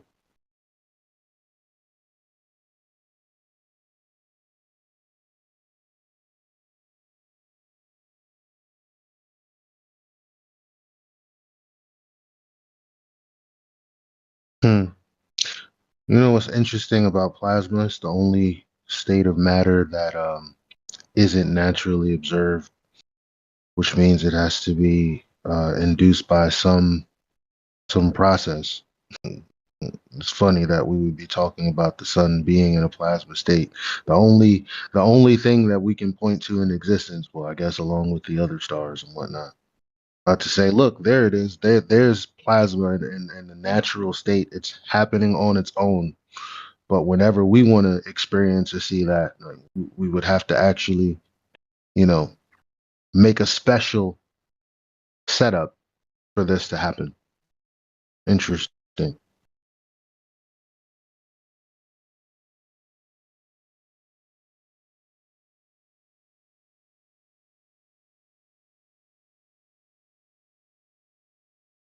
Not saying that that's not the case or that the sun isn't made of some kind of plasma, whatever. But the point is, if that was the case, then it would I would assume, well, shit. The only time I've seen that state of matter is when it was made to be that. So I'm not going to be thinking that some random process from nature is up there is just randomly happened in a vacuum where it's not really a vacuum because it's a substance that's not nothing, but can't be detected. I don't know, man. I don't know.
Look at this: liquid, solids, and gases. This isn't one I wanted to find, but it'll do because, well, I mean, you can read this just about anywhere. Gas and a gas. Particles are in continual straight line motion. The kinetic energy of the molecule is greater than the attractive force between them. Okay, I don't have to assume that there is any attraction then. Thus, they are much farther apart and move freely of each other. In most cases, there are essentially no attractive forces between particles. Okay, so if that's the case, then what are we talking about? The coalescence of gas particles.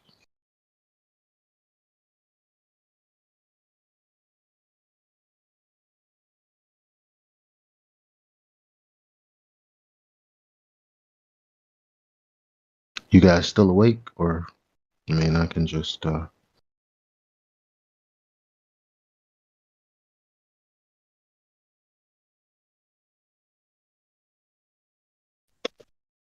Yes, we are here.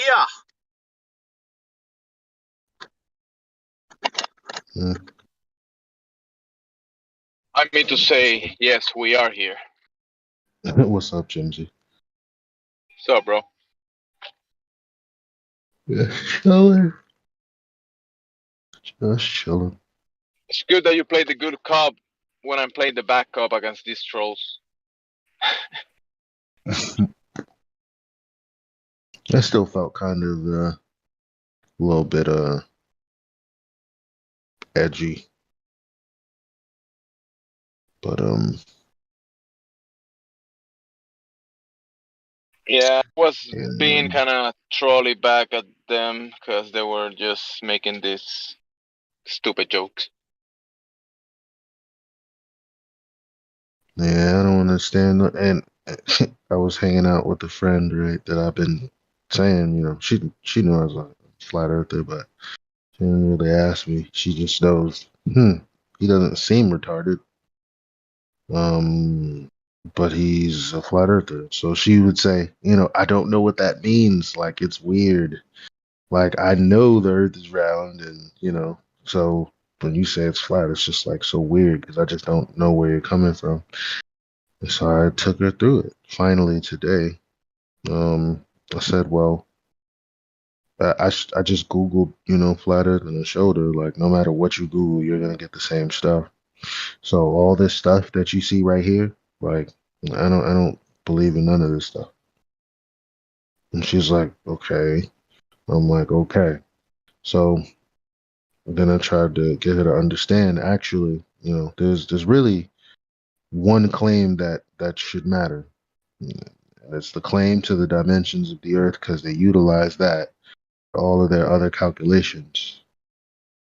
So I showed her the little minute and 30 clip of the horizon, and then I shown her CFI investigators, and I said, now you saw the video where the guy explains that the horizon is this distance away, and I explained to her the reason he's saying that so matter of factly is because he's using a formula that includes the radius of the Earth. That's why the guy says 1.22. It's a weird thing to say. You should just say it's about 1.2 miles, but he said 1.22 specifically because he's using the same formula that globe earthers will say. That they never said that. They never said that the horizon is where the sky meets the ground, and where that is the geometric horizon, and you can use this formula to figure out where that is. And I said they'll deny that that's the case. She was like, nah, that's not true. I'm like, yeah, it is. And I'm like, okay. So showed her the video. And then I was like, simple enough? She's like, yeah, simple, but I think you're about to show me some shit that like is gonna fuck my head up. And I'm like, yeah. Then I showed her to see if I investigated the video. And I was like, now you seen the video, right? And you seen them celebrating, right? Now let's rewind and rewatch what took place. Now, we just spent about 10, 15 minutes talking about the horizon, and that's their claim. And even in this video that was powered by National Geographic, I'm sure they have editors and this, that, and the third, right? So they're here, and even after the clip, you see them, painting the picture. Oh, the flat earthers are wrong again, right? Okay. Rewind. Oh, look at the boat again. Flag's gone, right? It's disappeared. Some of the stripe. Yeah. What's the problem? I was like, where's the horizon? Her jaw dropped. She said, wait, wait, wait. She said, there's something wrong here.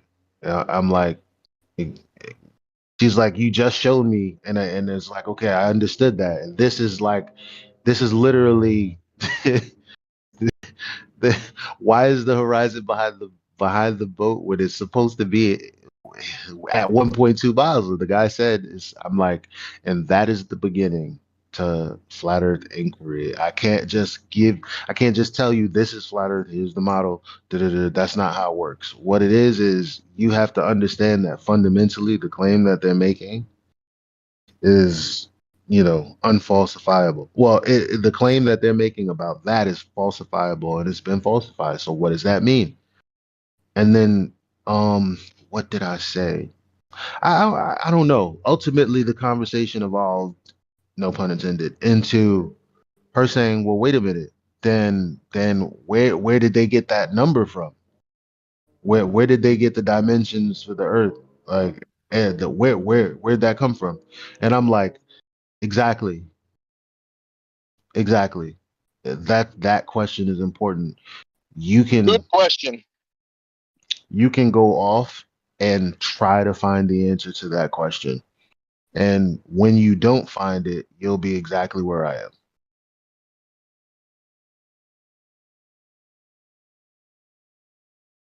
So she was like, wow. She was like, I knew it was weird. And she was like, you know why I like you, you're smart, blah, blah, blah. And she's like, with other people, they might say some crazy shit, but they won't give you anything to make it go, oh, okay, well, I think I could get on board. I think that makes sense. Like she's like, but you're saying some shit that I think is crazy, but then you got receipts and it's making sense. And I don't know what else to say other than wow, it's making sense. and it, and it's not like you're making shit up. It's like you're just because I told her, I said, I don't have anything. I don't have. It's not that I can give you some understanding of of some model that I think it is. I didn't wake up like that. The only thing I can do is is reveal things to you that you didn't know was the case, and then from there you're gonna have to think it through yourself and get to the conclusions yourself. That's how you grow. Like she was like, well, then what about the core then? Like what about volcanoes? I was like, did you know that lava has nothing to do with the core, according to their rhetoric? And she's like, see, I need to stop here because it's a little overwhelming. Like I already know that if I challenge you, you're gonna pull some shit up, and it's gonna be some source that's not you that's gonna be confirming what you're saying. I had enough for today, but my mind is definitely blown. But I can't do anymore. And that's what's true for most people. I think that they know that there's something here, but they're not ready to go there. And at least she was honest with me. You know what I mean? And that's all you really. That's all we want. It's like we're not trying to force people to see the fucking light. We just do need people to begin living in reality, though, and not in I don't know,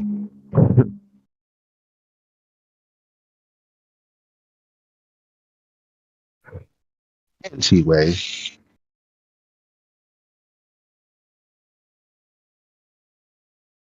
Yeah, you don't need everybody to know about, I guess, the fundamentals of the play that we're in. Not everybody has to understand that, but that doesn't mean that we shouldn't point out these fallacies that people are living under. hmm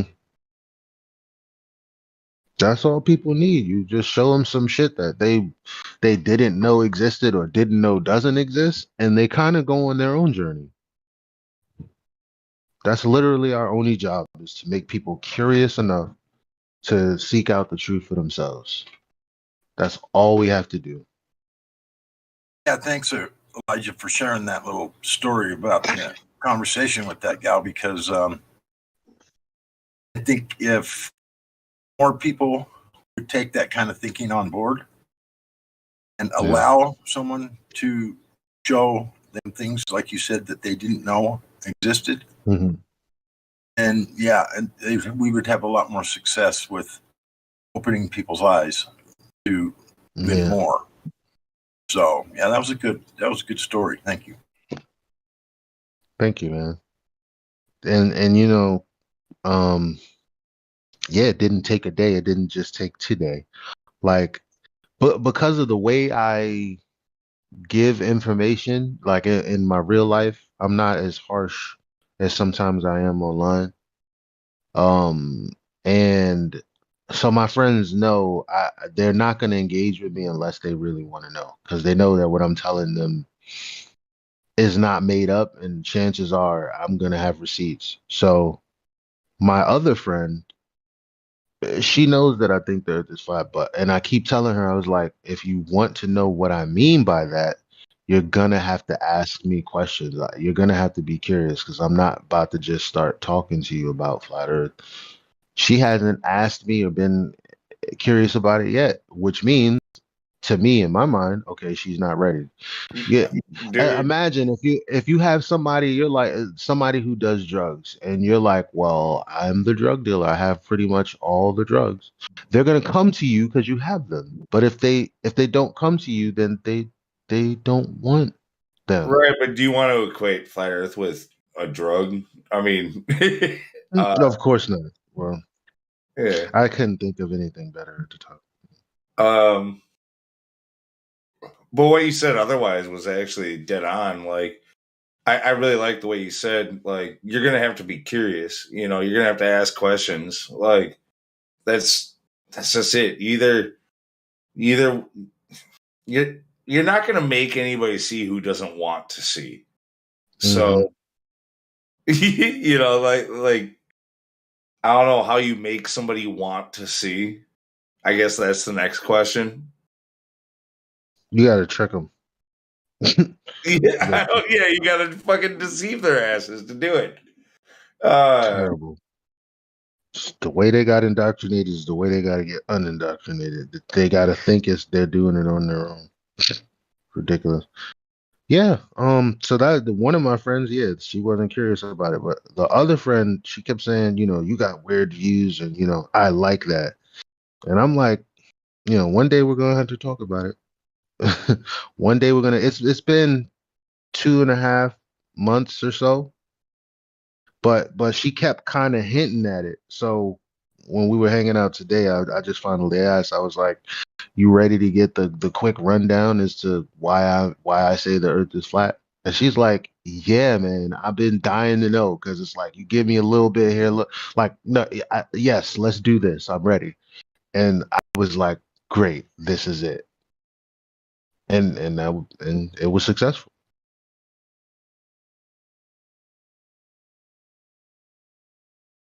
I mean, I've been fairly successful in real life with the people that end up, being around a lot. Like, they all see it my way eventually. Like, honestly, like, it's not that There's hard. no other way to see it.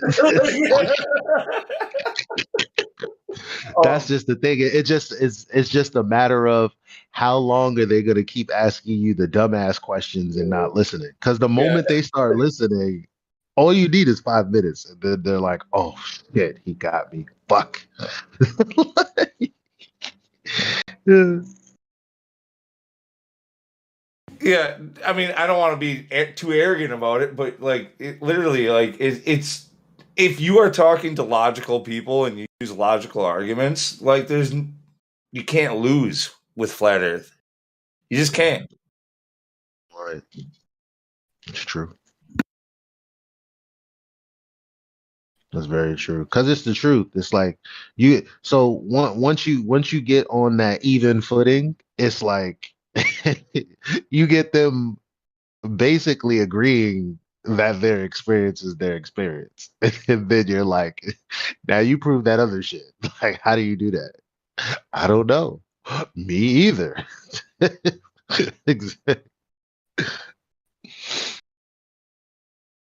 Because I did, and I would have probably kept this down, but I just said fuck it. Because the gas pressure without the container thing, I figured maybe I should. That's the thing that broke her, where it was like, wait, okay, it's one thing for the Earth to be flat, but like you're telling me space is real. I really don't. I could tell she didn't understand what I like. She took it like different. Like she had a mental image in her mind of what she thought I meant when I said that. I was like, obviously up there is real. You can see it and all this, that, and the third.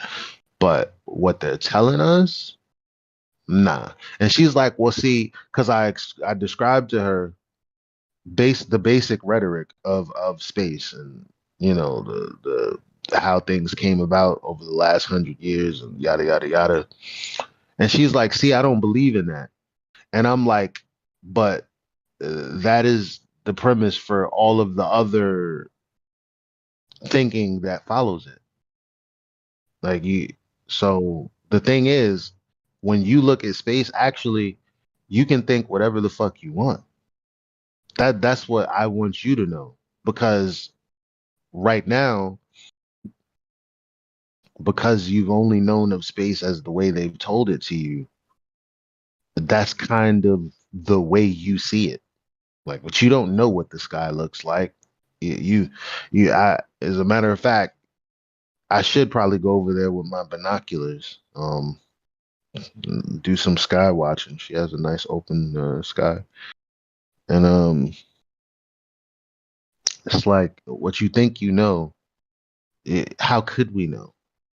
And I asked her. I said, the sun, whatever it may be. It's like if neither of us knew what a car was and we both looked at it, there's no way for you to know what it is. Like if I told you, oh, this thing is made of XYZ, unless you inspected it, you wouldn't know. And she's like, yeah, but if you see something, people can have two different perceptions of the same thing. I'm like, yeah, that's true. But if we don't inspect it, how would we know what it actually is? She's like, that's true. I'm like, well, that's the sun. I can see it. You can see it. They can see it. But since no one's been there, no one's inspected it, how do we know what it is? Her mind was kind of she was on board. I don't know. I'm saying it a little different than I was earlier, but Yeah, no, I get it. When you're in the moment with somebody, it's really dependent on their reactions, and some of it's nonverbal and all of that. Like you got to really. right. That's what's great about like being face to face with somebody when you're talking about this stuff. Like you can really like drive a point forward without any words, just from a look on your face. Mm-hmm. When they come up with a stupid question, you give them that look, and they're just like, "All right, I get it." Right. And they're Oh, like, is it? But there is still a molten iron core, isn't there? Is there? No, maybe not. I don't know. Now that you looked at me like that. right. You can drive the point forward so much better in person. Like when my friend said, I said, they think that that's like the sun is like a bunch of nuclear explosions. It's basically exploding very slowly. And I looked at him, I said, you buy that shit for it? He's like, maybe not. I don't know. I'm like, that right there that we've been experiencing our whole that's a slow explosion. Is So, what you're trying to tell. all right. So here's what's funny. It's Like so big that it's a slow explosion. No, it's not, because remember we're talking about the coalescence of gases. So it can't be both. It's not exploded. It's actually doing the opposite for it to be in the process in the state that it's in. But anyway, sorry. Go ahead. No, it's all right. It's just funny, like with my job, like we're often bringing on like new young grunts, to help out or whatever, or they don't work out or they switch jobs or whatever. Mm-hmm. Yeah, and like every single one of them has to hear this shit from me, right? So, oh, you're working with Lou? Oh, brace yourself. You better be ready. Yeah, no, it's really quite the fucking test. Like, it's really funny. Like, so I've got this strategy. Like, basically, the other guy on the crew, he's like, he tells them, he's like, yeah, Lou's a flat earther, right? Like, and then they're like, wait, what? Yeah. and then he's got to work with me, and I don't say nothing. And they started asking questions anyway. They're curious already. They're like, yes. oh shit. Like and you're always holding back. It's like you never like go all the way in, you know what I mean? You never go full retard. Yeah. But yeah, no, you make them ask the questions and then you point out the stupidity when they ask it, when they're receptive to it. You have to go at their pace. But you can only do that in real life. Like, that's the most effective way to do it. Yeah, you like. You don't mind coming back the next day and giving a little. Then the next day, it's like a slow progression. Yeah. They get to absorb it and think and ponder and freaking come back and be more curious the next day. And they can, dude. After a little while, they think you know everything about everything. Right? Yo, Luke, tell me about the beginning of the universe. And you'll be like, I don't know the beginning of the universe. Yeah, but you could probably got a better idea than these fuckers, don't you? Like, no, I don't. Sorry, but thanks. Yeah, that is true. That's all people say is, I don't believe in this flat earth stuff, but I'm telling you, you sound really smart. I'm really not. I promise you, I'm not.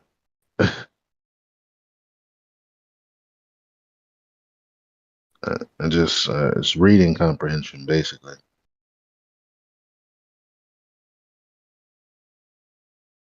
But yeah, unfortunately, we don't get that experience with people here in Discord. You have to get out in the real world and actually do that shit. Like, in order to really drive a point home, it's that face to face, really getting to know somebody, respecting a person and their opinion, and knowing where they're coming from. Like. Mm-hmm. Wait, are you saying this is not the real world? What? I mean, it's sort of real. Mm-hmm.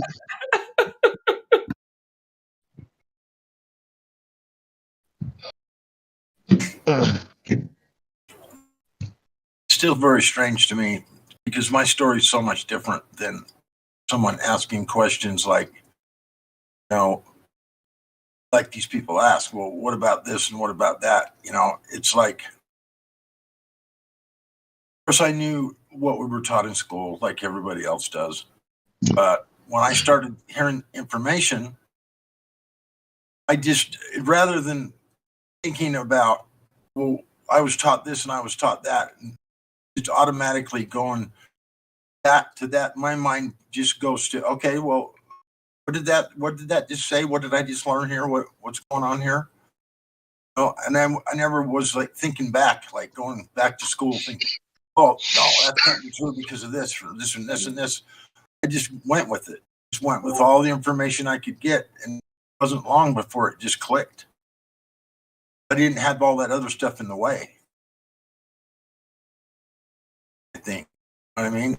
It's just, I didn't have any investment space or, all this earth being a ball. And, of course I knew that's what we were all taught, but no investment in it.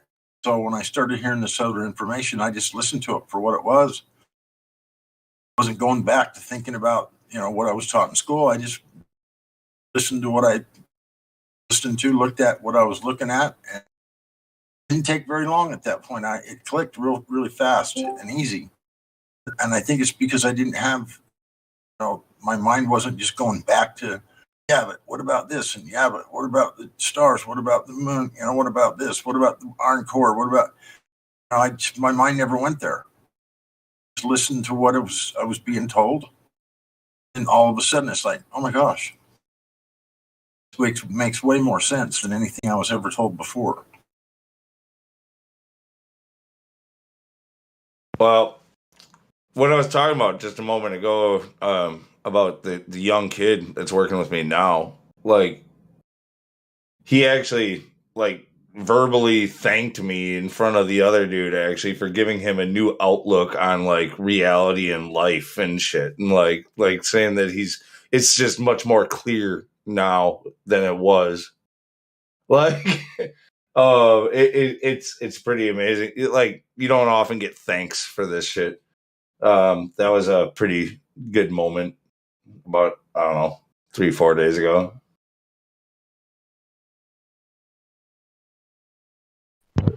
You Awesome.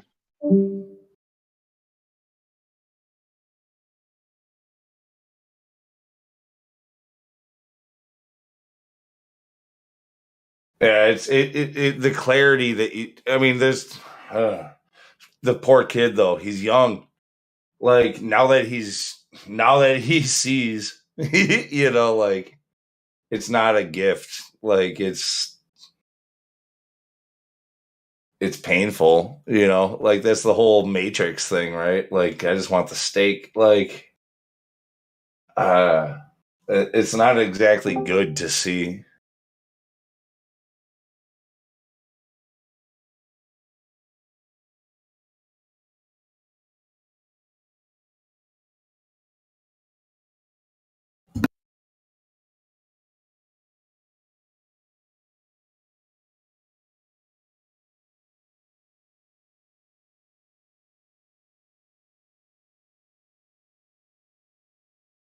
Well, in order for it to be painful, you have to be around other people that must be putting out like negativity toward if you let it be known what you're thinking or whatever.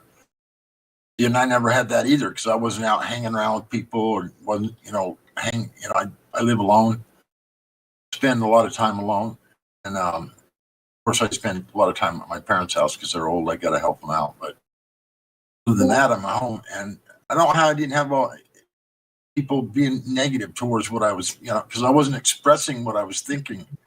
Or so if this kid's painful, he must be around people that are maybe being negative to him or something. See, for Godrock and for people like you who are older than me, like, I don't know when you were first exposed to this stuff, but like,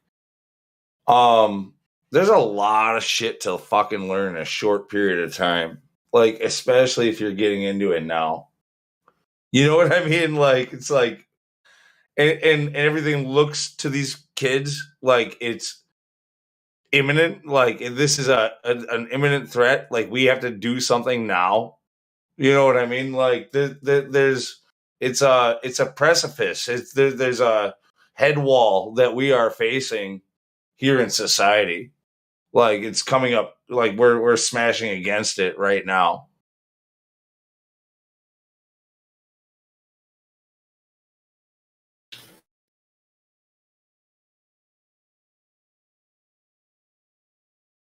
I don't know. There's just a sense of urgency that these kids that do see, if you can wake them up, like, where they're just, I don't know if I should be even waking them up. You know what I mean? Like,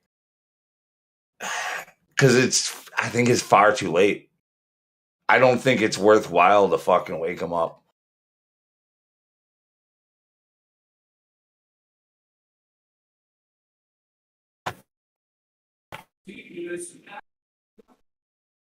But you mean the Zoomers? Yeah, if you get one or two here and there who maybe they can change the world, but doubtful, like, you might be just making them a bigger outcast in their own society and making their life more painful. Could be causing more harm than the tranquil fucking death that they're about to get anyway. I think they need to feel pain to wake up. Like, they need to experience suffering. Like, They need to get out of their bubble. That's the only way they'll wake up. I don't know how it could be worse. I really don't. I mean, because I think what we're facing is probably way worse than anything I've ever seen in my life. And I've heard about things like in the past about the Great Depression. Yeah, my boomer parents, freaking the boomers, like I had to like. Everybody pretty much agrees on this, like except for like those crazy libtards. But like the like my approaching the 70s, like mid 60s parents, like they're like my uncle is talking about selling his business. And and I mentioned, I was like, yeah, we're looking at a big recession. He's like, I think so too. And that's what, of course, Fox and CNN and whatever, that's what everybody's saying. That's what all the mainstream's saying. So maybe it's not true. But I mean, we all saw this coming. Like everybody who's ever known a conspiracy nut fucking was saying that the dollar would collapse. And here it is. Like it's collapsing right now underneath us. It's actually been collapsed for a while, and they were just doing a controlled collapse with the lockdown. Yeah, exactly. But now it's like imminent. Now it's real. Now it's everybody sees it. Yeah, they've eased into it, so they've got everyone conditioned. So yeah, Yeah, at least they gave it to you with lubrication. It was orchestrated, though. It wasn't a natural thing that happened at all. This is not a natural collapse at all. No, dude, it's part of our economy. It had to collapse. Like they have to crash the economy every 7 years just to keep it going. And eventually that's going to collapse too. So this whole thing in the last 2 years This is more than a collapse. Yeah, dude, it's the last 2 years way more than a collapse. What I was saying to my boomer uncle was that this is going to be far worse than any recession you've ever seen in your lifetime. In fact, it'll probably be worse than what they tell us the Depression was. And well, I think it's because they have made small businesses in many ways disappear. People like the big volume of productivity that is brought to the markets by small businesses. It's been it was kind of like shut down in the past decades because it didn't start by COVID. It started before that, but these past few years, they doubled down on the whole thing. If you want to talk about like economic cost, okay, so like our entire like debt, like our what and all that stuff, like it only takes erasing the last 20 years since 9/11, and all of a sudden you're almost even. You know what's the thing about the debt? You know what I mean? The thing about the debt is that it's just a fictitious number because the debt is made by the bankers that they saying, hey, you guys owe us money or whatever, right? But the thing is that debt is also based on a lot of promises that cannot be fulfilled, like the retirement plans and the 401ks, and the government has apparently that money is not there, the social security, so they're gonna have to print it out to give people a check. But the productivity, the moment right now when people are actually producing things in the past, the productivity is not as high as it was in the past. So there's less productivity at the moment. So big companies have taken control of big chunks of the productivity. So they have a bigger hold of the whole economy because they hold the resources, the production of goods. So they have a bigger hold of the whole thing. So if they want to collapse it, they can, because they can just shut it down for a little bit. No, I don't think it's going to be necessarily. I mean, a little bit, sure, a little bit. It's gonna be inflationary. A little bit will feel like an eternity. Look, I think it's gonna be more inflationary anything. So basically, our prices, our cost of living is gonna go up. But still, I don't think it's gonna be like there's no food at the store or any of the No. The problem is we're about to pay a lot more for it. Yeah, We're- inflationary, yes. Yeah, They're we're about to pay a lot more for it, and so it creates more homelessness, more starvation, more suffering. Okay, like we're about to see a lot more of that in the Western world where we haven't really seen it in our lifetimes. You guys, we're already starting to see it. you guys heard that theory that they're going to offer like either like UBI or debt forgiveness in exchange for giving up rights, right? Oh yeah, that's a big thing. That is definitely coming. What is it again? They're going to offer like Jubilee, like a debt forgiveness, like you have to give up your property rights and etc. But then basically you're just like an official slave, but you never have to worry about being in debt. Yeah, You they guys heard- basically will forgive Own your debt nothing, if own you nothing if and you be happy. they will forgive your debt if you accept certain conditions and do something that they're Right. gonna stipulate. Yeah, you're gonna own nothing and be happy. Yeah, Microsoft already had some patents. I think we talked about this a few days ago. They'll always keep you protected from all of the dangerous scamdemics that come across us. You know, like that they're gonna always do that.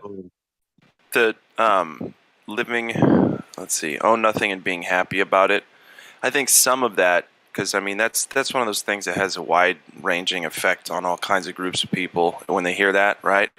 I think one of those, it's just me, but one of the reasons was to make people like us say, "Oh shit, oh no, really? We're gonna soon own nothing and be happy about it? No fucking way!" And I think that that's cart before the horse. I think a lot has to happen before that's actually a reality. If that's going to be so, it won't happen in my lifetime. Might happen in my kid's lifetime. Maybe. 2030. I look, glad I agree with you to a certain extent. Like I think it's going to take longer than as soon as you get enveloped in this and you start going, oh my god, it's like when I say imminent and shit like that, like this is happening now. Ah! Well, yeah, You know, I hear you. I don't mean to be like that. I don't mean to be like that. Like it's starting now, and if we don't do something now, then this will be the future. Like it's I agree. Like I think it's You relatively can't do near anything. future. Right. Like if you look 10 years ago and you said like what's happening today is going to happen 10 years ago, like people would probably say you're crazy. That's never going to happen in our lifetime. Mic check. Good morning, everyone. I get big. Yeah, morning. Yeah, yesterday, it's gonna be that way. All the shit is gonna have barcodes. Yeah, literally. And it works by cycles. All of and it. it works. Yeah. Well, that's the plan.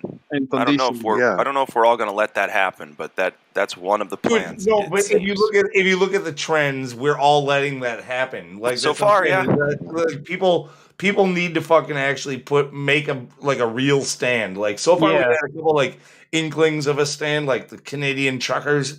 Like It was pretty funny when they organized that quote unquote what was it storming of the C word building. Oh, yeah. You know what I mean? Like they're like, we're gonna get to it one step ahead of time and just make fun of it, and then nobody's gonna want to ever try it for real. And they did, and so far it worked. We need to somehow actually get people together, unite people. Yeah. It's so cliche, but it's like we need to get people to stop viewing each other as enemies and realize that the state is our enemy. And the state right now is not like, it has nothing to do with sovereignty of a nation or anything like that. It's a new world order, and accept it. It's fucking true. Unless you have everybody unless you have everyone working together to a certain goal and fixing the whole thing, they will throw the tanks at you just for revolting, and the people that are looking from a side, they gonna say, hey, he deserved it just for the inconvenience that he made for everybody. Yeah, So those people people on the don't matter. sidelines are just gonna be watching you being destroyed. I just Guys, I had a funny call yesterday from an institution from the Romanian government yesterday, and they were telling me they were doing like political poll, something like that. It was the Social Research Institute, and they asked Sounds legit. me, yeah, they asked me the name of some politicians if I know it, and how much trust do I have. Uh, yeah, I told them like no trust in all of them. And then they were asking about the people, and when they referred to people in these questions, they were asking like um, only about disabled people, mentally disabled, uh, vision impaired, hearing impaired, mentally impaired. You know, there were. They didn't ask any question about normal people, like they didn't ever existed in the whole country. You know, so normal people were not important according to their questions. Only these speech impaired people and disabled. Yeah, the vaccinated people. Yeah. Yeah, so I was like, dude, why the hell are you asking me now? Because I'm none of these, you know, none of these kind of people. And I'm different. So what about me? Because you called me to ask me about the situation. And you just want my opinion on uh, disabled people, you know, like they represent the whole of the country. Maybe they're Yeah. getting ready to disable disabled people. Yeah, yeah. Hey, but you live in Germany, don't you? Yeah, I work here. So, Okay, so you better, whenever they ask anything about the government, you say, yeah, you agree with them 100%. You don't want them to, come pick you up in the middle of the night. yeah, yeah, you'll be kaputed if you yeah. don't do anything verboten. Then I ask him like, now that you asked me the questions and I answered you, what are your opinions? And he was like, oh, I cannot answer these questions because we're not allowed. Um, he, he said, we cannot influence your answers. And I said, well, you can't influence anymore because I already answered. You know, but they hide behind such stupid excuses, you know. And yeah, even that guy, I asked him, are you a machine or a man? You know, because Hey, we are let me humans. get. We have to talk. You know. I look Yeah. at it like this. They're controlling. They're brilliant at this, by the way. Like we are at this point of the game, kind of like Witsit's been saying. We're being controlled. We're being Yeah. controlled by the people that we're against, like by our Yeah. opposition.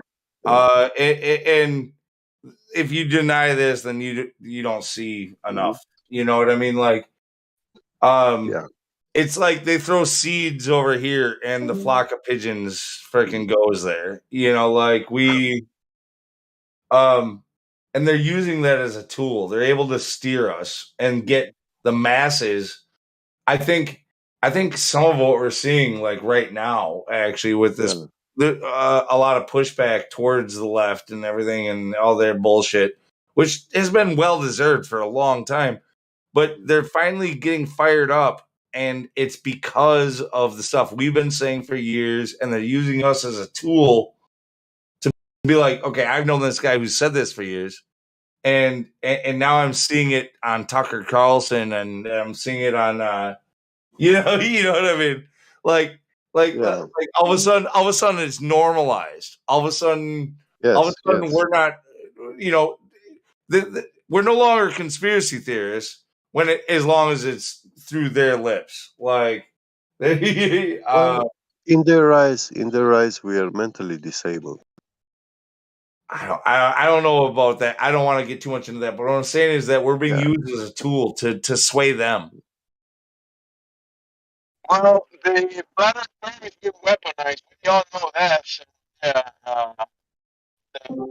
the polarizing usage of groups is definitely a thing. Like they're able to just throw seed where they need to and get the job done. It's that easy for them. Like they're just like out there going like, "Blah, blah, blah," you know, like it's that fucking easy for them, and we make it that easy for them. Honestly, Yeah.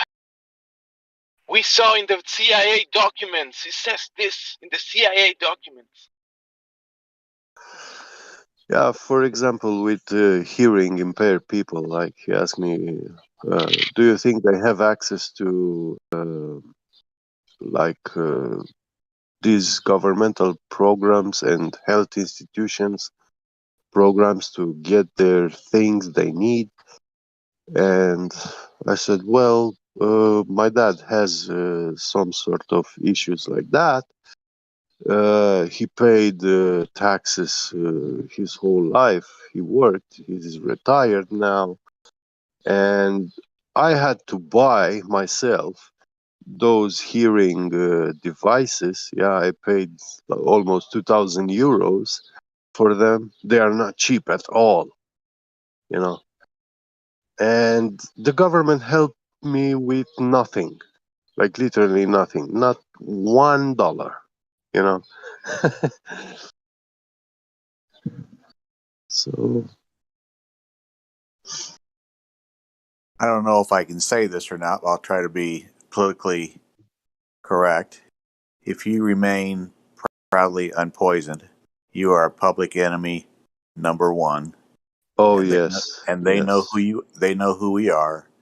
yeah. And I hope we can survive in that status, but I have my doubts because we have basically said, screw you to the people that run this world. We've told the medical cult to screw you, and we've said no, we will not comply, and that they know who we are. So for everybody who's not played with this thing for the last 27 months, I congratulate you, and I congratulate you for being flat earthers as well. Yeah, my DNA is intact. I have not been modified. yeah, but how do you know? What about all that shedding bullshit and the freaking, like what if you just The come into barcodes. what if you just come into close contact with a lot of people who are, and they're sick and they're coughing on you, you know, because they had an adverse reaction, they don't feel very well, but they're still going to work. That's the great Well, unknown. That's the great unknown. I agree with you. it has to be injectable, like by the sword, you know, because they call it a needle, but it's actually a sword. You know, it's cutting you. So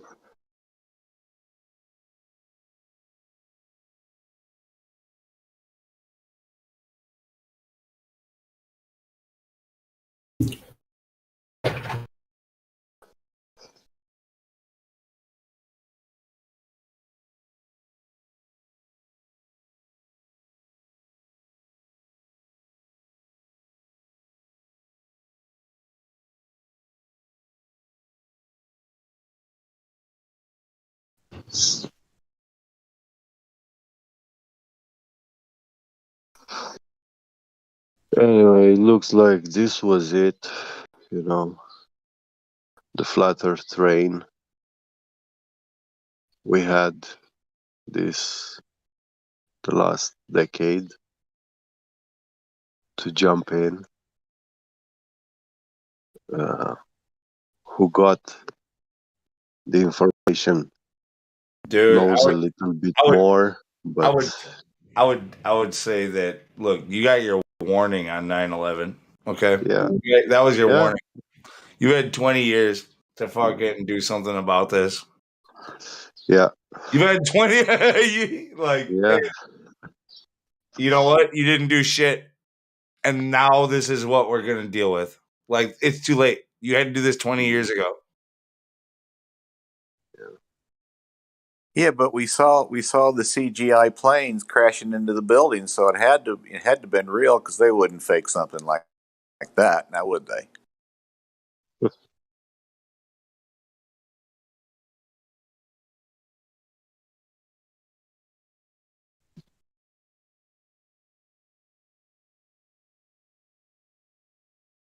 We don't know what those were, planes or not, but it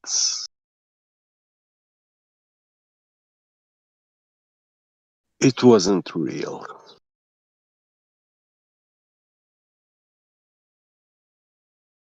Yeah, it definitely wasn't what we were told on TV or what you call propaganda vision. It doesn't matter if there was planes or no planes. It doesn't matter if they used thermite or not. What matters is that it was not possible through the laws of physics and what they claim happened. Just like you know what I mean. Like somebody had some play in this bigger than planes running into buildings. Okay, like what happened that day is inexplicable by any logical terms. Period.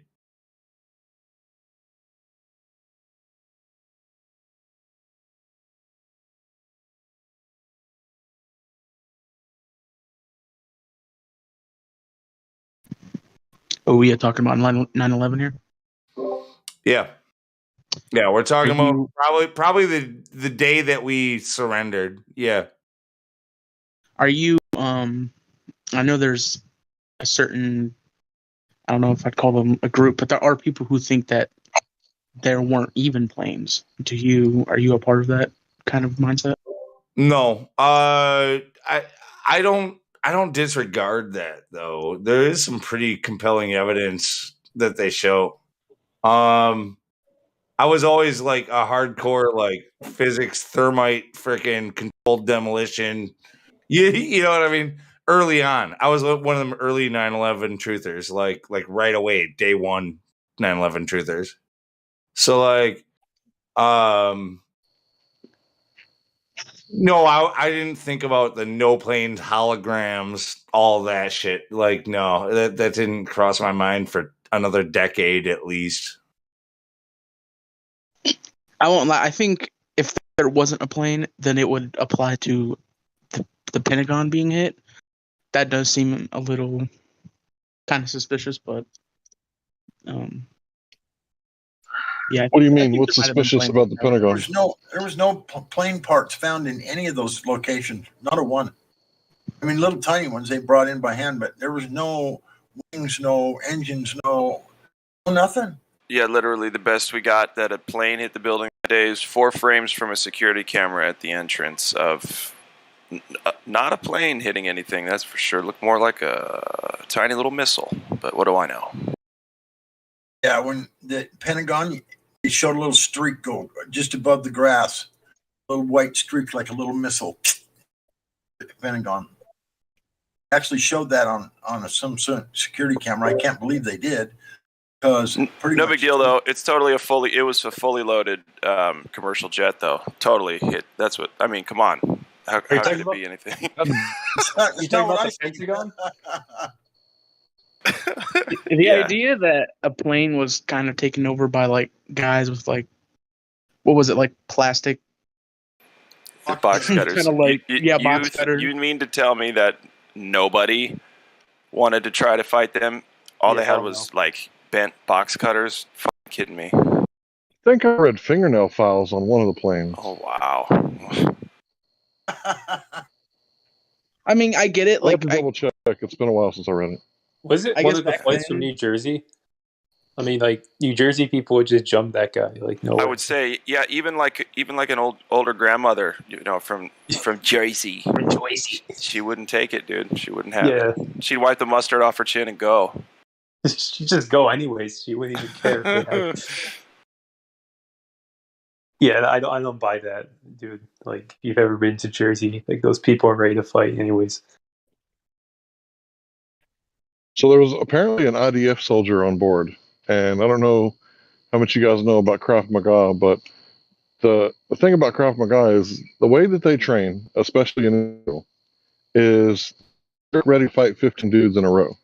So what they do is they got like a group of 15 people, and then one dude will like rotate and then in and fight like 14 dudes one after another, and the next dude rotates in and fights 14 dudes, and then they do like this thing to where 14 dudes consult one person, and he's got to disarm like the most like largest threats.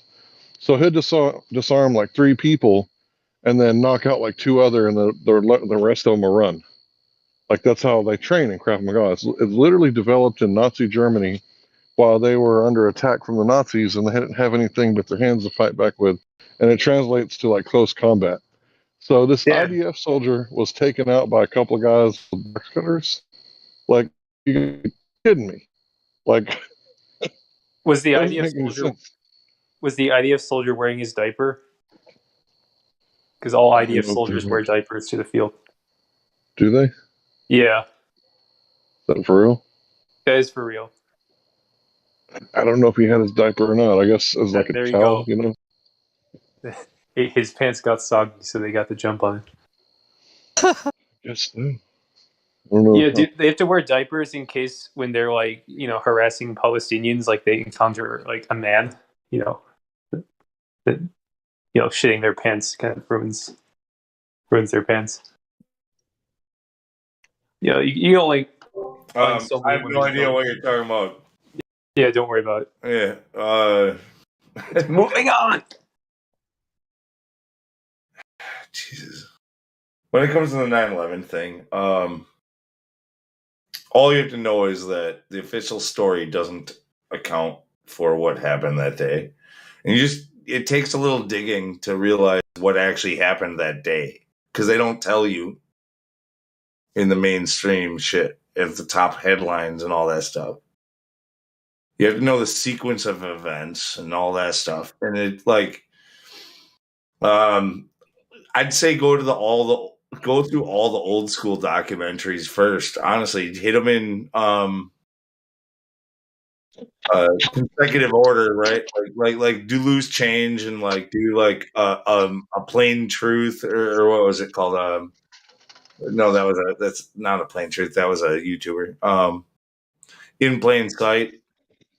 Like if you can find that one, like these things are hard to find nowadays. Yeah, it's Corbett pretty Report, Follow the Money. These things are, but if you ask around in here, like I think I have both of those. I have more. Like there's certain old documentaries and shit that got spread around that did a big job at waking a lot of us up early. Yeah. And like it's just not available anymore. Censorship is incredible. Book burning is so bad nowadays when it's digital. Like it's just gone when they want it gone. Like they try to that whole lie where they tell you like once it's on the internet, it's always there, dude. Not necessarily. The one film I think is the most enlightening to the way they really did it is called September Clues. And I think you can find it on BitChute. September Clues. That's where Mark Sargent kind of took that from. Flat Earth Clues. Yeah, I remember that one. Yeah, because they show you the TV fakery, how they, added sound effects and added planes later and, removed skies. And it's incredible. They had a 17-second delay. That day, they said the one tower has this big giant antenna on it, and it stopped functioning. So that day they had all the local news services route all their signals into this one central location that's kind of run by government. So when they had all the signals, that's where they're adding planes on. Like they had the explosives in the building, so boom, the fireball comes out. There's an explosion, and then there's a 17-second delay. 17 seconds later, the explosion will be seen on TV. You see what I'm saying? And then they were adding whatever they needed to add. Does that make sense? Yep. Like you hear, like they'll be doing a little talk show talking about this and that. The first tower sitting there smoking, and they're sort of talking about that. Oh, it might have been an accident, this and that.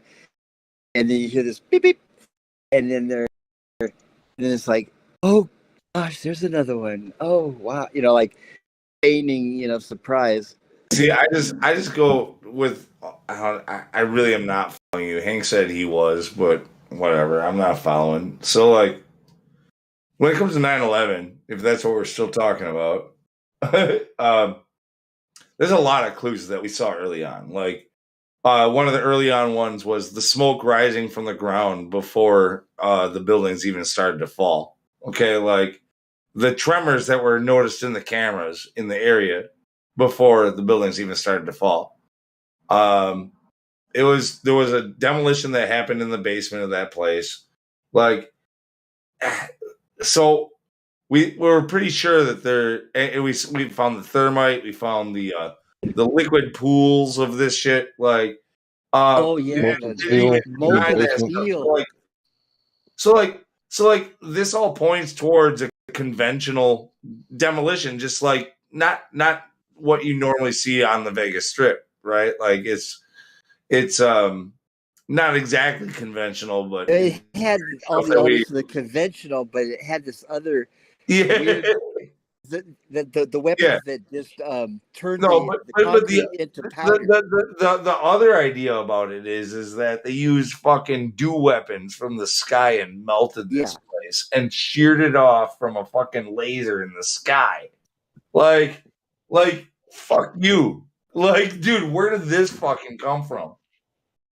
What, oh, the that idea doctor, or what's her name? Hold on just a second. See, like a lot of people like to talk about like those energy weapons, right? And I know that it's like a really good theory or whatever, and it's powered by a hurricane, but it's just a theory. What I like to ask people is like direct questions. If I'm talking to someone like Matthew, who believes the official story, I like to ask him like, "Hey Matthew, what do you think about 9/11?" If he's like, "Oh, it's the official story," I believe it. It's like, "Oh, did the hijackers that flew the planes, did they steal the gold out from the buildings too? When they went in the buildings, did they like take the elevator down and come out with all the gold? Did they steal the gold too?" It's like, gold? What gold? It's like, "Oh, you didn't know about the gold that was stolen? Oh, okay. Well, I think you did a lot of research into this, or you might have been bamboozled, or because how did the gold go missing? Did the Taliban, did they steal the gold? It's like nobody had an answer for that. How did the gold end up missing? It's like, oh, well, pesky 9/11. It just evaporated. Osama bin Laden. Does bin Laden, is he even confirmed to exist? Like, I believe he existed. Like some guy, but yeah. Well, what? Yeah, he was the CIA. What happened to the people who were on those trucks that were found in the tunnels underneath with all the gold that was only reported on once and then disappeared? What about the dancing Israelis on the? No, dude, that was they were extradited. What about the fucking? No, man, that was Die Hard 3, bruh. They took the gold trucks underground, man. The trucks got like bogged down for some reason, and they had to like just take what they could carry with them. Don't worry, guys. Those dancing Israelis were safely extradited to Israel. Don't worry. Our greatest ally is our greatest ally. And if it wasn't for them dancing, I think more buildings would have went down. All right, so check it out. People are like Israel, right? They say Israel. Israel's and they don't. awesome. They don't know that they're saying ISIS Ra Elohim. It's still Egyptian sun worship, idiots. Sorry, go ahead. Hold up, Glad. There are too many red pills in that. Damn, that was dang. Sorry, go on. Yeah, sorry. Go ahead, guys. It's got like a red pill rush there. I'm Well, trying what nation doesn't try to consolidate its power? So if there was ancient state of Israel, right, and they did march out of Egypt, wouldn't they try to have some sort of like community? Like, okay, guys, we know that everybody's different, but we're going to try to, base it on these like 10 laws, and we'll just go ahead and call the place like Isis, Ra and Elohim. That way everybody can feel like they got a part in it. And, we'll build this community and we're going to make this shit work. It's like, I don't know. That kind of seems like what the Pope did, or the early, Roman Catholic Church. Like, let's combine, you know, um, paganism with Christianity, and we'll call it Catholicism. And then America did it different. Instead of like telling everybody what the religion is going to be, it's like, how about everybody just does their own thing and just go to work and shut your fucking mouth. So yeah, I mean that is true, but what is the meaning of it? It's kind of like the when people say that we get the story of the Bible from the stars, or maybe like the stars line up with God's word. So there's two ways to look at everything, and I would just say that everybody has the right to look at however they want. It's called freedom of religion, freedom of thought, freedom of speech.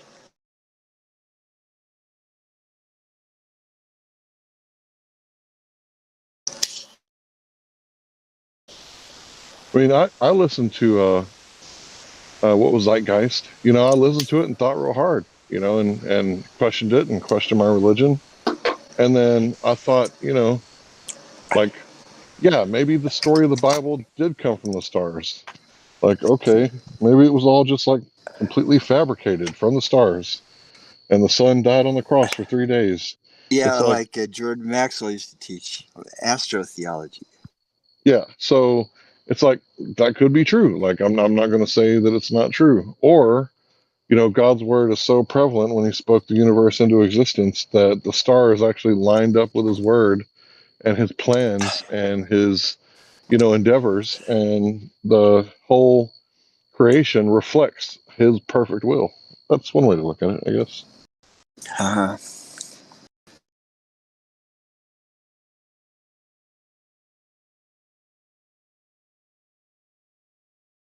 And so Jordan, he wanted to find out, where did all this stuff come from? He wanted to take this stuff back to where did it come? Who invented this stuff?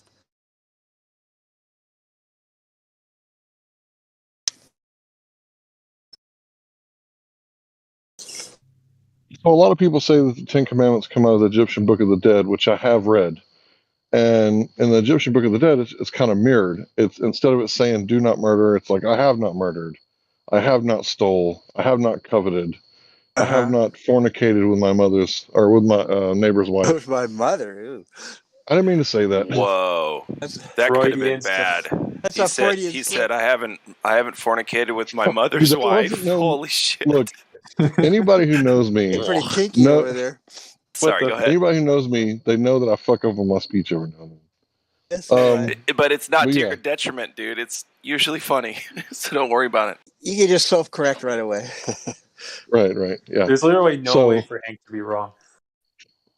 that's not true. I've been proven wrong on air plenty of times.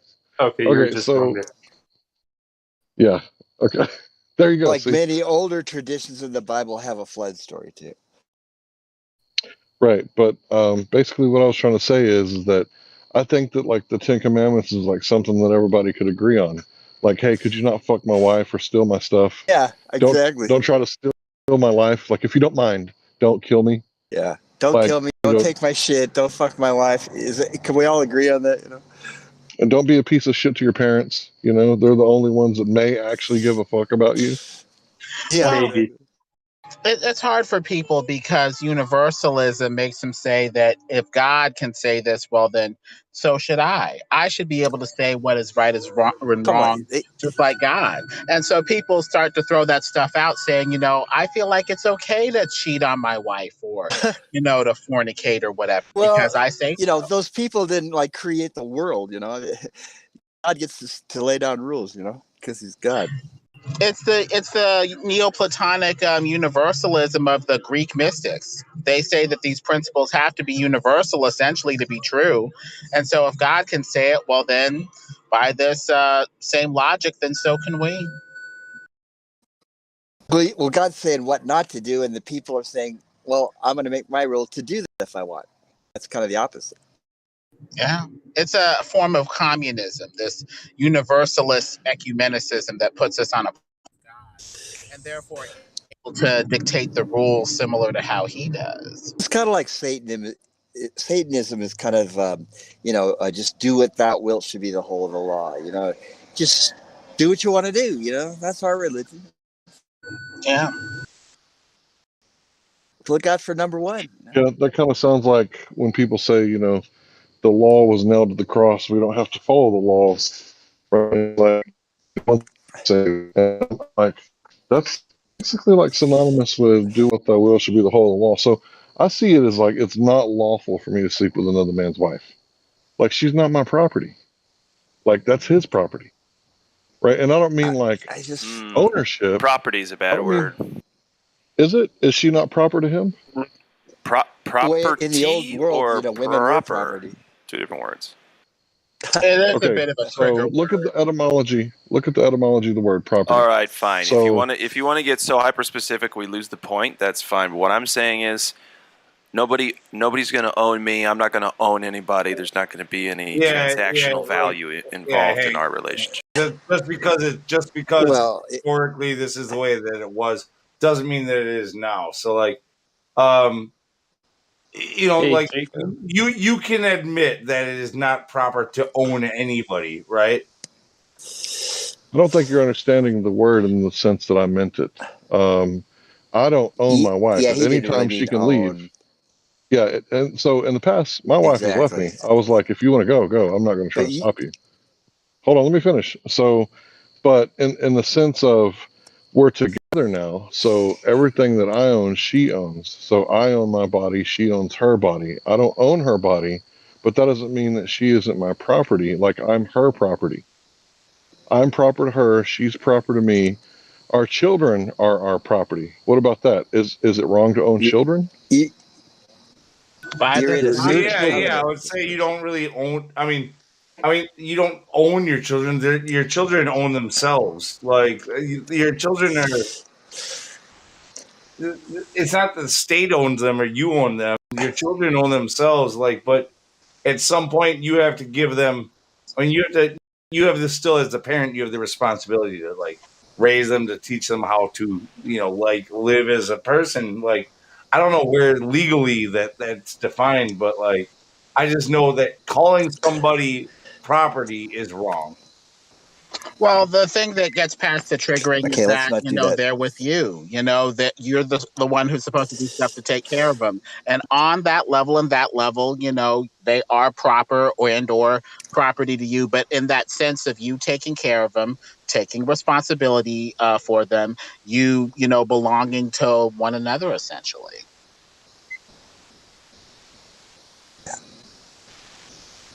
Just saying they're my kids means they're mine.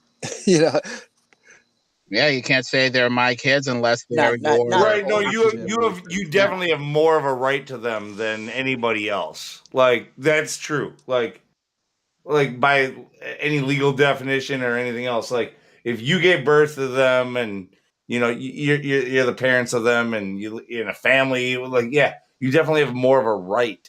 But I don't know if that means that you own. It's taken on a bad sense now because of chattel slavery. I don't know. The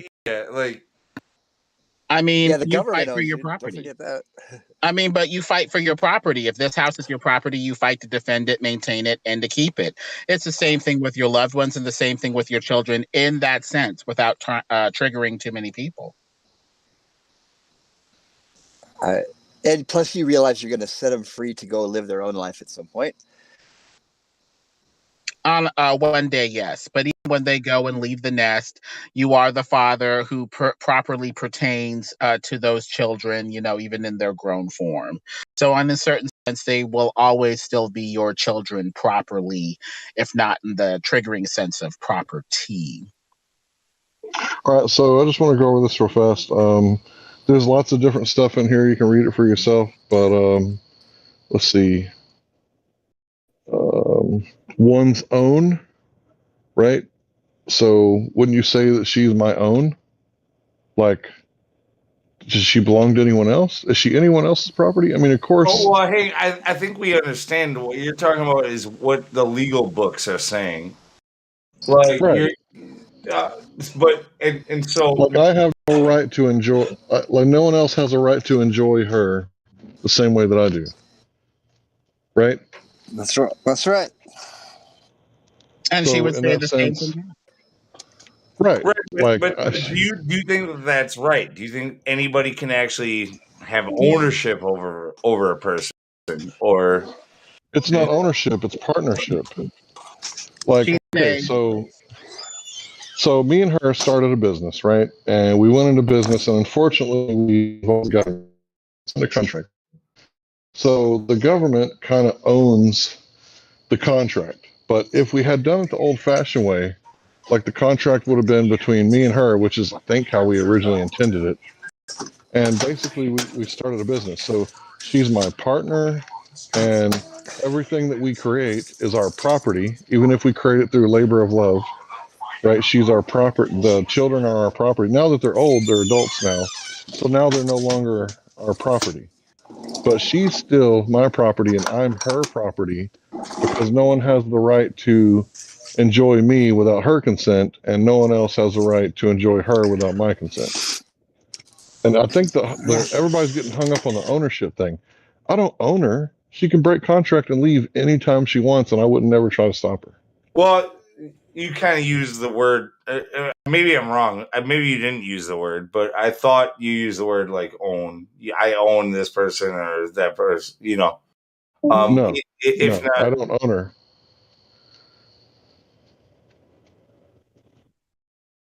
I mean, do you own your own children? No, they're old now. Did you own your own children? I would say they were my property.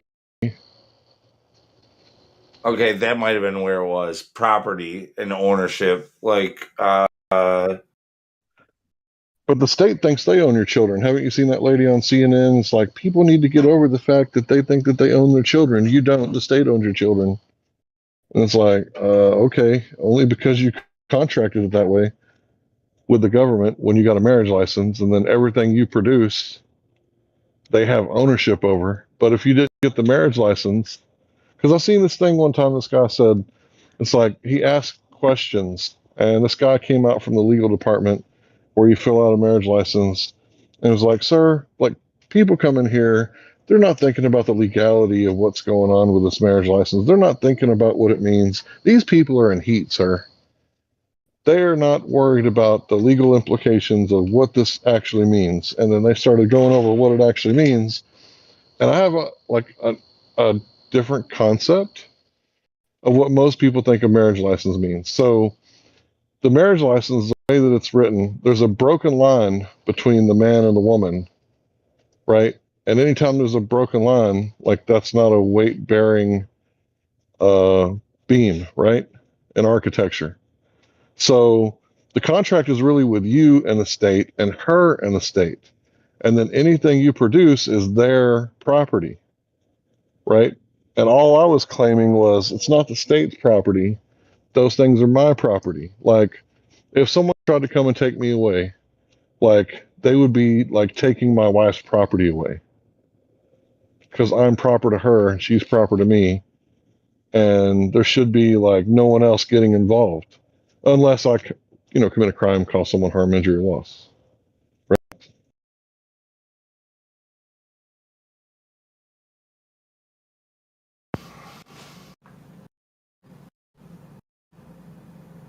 I mean, I guess. I think. I don't know. There's a lot.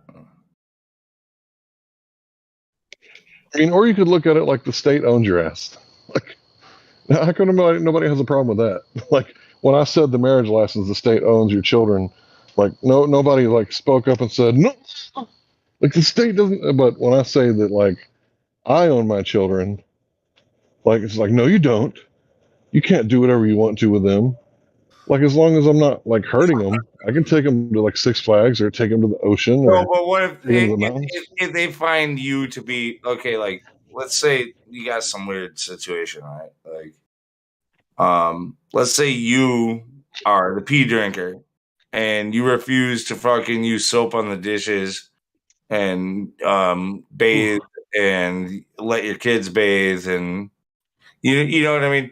Like, at what Yeah, point? that's when child trafficking gets involved. They call themselves CPS, and they sell children for money. And that's better, right? That's better, right? I don't That's know. way better because No, it's I state don't sponsored. know. I'm not saying it's Well, I better. mean, think about it. Think about it. If you sell children for money and you take children out of their homes because people drink pee and don't use soap on their dishes, it's better that they're child trafficked than neglected or abused. And let's be honest. It's okay for the state to traffic your children, to sell them, right? But if you claim ownership and property over your own children, oh my God, you're a crazy person.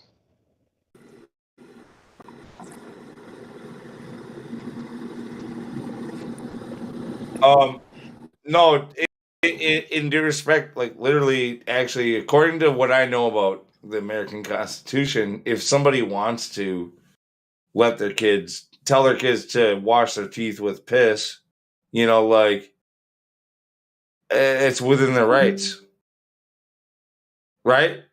As soon as the CPS gets a phone call, they just come out and start investigating, and they'll take your kids, if they feel like it. Dude, that's quite the fucking buzz term right there. They just came up with wash your teeth with piss. Like, do you have the right to teach your kids that or no? If the CPS decided that that's a health hazard and you're putting them in some kind of risk or whatever, that's all they need.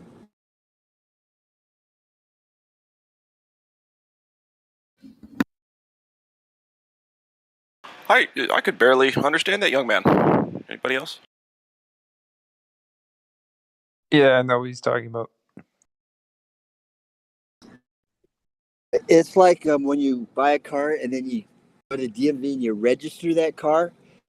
You just basically handed the ownership over to the state. Now they'll let you drive their car, but if you don't get your little sticker or whatever, they'll just take their car back. See.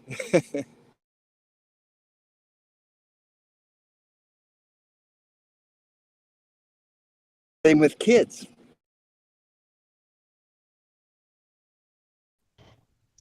Right. Why does CPS have the right to take your children?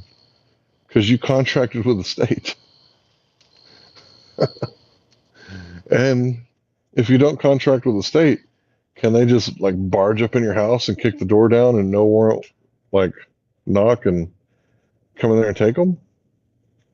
Right, but I guess what I'm pointing out, Hank, is like maybe there is a need in society for an institution like that, but how much how much influence they can possibly have, like that might be have been overstepped or check something like out. that. Like, it's kind of what I mean? kind of weird. Check this out, Lou. If someone said had some kids and we're like, hey, it's better than toothpaste, pee on your toothbrush and brush your teeth, even though it might be weird to other people, you don't know. You can't just let. I mean, We'll use anything else but the pee on the toothbrush, guys. We're even infiltrated. You would have to prove that like brushing your teeth with piss is like bad for you. You would have to prove. I don't even that. know why it came up though, but it's kind of weird. Well, I was using it as an example. He said washing your teeth. Yeah, I did. I didn't say. I did say. Who's to say it doesn't work? Fucking A. Well, yeah, I don't know. Maybe it works. Maybe Where's your empirical evidence? I don't have anybody. I do what I do. I'm just. If it was part of your religion, then you could take the religious exemption. Oh man, you guys are freaking crazy. I'm giving you a wild example to drive a point home. That's why I said it. So no, sure, and I agree with that. I mean, hey, we've all grown up in society, right? And we have kids, and they go to school. But you ultimately are responsible you're not responsible for everything your kid does. But once they get to a certain age, I mean, you really have to kind of put the hammer down and just like, if you fucking do this shit again, you kind of have to threaten your kids sometimes. Like, bro, you're gonna be in so much trouble with me. Because you don't want to see them ruin their lives. Yeah, of course, because you want the best for them. Of course. You look like the big meanie, but it's because you know how the world works, and you just don't want to see them go down that road. Yeah, but if you just let your kid do whatever they want to do, I mean, when they're like 6, 7, 8, and they're just like acting like freaking children of the corn and shit. I mean, what the hell are you supposed to do with something like that? When those children are interacting with your normal children, when people like children of the corner acting like these are getting involved with some of these kids that they might get killed by these little idiots. Wow. Okay. Dude, so it happens, bro. That there's some fucking crazy kids out there. Oh yeah, for sure. Yeah. So I mean, parents of these children that are psychopaths. Yeah, but all kids do that shit, Helio. All of them. Not do all. what? Act a fool. What? No, we all act a fool as kids. Shit, I still do that. But I mean, before you're like 10 years old, if your kid just does some crazy shit, that should be checked by the community around him. He's like, we all have kids, your kid's age. Helio's about to say it takes a village. Ready? If your kid is killing an animal, I'm not going to say that. I'm just saying. Helio, who checks it when you're like 40, 50, 60 years old and you just want to act the fool? Who checks you there? No, I'm I'm a huge child, but anyway, but when it's like when there's a young child acting freaking crazy and causes a lot of problems in the community, I mean, the community should act and say, hey, man, you can talk to the parents and say, hey, you need to keep your kid in check, man. This is freaking stupid. I think if your kid is killing a cat, then there might be some issues. Yeah, that's a point of no return right there, especially depending on how he kills it. Yeah. Yeah, it really depends how. I'm sorry, but that's how it is. Like, Well, I if the remember kid's when I was killing like a cat, it's bad. When I was like 7 years old, I remember. Oh boy! What if the cat is like? I was hanging out with some kids, and they were like, they had this frog. They found a frog, and they were throwing him against a brick wall, and just watching blood come out, and they were just like, ha ha ha ha! And I was like, no, yeah, that's not fun. What if it's like a emaciated like barn cat, right? Like that, like you can tell he's sick and he's got like pus coming from his eyes and nose and shit. Like, is it okay to kill him? Is it okay to kill him? Kill cats. What are you like torturing him, or are you just merciful? Well, then we're asking: is there a difference? Then we're asking: is there a difference? Pus-filled cat, and, like, is it okay to kill it? Well, how are you killing we're asking: is there a difference between throwing a frog against the wall and killing a perfectly healthy cat? Okay. This frog throwing talk. No, they enjoyed the torture. That's what I was saying. I'm just saying: is there a difference or not? Yeah. Glad you got me. I love you guys so much. Just like, hey, if you're 8 years old and your dad takes you hunting, and the first time you kill a deer, you'll cry. I mean, I've never killed a deer. I've never been hunting like that. I mean, a lot of you guys have, but I haven't. But I will if I have to. Kill a deer and eat it. But yeah, there's a difference between killing for food and for sport. Well, actually, sport doesn't actually make sense. I guess it it's beneficial because if you don't learn it as a sport, you won't be good at it just for the sake of eating. You can learn it to just survive on and be just as good, if not better, if you're learning it as a sport. Yeah. So, and I was thinking about this yesterday. That's what I was thinking about yesterday. It's funny that, but like I said, I've never killed a deer, but but I've never learned the sport either. So it's like I would be really bad at it if I actually had to I go love, hunt I right love now. wildlife. I would never want to kill a deer. Well, I No. don't want to kill a deer either. I've tasted deer, and I don't think they taste good. So Hell, I'd wrestle a honey badger for $100. You have to cook it, Helio. You know that, right? No shit. No shit, bro. No shit. I don't know. It's a free country. No, man, but there's just You certain don't ways have you to. can cook it. I've tasted it where it's it tastes better sometimes, other times it doesn't. I mean, have had deer chili, which is really good if you ground the meat up right and stuff. But I mean, it just kind of depends on how you prepare the meat. I mean, that goes the same for every animal. That's fine. I ate rattlesnake once. Did you? Yeah. Did you kill it? Yeah. And then once we had some couple dead snakes, we got the bright idea. Let's cook it up, see what it tastes like. Hey, I've eaten bear before. hold on. You had a couple of rattlesnakes. How did you kill them? Yeah, we were camping with the Boy Scouts out in this place called Lucerne Valley. It's a desert, and I don't remember exactly how you kill them. You just sort of like, turn over a rock, and there they are. And I don't know.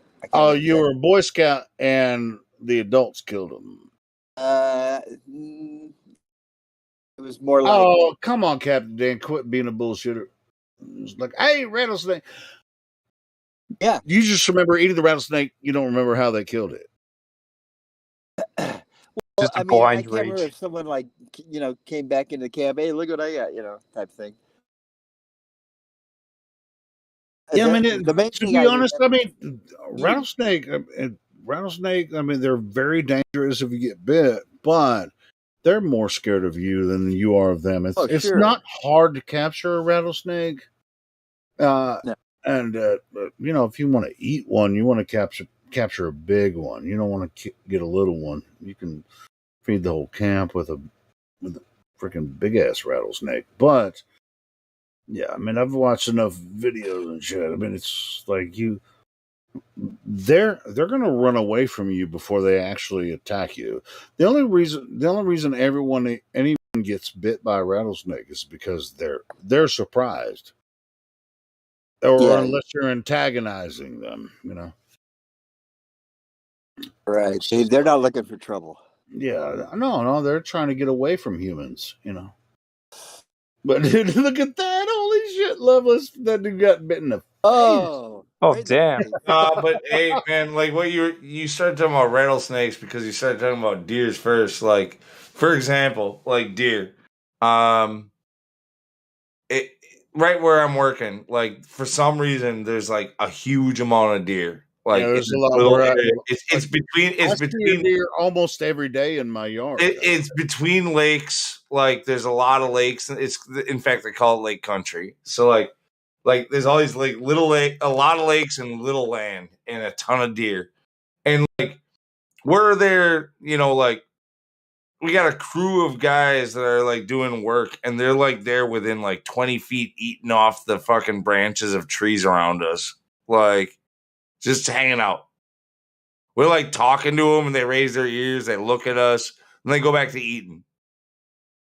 They just look right at you, like yeah, they look straight at us, and then they're like, "You know why? You know why? Is because you're not allowed to hunt there. Yeah, they know it. Obviously, yeah. No, they're domesticated. Yeah, there's too many of them, and they have no fear whatsoever. Yeah, man, I have several deer that come around my yard, man. I see them at least a couple times a week, and they're just like, they'll look at me, and I'm like looking at them, and I'm like, hey.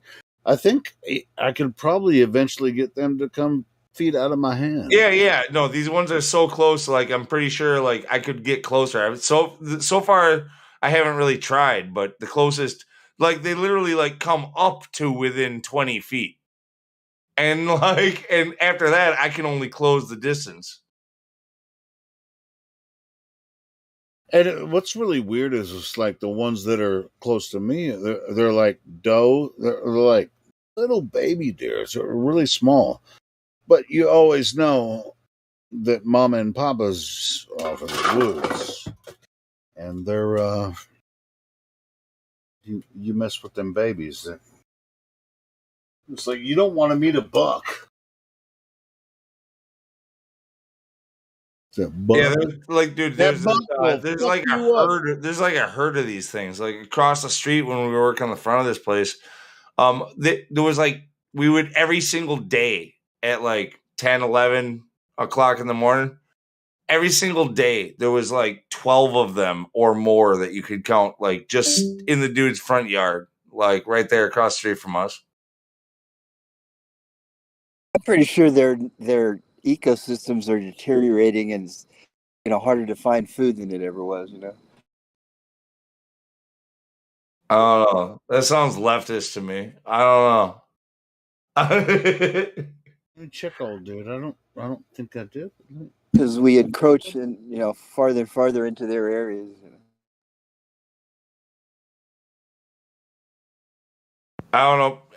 I mean, all of this country has been populated for like centuries. Like it's not for at least a century. One day it's gonna be human hunting season. It's like been deer hunting season for a few It'd be centuries. like Hunger Games. The deer will strike back. It's only a matter of when. Probably plotting and planning our destruction as we speak. Why do you think Huey's training with a bow? He said he's not interested in deer. This summer, the deer strike back. Wait till you get the deer versus the squid people. This summer, squid people fight deer. I promise, as a man, you definitely don't want a buck to come against you. You thought the Avengers brought the final end game? No, sir. This summer. You get hard by deer people versus squid people. Friggin' buck coming. The ultimate cosplay super war. Are you my property? Like, Are you property to me? Am I your property? Sorry. no, technically I am not a piece of land. She Now said he's no, asking she his wife if disagrees with she's me. property. Is that really what's happening right now? Yeah, you don't want to. Am I your property now that I'm on your property? No. Do we want to You're hear free the to go. first version of this? That was the thing, though, was it? I want. Isolate the audio. She We did disagrees not with me. need to start an argument between those two, right? Dude, he's gonna have a fight with a neighbor while he's trying to deliver Hey, that damn everybody, pizza. if she Speak was up. Speak up. I don't disagree, but I'm not like an acre of land. I have a car.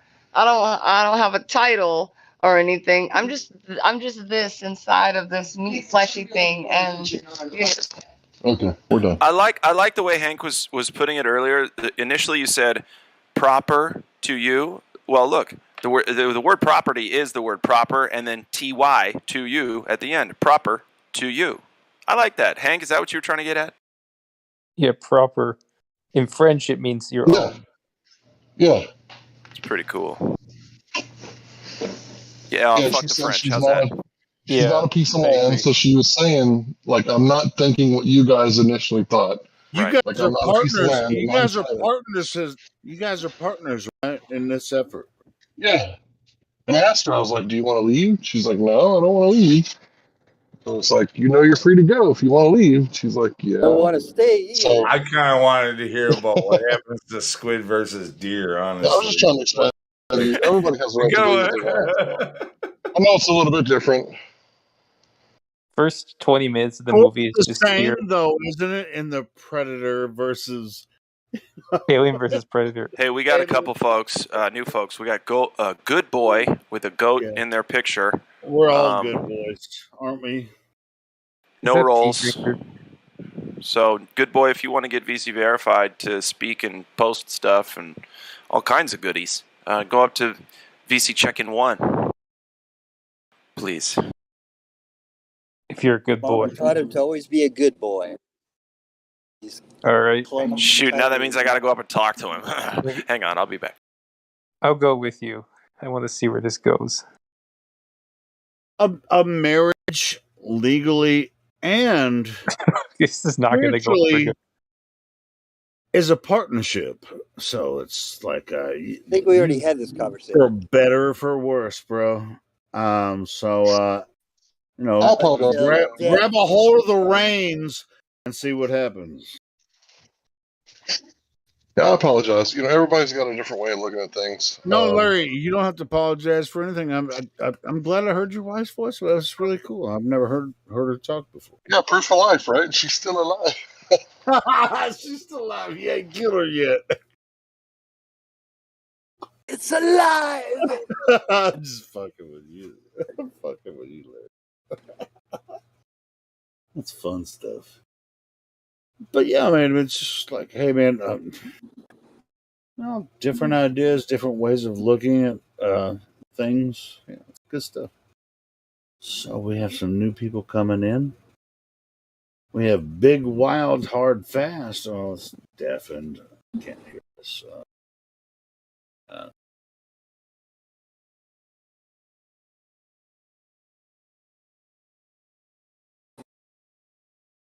Stormfires. That's Is Big Wild Hard Fast a new person here? I mean, Big Wild Hard Fast is deafened, so can't hear a goddamn word we're saying unless they're listening on live stream. So, Big Wild Hard Fast, if you're listening on live stream, jump your ass in here and tell us what you think about Flat Earth. I think the live stream is down, by the way. Really? Oh yeah, I did get. You didn't even record the squid versus deer conversation. Are you kidding me? This summer. Let me check something because somebody said, "Hey man, your live stream got fucked up. I got some copyright shit." Let me check this real quick. I hope the squid won. Like, tell me, like, what you got over there? Squid should win. What the hell did you guys say to get my fucking channel taken? I'm just playing. These are not your grandfather's. If they didn't take my channel down from some of the shit that I said, then you guys are all good. Let me see what's going on. Let me check it. What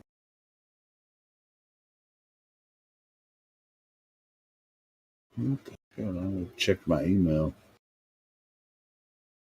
You know what? I can just go ahead and stop it and restart it and see if it works. That's the easiest way to do it. Stop.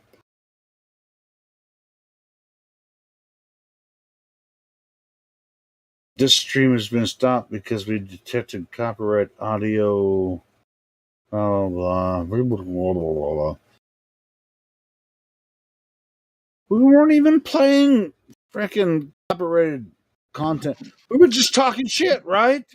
I just restarted I just restarted the video. What, like 2 hours ago? What the Creation Bear sound effects, possibly. Maybe, dude. I haven't played shit on here, and nobody else has either. So no, I get it. I see it now. What was the reason they said that they shut it down? It says from copyrighted audio. Copyrighted.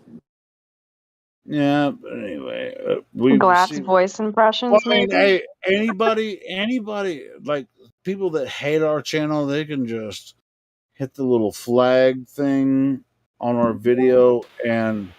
Real quick, we need VC verification for our. Don't worry about it. Good Don't boy. worry about it. I'll get us back up. No big deal. I'll get us back up. We're not. We shall rise again. Sorry, Helio. Guys, real quick, anybody who can give VC verification up in VC check-in 1, good boy needs verification, please. He's just sitting up there all by himself. Does the Earth stop being flat when Helio stream stops? I'll tell you, it bends a little bit. It bends to my will. Okay, do you feel what I'm just kidding. Well, as far as like the YouTube channel goes, it bends to their will. I know. We don't break the law. We just bend it a little. I haven't heard a single yes or no answer. You guys are obfuscators completely and liars. Hey, we're shitheads. Yeah. I asked a direct question. I accept only direct answers, please. Sorry, I'm distracted. Yes or no? That was an illegitimate question.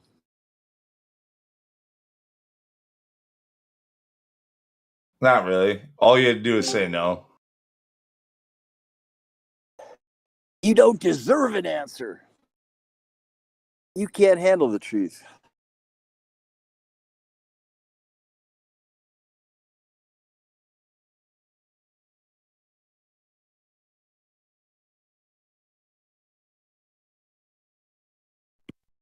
So silent all of a sudden. Holy shit, they're not letting me stream. What the fucking fuck? You gotta wait like 12 hours or something.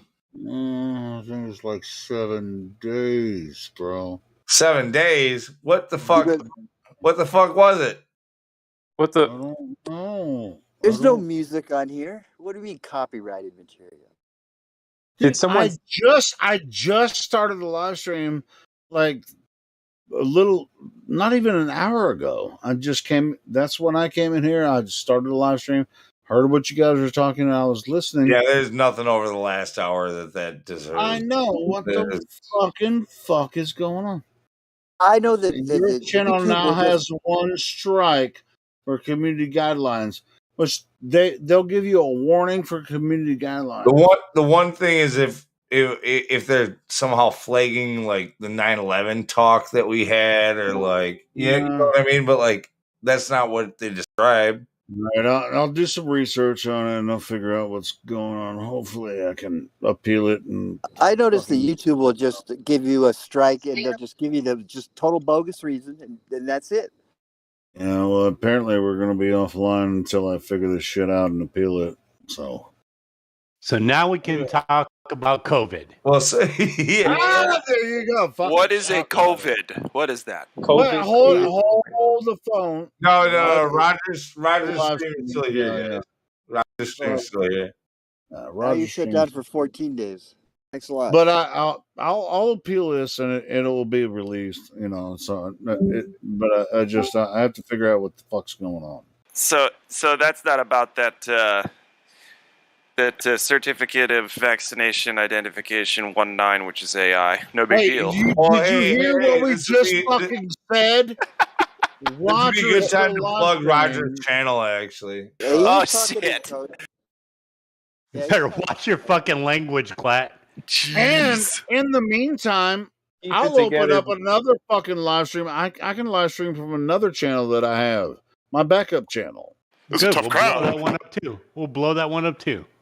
Damn right. We'll get that one shut down too. Don't worry. I'm gonna red flag it as soon as I see it. You know what? Let's just have a fucking free for all tonight. Let's just fucking waste them all. That's a terribly good idea. Let's make those boys in Tel Aviv work tonight. Come in, just want to watch the world burn. We're gonna go through all sorry, massage guys. papers tonight. Yeah, you should be sorry because you're just like freaking saying, I laid it all out there. All right. How about this? How about you put a fucking live stream out? Fuck no, man. I'm not going to ruin my good name for you. Make fun of people to get their fucking live stream. Yeah, I've got like 10 YouTube accounts, so I should use one of them, right? Right? Fucking at least one of the troll ones. How many are you live streaming from and trying to create a platform where people can actually have open dialogue? Zero! Nigga! Oh, he's a nigga. Mr. High Horse. Oh my god. Let's all just take a deep breath, calm down here. He said the Game Award, boys. I'm sorry for anybody who got hurt by that. It's not your fault. It's his. Helio, you are one riot, sir. He's trying to be your mama's pissy aunt. What? What? I think he was cut out that whole time. He's been ranting no. The whole time. Oh boy, that was good. Oh man. Well, if you've been waiting to say the N-word, now's the perfect time, everyone. No, we're still on Roger's stream. So anyway, because Black Pope's being a dick to me right now, Newtonian and so I'm just gonna fucking call you whatever the fuck. You're just being a dick. Anyway, I'm gonna figure out how to get the live stream back up. You guys just continue doing what is you're doing. being a gook, chink, spick, wetback. Honky. Can I think of anything else? All them shits, right? All them shits. Kike, wop, Wow. nigger. Wow. There you go. There you go, Glatt. There you go, all them shits. I'm not offended. I'm impressed. Thank you. Actually, I could come up with some more offensive shit than that, but I choose not to. You got all the slurs Hey, I was down. just trying to get all the game words out. You didn't even say the good ones, dude. You avoided like the main ones. Like what? Like spear checker. Like the K word. Kike? I said kike. Oh, you Yeah, did? Dude, I don't know what caused it to come down. I'm going to figure it out. It just happened.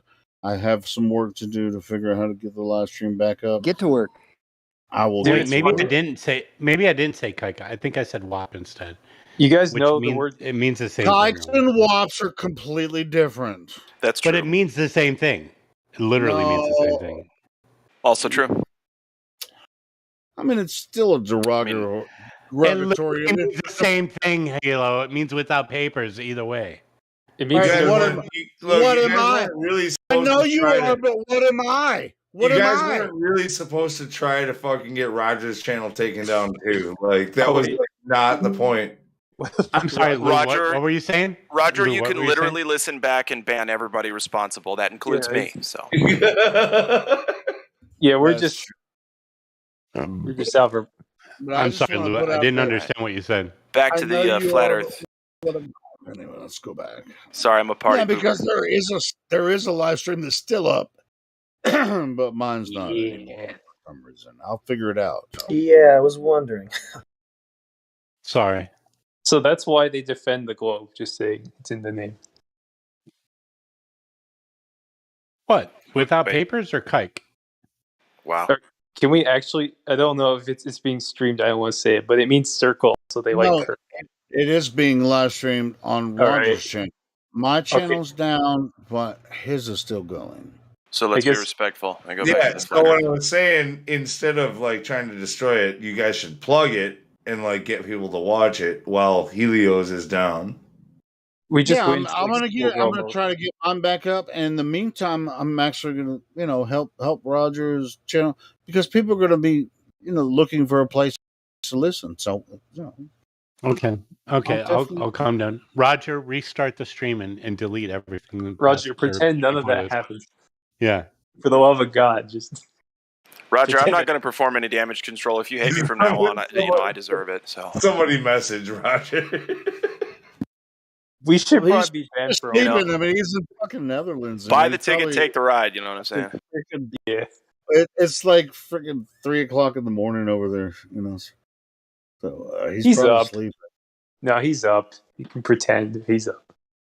Well, either way, let's respect his stream too and his mine. I'll get mine back up because I don't see any. I'm gonna find out why they. Let's see if we can get it back on topic before Helios stream starts. Ready to go. Well, it's probably going to be a few days before mine comes back up. I ain't gonna lie. But I have another one too that I can actually. I have another stream, but there's not a whole lot of subs on that channel, but I got some work to do. You guys remember that time that the reptilians came down from Nibiru